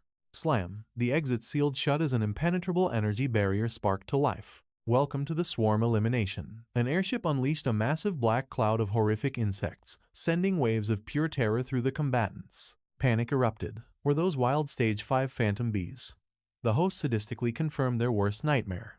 Survive the swarm or fall. Just one venomous sting from these demonic pests causes instant, total paralysis. The timer reads 6 brutal hours. Despair washed over the crowd. Surviving that long against this monstrous horde seemed utterly impossible. Now the deadly death waivers they signed made perfect, terrifying sense. Chaos reigned as warriors scattered. This was not a test, it was a slaughter. The host boomed, demanding everyone summon their battle beasts. Vice-Chancellor Dong stroked his beard. This year's crucible was infinitely more savage than past tournaments. Yet, for a prodigy like Luo Fengxian, this was mere child's play. Jianlin's Vice-Chancellor Zhou scoffed. Surely, their meticulously groomed secret weapon, Yihao, would dominate just as easily. Dong chuckled darkly. The true center of today's storm was actually Su Ping's little sister. Sitting between the rivals, he asked how this happened. Zhou laughed heartily. Since the last bloody exchange, Su Ping's legendary feats had completely captivated their academy. Their worship for him flowed endlessly, like an unstoppable, roaring river. Why not claim a gold-rank teaching throne? We will instantly quintuple whatever pathetic salary Feng Shan pays you. Dong's aura flared with explosive rage. How dare this vulture openly poach a master right beneath his nose? Zhou sneered back. What good is hoarding a legendary master if your poor academy cannot even afford his true worth? Dong fiercely commanded him to back off. He was preparing an earth-shattering proposal of his own. Su Ping let out an exhausted sigh. He had honestly forgotten he was a teacher. He casually admitted his extreme schedule caused his recent absence. He even abused university connections to loot cultivation materials. His academic rating was surely at rock bottom. Dong roared with laughter. With him in charge, absolutely nobody would dare touch Su Ping's flawless record. Rumors said he single-handedly crushed the mighty Zhao clan. Such monstrous power brought unimaginable prestige, even if he never taught a single class. Furthermore, students visiting his shop saw their celestial beasts undergo terrifyingly rapid evolutions. His mere existence had massively boosted the entire faculty's overall combat performance metrics. Thus, Dong declared his absolute intention to crown him Director of Cultivation. He would wield half the academy's entire wealth. He could abandon teaching entirely and exclusively evolve god-tier beasts for the school's elite forces. Could he possibly refuse such absolute power? Su Ping brushed it off, demanding focus on the bloodbath below, though internally, that insane offer made his heart race. Watching their smug smiles, Zhou practically shattered his own teeth in blinding fury. That shameless old fox surrendered half his empire just to win Su Ping's loyalty. He possessed absolutely zero academic honor. Had he known the truth, he would have surrendered it immediately. Above, the announcer's voice boomed, demanding if the challengers were prepared. Step out of bounds or collapse, and our lovely staff will drag your bodies from the arena. A quick warning: harm a single grass flower, and you face instant disqualification. Instantly, the nightmare swarm descended. Paralyzing stingers rained down like venomous arrows, instantly wiping out a dozen screaming participants. The announcer cackled. Challengers are dropping like flies. Now this is a breathtaking bloodbath. The botanical grass flowers swiftly hauled fallen warriors away. Yet amid this absolute carnage, Ling Yu stood perfectly still, entirely fearless. The announcer's gaze shifted as the merciless swarm locked onto another unfortunate soul in the arena. Deadly stingers rained toward her, but she slipped through them like a phantom. The host marveled at her breathtaking agility. Weaving past another brutal barrage, her eyes narrowed. This monstrous bee colony is completely endless. No beastmaster was commanding them. But if this is a wild, bloodthirsty swarm, why are the grass flowers completely ignored? A mere coincidence? Across the blood-stained battleground, a lone warrior unleashed his explosive fury. Blazing fists ignited the air as he smashed the bugs. Too easy, he roared. Absolute power will obliterate this trash. With a sweeping inferno, he incinerated multiple threats, grinning wildly. If I burn them all, this pathetic trial ends. The host praised his monstrous raw talent. Without even summoning his heavenly beast, his pure martial mastery was crushing stage 5 demonic bees. A brilliant display of hiding one's true depth while flexing overwhelming dominance. Charred husks rained down, but high above, the airship gates snapped open, unleashing a fresh, apocalyptic tide. The fire wielder's arrogant smirk vanished instantly, right before the relentless swarm completely overwhelmed him. What a tragic miscalculation, the host mocked. These demonic pests boast infinite numbers and an unfathomable breeding rate.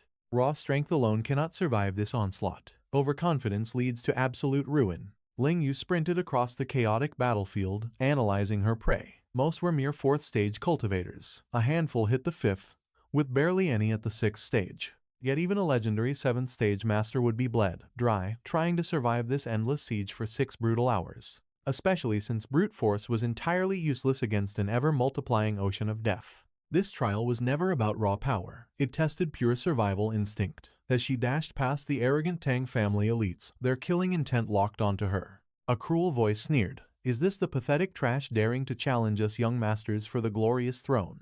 Such shameless arrogance. We will carve a brutal lesson into her bones.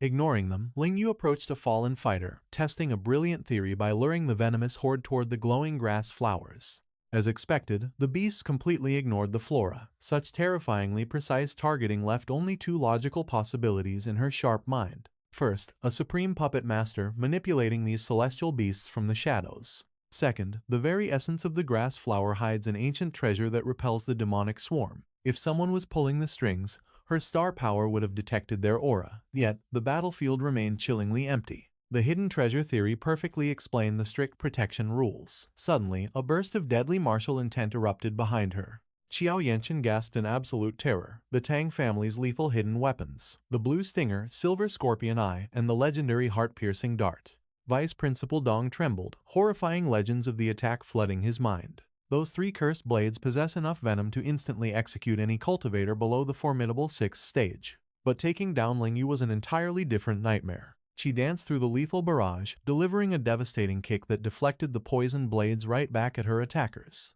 The deadly steel pierced their own flesh, instantly knocking the arrogant masters completely unconscious. The announcer smirked. 3 Tang family prodigies miraculously struck down by random bees. What a tragic, pathetic end to their preliminary run. Ling Yu's eyes gleamed with revelation. Other insect-repelling artifacts absolutely had to be scattered across this bloody arena. Unearthing them was the golden ticket to victory. Across the field, the swarm cornered the cultivator with the blazing frog.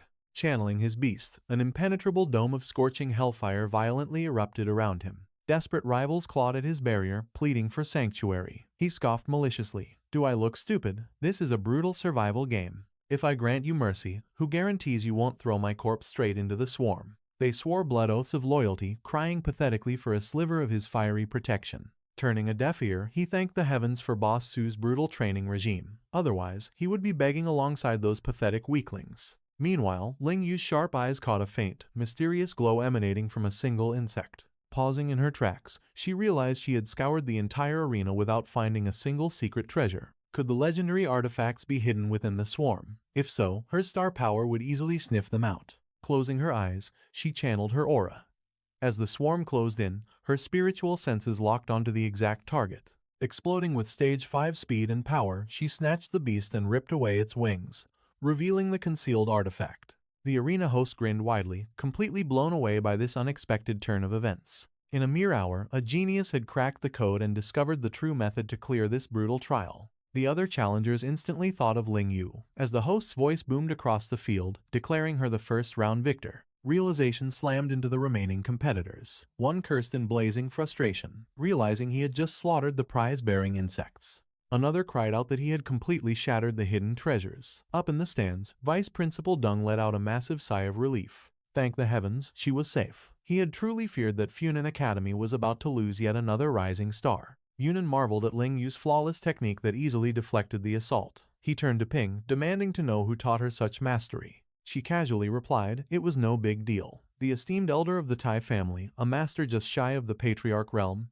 had personally trained her. The old man gasped in pure shock, noting that their bond must be incredibly deep to share such profound martial secrets. Meanwhile, the host announced that several quick-witted challengers had copied her tactic, securing a total of 100 survival marks for the round. Those who advanced were granted permission to leave the battlefield and rest, but they must brace themselves for the next bloody trial in 3 days. Ling Yu gazed at her hard-earned treasure, a triumphant smile crossing her face as she sighed in relief. Finding it early was an absolute blessing. Otherwise, the warriors trapped in the arena might have perished for nothing, stripping everyone of their right to compete. She decided it was time to head home and soothe her worried mother's anxious heart. But in the shadows, the Mu family heir sneered. With the pathetic Tang family eliminated, it was finally his time to dominate. He summoned his demonic beast, casting a vicious blood mark. The berserk swarm instantly locked onto the girl, forcing her into a desperate dodge. Her eyes widened. The infamous Mu family's secret art. A sinister technique that drove low-level monsters into an absolute frenzy, forcing them to hunt the marked prey. The mental toll of this dark skill was so crushing that half the burden had to be shifted onto the summoner's heavenly beast. The arrogant heir scoffed at her vast knowledge, arrogantly boasting that knowing his technique would not save her from a gruesome death. Panic laced the host's voice as he realized the single challenger had maliciously hijacked the entire deadly swarm. A terrifying tide of venomous insects surged violently straight toward Ling Yu. The crowd erupted in absolute outrage. They screamed about the sickening injustice, threatening to completely obliterate his precious popularity rankings. The host nervously stammered that while such a ruthless attack broke no official rules, it was an absolutely despicable act of malice. The sinister heir merely smirked. Unfair? So what? Even high-born nobles could become insect fodder. In this world, might makes right. He laughed maliciously, certain her doom was sealed. The ultimate champion's throne belonged solely to him, the unparalleled master of the Mu family. Staring down the incoming wave of death, she calmly ripped open a spatial tear. The host gasped, realizing she was finally calling upon her battle companion. The treacherous foe had forced her hand, and she was completely surrounded. How could she possibly survive this apocalyptic swarm? Roaring into existence, her mighty beast leaped from the portal, instantly unleashing an apocalyptic blazing tornado upon the entire horde. The host screamed in sheer disbelief. It was the ultimate, devastating long-range strike of a legendary Tier 8 fire element battle pet. She had summoned the mythical phantom fire beast. Boasting a peerless Tier 3 bloodline, its mastery over such catastrophic power proved it was the absolute apex predator. The Mu family master staggered back, his face pale with shock at the sheer, overwhelming majesty of her divine beast. No wonder she had kept it a total secret. However, the sea of venomous phantom bees was practically infinite. He gritted his teeth, eager to see how long she could sustain such a monstrously draining Stage 8 annihilation technique before completely collapsing. He opened his mouth to command his demonic claw, but suddenly froze. Venomous serpents had silently slithered up his trembling limbs, making him sweat in absolute terror. He shrieked for his beast to tear them off, but it could not move a muscle. Soon, the boy was also completely paralyzed. Ling Yu stepped through the flames with a cold gaze. The blood mark had a fatal flaw. By sharing the owner's mental burden, the beast's spiritual defenses plummeted. This made approaching incredibly easy. She ruthlessly stripped the vital protective ring from his finger, as he nervously stammered, asking what she was planning. Walking away, she coldly stated she personally wouldn't strike the killing blow. It was a strict lesson her brother had taught her. The frenzied insect swarm engulfed the boy from all directions as he screamed in absolute agony. Once the phantom bees had finally gorged themselves, they scattered. The spectators gazed at this fallen guy and were left absolutely paralyzed with horror. Lu Fengqiu wondered if this was the absolute dominance of the legendary pixie pet store. The internet exploded with praise. Those supposed wild rumors, utterly true. Ling Yue skipped out of the arena, practically walking on air. Applauding vice principals called her performance magnificent. They sought Su Ping to praise his triumph, but he had already vanished. Ling Yue navigated the shadowy corridor. A chilling aura suddenly raised goosebumps along her arms. Fluorescent bulbs flickered violently. She spun around. Was an unseen predator stalking her? Meanwhile, a brutal massacre stained the observation lounge. Wiping fresh crimson off his blade, the assassin sneered. Is this that pathetic Ling Yue, the fool challenging the 4 great families in the elite tournament? He flashed her picture to his ruthless syndicate. The employer demanded her limbs severed. That was the absolute bloody mandate. Gazing at her pretty face, they smirked. The boys decided to have some vile fun first. Enter the Black Dog Squad. Boasting terrifying 8-stage combat prowess, they ruled the desolate wastelands with absolute terror. As the noble family's secret executioners, they operated completely deep in the shadows. Law enforcement feared them. They lurked behind doors, anticipating their prey. Suddenly, a hand clamped down on Ling Yue's unsuspecting shoulder. She pivoted instantly. Igniting her 5th-stage aura, she unleashed a devastating punch. But the target, merely her older brother, catching her deadly strike effortlessly, he praised her lightning-fast reflexes. Exhaling deeply, she scolded him, "Don't test me, or you'll be a corpse." Smirking, he mocked her brutal maiming talent. He had arrived to escort her back. He pivoted away. Baffled, she pointed backward. "Wait, isn't the parking lot in that direction? That area was filthy." He casually replied, "So, I had someone completely sanitize the trash." In the shadows, the Black Dog Squad grew impatient. Where was she? They stepped out. Instead of their target, a tiny skeleton blocked the corridor. The boss scoffed. "What kind of pathetic joke is this?" The Bone Warrior drew its blade. Glaring menacingly, it unleashed the Chaos Starblade art, instantly eradicating the filthy human trash. First divine form. 100 shattered stars. Back at the shop, Su Ping spotted Dao Zun. He smirked, asking if his beast required some divine cultivation. Scratching his head awkwardly, the man deflected. He only wanted the little skeleton, but since it was occupied, never mind. Ping blinked in absolute bewilderment. What exactly is happening here? Just what kind of bizarre bond formed between this guy and his undead summon? Whatever makes the skeleton stronger. He shoved his pet toward Dao Zun, officially entrusting him with the grueling training regime. Entering the shop, massive crates loomed. Joanna scoffed, claiming those pathetic Zhao family ants delivered these pathetic tribute boxes. They also placed over 100 premium grooming requests for high-tier celestial beasts. Their groveling letter read, "Please accept these hoarded secret treasures from our unworthy young master. We pray Master Su forgives our past transgressions. The Zhao bloodline will forever serve you." "Are they safe?" he demanded. Her divine eyes confirmed no poison or traps existed, only worthless mortal garbage inside. How dare those Zhao insects mock him by offering such absolute pathetic rubble? Should she eradicate them? Ping popped the lid himself to verify. Instantly, blinding celestial radiance practically scorched his retinas. Slamming it shut, he cursed about nearly losing his eyesight. Arms crossed, Joanna smirked triumphantly. "See? Utter junk," he scoffed. "If this is trash, your standards are absolutely insane." He definitely needed to audit her senses. Ling Yue stood absolutely stunned.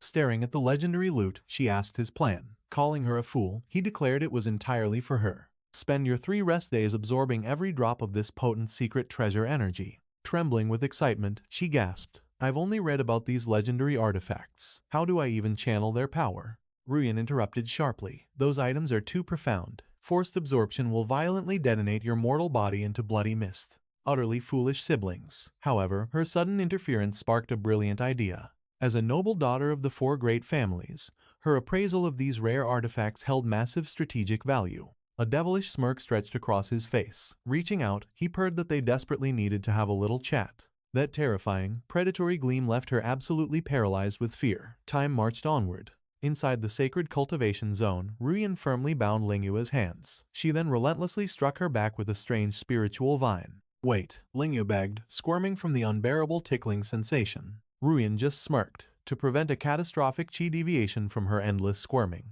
those bindings were necessary. She ordered Ling Yue to endure and focus inward.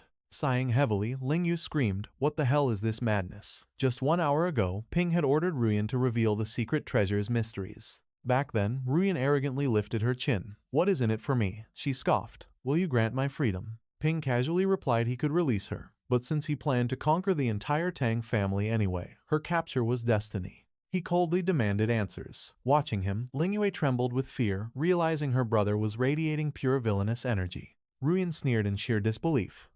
"A worthless title master like you plans to conquer us." The mighty Tang clan dominates countless base cities. Even their Longjiang branch alone easily rivals the top 3 legendary families. Boasting of her noble bloodline, she prepared to recite their glorious, ancient history. During the 2nd year of the Yuan era, a foolish challenger dared approach our ancestral estate.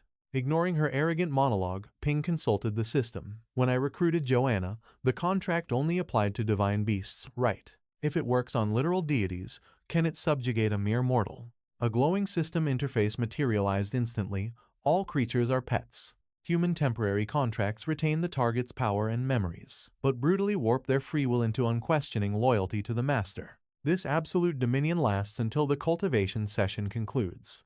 Warning, target must possess inferior strength, or a catastrophic backlash may occur." Activating the supreme skill, Ping closed the distance instantly. "Let us make a deal," he smirked, pinning her trembling wrists high. "Since peaceful negotiations failed, I must use absolute force." Panic flooded her eyes. "Get away from me," she desperately shrieked. He ruthlessly pressed a glowing finger against her forehead. The system chimed, "Temporary master-servant contract successfully forged." Ruyan stumbled backward in sheer terror. "What dark magic did you just cast?" "Absolutely nothing." Ping smiled wickedly. "But tell me, how do you feel?"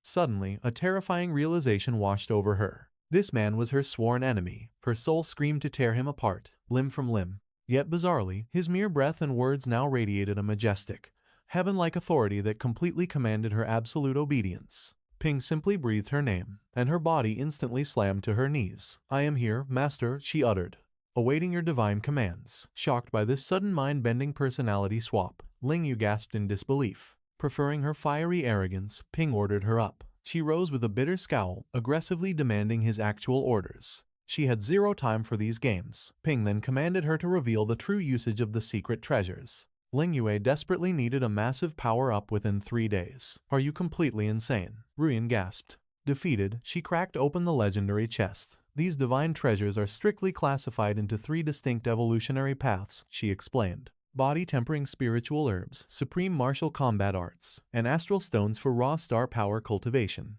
Absorbing just the first stage of body tempering herbs demands 3 agonizing months. If your physical vessel is too weak, your organs will violently rupture, tearing your body apart during the process. Ping pondered deeply before a wicked smirk surfaced. Since she was technically his contracted beast now, could he not drag them into the cultivation realm? Inside that divine space, 1 full day equals a mere hour outside.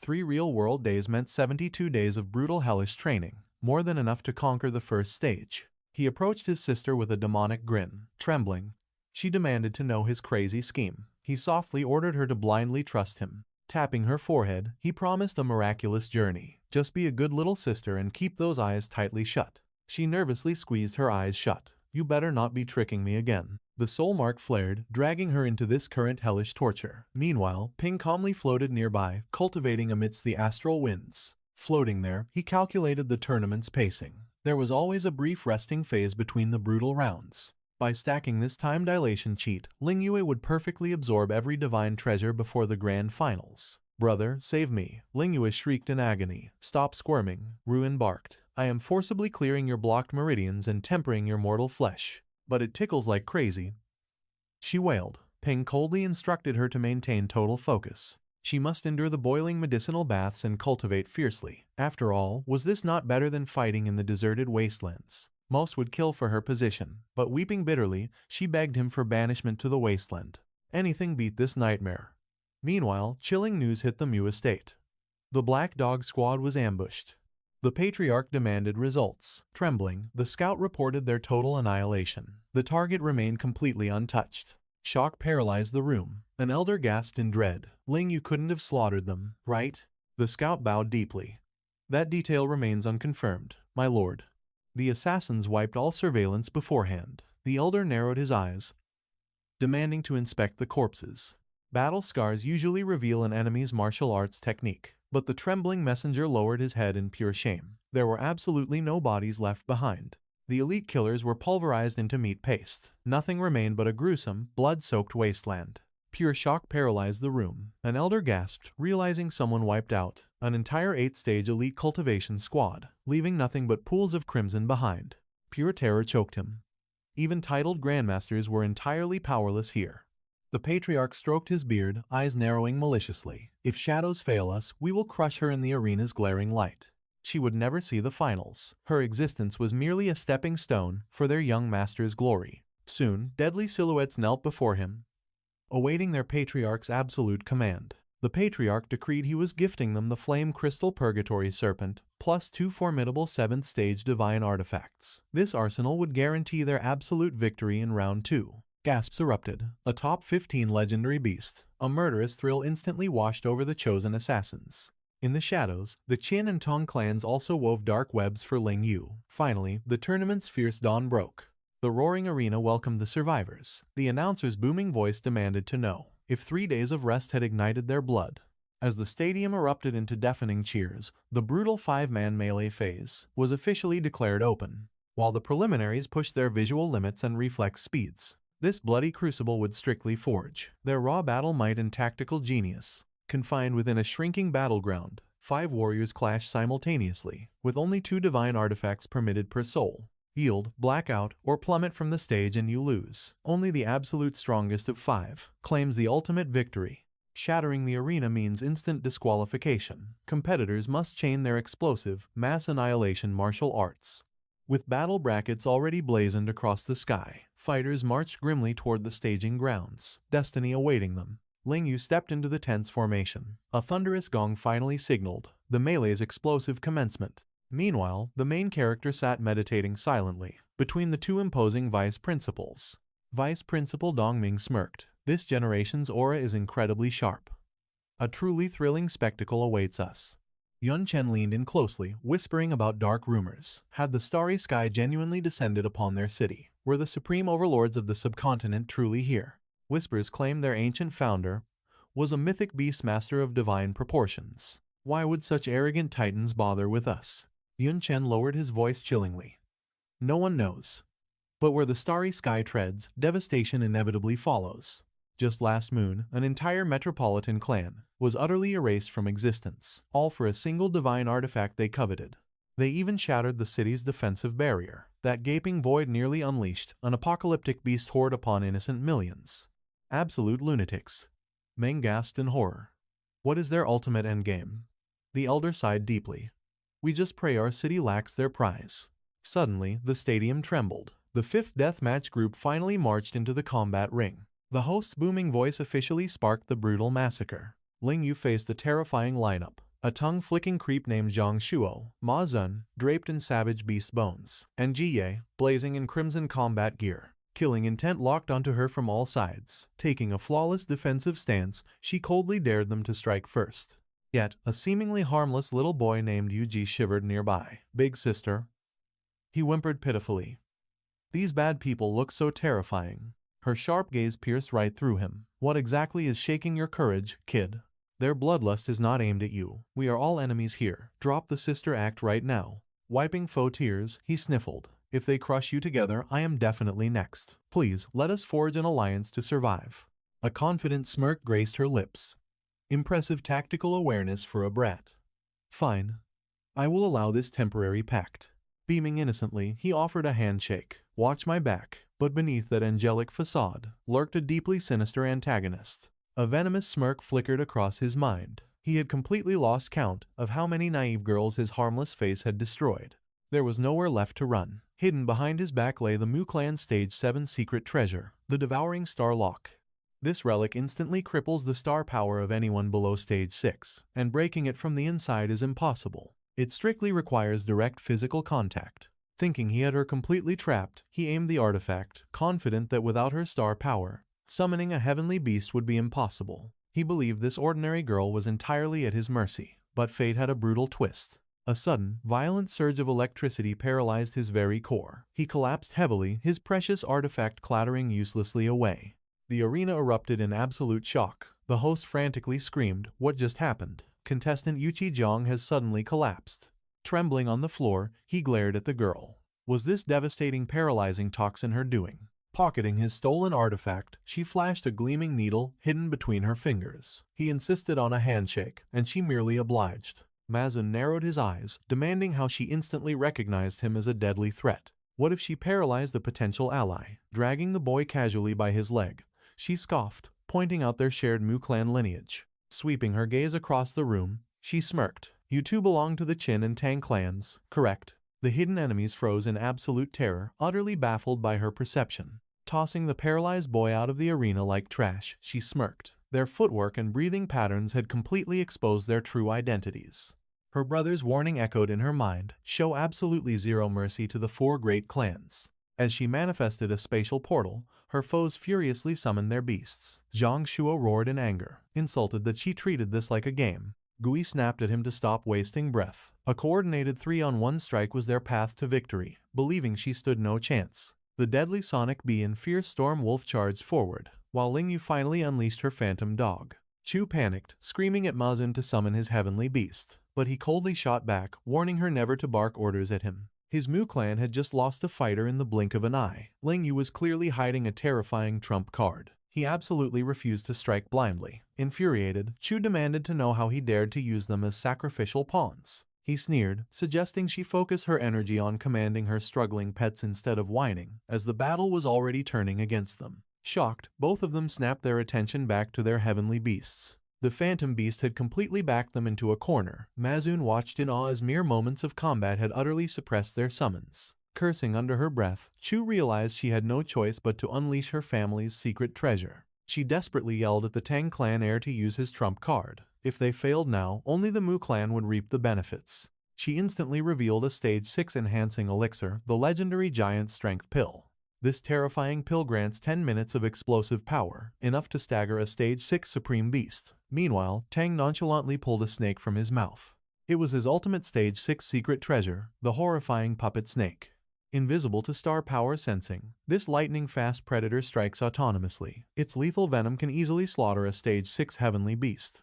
With their deadly trump cards activated, they relentlessly swarmed the lone phantom beast. Ling Yu's eyes narrowed, scoffing at them for bullying her precious snowball. Have they no shame? Gripping her collar, she unleashed the Mu clan's ultimate secret art, a divine technique passed down by the Beast Emperor himself. Feral energy erupted around her as she promised Snowball they would slaughter these fools together. To the utter horror of her enemies, the phantom beast vanished into thin air. Chu frantically scanned the battlefield, praying it was an illusion. But high above, Predator and Master materialized as one. Sensing lethal intent, Chu screamed a desperate warning to her beasts. Moving like a phantom, Ling Yu effortlessly weaved through their desperate strikes, taunting their pitiful speed.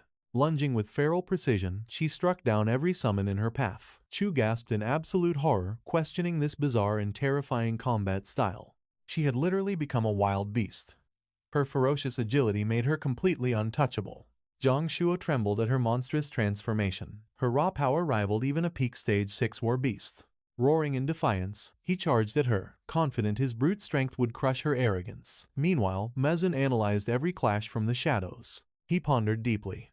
Could Ling Yu's terrifying combat style be a forbidden beastmaster art, reserved strictly for the Mu clan's inner circle? Typically, a master and beast synchronization rate maxes out between 40 and 60%.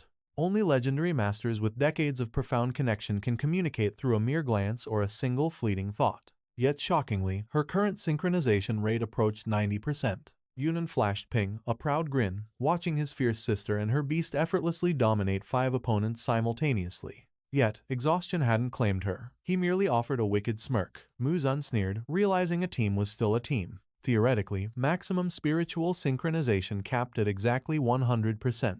However, only the Mu family's supreme royal technique allowed Master and Celestial Beast to flawlessly merge their consciousness into one entity. But Ling Yu's beast resonance shattered limits at 200%.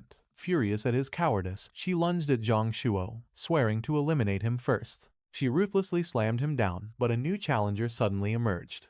A colossal dragon deflected the strike, tossing them like ragdolls. The announcer roared, declaring the sideline observer had finally unleashed his true power. Acknowledging their impressive speed, Muzan ordered his flame crystal serpent of purgatory to awaken its oppressive dragon majesty. The beast unleashed an ear-shattering roar. Crushing spiritual gravity descended. Yet the phantom cat stubbornly held its ground. Muzan narrowed his eyes, questioning if her beast truly felt no fear toward dragon majesty. The mysterious pet shop clearly fortified its spirit. Still, remaining trapped under the dragon's overwhelming aura was enough. With her mental state crumbling, sustaining that beast blood resonance became impossible. Her spectral claws and demonic horns instantly dissolved. Spotting this vulnerability, Yun Chen noted that without this sudden interference, she could have effortlessly crushed both enemies. Meng gasped in sheer disbelief. He had summoned an adult 8th stage dragon, a legendary beast ranking in the top 15. Only the reigning champions, the illustrious Mu family, held the boundless wealth for such creatures. Meanwhile, her previous 2 opponents caught their breath. The girl mocked her, eager to see her arrogance crumble without her bizarre combat arts. Zhang Shuo wiped a malicious smirk across his face, vowing to repay her vicious strikes tenfold. The commentator screamed as the duo closed in on Ling Yu, who was already suffocating beneath the dragon's aura. Could she face elimination second? She spat blood, mocking his domineering dragon for pitifully hiding on the sidelines like a coward. The victor seemed practically predetermined. Muzan chuckled at her sharp tongue, but she pitied the Tong and Qin families for wasting their profound secret treasures. Paranoia flickered in Muzan's eyes as he demanded what nonsense she spouted. His mind raced. Defying the crushing draconic pressure, Ling Yu slowly forced herself up. Glaring at the duo, she confessed that her stamina was nearly drained from this grueling clash. Despite their bitter blood feud, uniting as a trio to obliterate the Mu family genius was their only logical path to survival. But if they stupidly played his pawns, once she fell, their combined strength wouldn't scratch him. Were they pathetic enough to surrender the absolute throne to a manipulator? Zhang Shuo clicked his tongue in bitter frustration, begrudgingly admitting the harsh truth in her cunning words. Continuing this charade meant becoming free labor for the Mu clan. They had to crush him together, but the girl whispered for patience. Ling Yu still possessed too much vitality and potentially a hidden trump card. Better to let her butcher Muzan single-handedly. They would cultivate their aura in the shadows, waiting until he slaughtered her before striking him down. Let the proud genius taste being a stepping stone. Muzan furiously demanded what she whispered. He needed to eradicate her instantly. Meditating calmly, the girl dared him to approach, promising mutual destruction alongside Ling Yu if he tried. She coldly advised him to obediently eliminate Ling Yu first. Zhang Shuo sinisterly agreed. This guaranteed Ling Yu's complete downfall, carving out a perfect golden opportunity for their ultimate victory. Boiling with absolute rage, Muzan warned those irrelevant pawns not to get cocky. He inwardly seethed. If his flame crystal serpent unleashed its apocalyptic lava breath and meteor shower, it would instantly vaporize the entire arena along with these fools. Dragging this battle out only granted his enemies precious time to heal their spiritual channels. A fatal mistake. Surging forward with his draconic beast, he locked onto Ling Yu. She braced herself, preferring dangerous, close combat over a suffocating siege. She commanded Snowball to cast Nightmare Paralysis, but before the curse connected, the massive dragon conjured an unbreakable barrier and counterattacked. The Phantom Cat was brutally blasted across the arena. Ling Yu screamed for her familiar, seizing the opening. Muzun lunged, mocking her survival skills. He delivered a bone-shattering kick. She desperately blocked, but the sheer force launched her backward. Without her beast's residual energy, she'd have been hurled out. Cursing under her breath, she realized the dragon's pressure was severely clouding her combat instincts. Thankfully, her precious Snowball had survived intact. Stalking forward like a predator, Muzun demanded her immediate surrender. His legendary dragon was simply an invincible force of nature, crumpling under the suffocating weight of the dragon majesty. Ling Yu desperately analyzed why her foolproof nightmare paralysis had failed completely, finding that crucial weakness was their only hope of winning. Meanwhile, the remaining challengers cultivated to restore their energy. Mazin mocked her futile struggle. Surrender now, and he promised her a merciful defeat. She narrowed her eyes. Her pet possessed supreme Stage 7 combat power. It should easily dominate any ordinary Stage 8 beast. Yet, the enemy easily shattered its mind-bending illusions. Was Mazun relying on cheap tricks, or wielding a secret artifact to block psychic damage? She launched another assault, splitting up to flank him. Mazin's eyes burned with fury. She had completely trampled on his rare mercy. He commanded his dragon to crush her phantom fire beast. He would personally annihilate this arrogant brat. As death approached, Ling Yue commanded Snowball to unleash nightmare paralysis, but Mazun merely laughed at her desperate struggle. A strange light pulsed from the dragon. Evading a lethal strike, Ling Yue exposed his dirty little secret. He was hiding a treasure.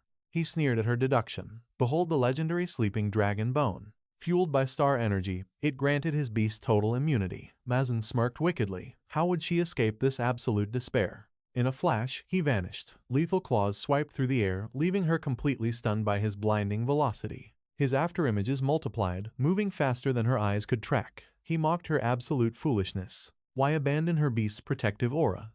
Especially while suffocating beneath his dragon's overwhelming aura. It was sheer suicide. Separated from her summon, she was just prey awaiting execution. Witness his Stage 6 ultimate footwork, the Shadow Butterfly Step, inspired by the legendary Stage 8 Heavenly Snow Butterfly. A divine art that distorts reality itself, erasing all presence while shifting through the battlefield like a ghost. A barrage of merciless strikes rained down, slamming her into the cold arena. The announcer screamed in pure, absolute hype. Su Lingyue is completely helpless against this devastating onslaught. What a terrifying display from the Mu family's elite prodigy. Smirking maliciously, he wiped away his sweat, maintaining that divine footwork absolutely drained his internal energy. Such massive blood loss should have broken her, but fate had a massive twist in store. An ultimate healing art erupted. Wounds vanished as she rose gracefully, eyes burning with defiance. The spectating challengers watched in sheer disbelief. Mazin snarled in pure frustration. He promised to physically rip the heart from her chest. The Shadow Butterfly Step activated again, creating a vortex of afterimages. Yet, Ling Yue remained terrifyingly calm. Shutting her eyes, she read the wind. Sensing a backstab, she launched a devastating high kick, but it struck dead air. The real Mazun materialized behind her. Mocking her stupidity, he delivered a crushing blow. The stadium roared. Did that fatal strike actually connect? Or was this another mind game? A chilling smirk crossed her bloody lips. She trapped his arm in a vice grip and clamped down a star lock. Unbelievable, absolute genius. She faked a critical weakness just to lure her prey into striking range. His internal energy is completely sealed. Escape is impossible. What a terrifyingly brilliant counterattack. Dragging him toward the abyss, she coldly stated the truth. Without star energy, he was just weak ordinary trash. The dragon's aura meant nothing now. Panic consumed his arrogant face as defeat loomed. He desperately screamed for his beast. But Snowball intercepted the monster instantly. With the artifact deactivated, the dragon was completely wide open. She hurled Mazin toward the elimination zone, but victory would not come that easily. A massive beast intercepted his fall. Ling Yue gasped as the announcer screamed. The meditating challengers had officially joined the bloodbath. Tossing Mazun back into the ring, Jisoo coldly stated their absolute goal. This girl simply could not be allowed to win. Zhang Shuo agreed, acknowledging her terrifying potential. Failure meant facing their noble family's devastating wrath. pride meant absolutely nothing now. They had to crush this anomaly together. Mazin summoned his beast's wrath once more. A crushing pressure slammed Lingyue into the ground. She almost grasped a bloody victory, but the tides of fate had violently turned against her. 3 elite prodigies uniting to eradicate a single girl. Suddenly, a familiar telepathic voice echoed. Her brother commanded her to unleash it, while the frantic vice principals expected her tragic end. Everyone saw a doomed girl, but her brother's unwavering faith pierced the darkness. The time for holding back was absolutely over. Smiling, she returned Snowball to its seal. The 3 elites burst into arrogant laughter, promising her a painful demise. Today, she would learn the terrifying price of defying the noble clans. Enemies swarmed from all sides, but she summoned her fully grown moon dragon. Unleash the 1,000-mile freeze, she commanded. The colossal beast materialized. Her foes stood paralyzed in pure terror before an 8th-stage mythical dragon. Devastating frost breath erupted, instantly turning her enemies into frozen statues. The announcer screamed in absolute horror. The mere presence of the moon dragon warped the arena into a blazing blizzard.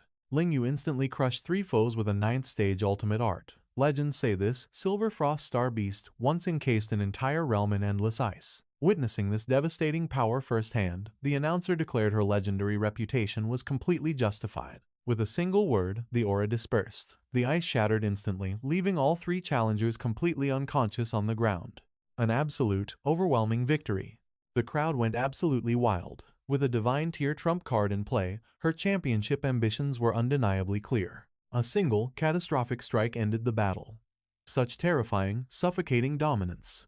Fans cheered the dragon's majestic beauty. The host praised her flawless win, welcoming her to the nightmare hunt phase, starting in 3 days. Yunshan beamed with immense pride, clapping wildly for the epic triumph of Lingyu. His sister was a true prodigy. Meng chuckled, noting director Su's flawless foresight in backing the ultimate champion from day one. She was destined to become the ultimate legendary pillar of their elite academy. Night enveloped the academy. Lingyu hesitated outside Ruyan's quarters. Sensing her erratic aura, Ruyan called out, "What troubles you?" Practice was still an hour away. Ruyan opened the door. Lingyu peeked inside, bowing apologetically.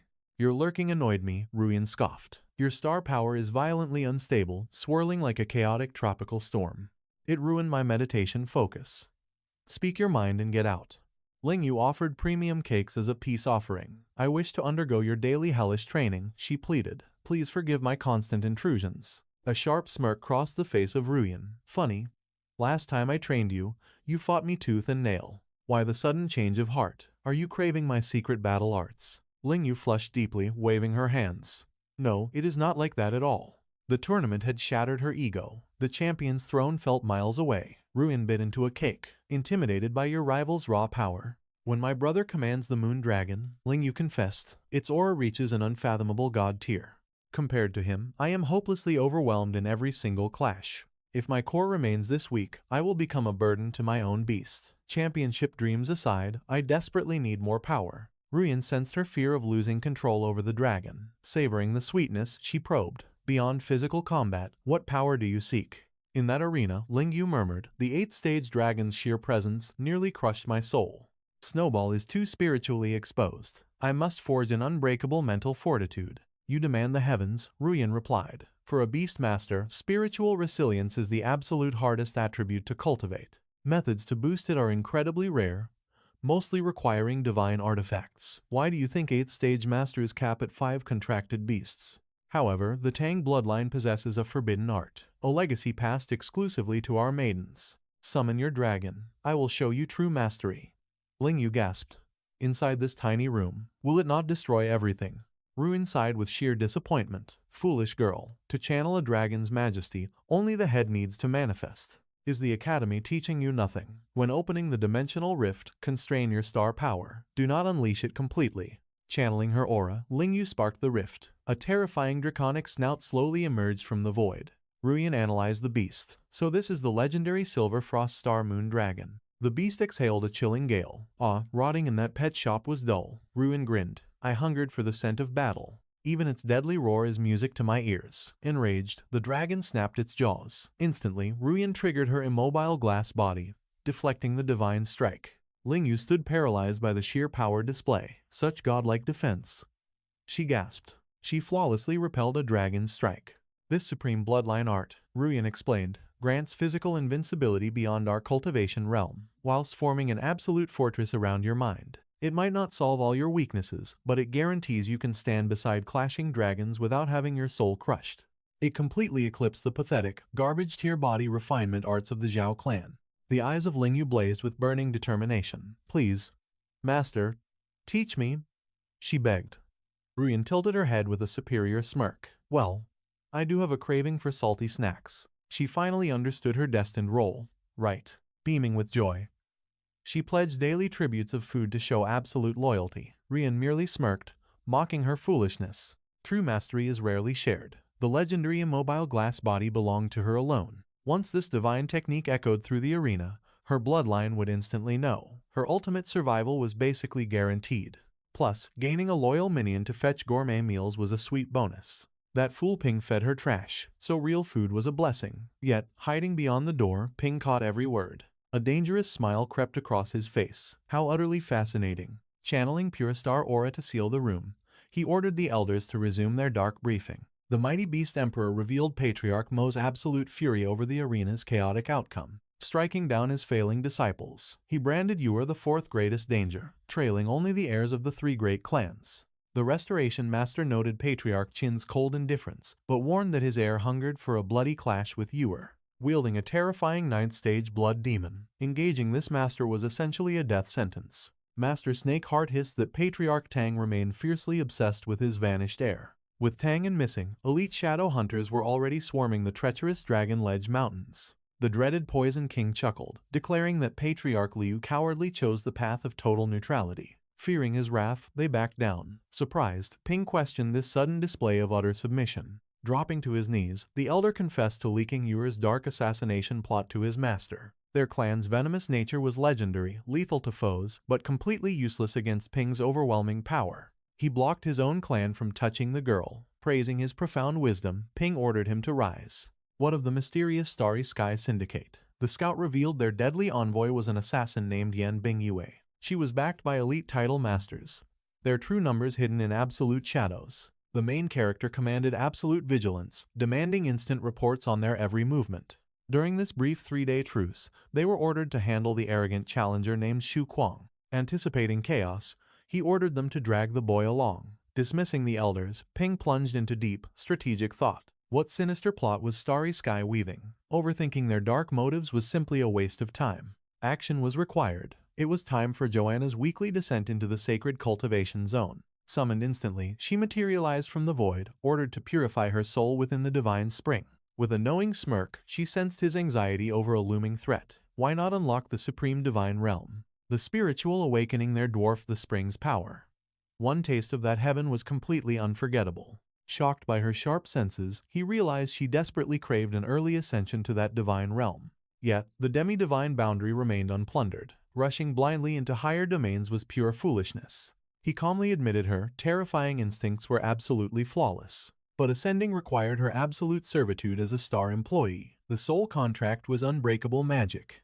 No defiance allowed. Did she possess a faster method to explode his raw combat power? Hiding her bitter disappointment, she patiently plotted. The path to power was long, her chance would eventually come. For an explosive surge in strength, she whispered of a terrifying shortcut, the legendary heavenly trial. When mortals touch the realm of gods, the furious heavens strike back with devastating, apocalyptic wrath. This absolute cosmic destruction is the heavenly trial. Cultivators face absolute annihilation through 4 divine elements: violent wind, hellish fire, crushing water, and roaring thunder. Survive this heavenly wrath, and one ascends into myth. Then, the perilous demi-divine boundary awaits their ultimate conquest. Suddenly, a warrior stood proudly atop the terrifying divine thunder peak. Victory meant joining the legendary 7th Shannon team. His divine ox body ignited, calling down catastrophic lightning. Ping watched in absolute shock. Was this the apocalyptic heavenly trial? The crushing, destructive pressure suffocated him from afar. She nodded, lamenting their painfully late arrival.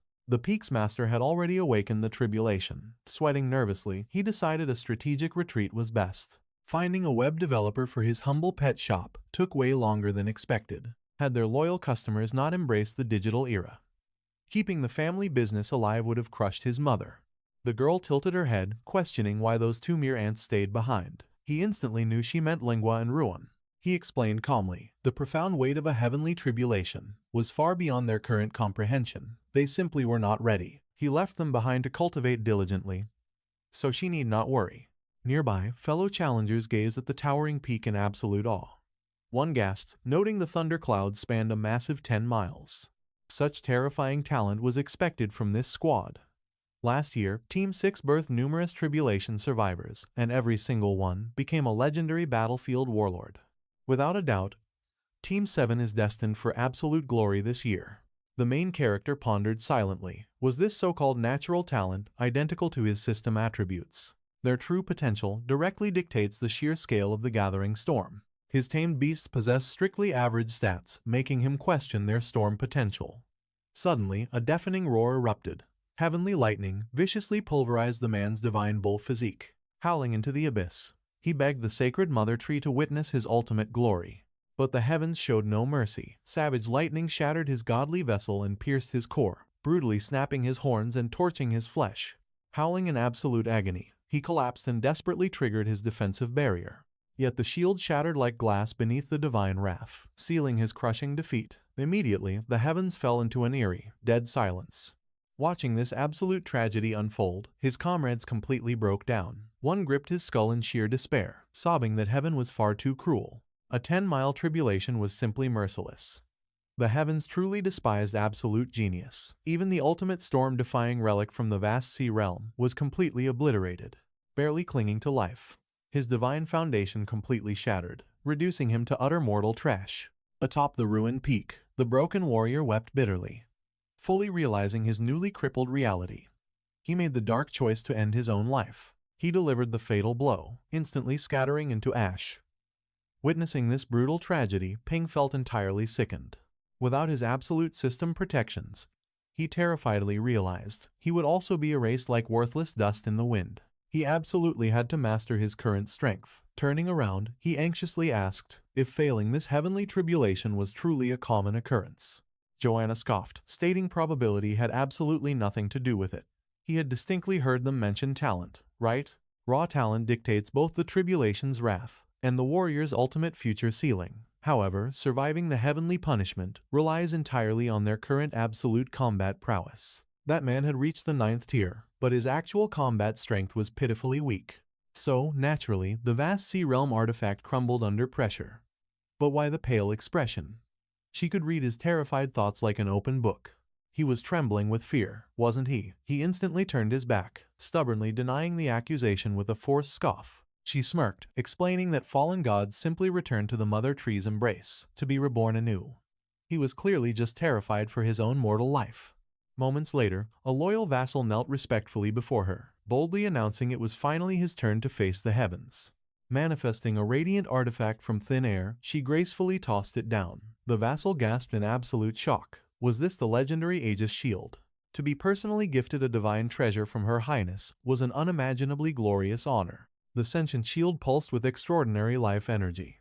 It chuckled deeply, thrilled to finally breathe the outside air again. This absolute masterpiece was forged from the corpse of a primordial god. Its supreme defensive power absolutely guaranteed its wielder an unbreakable state of invincibility. Joanna coldly stated the absolute laws. Under absolutely no circumstances could bystanders interfere during a tribulation. The heavenly wrath would violently multiply, based entirely on the combined talent of everyone present. Gesturing sharply toward Ping, she ordered her vassal to protect this mortal challenger. His upcoming tribulation would undoubtedly trigger world-shaking shifts in destiny. Thus, keeping him alive was a divine mandate. Soaring toward the deadly summit, the young warrior wept openly, screaming his eternal gratitude to Her Highness. Even if his very soul shattered, he would absolutely protect this human warrior. Touching down upon the catastrophic divine thunder peak, the vassal commanded Ping to securely duck behind the legendary shield once hell broke loose. This relic could effortlessly tank a 50-mile tribulation. The sentient shield scoffed indignantly. How dare he underestimate its glory? Even a terrifying 100-mile storm was child's play. The main character nodded, urging him to trigger the trial immediately. Instantly, terrifying dark clouds violently swirled above the towering summit. Joanna's eyes narrowed as the catastrophic energies awakened. Beside her, the elite divine guards immediately voiced their massive doubts. Why allow a completely insignificant 6th-stage human to wildly interfere with their sacred heavenly tribulations. This divine punishment contains 9 apocalyptic stages. With his pitiful flesh, even a pathetic 1-mile thunderclap would instantly vaporize him into pure absolute nothingness. If rumors of this spread, Her Highness's flawless prestige would be forever shattered. Suddenly, the trial violently commenced, unleashing an earth-shattering divine roar. Joanna materialized at the peak. The very atmosphere was twisting into something ominous. Crimson stained the gathering clouds. The young man panicked, shouting in disbelief. Was this truly a multicolored divine tribulation? Ping just stared, completely clueless. The trembling youth turned to the main character, promising a swift explanation. This specific tribulation was legendary. It appeared barely a handful of times per century. Its destructive force tripled any normal thunder trial. Down below, the gathered warriors gasped in absolute shock. How could mere 6th and 9th tier cultivators trigger such apocalyptic heavenly wrath? Was it that mysterious shield? Joanna mused that the person up there must have defied heaven's laws in a past life. Its terrifying aura stretched for 7 miles, packing the devastating power of a standard 21-mile tribulation. Above, the arrogant shield mocked the youth. Did he need help surviving with such pathetic talent? He was utterly weak. The outcome would perfectly mirror his dismal past failures. Sighing in relief, the young man praised his ability to easily block this tier of danger. Ping scoffed. Why so proud of such garbage talent? The youth snapped back, warning that the first lightning strike was dropping. With a smirk, Ping summoned his canine beast, declaring it the first line of defense. The crowd below shuddered. The thunder clouds were mutating. They had breached tier 11 and were still furiously expanding. The tribulation violently swelled to 27 miles, leaving the youth paralyzed with shock. The shield scoffed, noting they finally reached average champion tier. It yawned, demanding more entertainment before it died of boredom.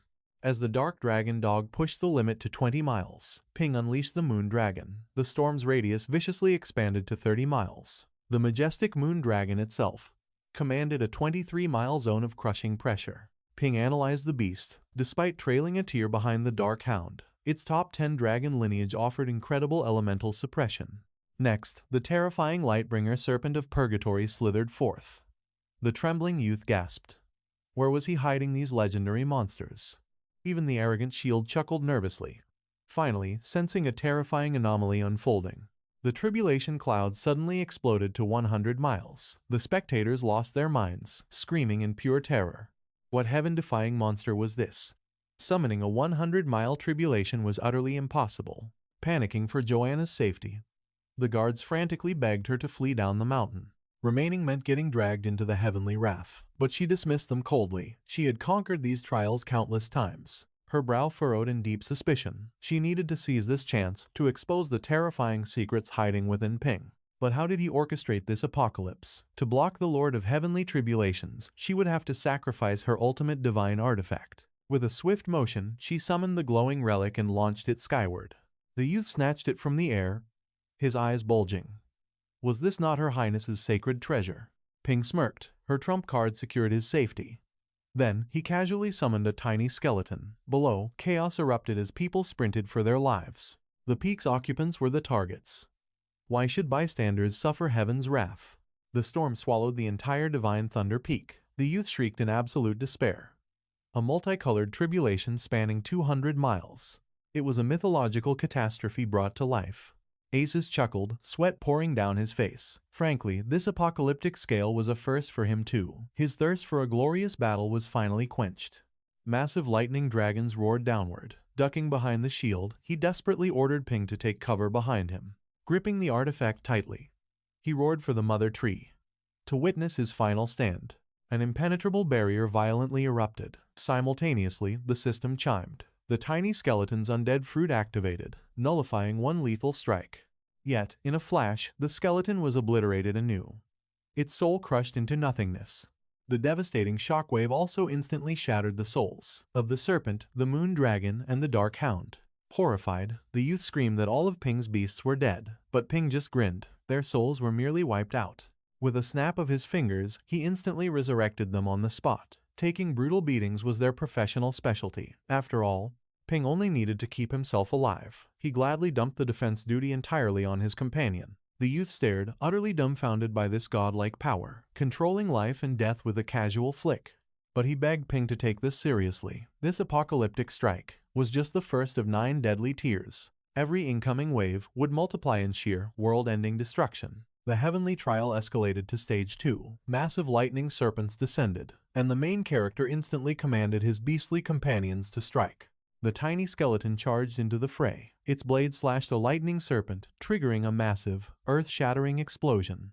But the undead fruit's magic instantly activated. The skeletal warrior completely shrugged off the fatal, devastating blow. Suping realized these phantom beasts violently detonate upon death. As his dragon unleashed scorching flames, his ally warned him about the rapidly approaching next stage. Their momentum constantly accelerated. Level 3 finally descended upon them. This time, colossal wolves spawned. Suping smirked, welcoming the brutal challenge. He unleashed the legendary demon god's overwhelming fist. The crushing strike repelled every enemy as level 4 arrived. The moon dragon was instantly crushed by a behemoth. Suping quickly resurrected it, ordering an absolute, relentless counterattack. But these foes were terrifyingly strong. The light serpent, dark dragon dog, and little skeleton were completely wiped out. Suping furiously dashed forward, obliterating the enemies himself. Then, the 5th stage brutally commenced. Caught off guard, a mammoth's ivory horn pierced right through him. His raging pets immediately retaliated. They all perished, resurrected, and furiously clashed again. The escalating trial repeatedly battered them down to brutal, agonizing deaths. Revived once more, Suping gasped for air, completely exhausted. His warrior companion urgently checked his condition. This endless cycle of death and rebirth was tearing his soul apart. He desperately asked how many stages remained. Only the final challenge was left. Stage 9. Suddenly, a colossal, terrifying deity manifested above the peak. Its massive palm crushed down toward him. Cursing his depleted stamina, the main character desperately wondered if this was the end. Refusing to let him give up, the warrior tossed over a mysterious treasure gifted by Joanna. Suping caught the divine artifact in pure shock. The Prism Star Core, an ancient relic that drastically shatters a user's mana limits, granting an infinite surge of stellar energy. Upon activation, boundless power exploded through his veins. His battle spirit reignited, fully prepared for absolute war. Clenching his fist, our hero was utterly amazed by this terrifying, heaven-defying secret artifact. The Prism Star Core violently elevated his Golden Crow transformation and his overwhelming demon god's fist by an entire cultivation realm. Suping summoned his skeletal companion, instantly activating the legendary beast spirit coding technique. Dark aura consumed his body. Diving into his subconscious sea, he stared at the glowing system interface, utterly bewildered by the sudden notification. The system revealed its supreme power. First, he could temporarily inherit his fused pet's absolute skills. Second, the borrowed abilities would deal double their original damage. Suping realized his near-death experience came from severely lacking true combat enlightenment. With the Prism Star Core endlessly fueling his astral energy, combining his Golden Crow form with severed limb regeneration would be flawless. Wouldn't this grant him absolute, terrifying immortality? Tapping the virtual screen, he loudly declared his absolute resolve. To conquer this heavenly trial, he must elevate every ounce of his life force. He locked in severed limb regeneration. A fierce, beastly spirit violently coated his physical body. A titanic, oppressive mana hand crashed down towards Suping. His faithful pets erupted with defensive magic. Purgatory Candle, Dragon-Layered Stone, Vines, Frost, and Fire, while Dark Dragon Dog cast Ultimate Wind, Earth, and Lightning Guardian Shells. Suping skidded fiercely backward across the earth, bracing his trembling hands. Boiling magma scarred his arms, making him roar. Yet he laughed wildly, thrilled his body could finally withstand the absolute devastation. This spiritual onslaught was utterly soul-crushing. The warrior watched in pure terror as Suping proudly absorbed the heavenly trial's wrath head-on. Asius chuckled loudly, his blazing battle spirit craving some ultimate action too. Leaping into the fray, Asius told the rookie to hold his ground. Activating his ultimate patron skill, he granted Suping an impenetrable defense boost. Asius fiercely swore to guard our hero, letting Suping retreat to catch his breath. Shielded by this ultimate barrier, he felt entirely unharmed. Roaring with furious determination, he launched a devastating counterattack. The heavenly trial would face absolute destruction. He channeled his explosive aura into a catastrophic demon god's overwhelming fist. Demon Strike. His colossal fist instantly shattered against the deity's supreme might. He gasped. Did his ultimate attack seriously fail? However, fueled by the Prism Star Core, he could easily unleash 100 of these catastrophic blows. He launched a terrifying barrage. As the monstrous deity glared, our hero grinned, knowing his relentless strikes were finally landing. Suping roared fiercely for another assault. He smashed the celestial enemy with earth-shattering, cataclysmic power. Watching elves gasped in pure awe. This human warrior's courage was absolutely legendary. His monstrous talent and combat mastery shined brilliantly throughout their divine realm. Joanna watched with intense focus, finally understanding why Her Highness favored him. Is this martial art connected to the ancient Crow clan? The main character braced his stance and unleashed a roaring battle cry. Granted divine permission, he unleashed absolute destruction. The main character and the demon clashed fists in a world-shattering impact. Blinding radiance swallowed the dimension. A mysterious crimson smoke drifted before the protagonist, leaving him utterly mesmerized. Thrusting his fists to the heavens, the warrior roared in triumph. He had actually conquered the legendary heavenly trial. The main character dispelled his armor, touching down gracefully. Joanna asked how it felt to survive his very first heavenly trial. Suping gazed calmly at the radiant treasure pulsing in his palm. Never better, he smirked confidently. Through that brutal clash, his mortal vessel was shattered and reborn, flooded with boundless energy. His physical form felt impossibly light, yet virtually unbreakable. Even his foundational star power surged violently, breaking from the lowest sixth stage directly to its absolute peak. Dropping to one knee, the warrior offered deep gratitude to Her Highness. With a graceful wave, Joanna dismissed him back to the mortal realm. A strange meter hovering above the deity caught the main character's eye. The system revealed it was a comprehension bar. Filling this gauge meant instantly mastering a divine skill. Suping frowned in deep confusion. Why was this legendary interface appearing only now? The system coldly informed him that his past abilities had simply been far too pathetic to qualify. However, by enduring the brutal baptism of the Thunder Trial, the host had accidentally awakened the ancient path of thunder. Now, he could bestow lightning techniques upon anyone with a maxed-out gauge. The catch? He couldn't read the meters of beings stronger than himself. A chilling realization hit Suping. Was that blinding flash from earlier actually the fabled path of thunder? Before he could even process the shock, a flood of ancient, never-before-seen lightning techniques violently downloaded into his mind.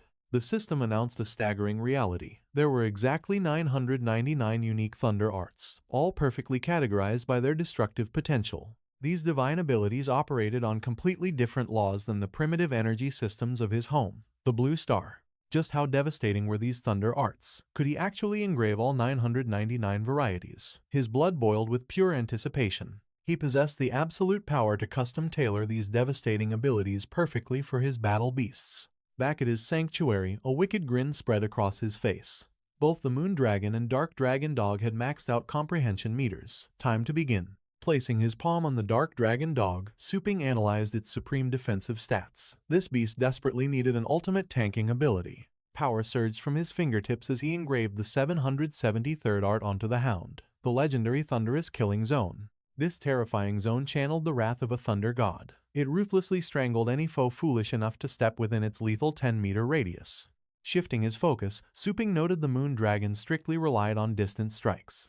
It desperately craved a burst of explosive destruction. Without hesitation, he branded it with the 689th Thunder Art, the Wind God Thunder Arrow. This devastating technique condensed divine lightning into a piercing bolt of absolute ruin. This arrow shattered all barriers, completely ignoring enemy defenses. The main character smirked, deeply satisfied with this terrifying trump card. Both legendary beasts experienced an earth-shattering spike in battle prowess.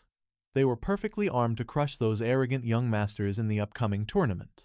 Plus, Kwang could even borrow the Dark Hound for absolute arena dominance. Later, within Iljong City's grand central arena, the roaring crowds went wild. The announcer boomed that exactly 1,000 elite challengers had survived the qualifiers. These top-tier survivors would now face the terrifying Nightmare Hunt, an epic bloodbath staged right inside the city's most colossal battleground. Inside the J6 arena, fans screamed until their throats bled. The ruthless struggle for the final 5 golden tickets was about to erupt. 1,000 challengers reduced to a mere 5 survivors. The thirst for battle in this world was absolutely intoxicating. The booming voice of the host demanded thunderous applause for the brave gladiators. The combatants stepped into specialized capsules, preparing for an artificial coma. High above, the audience gaped at a terrifying, modified entity. The Abyssal Dream Beast. The host declared this monstrous creature would rip the fighters' consciousnesses from their bodies, plunging them into a dedicated tournament dreamscape. This stage was a brutal point-based slaughter. Slaying an opponent with 0 score granted a single, precious point. But executing a rival stole their entire stash of points. Die in the dream, and you wake up completely eliminated from the tournament. When the clock strikes 0, only the 5 blood-soaked champions with the highest scores will secure their spot in the ultimate finals. They had exactly 5 hours of relentless carnage. Furthermore, challengers could only deploy a single secret artifact matching their current battle tier. And to prevent cowardly camping, anyone hoarding over 100 points would glow like a beacon, becoming a walking target for everyone else. Hissing sleeping gas flooded the capsules. With a manic grin, the host wished the challengers a glorious massacre in the realm of dreams. As the fighters sank into the abyss, Minsong tossed a sleek pair of glasses to the main character. The cerebral connection was officially live. He had to equip these special lenses to spectate the impending virtual bloodbath unfolding inside the dreamscape. The main character smirked. Meng is here? Talk about a twist of fate. Meng adjusted his high-tech bio glasses, a rare artifact for viewing the dreamscape. He chuckled at his own luck. Paying 1 million credits for a VIP seat beside Su Ping was an absolute steal. The nightmare hunt had officially commenced. Su Lingyue touched down softly on the deadly battlefield. Tapping her earpiece, she scanned the dense foliage. A forest zone? I need to secure the perimeter. She summoned the forbidden tech gifted by the Snake Heart Master. Behold, the puppet owl, a stage 6 divine treasure. Lightning fast and immune to astral energy. It grants absolute vision within a 20-meter domain. She immediately deployed it to scout for hostiles. The owl soared above the canopy. Boom! A massive explosion shook the earth. Target locked. She smirked. Nearby, a combatant commanded their Brastodon to strike. Instantly, a rival ordered their Scarlet Fire Bear to burn it to ashes. Simultaneously, multiple heavy artillery muzzles locked onto the Brastodon's massive frame. A sniper clutching a stage 6 bio rifle sneered. Idiots making all that noise. You are just walking targets for a true predator. Suddenly, Su Lingyue materialized behind him. Hunting people? Are we? The boy froze in dread, before she mercilessly snapped his neck. 3 targets effortlessly wiped out. She bounded up into the high branches. She sensed the distant slaughter in shock. 5 kills already? What terrifying strength. Agonized screams echoed through the woods. Her eyes narrowed in calculated thought. This chaotic bloodbath would definitely lure in more prey. She decided to play the apex predator, waiting in the shadows to reap spoils from incoming scavengers. A flawless, lethal strategy. Once she secured 100 points, she would unleash White, the supreme beast trained by her brother, to dominate the ranks. Countless radiant beams suddenly pierced the sky. The announcer's voice boomed with rising excitement. Barely an hour into the massacre, elite warriors were shattering the 100-point threshold back-to-back. Over half the challengers were already eradicated. Among the elite survivors stood Mu Shaowen, the Mu family's young master. He was joined by Liu Qingfeng, Yi Longtian, and Zhou Wen, the absolute prodigies of their respective ruling houses. They assumed a pentagram formation. The ancient pact again? Su Ping questioned, demanding to know the lore behind it. Meng quickly explained. It was a sacred blood truce sworn between the heirs of the major clans. They gather at the epicenter, then scatter. This guarantees none of the royal bloodlines clash before the ultimate finale. It also allows them to ruthlessly exterminate any lone wolves lacking a noble crest. Su Ping scoffed. So they just rigged the top 5, leaving absolutely no breathing room for anyone else. Meng chuckled nervously. You joke, Director Su. Aside from you, who would ever dare defy the great houses? But speaking of royalty, where is the elusive young mistress of the Tang clan this season? Elsewhere, the arrogant sons of Longjiang's political and business elites gazed at Qingfeng with sheer reverence.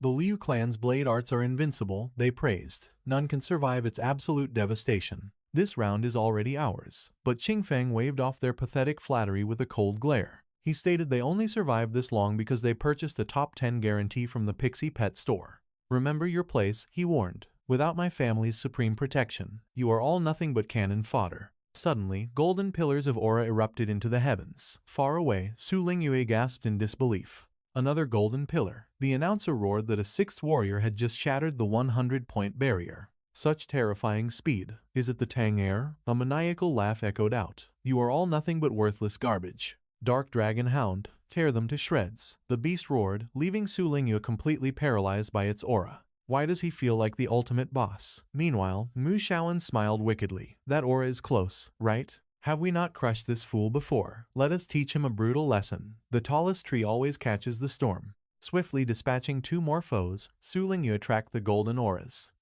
Were those elite heirs hunting down Su Ping? This is bad. I have to save him. Just then, a devastating shockwave of astral energy obliterated a nearby trunk. Qingfeng emerged through the splintering timber, fully flanked by Longjiang's elite lackeys. His prey was in sight, yet Su Ping stood his ground, refusing to cower. "I admire your foolish bravery." Su Ping analyzed the damage. A single sword strike had cleaved a massive, ancient tree clean in half. A formidable blade indeed. Su Ping's lips curled into a fierce grin. "But I am claiming a top 5 spot today." A blood-boiling clash was destined anyway. Retreating was never an option for a true king. The merchant's heir sneered, mocking Quang's sheer audacity to challenge young Master Lu for the top 5. The official's heir scoffed at his arrogance, while the merchant's son smugly demanded Quang's immediate surrender. Otherwise, Master Lu's blade would brutally demonstrate the insurmountable gap in their power. Quang crossed his arms fearlessly. He mocked the two weaklings, asking if they wanted to witness true power instead. Infuriated, Qingfang readied his blade. He unleashed a devastating strike, autumn wind slash.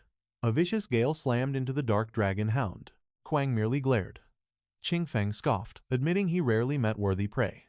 He wondered why his gale failed.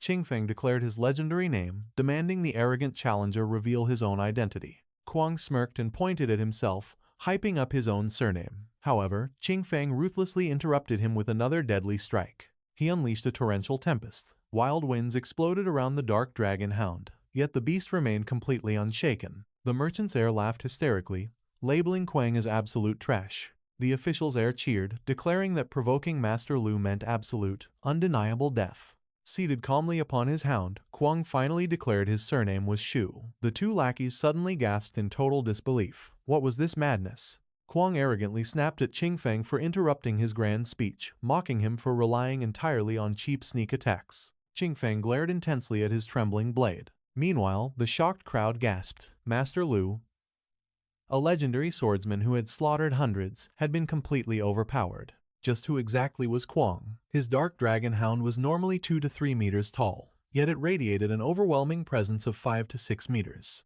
How was this monstrous beast bred? Was it mutated? Suddenly, Mong realized this. Quang felt incredibly familiar. Quang's reflection flashed in his glasses. Mong froze, realizing this was the exact same guy calling the main character his master. Quang was merely the protagonist's subordinate. Su Ping smirked with absolute confidence, crossing his arms. Ripping open a spatial portal, Qingfang vowed to remember Quang's name. A terrifying beast violently clawed its way out. Qingfang declared that as the first sacrifice to face this beast, Quang would experience pure, unimaginable agony. The merchant's heir shivered at the suffocating aura. This was Master Lu's legendary heavenly beast.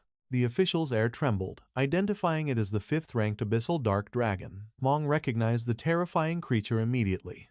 During the previous Jianlan University exchange, Funan had summoned the exact same species to obliterate their 5 greatest prodigies. However, despite being the exact same species, the sheer power gap between Qingfang's and Feng Zan's beasts was catastrophic. Feeling the suffocating pressure, Quang gritted his teeth. He braced himself against the overwhelming majesty of a true dragon. Qingfang raised his blade menacingly, mocking Quang's bloodline suppression. Now, he would test if this insect could survive his divine strike.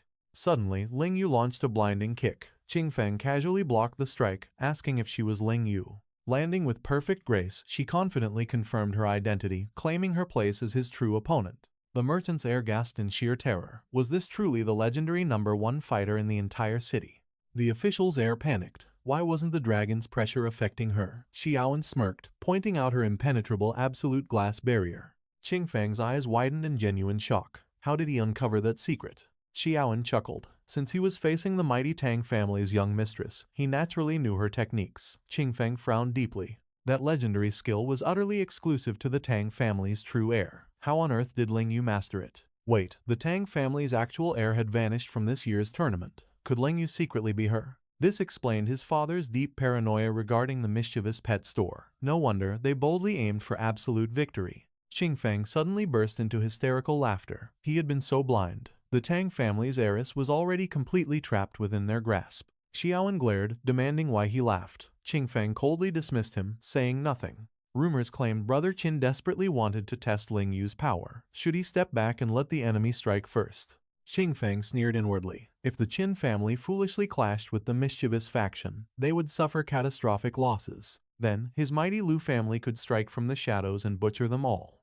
Quang arrogantly raised his hand, declaring that Grandpa Shu was far from finished. He demanded another fierce battle against Qingfang. Ling Yu requested to borrow Xiaoan from her comrade, warning Quang to stay cautious. Raising his glowing staff, Xiaoan agreed. He vowed to completely shatter her illusions and show her the devastating power of a true champion. Ripping open space, he summoned the colossal earth dragon and the roaring fire thunder dragon. Both legendary beasts materialized beside their absolute master. The crowd erupted in absolute awe. Behold, the giant earth dragon, the legendary iron wall, and beside it, the top 7 ranked fire and thunder dragon. Just one glance at these magnificent creatures screamed unbelievable, overwhelming wealth. For a normal person, taming a dragon was like buying a private jet, an impossible dream, yet Xiaoan effortlessly flaunted both. A wicked grin spread across Xiaoan's face. He taunted Lingyue, demanding she reveal her own mythical dragon, daring her to stop hiding. She only needed to call upon it. Yet Lingyue stayed dead silent, knowing her phantom flame beast would be slaughtered against 2 dragons. With a sharp command, she summoned White from a swirling rift. As the colossal beasts locked eyes, crackling lightning ignited the heavy air. A wealthy merchant's son clutched his head in pure terror, screaming at the top of his lungs.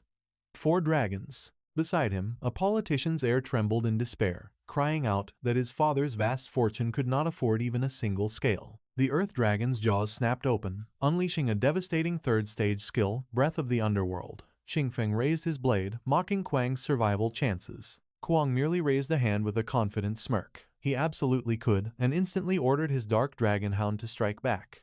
A catastrophic beam of pure mana blasted forward, but the dark dragon hound stood like an unbreakable fortress, completely absorbing the blow. Qingfeng gritted his teeth in fierce frustration. The Breath of the Underworld was a nightmare technique, designed to instantly melt bone and flesh. Yet this monster shrugged it off. Kuang roared with overwhelming arrogance, claiming his hound was just warming up against such pathetic power. Burning with rage, Qingfeng launched into the fray, commanding his dark black dragon to forcefully pin down that insolent hound. As a true beast martial artist, he craved close combat. He wanted to see Kuang crumble under the crushing weight of dragon majesty. Unfazed, Kuang stared down the razor-sharp blade. If he even blinked at such a pitiful threat, he swore he would forever change his name. Explosive mana violently surged around his entire body, and he pulled back a fist overflowing with pure destructive intent. Qingfeng's jaw dropped in sheer, unadulterated shock. Instantly, the dark dragon hound buffed Kuang with Wind God's Shelter, Gaia Guardian, Hard Shell, Storm Thunder Armor, and Dragon Blood Battle Armor.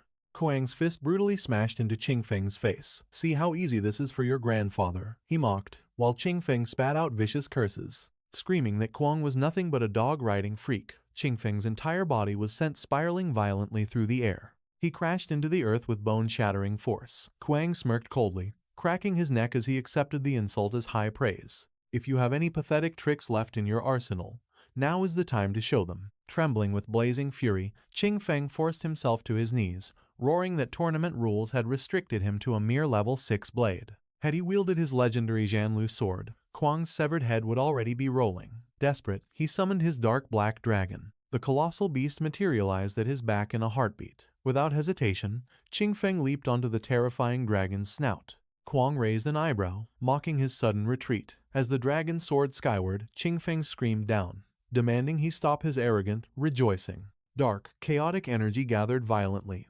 forming an apocalyptic sphere of death annihilation. "Have you completely lost your mind?" Qingfeng roared in wrath. Below, Lingyue struck her foe, gasping in horror at the level 8 skill. Xiaoan scoffed with a wicked sneer.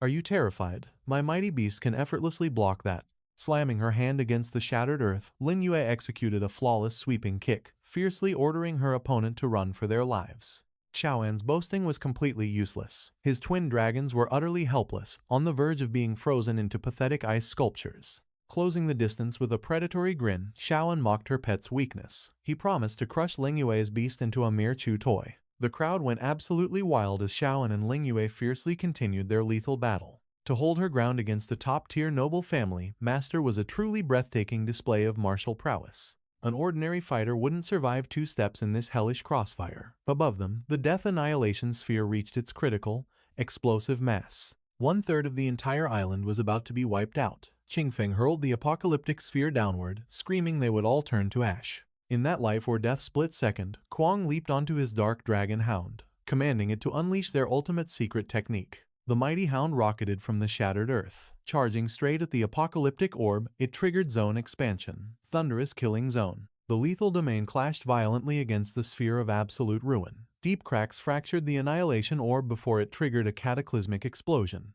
The stunned audience shrieked in absolute disbelief. The unstoppable death annihilation was actually vanishing into thin air.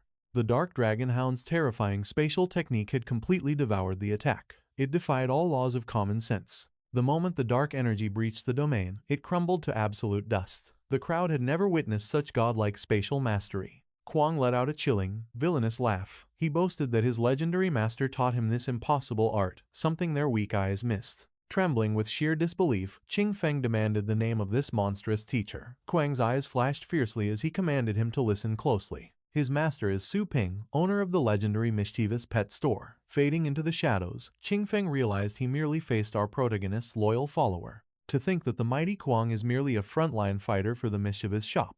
The Tang family will surely strike back once they spot their sacred motionless glass body technique. This year's tournament just became an absolute bloodbath. With Qing Feng crushed, Kwang glared fiercely at the trembling heirs of politics and wealth. He smirked. Should he slaughter them both as well? The politician's spoiled son threw his arms up, desperately begging for his very life. Meanwhile, the wealthy heir frantically promised a mountain of gold from his father if they spared him. Boom! The dark dragon dog crashed down upon them, securing 2 swift points for Kwang. He scoffed with pure disgust. These pieces of trash were barely worth the effort. And to think, these weaklings were supposedly Fei Fei's prized champions. The arena erupted into absolute chaos. Such terrifying power. Fei Fei's shop is practically garbage compared to Mischievous. Even the arrogant Liu family heir was utterly overshadowed. The crowd vowed to storm Mischievous immediately after the tournament. They would burn their contracts with Fei Fei right now and pledge absolute loyalty to Mischievous. Meng Gao lasped in sheer terror. Crushing Qing Feng so brutally was basically spitting in the faces of the 4 great families. Was this crossing a dangerous line? Our protagonist simply smirked. Starting a massive war was exactly his plan. A while back, Su Ping had promised to lend Kwang his monstrous dark dragon dog. Kwang roared with pure ecstasy. He actually got to wield his master's legendary beast. Was this some kind of glorious dream? Su Ping smoothly unrolled the ancient contract and declared it was absolute reality. Renting beasts is a standard service at his store. All it took was a paid temporary contract. Kwang instantly declared that wealth meant nothing to him. His only mortal fear was the beast's overwhelming aura. Could his soul even handle such terrifying might? Our protagonist calmly reassured his loyal follower. The heavy chains of a temporary pact only scale with the cultivation realms of both parties. Though the dark dragon dog boasted peak 9th stage destructive might, its actual core cultivation was only at the 7th stage. This perfectly matched Kwang's 6th stage star aura. Overwhelmed with gratitude, the loyal warrior bowed deeply to his master. He humbly entrusted his life to Senior Dark Dragon Dog. Su Ping chuckled, telling him to drop the formal titles. He must command it like his very own soul beast. In the bloody arena, Kwang could finally unleash his true dominance. No more holding back. The Elite League was the perfect golden stage. It would permanently obliterate any pathetic doubts about their almighty pet store. Suddenly, the deafening crowd gasped in sheer terror. What on earth was that? Ling Yue boldly declared that a new era had dawned for Longjiang. The tyrannical reign of the 4 great families ended today. Blinding spiritual energy erupted from her core. A towering mana phantom manifested, drawing back the legendary thunder arrow of the wind god. The announcer screamed into the mic. An unprecedented, heaven-defying lightning art had just materialized, locking straight onto the Qin family's young master. Shouting gripped his staff tightly, nearly suffocating under the opponent's overwhelming killing intent. Gritting his teeth, he knew this was do or die. He roared, summoning his ultimate beasts. Boom! A lower 9th stage nature patron and a terrifying middle 9th stage bloody demon squire tore through the spatial rift. The commentator shrieked. The bloody demon squire is legendary for being the absolute most ruthless, untamable, demonic fiend in the 9th stage realm. Despite possessing world-shaking power, this monstrous creature is notoriously infamous for violently devouring its own masters. Much like the chaotic purgatory candle dragon, it is practically an untamed disaster. Suddenly, Ling Yue's lethal mana phantom fired its catastrophic arrow. Desperate, Shouton commanded his beasts to ignite their ultimate divine shield, the guardian Gaia of the tree goddess. The crowd went wild. 3 majestic 9th stage defensive barriers erupted simultaneously. Shaotian's foundation was terrifyingly profound. Ling Yue smirked with icy arrogance. Absolute futility. The thunderous arrow shattered the monstrous barrier like fragile glass, completely annihilating the mystical dragons. Shaotian gasped in horror. How was this possible? Were his supreme defenses practically useless? Panicking, he thrust the bloody demon squire forward. The beast violently crossed its massive arms, catching the blazing arrow. The crushing shockwave dragged the monster backward, gouging deep trenches into the earth as the bloody demon squire shrieked in absolute agony. With a brutal twist, it deflected the strike. The deadly arrow ricocheted into the distant forest, detonating with an apocalyptic, earth-shattering explosion. 36 unfortunate souls were instantly eliminated. Kuang grinned wildly, completely addicted to this godlike power. The commentator screamed in shock. What an absolutely nightmarish thunder art. It cleaved through 2 impenetrable 9th stage barriers like a vengeful phantom. Defense was utterly impossible. Thank heavens, the bloody demon squire possessed god-tier physical resilience, barely parrying the lethal blow. Xiaotian gritted his teeth, sweating profusely. Was that her ultimate trump card? He had foolishly misjudged her divine technique, but the scales of fate had already tipped. Manifest, he roared, unleashing his bloody demon squire. Flash step. Instantly, the fiend materialized right at Lingyu's blind spot. Her eyes narrowed with chilling, killing intent. Such frightening speed, she noted. The summoned beasts are bypassing the vanguard, the commentator roared, targeting the beastmaster directly. Absolute ruthlessness. The demon squire gnashed its fangs against the sudden crystalline barrier. Xiaotan froze, utterly stunned. A 9th tier ice attribute defense art. Lingyue stood unfazed behind her ice goddess's protection. Your beast is undeniably swift, she murmured. But my white is faster. In a flash of lightning, her pet vanished, reappearing behind the demon squire to sink its fangs in. Crimson sprayed through the air. Demon squire, Xiaotian bellowed in panic. That strike was merely a greeting, Lingyue declared coldly. Let us see if you survive the real strike. Countless phantom archers materialized, surrounding Xiaotian with knocked bowstrings. I miscalculated, he realized in horror. The phantoms unleashed a deadly barrage. Such terrifying piercing power, and this many? Xiaotian shrieked. A deafening explosion instantly swallowed the arena. Unbelievable, the announcer hollered. Another competitor has shattered the 200-point threshold right after Kuang. Will these two annihilate all 4 great families? Chen scoffed from afar. Did Xiaotian and Qingfeng actually taste defeat? Did those fools underestimate their prey? Mu Chen tightened his fists, his aura flaring. Regardless, it matters not. My turn to hunt. Elsewhere, Lingyue and Kuang blitzed the remaining scavengers. The system mercilessly broadcasted 8 consecutive eliminations. Riding atop white, Lingyue commanded the sky. I will rain destruction from above. You sweep the vanguard below. Annihilate whatever remains, she ordered. Kuang's bloodlust spiked with a savage grin. Piece of cake. Watch my dark dragon hound turn them to ash. Incredible, the host roared. The duo is charging at Chen and Longtian with catastrophic momentum. How will the elite heirs of the Mu and Yi clans counter this overwhelming pressure? Longtian gritted his teeth. Did those monsters really massacre their way across the entire island? He scoffed, veins popping on his forehead. If not for this damn tournament's artifact restrictions, I would use my supreme treasures. Those peasants are lucky we are suppressed to their level. Chen clicked his tongue in agreement. I would have utterly pulverized them otherwise. Wait, the young masters are retreating. The commentator gasped. They yield without a clash. What an absolute disappointment. Out of 100 elite prodigies, only 5 survivors remained standing amidst the battlefield's carnage. The ultimate top 5 had emerged. The nightmare elimination phase has concluded. These 5 supreme warriors shall advance to the Longjiang-based city elite tournament finals. Let us applaud our glorious champions. Our finalists are Longtian with 112 points, Chen with 118, Wen at 149, Kuang towering with 327, and Lingyu scoring 299. Competitors, please exit your simulation pods to recover. Report any soul backlash or physical anomalies to our medical elders immediately. Hell yes. Kuang roared with fiery passion. We reached the finals. Lingyue tapped her chin, her gaze sharp. Do not lower your guard. The ultimate trial of the finals still looms over us. You overthink everything, boss. Kuang laughed arrogantly. Like those 3 arrogant weaklings could ever scratch us. You crush one, I obliterate another. Then I surrender to you, crowning you the absolute champion. Keep your hubris in check. Do not celebrate early. Lingyue reprimanded coldly. Pumping his fist up, Kuang cheered. Then let me treat you to a victory feast in the inner city tonight. Massaging her temples exhaustedly, Lingyue sighed. Your relentless energy is giving me a profound spiritual migraine. I must return to my cultivation chamber. Suddenly, Xiaotian approached. I truly never imagined tasting defeat by your power this cycle. The duo spun around, guard instantly raised. Xiaotian showed a humble smile. Ease your auras. I mean no hostility. I merely came to honor your glorious advancement. Perhaps we can forge a martial bond today. Your wind god's thunder arrow shattered my expectations entirely. It was a flawless defeat. Let us exchange martial insights in the future. Ling Yue's gaze remained piercing. You aren't secretly plotting a blood rematch, are you?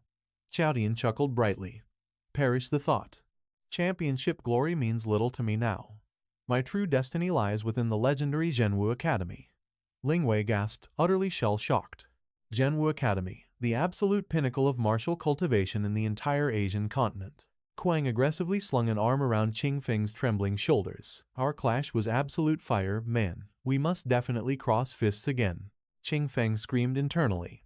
Who desires to spar with a freakish demon like you? Your demonic beast is overpowered, and your physical defense is absurd. Hey, is your bruised face all right? Kuang grinned. Qing Feng stormed off, his pride utterly shattered. I have urgent clan matters. I am leaving. Steward Lu scrambled after him. Young master, quell your fiery rage, please. That Su girl won by mere fluke. I possess a flawless counter-strategy. Smack. Qing Feng viciously backhanded the steward. Silence your pathetic mouth. Lu remained blind to their true, terrifying power. That fool dared drag their family into ruin. Vengeance would fall on Lu. Meanwhile, hidden among the roaring crowd, Tang family spies lurked in the shadows. They gasped at that divine Ling Yu art. It was unmistakable, the legendary immovable glass domain. The clan needed this intel immediately. Nearby, Mong cheered. His pupil had shattered the city's top 5. The greatest triumph in their faction's history. He invited him out, but our hero glanced at his buzzing watch. Cutting him off, he coldly stated he was busy. An urgent text from Master Snakeart. A Tang rat had tried leaking intel about the immovable glass domain to their main clan. Fearing massive backlash, Snakeart intercepted the transmission. Seeking orders, he waited. Our hero smirked. The Tang family finally took the bait. He typed back, knowing Snakeart could not suppress this explosive secret forever. So, let the rumors fly in 3 days. Suping already held the perfect trump card. Later, at the Grand Zhao estate, the strict commander barked orders. Slacking off meant severe punishment. Suddenly, he whipped his head around. His eyes widened as he spotted Suping approaching. He instantly halted the drills, enforcing the Patriarch's strict greeting protocol. Yet, the grumbling soldiers bowed with sheer, hidden resentment. Suping sneered inwardly. The Patriarch had bent the knee for power, but his hounds still lacked true discipline and absolute loyalty. A brutal lesson was definitely in order. He coldly dismissed their fake respect. Forced bows meant nothing. He demanded an audience with their Patriarch immediately. Nodding nervously, the commander signaled a subordinate. The trembling guard quickly escorted the fearsome VIP inside. Inside, Tianlin noted his master's incredibly packed schedule. Why bless this humble estate today? Ignoring pleasantries, Suping demanded answers regarding the 100 premium celestial beast cultivation orders. How were the results? Tianlin beamed, claiming the evolutionary spikes were absolutely breathtaking. Every single battle pet tempered in Suping's divine shop had their genetic flaws completely erased. Suping narrowed his eyes. If true, why did the elite vanguard outside still look so incredibly pathetic? Panicking, Tianlin explained, those premium slots were strictly hoarded by the clan's top brass. Mere grunts did not deserve such miracles. Suping scoffed silently. His previous rampage had changed absolutely nothing at the bottom. No wonder those elite troops harbored such bitter attitudes. He casually asked if Tianlin had witnessed yesterday's brutal Elite League tournament matches. Tianlin vigorously nodded. His sister's overwhelming victory against the young masters was mind-blowing, especially those terrifying, unheard-of divine thunder arts. The Patriarch was utterly shaken by that power. The vanguard troops obsessed over the footage, praying to master our hero's legendary divine arts someday. Suping rose with a terrifying smirk. Gather the army and summon every major celestial beast. Confused, Tianlin mentioned their ongoing drills. What was Lord Suping plotting right now? A demonic smile surfaced. Time for a massive power-up. Soon, on the training grounds, a beast blasted scorching flames at a testing relic. A mystical barrier flared, violently deflecting the blistering inferno. An emerald sigil materialized. A soldier roared in triumph, proclaiming the glorious 7th-level green luminescence. His fiery bat had utterly crushed the mid-7th stage power barrier. A young clan noble tore open a spatial rift, demanding the crowd's total attention. A majestic thundercloud beast materialized. Following his command, devastating lightning tore straight toward the relic. 8 blinding rings illuminated the artifact. The soldiers screamed in disbelief at the orange glow. Upper 8th stage devastating combat might. The relic practically shattered. An unbelievable evolutionary leap from last month's lower 8th stage. Such terrifyingly fast cultivation speed. The stunned commander praised his monstrous talent. an upper 8th stage celestial beast at his age. He was absolutely destined to become the supreme right protector within just a few years. Smirking, the arrogant noble mocked, surely the seasoned elders possessed far greater hidden potential. Why not challenge for the throne? The sweating commander smashed his fists together, completely submitting. His youth was gone. He was tragically cursed to stagnate in this pathetic realm forever. Witnessing such explosive growth, the arrogant young master was certain he'd soon reach his father's realm. He genuinely believed the mischievous shop's nurturing services were an absolute miracle. Just casually strolling in there without lifting a finger could literally forge a supreme combat beast master. Raising his hand with a knowing chuckle, he praised the commander's character. He saw right through the illusion. Perhaps it was time for the old man to step down. Su Ping smirked, casually revealing that the noble's prized beast had been awakened right in his shop, breaking through multiple realms in a mere 30 days. That cultivation speed was absolutely monstrous. Tianlin ordered the elite Shao vanguard to hold formation. They needed to summon their spiritual beasts, for Lord Su Ping was about to test their worth. Astral portals violently tore open in unison, as majestic combat companions materialized behind every single soldier. Crossing his arms with overwhelming pride, the commander smirked. This elite unit possessed a terrifying battle aura, didn't they?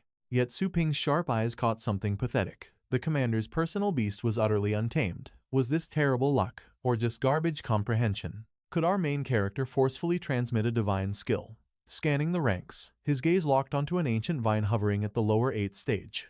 A triumphant grin crossed his face. He had found the perfect subject, commanding the ancient vine to step forward. Crouching gracefully, Su Ping analyzed the creature. This was a 7th stage botanical bloodline, heavily specialized in the divine healing arts. But this plant hadn't unlocked its true combat potential yet, had it? The soldier nodded enthusiastically. His grand ambition was to evolve this creature into an unstoppable dual-class vanguard, mastering both slaughter and salvation. It was meant to be the ultimate frontline shield. The arrogant young master sneered condescendingly, mocking the soldier's naive and idealistic combat philosophy. In brutal reality, this weed was absolute garbage at both dealing damage and curing wounds. Such dead weight deserved immediate expulsion from the vanguard. Why was Lord Su Ping wasting time on this trash, instead of admiring his glorious thundercloud beast? Ignoring the disrespect, Su Ping gently touched the vine's core. Was a fusion of destruction and recovery truly possible? He envisioned a legendary synchronization. Without hesitation, he carved the 993rd heavenly thunder path, the thunderous dragon wave, into its soul. Crackling heavenly lightning violently baptized the plant. Tianlin gasped in pure horror. Was he witnessing the legendary direct skill engraving technique? That was a miracle even a supreme 9th stage master could only fantasize about. Su Ping casually patted the vibrating flora. He had bestowed a legendary ability based on the soldier's dream. Now, why not test this ultimate hybrid power? Trembling on his knees, the terrified soldier stuttered in agreement. But wait. Who exactly was injured enough to require such divine healing? Boom! Su Ping mercilessly blasted the arrogant noble with the first-style demon god fist. Dusting his knuckles, he noted the boy now looked quite injured. The pampered noble shrieked in absolute agony, blood violently erupting from his shattered arm. A demonic smile crept across his face. He ordered the trembling soldier to unleash the strike. Gulping down his fear, the soldier flared his astral mana. He pointed forward and commanded the ancient vine to detonate the thunderous dragon wave. A roaring astral worm launched toward the bleeding victim like a meteor. The noble screamed in sheer terror. This catastrophic attack would absolutely obliterate him.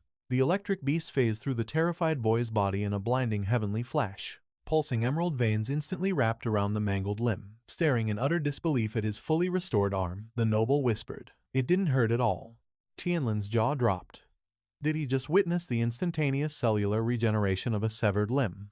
The commander was completely paralyzed by shock. Only a peak 8th stage medical art possessed such godlike power. Suddenly, the residual lightning dragon pivoted toward a training relic.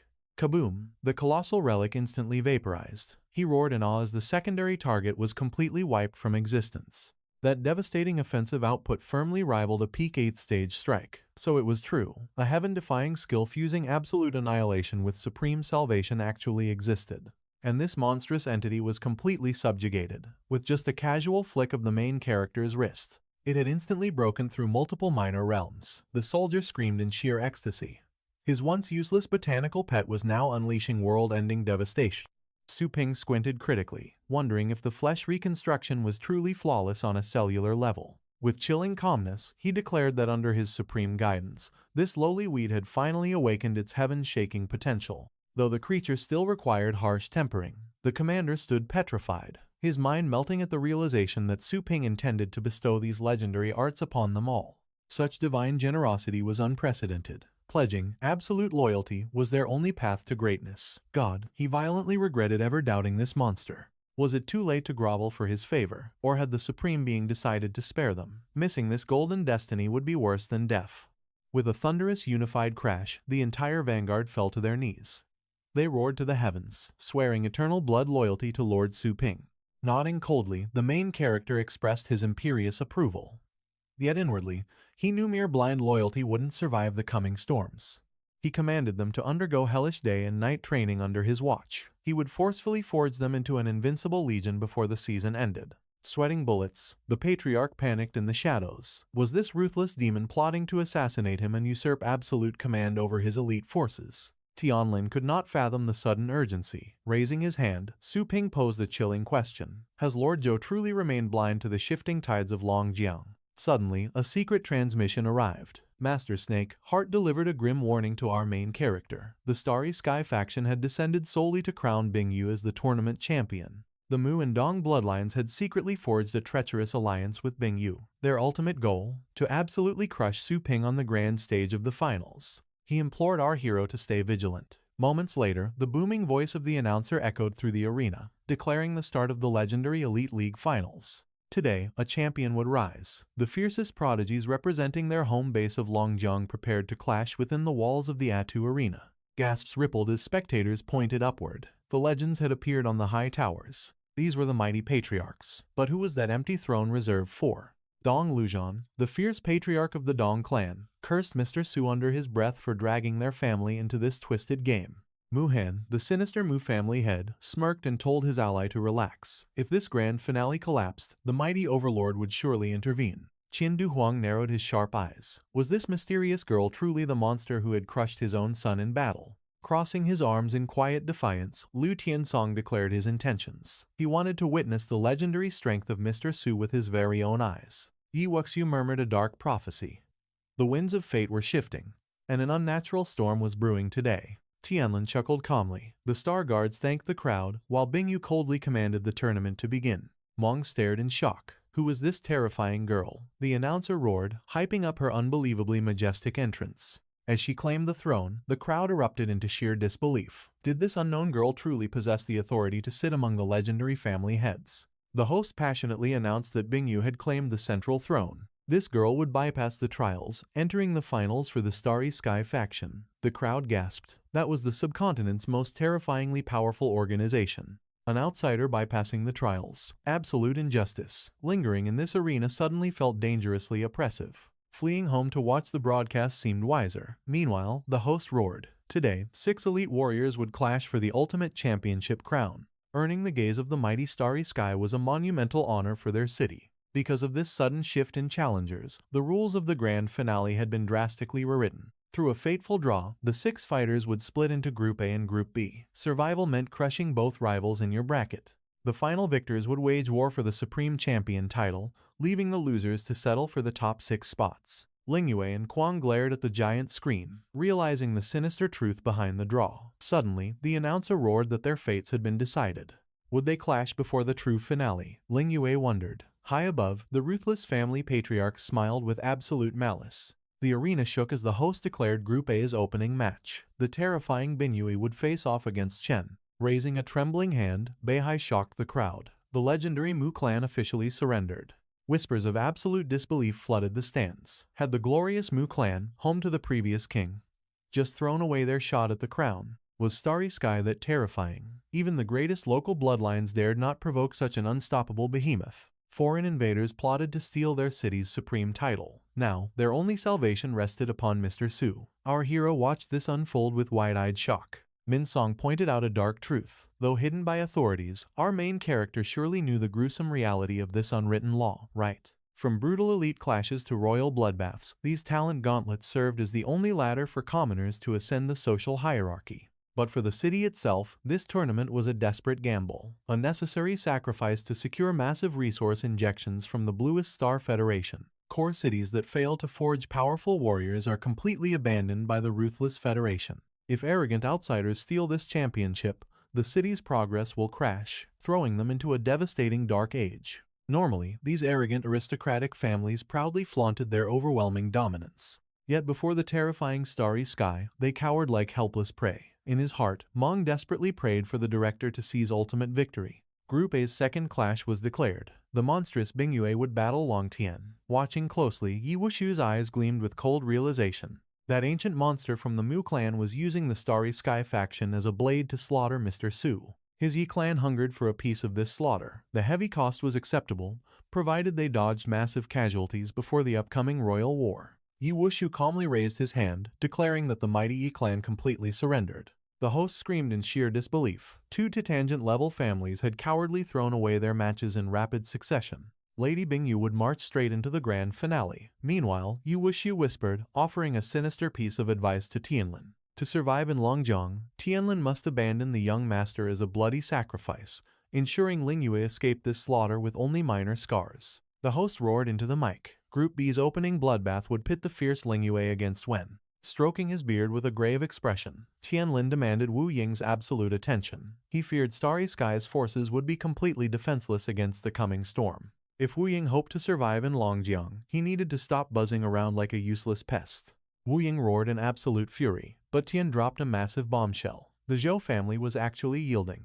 The announcer echoed this shock. The entire arena erupted into wild, chaotic whispers of disbelief. The Zhou clan had allied with Mischievous, drastically shifting the power balance. Pei Han gasped, doubting they truly made that choice. Liu Jian scoffed coldly. Old age brings frailty. Their bloodline was now doomed to total ruin. The announcer's voice boomed over the roaring crowd. Group B, Match 2. Lingyue facing off against Kuang. An ally warned that Master Su Ping knew Bingyue kept her true power completely hidden. Lingyue nodded with unwavering resolve. Surprisingly, Kuang raised his hand in immediate surrender. He urged Lingyue to step up and crush their true enemy. She needed to show that false champion absolute despair. Lingyue accepted the burden with blazing confidence. The announcer roared. It was time for the Elite League's highly anticipated grand finale. Lingyue vs. Bingyue. Dropping into a fierce combat stance, Lingyue touched the arena floor. Let us settle this once and for all. Bingyue just smiled with chilling amusement. How adorable. In her dark past, a tiny kitten had meowed innocently for food. Young Bingyue had stared at the creature. A man gently patted her head, praising her seemingly tender heart. A servant offered to bring a carrier for the adorable stray, but young Bingyue's expression darkened with sinister intent. Moments later, the kitten lay lifeless in a pool of red. Wiping a blood-stained cheek, Bingyu muttered her absolute disgust for cute things. Enveloped in terrifying mana, Bingyue descended onto the grand stage. The referees confirmed both fighters were ready. A massive 9th-tier protective barrier safely enveloped the entire arena. The rules were absolute. Best 2 out of 3. Yielding or knockout meant defeat, and only one 7th-tier divine artifact was permitted. A passionate fan thrust his fist into the air. Crush them, Lingyue, send those arrogant fools packing. Longjiang will never bow. But before he could finish, a devastating beam of pure energy instantly vaporized his words. The crowd erupted in absolute terror. Cold-blooded murder in plain sight.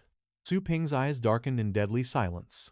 The infamous weapon demon, a terrifying supreme 4th-tier master from Starry Sky named Zhao Ji, issued a chilling threat. He coldly declared that anyone disrespecting the Starry Sky faction would share that exact gruesome fate. Beside him, the legendary Dragon Knight, a supreme 4th-tier combatant known as Master Yin Fangzhe, chuckled darkly. It seems Longjiang's trash needs proper discipline, he sneered. He commanded the trembling crowd to sit and let the games resume. The terrified announcer urged the referees forward. Healing was strictly forbidden, so combatants had to perfectly manage their beasts' stamina. Lingyue confidently scoffed, demanding to know why her cowardly foe bypassed the qualifiers entirely. Was it because they lacked the sheer strength to even conquer their own city's preliminary battles? Ominous sigils ignited across Bingyu's skin. Shocked, Lingyue desperately opened a summoning portal. Moving faster than lightning, Bingyue delivered a devastating blow. Lingyue was sent flying, as the announcer screamed about the sneak attack.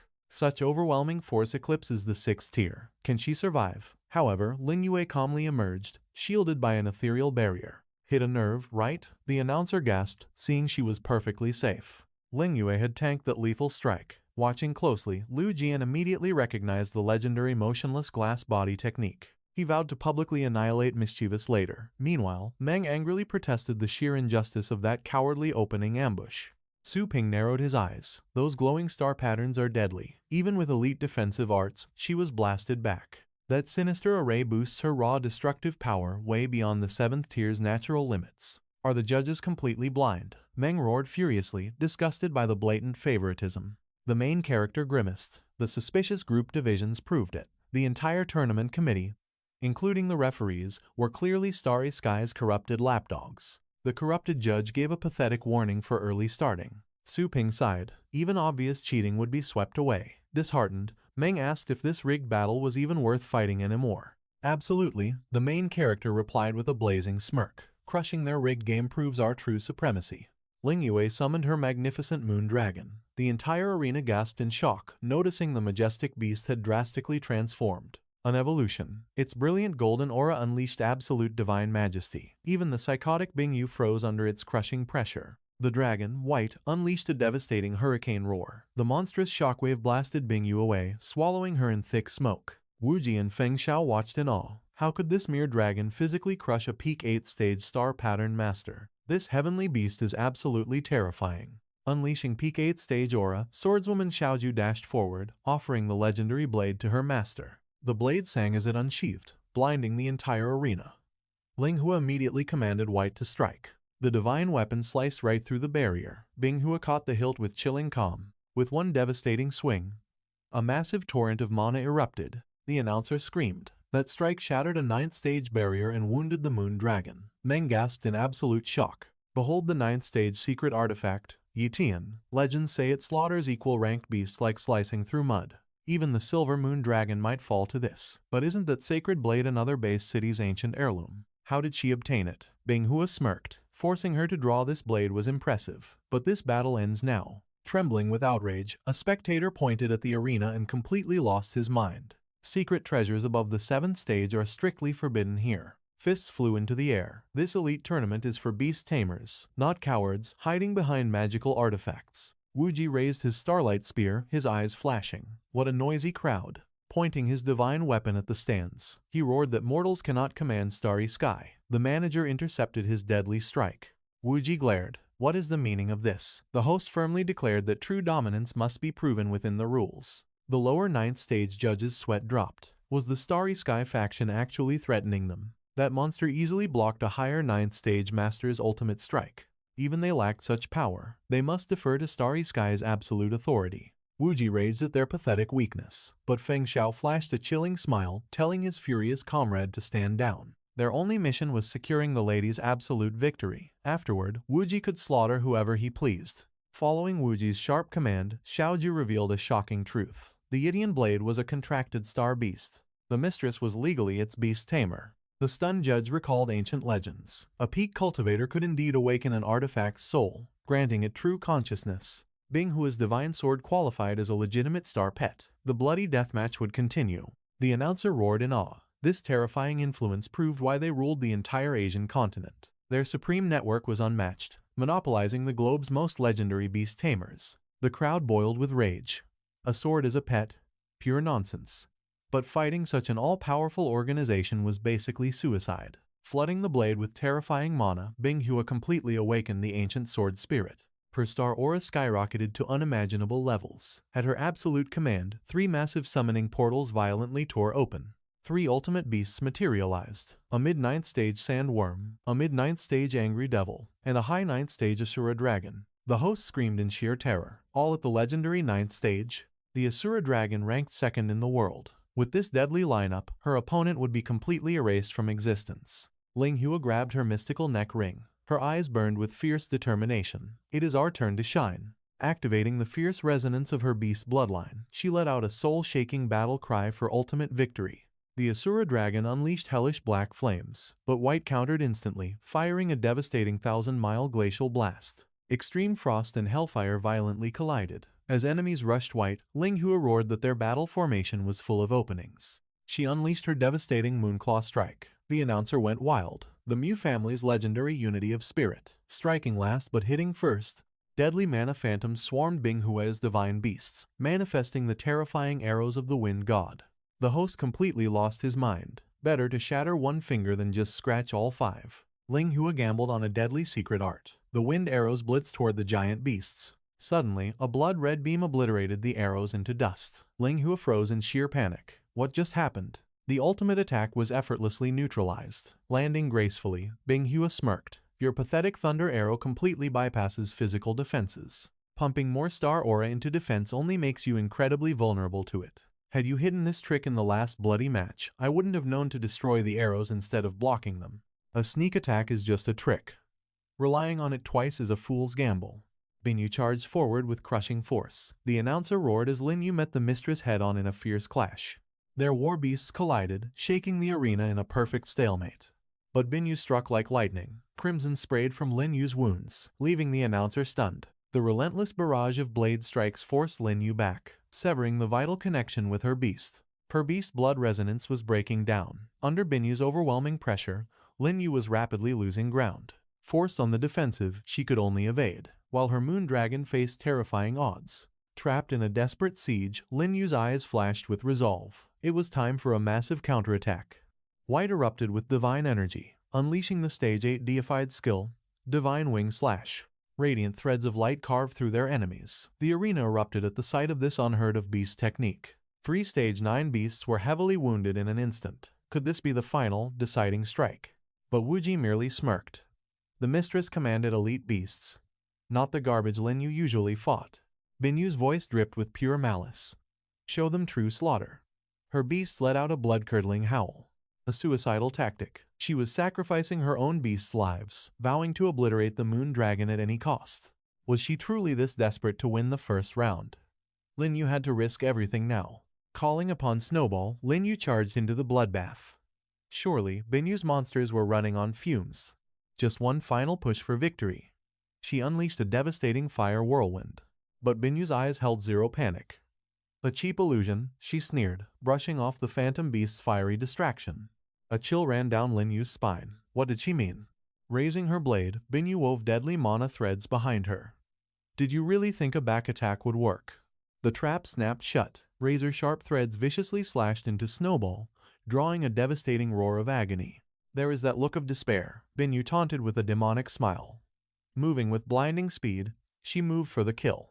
Her lethal blade closed in on Lin Yu instantly. The sheer velocity left the arena breathless. A fatal strike. But as dark mist swirled, Binyu's sword shattered against the sudden, impenetrable shell of ice. The ice goddess's protection, the announcer screamed, the legendary shield that once defied the bloody demon squire. She survived by a hair, but to Lin Yu, this forced defense felt like a suffocating curse. The power gap was an insurmountable cliff. Separated from her beasts, only White possessed the strength to match this monster. As White launched a furious aerial assault, Lin Yu knew it was do or die. Mana phantoms swarmed Binyu, but her cold gaze locked onto Lin Yu, teleporting right behind her in a flash. Lin Yu gasped in terror. The ice goddess may be an absolute shield, Binyu whispered, but the wind god's thunder arrow pierces all. A devastating gamble. Was Lin Yu's desperate prediction actually coming true? White suddenly froze mid-air. The moon dragon is hesitating. This split-second delay spelled absolute disaster. Binyu's savage beast sank its fangs into the dragon. Enraged, White prepared to unleash its 1,000-mile absolute zero breath. But Binyu's aura exploded as she raised her weapon. Behold the rock-cutting divine sword. A devastating wave of sword intent crashed into White, drawing a pained roar as mana blasts homed in on Lin Yu. Panic seized Lin Yu as she cried out for her dragon. Suddenly, dark, suffocating tentacles violently coiled around her body. Catastrophe, the announcer shouted. Both heavenly beasts are crippled. And contestant Lin Yu is completely bound. Would the judges finally stop this massacre? All eyes turned to the VIP stand. Wuji cruelly wagged his finger, a sickening grin on his face. She has not surrendered yet. Let the blood keep flowing. The brutal match marched on. Outraged spectators screamed for mercy, only to be forcefully silenced. This is a one-sided slaughter. Wuji scoffed arrogantly. The strong devouring the weak is the only law that matters. Let the mistress make an example of this rebellious fool. Bound and helpless, Lin Yu trembled as despair took hold. The crowd shielded their eyes in sheer horror. How could such torture be allowed in broad daylight? It was too gruesome to watch. Even Du Hong frowned, realizing Starry Sky was crossing a dangerous line. If she wants the crown, let her bleed for it, Beihan roared. Meanwhile, the main character watched the arena in deadly silence, as Binyu raised her executioner's blade. A blinding flash shattered the barrier. The lethal blade halted, mere inches from Ling Yue's eyes. Su Ping gripped his weapon with killing intent. Hearing his sister's surrender, the first clash finally concluded. The Starry Sky faction gasped in absolute disbelief. Just when did he unleash such terrifying speed? The announcer roared. The invincible ninth stage barrier had been blown wide open. Still deciding. Su Ping growled, his murderous aura suffocating the arena. Terrified judges quickly declared Bingyue the victor. Bingyue trembled. How could this unremarkable guy possess such monstrous might? His presence felt utterly inhuman. Wu Ji sneered, questioning if this was Su Ping's backer. Feng mocked him, declaring outsiders had no place. Punishing the enemy's beast and ignoring the judges, Su Ping landed with an earth-shattering thud and coldly asked, "Are you trying to bully the weak?" Nearby, Ling Yue collapsed to her knees, coughing violently. The announcer screamed, "What horrifying star power!" The entire stadium quaked beneath his overwhelming suppression. Pointing at his sister, Su Ping warned them not to misunderstand. He was just a humble pet store owner serving a client. Ling Yue stared in shock at his shadowy cloak. Su Ping's voice dropped, adding one little skeleton isn't too much, right? Wu Ji glared furiously, offering to overlook his blatant interference with the tournament's sacred rules. But unleashing his own battle beast, they would never just sit back and let this insult slide. Unfazed, Su Ping firmly explained his shop's premium service. Renting out celestial battle beasts. Drawing a glowing contract scroll, he smirked. This little skeleton was his, but Miss Ling Yue had legally rented it beforehand. A merchant always honors his deals. Besides, didn't the Yin sword have outside help too? The crowd erupted at his sheer audacity. Veins popping, Wu Ji raised a furious fist and roared, "What if your beast slaughters her pets?" Su Ping lazily pointed at Binyu's monsters and scoffed. Her weakling beasts lack any real combat power anyway. She should recall them before they get crushed. Summon all the beasts you want. Numbers mean nothing to me. Just prepare to beg for mercy. The elite family head seethed. Such insufferable arrogance. Did this fool even know who he was provoking? Challenging the Starry Sky faction. Does he think his luck is infinite? A few wins have made him delusional. He's courting a gruesome death. Feng spread his arms with a sinister laugh, mocking the boy's suicidal bravery. Wu Ji's face twisted demonically. To openly challenge their mighty faction, this brat better possess some legendary trump card. 5 spatial rifts suddenly tore open. The audience shrieked in terror at the cataclysmic aura. The danger level was off the charts. Monstrous shadows erupted from the voids, shattering the spatial boundaries. The crowd went wild. They pulverized the shields like glass. Was the combat power of every single monster. Sing. Pushing the absolute peak of the 9th stage. This was no longer a tournament. It was a one-sided slaughter. Smirking, Bingyue thanked her powerful comrades. She would use their terrifying strength to grind these insolent fools to dust. Are those 5 celestial nightmares stronger than the Asura dragon? Ling Yue panicked. Su Ping simply smiled. This was her chance to fight back, form a temporary soul bond, and his little skeleton would serve her. But the power gap is too massive. Trembling, she feared her soul would shatter under a forced spiritual contract. The undead warrior silently took a knee. "Just trust me," Su Ping whispered. Slowly, Ling Yu grasped its bony hand. A small hand, yet etched with countless legendary battle scars. It held no warmth, no cold. Instantly, her consciousness plunged deep into the contract void. Drifting through the abyss, she felt the faint, lingering spirits of her fallen beasts. Weak, but thankfully still breathing, she vowed to heal them later. But wait. Something was terribly wrong. Where was the skeleton's soul? Suddenly, a chilling figure materialized within the demonic fog. Ling Yue snapped back, turning to stare in awe. So this was the terrifying partner that walked through hell with her brother. The announcer's voice boomed. The final round commences. If Ling Yue's side falls once more, Bingyue will be crowned the absolute champion. Ling Yue gritted her teeth. Every single beast out there is a heaven-defying nightmare. Can we actually survive this? Floating upwards, Su Ping calmly replied. Don't overthink it. Just point your finger and command. The Skeleton King would handle the slaughter on its own. Let the battle begin. Bingyue's eyes flashed with lethal intent. Obliterate them. Leave no ash behind. The monstrous horde charged like a catastrophic avalanche. Igniting her fighting spirit, Ling Yue threw her fist forward. Destroy them, little skeleton. He vanished instantly. A devastating surge of necromantic aura obliterated their enemy. Our tiny undead hero swung his blade. Binyu shrieked in terror. That speed is absolutely monstrous. Her eyes completely lost his trail. Wuji howled in pure panic. Was a near-limit Tier 9 familiar truly falling? The desperate enemies charged our skeletal hero, hoping to land a lucky strike. The skeletal warrior unleashed a blinding flurry of sword strikes. He executed his ultimate technique, bringing forth the terrifying infinity slash of chaos stars. Blood rained down. Desperate, Binyu's familiar cast its Tier 9 forbidden art, illusory eternal prison, drawing a massive breath into its bony frame. The undead warrior unleashed an earth-shattering abyssal war cry. The sonic shockwave instantly vaporized the beast into dust. The commander shrieked in disbelief. Did a mere roar just annihilate a Tier 9 monster? Just what kind of supreme entity was this undead? Binyu watched her familiar's shattered remains rain down. Trembling, she locked eyes with the skeletal reaper touching down before her. Wuji desperately begged his lady to retreat and surrender immediately. In a single heartbeat, the skeletal blade pierced Binyu's spiritual core, painting the battlefield red.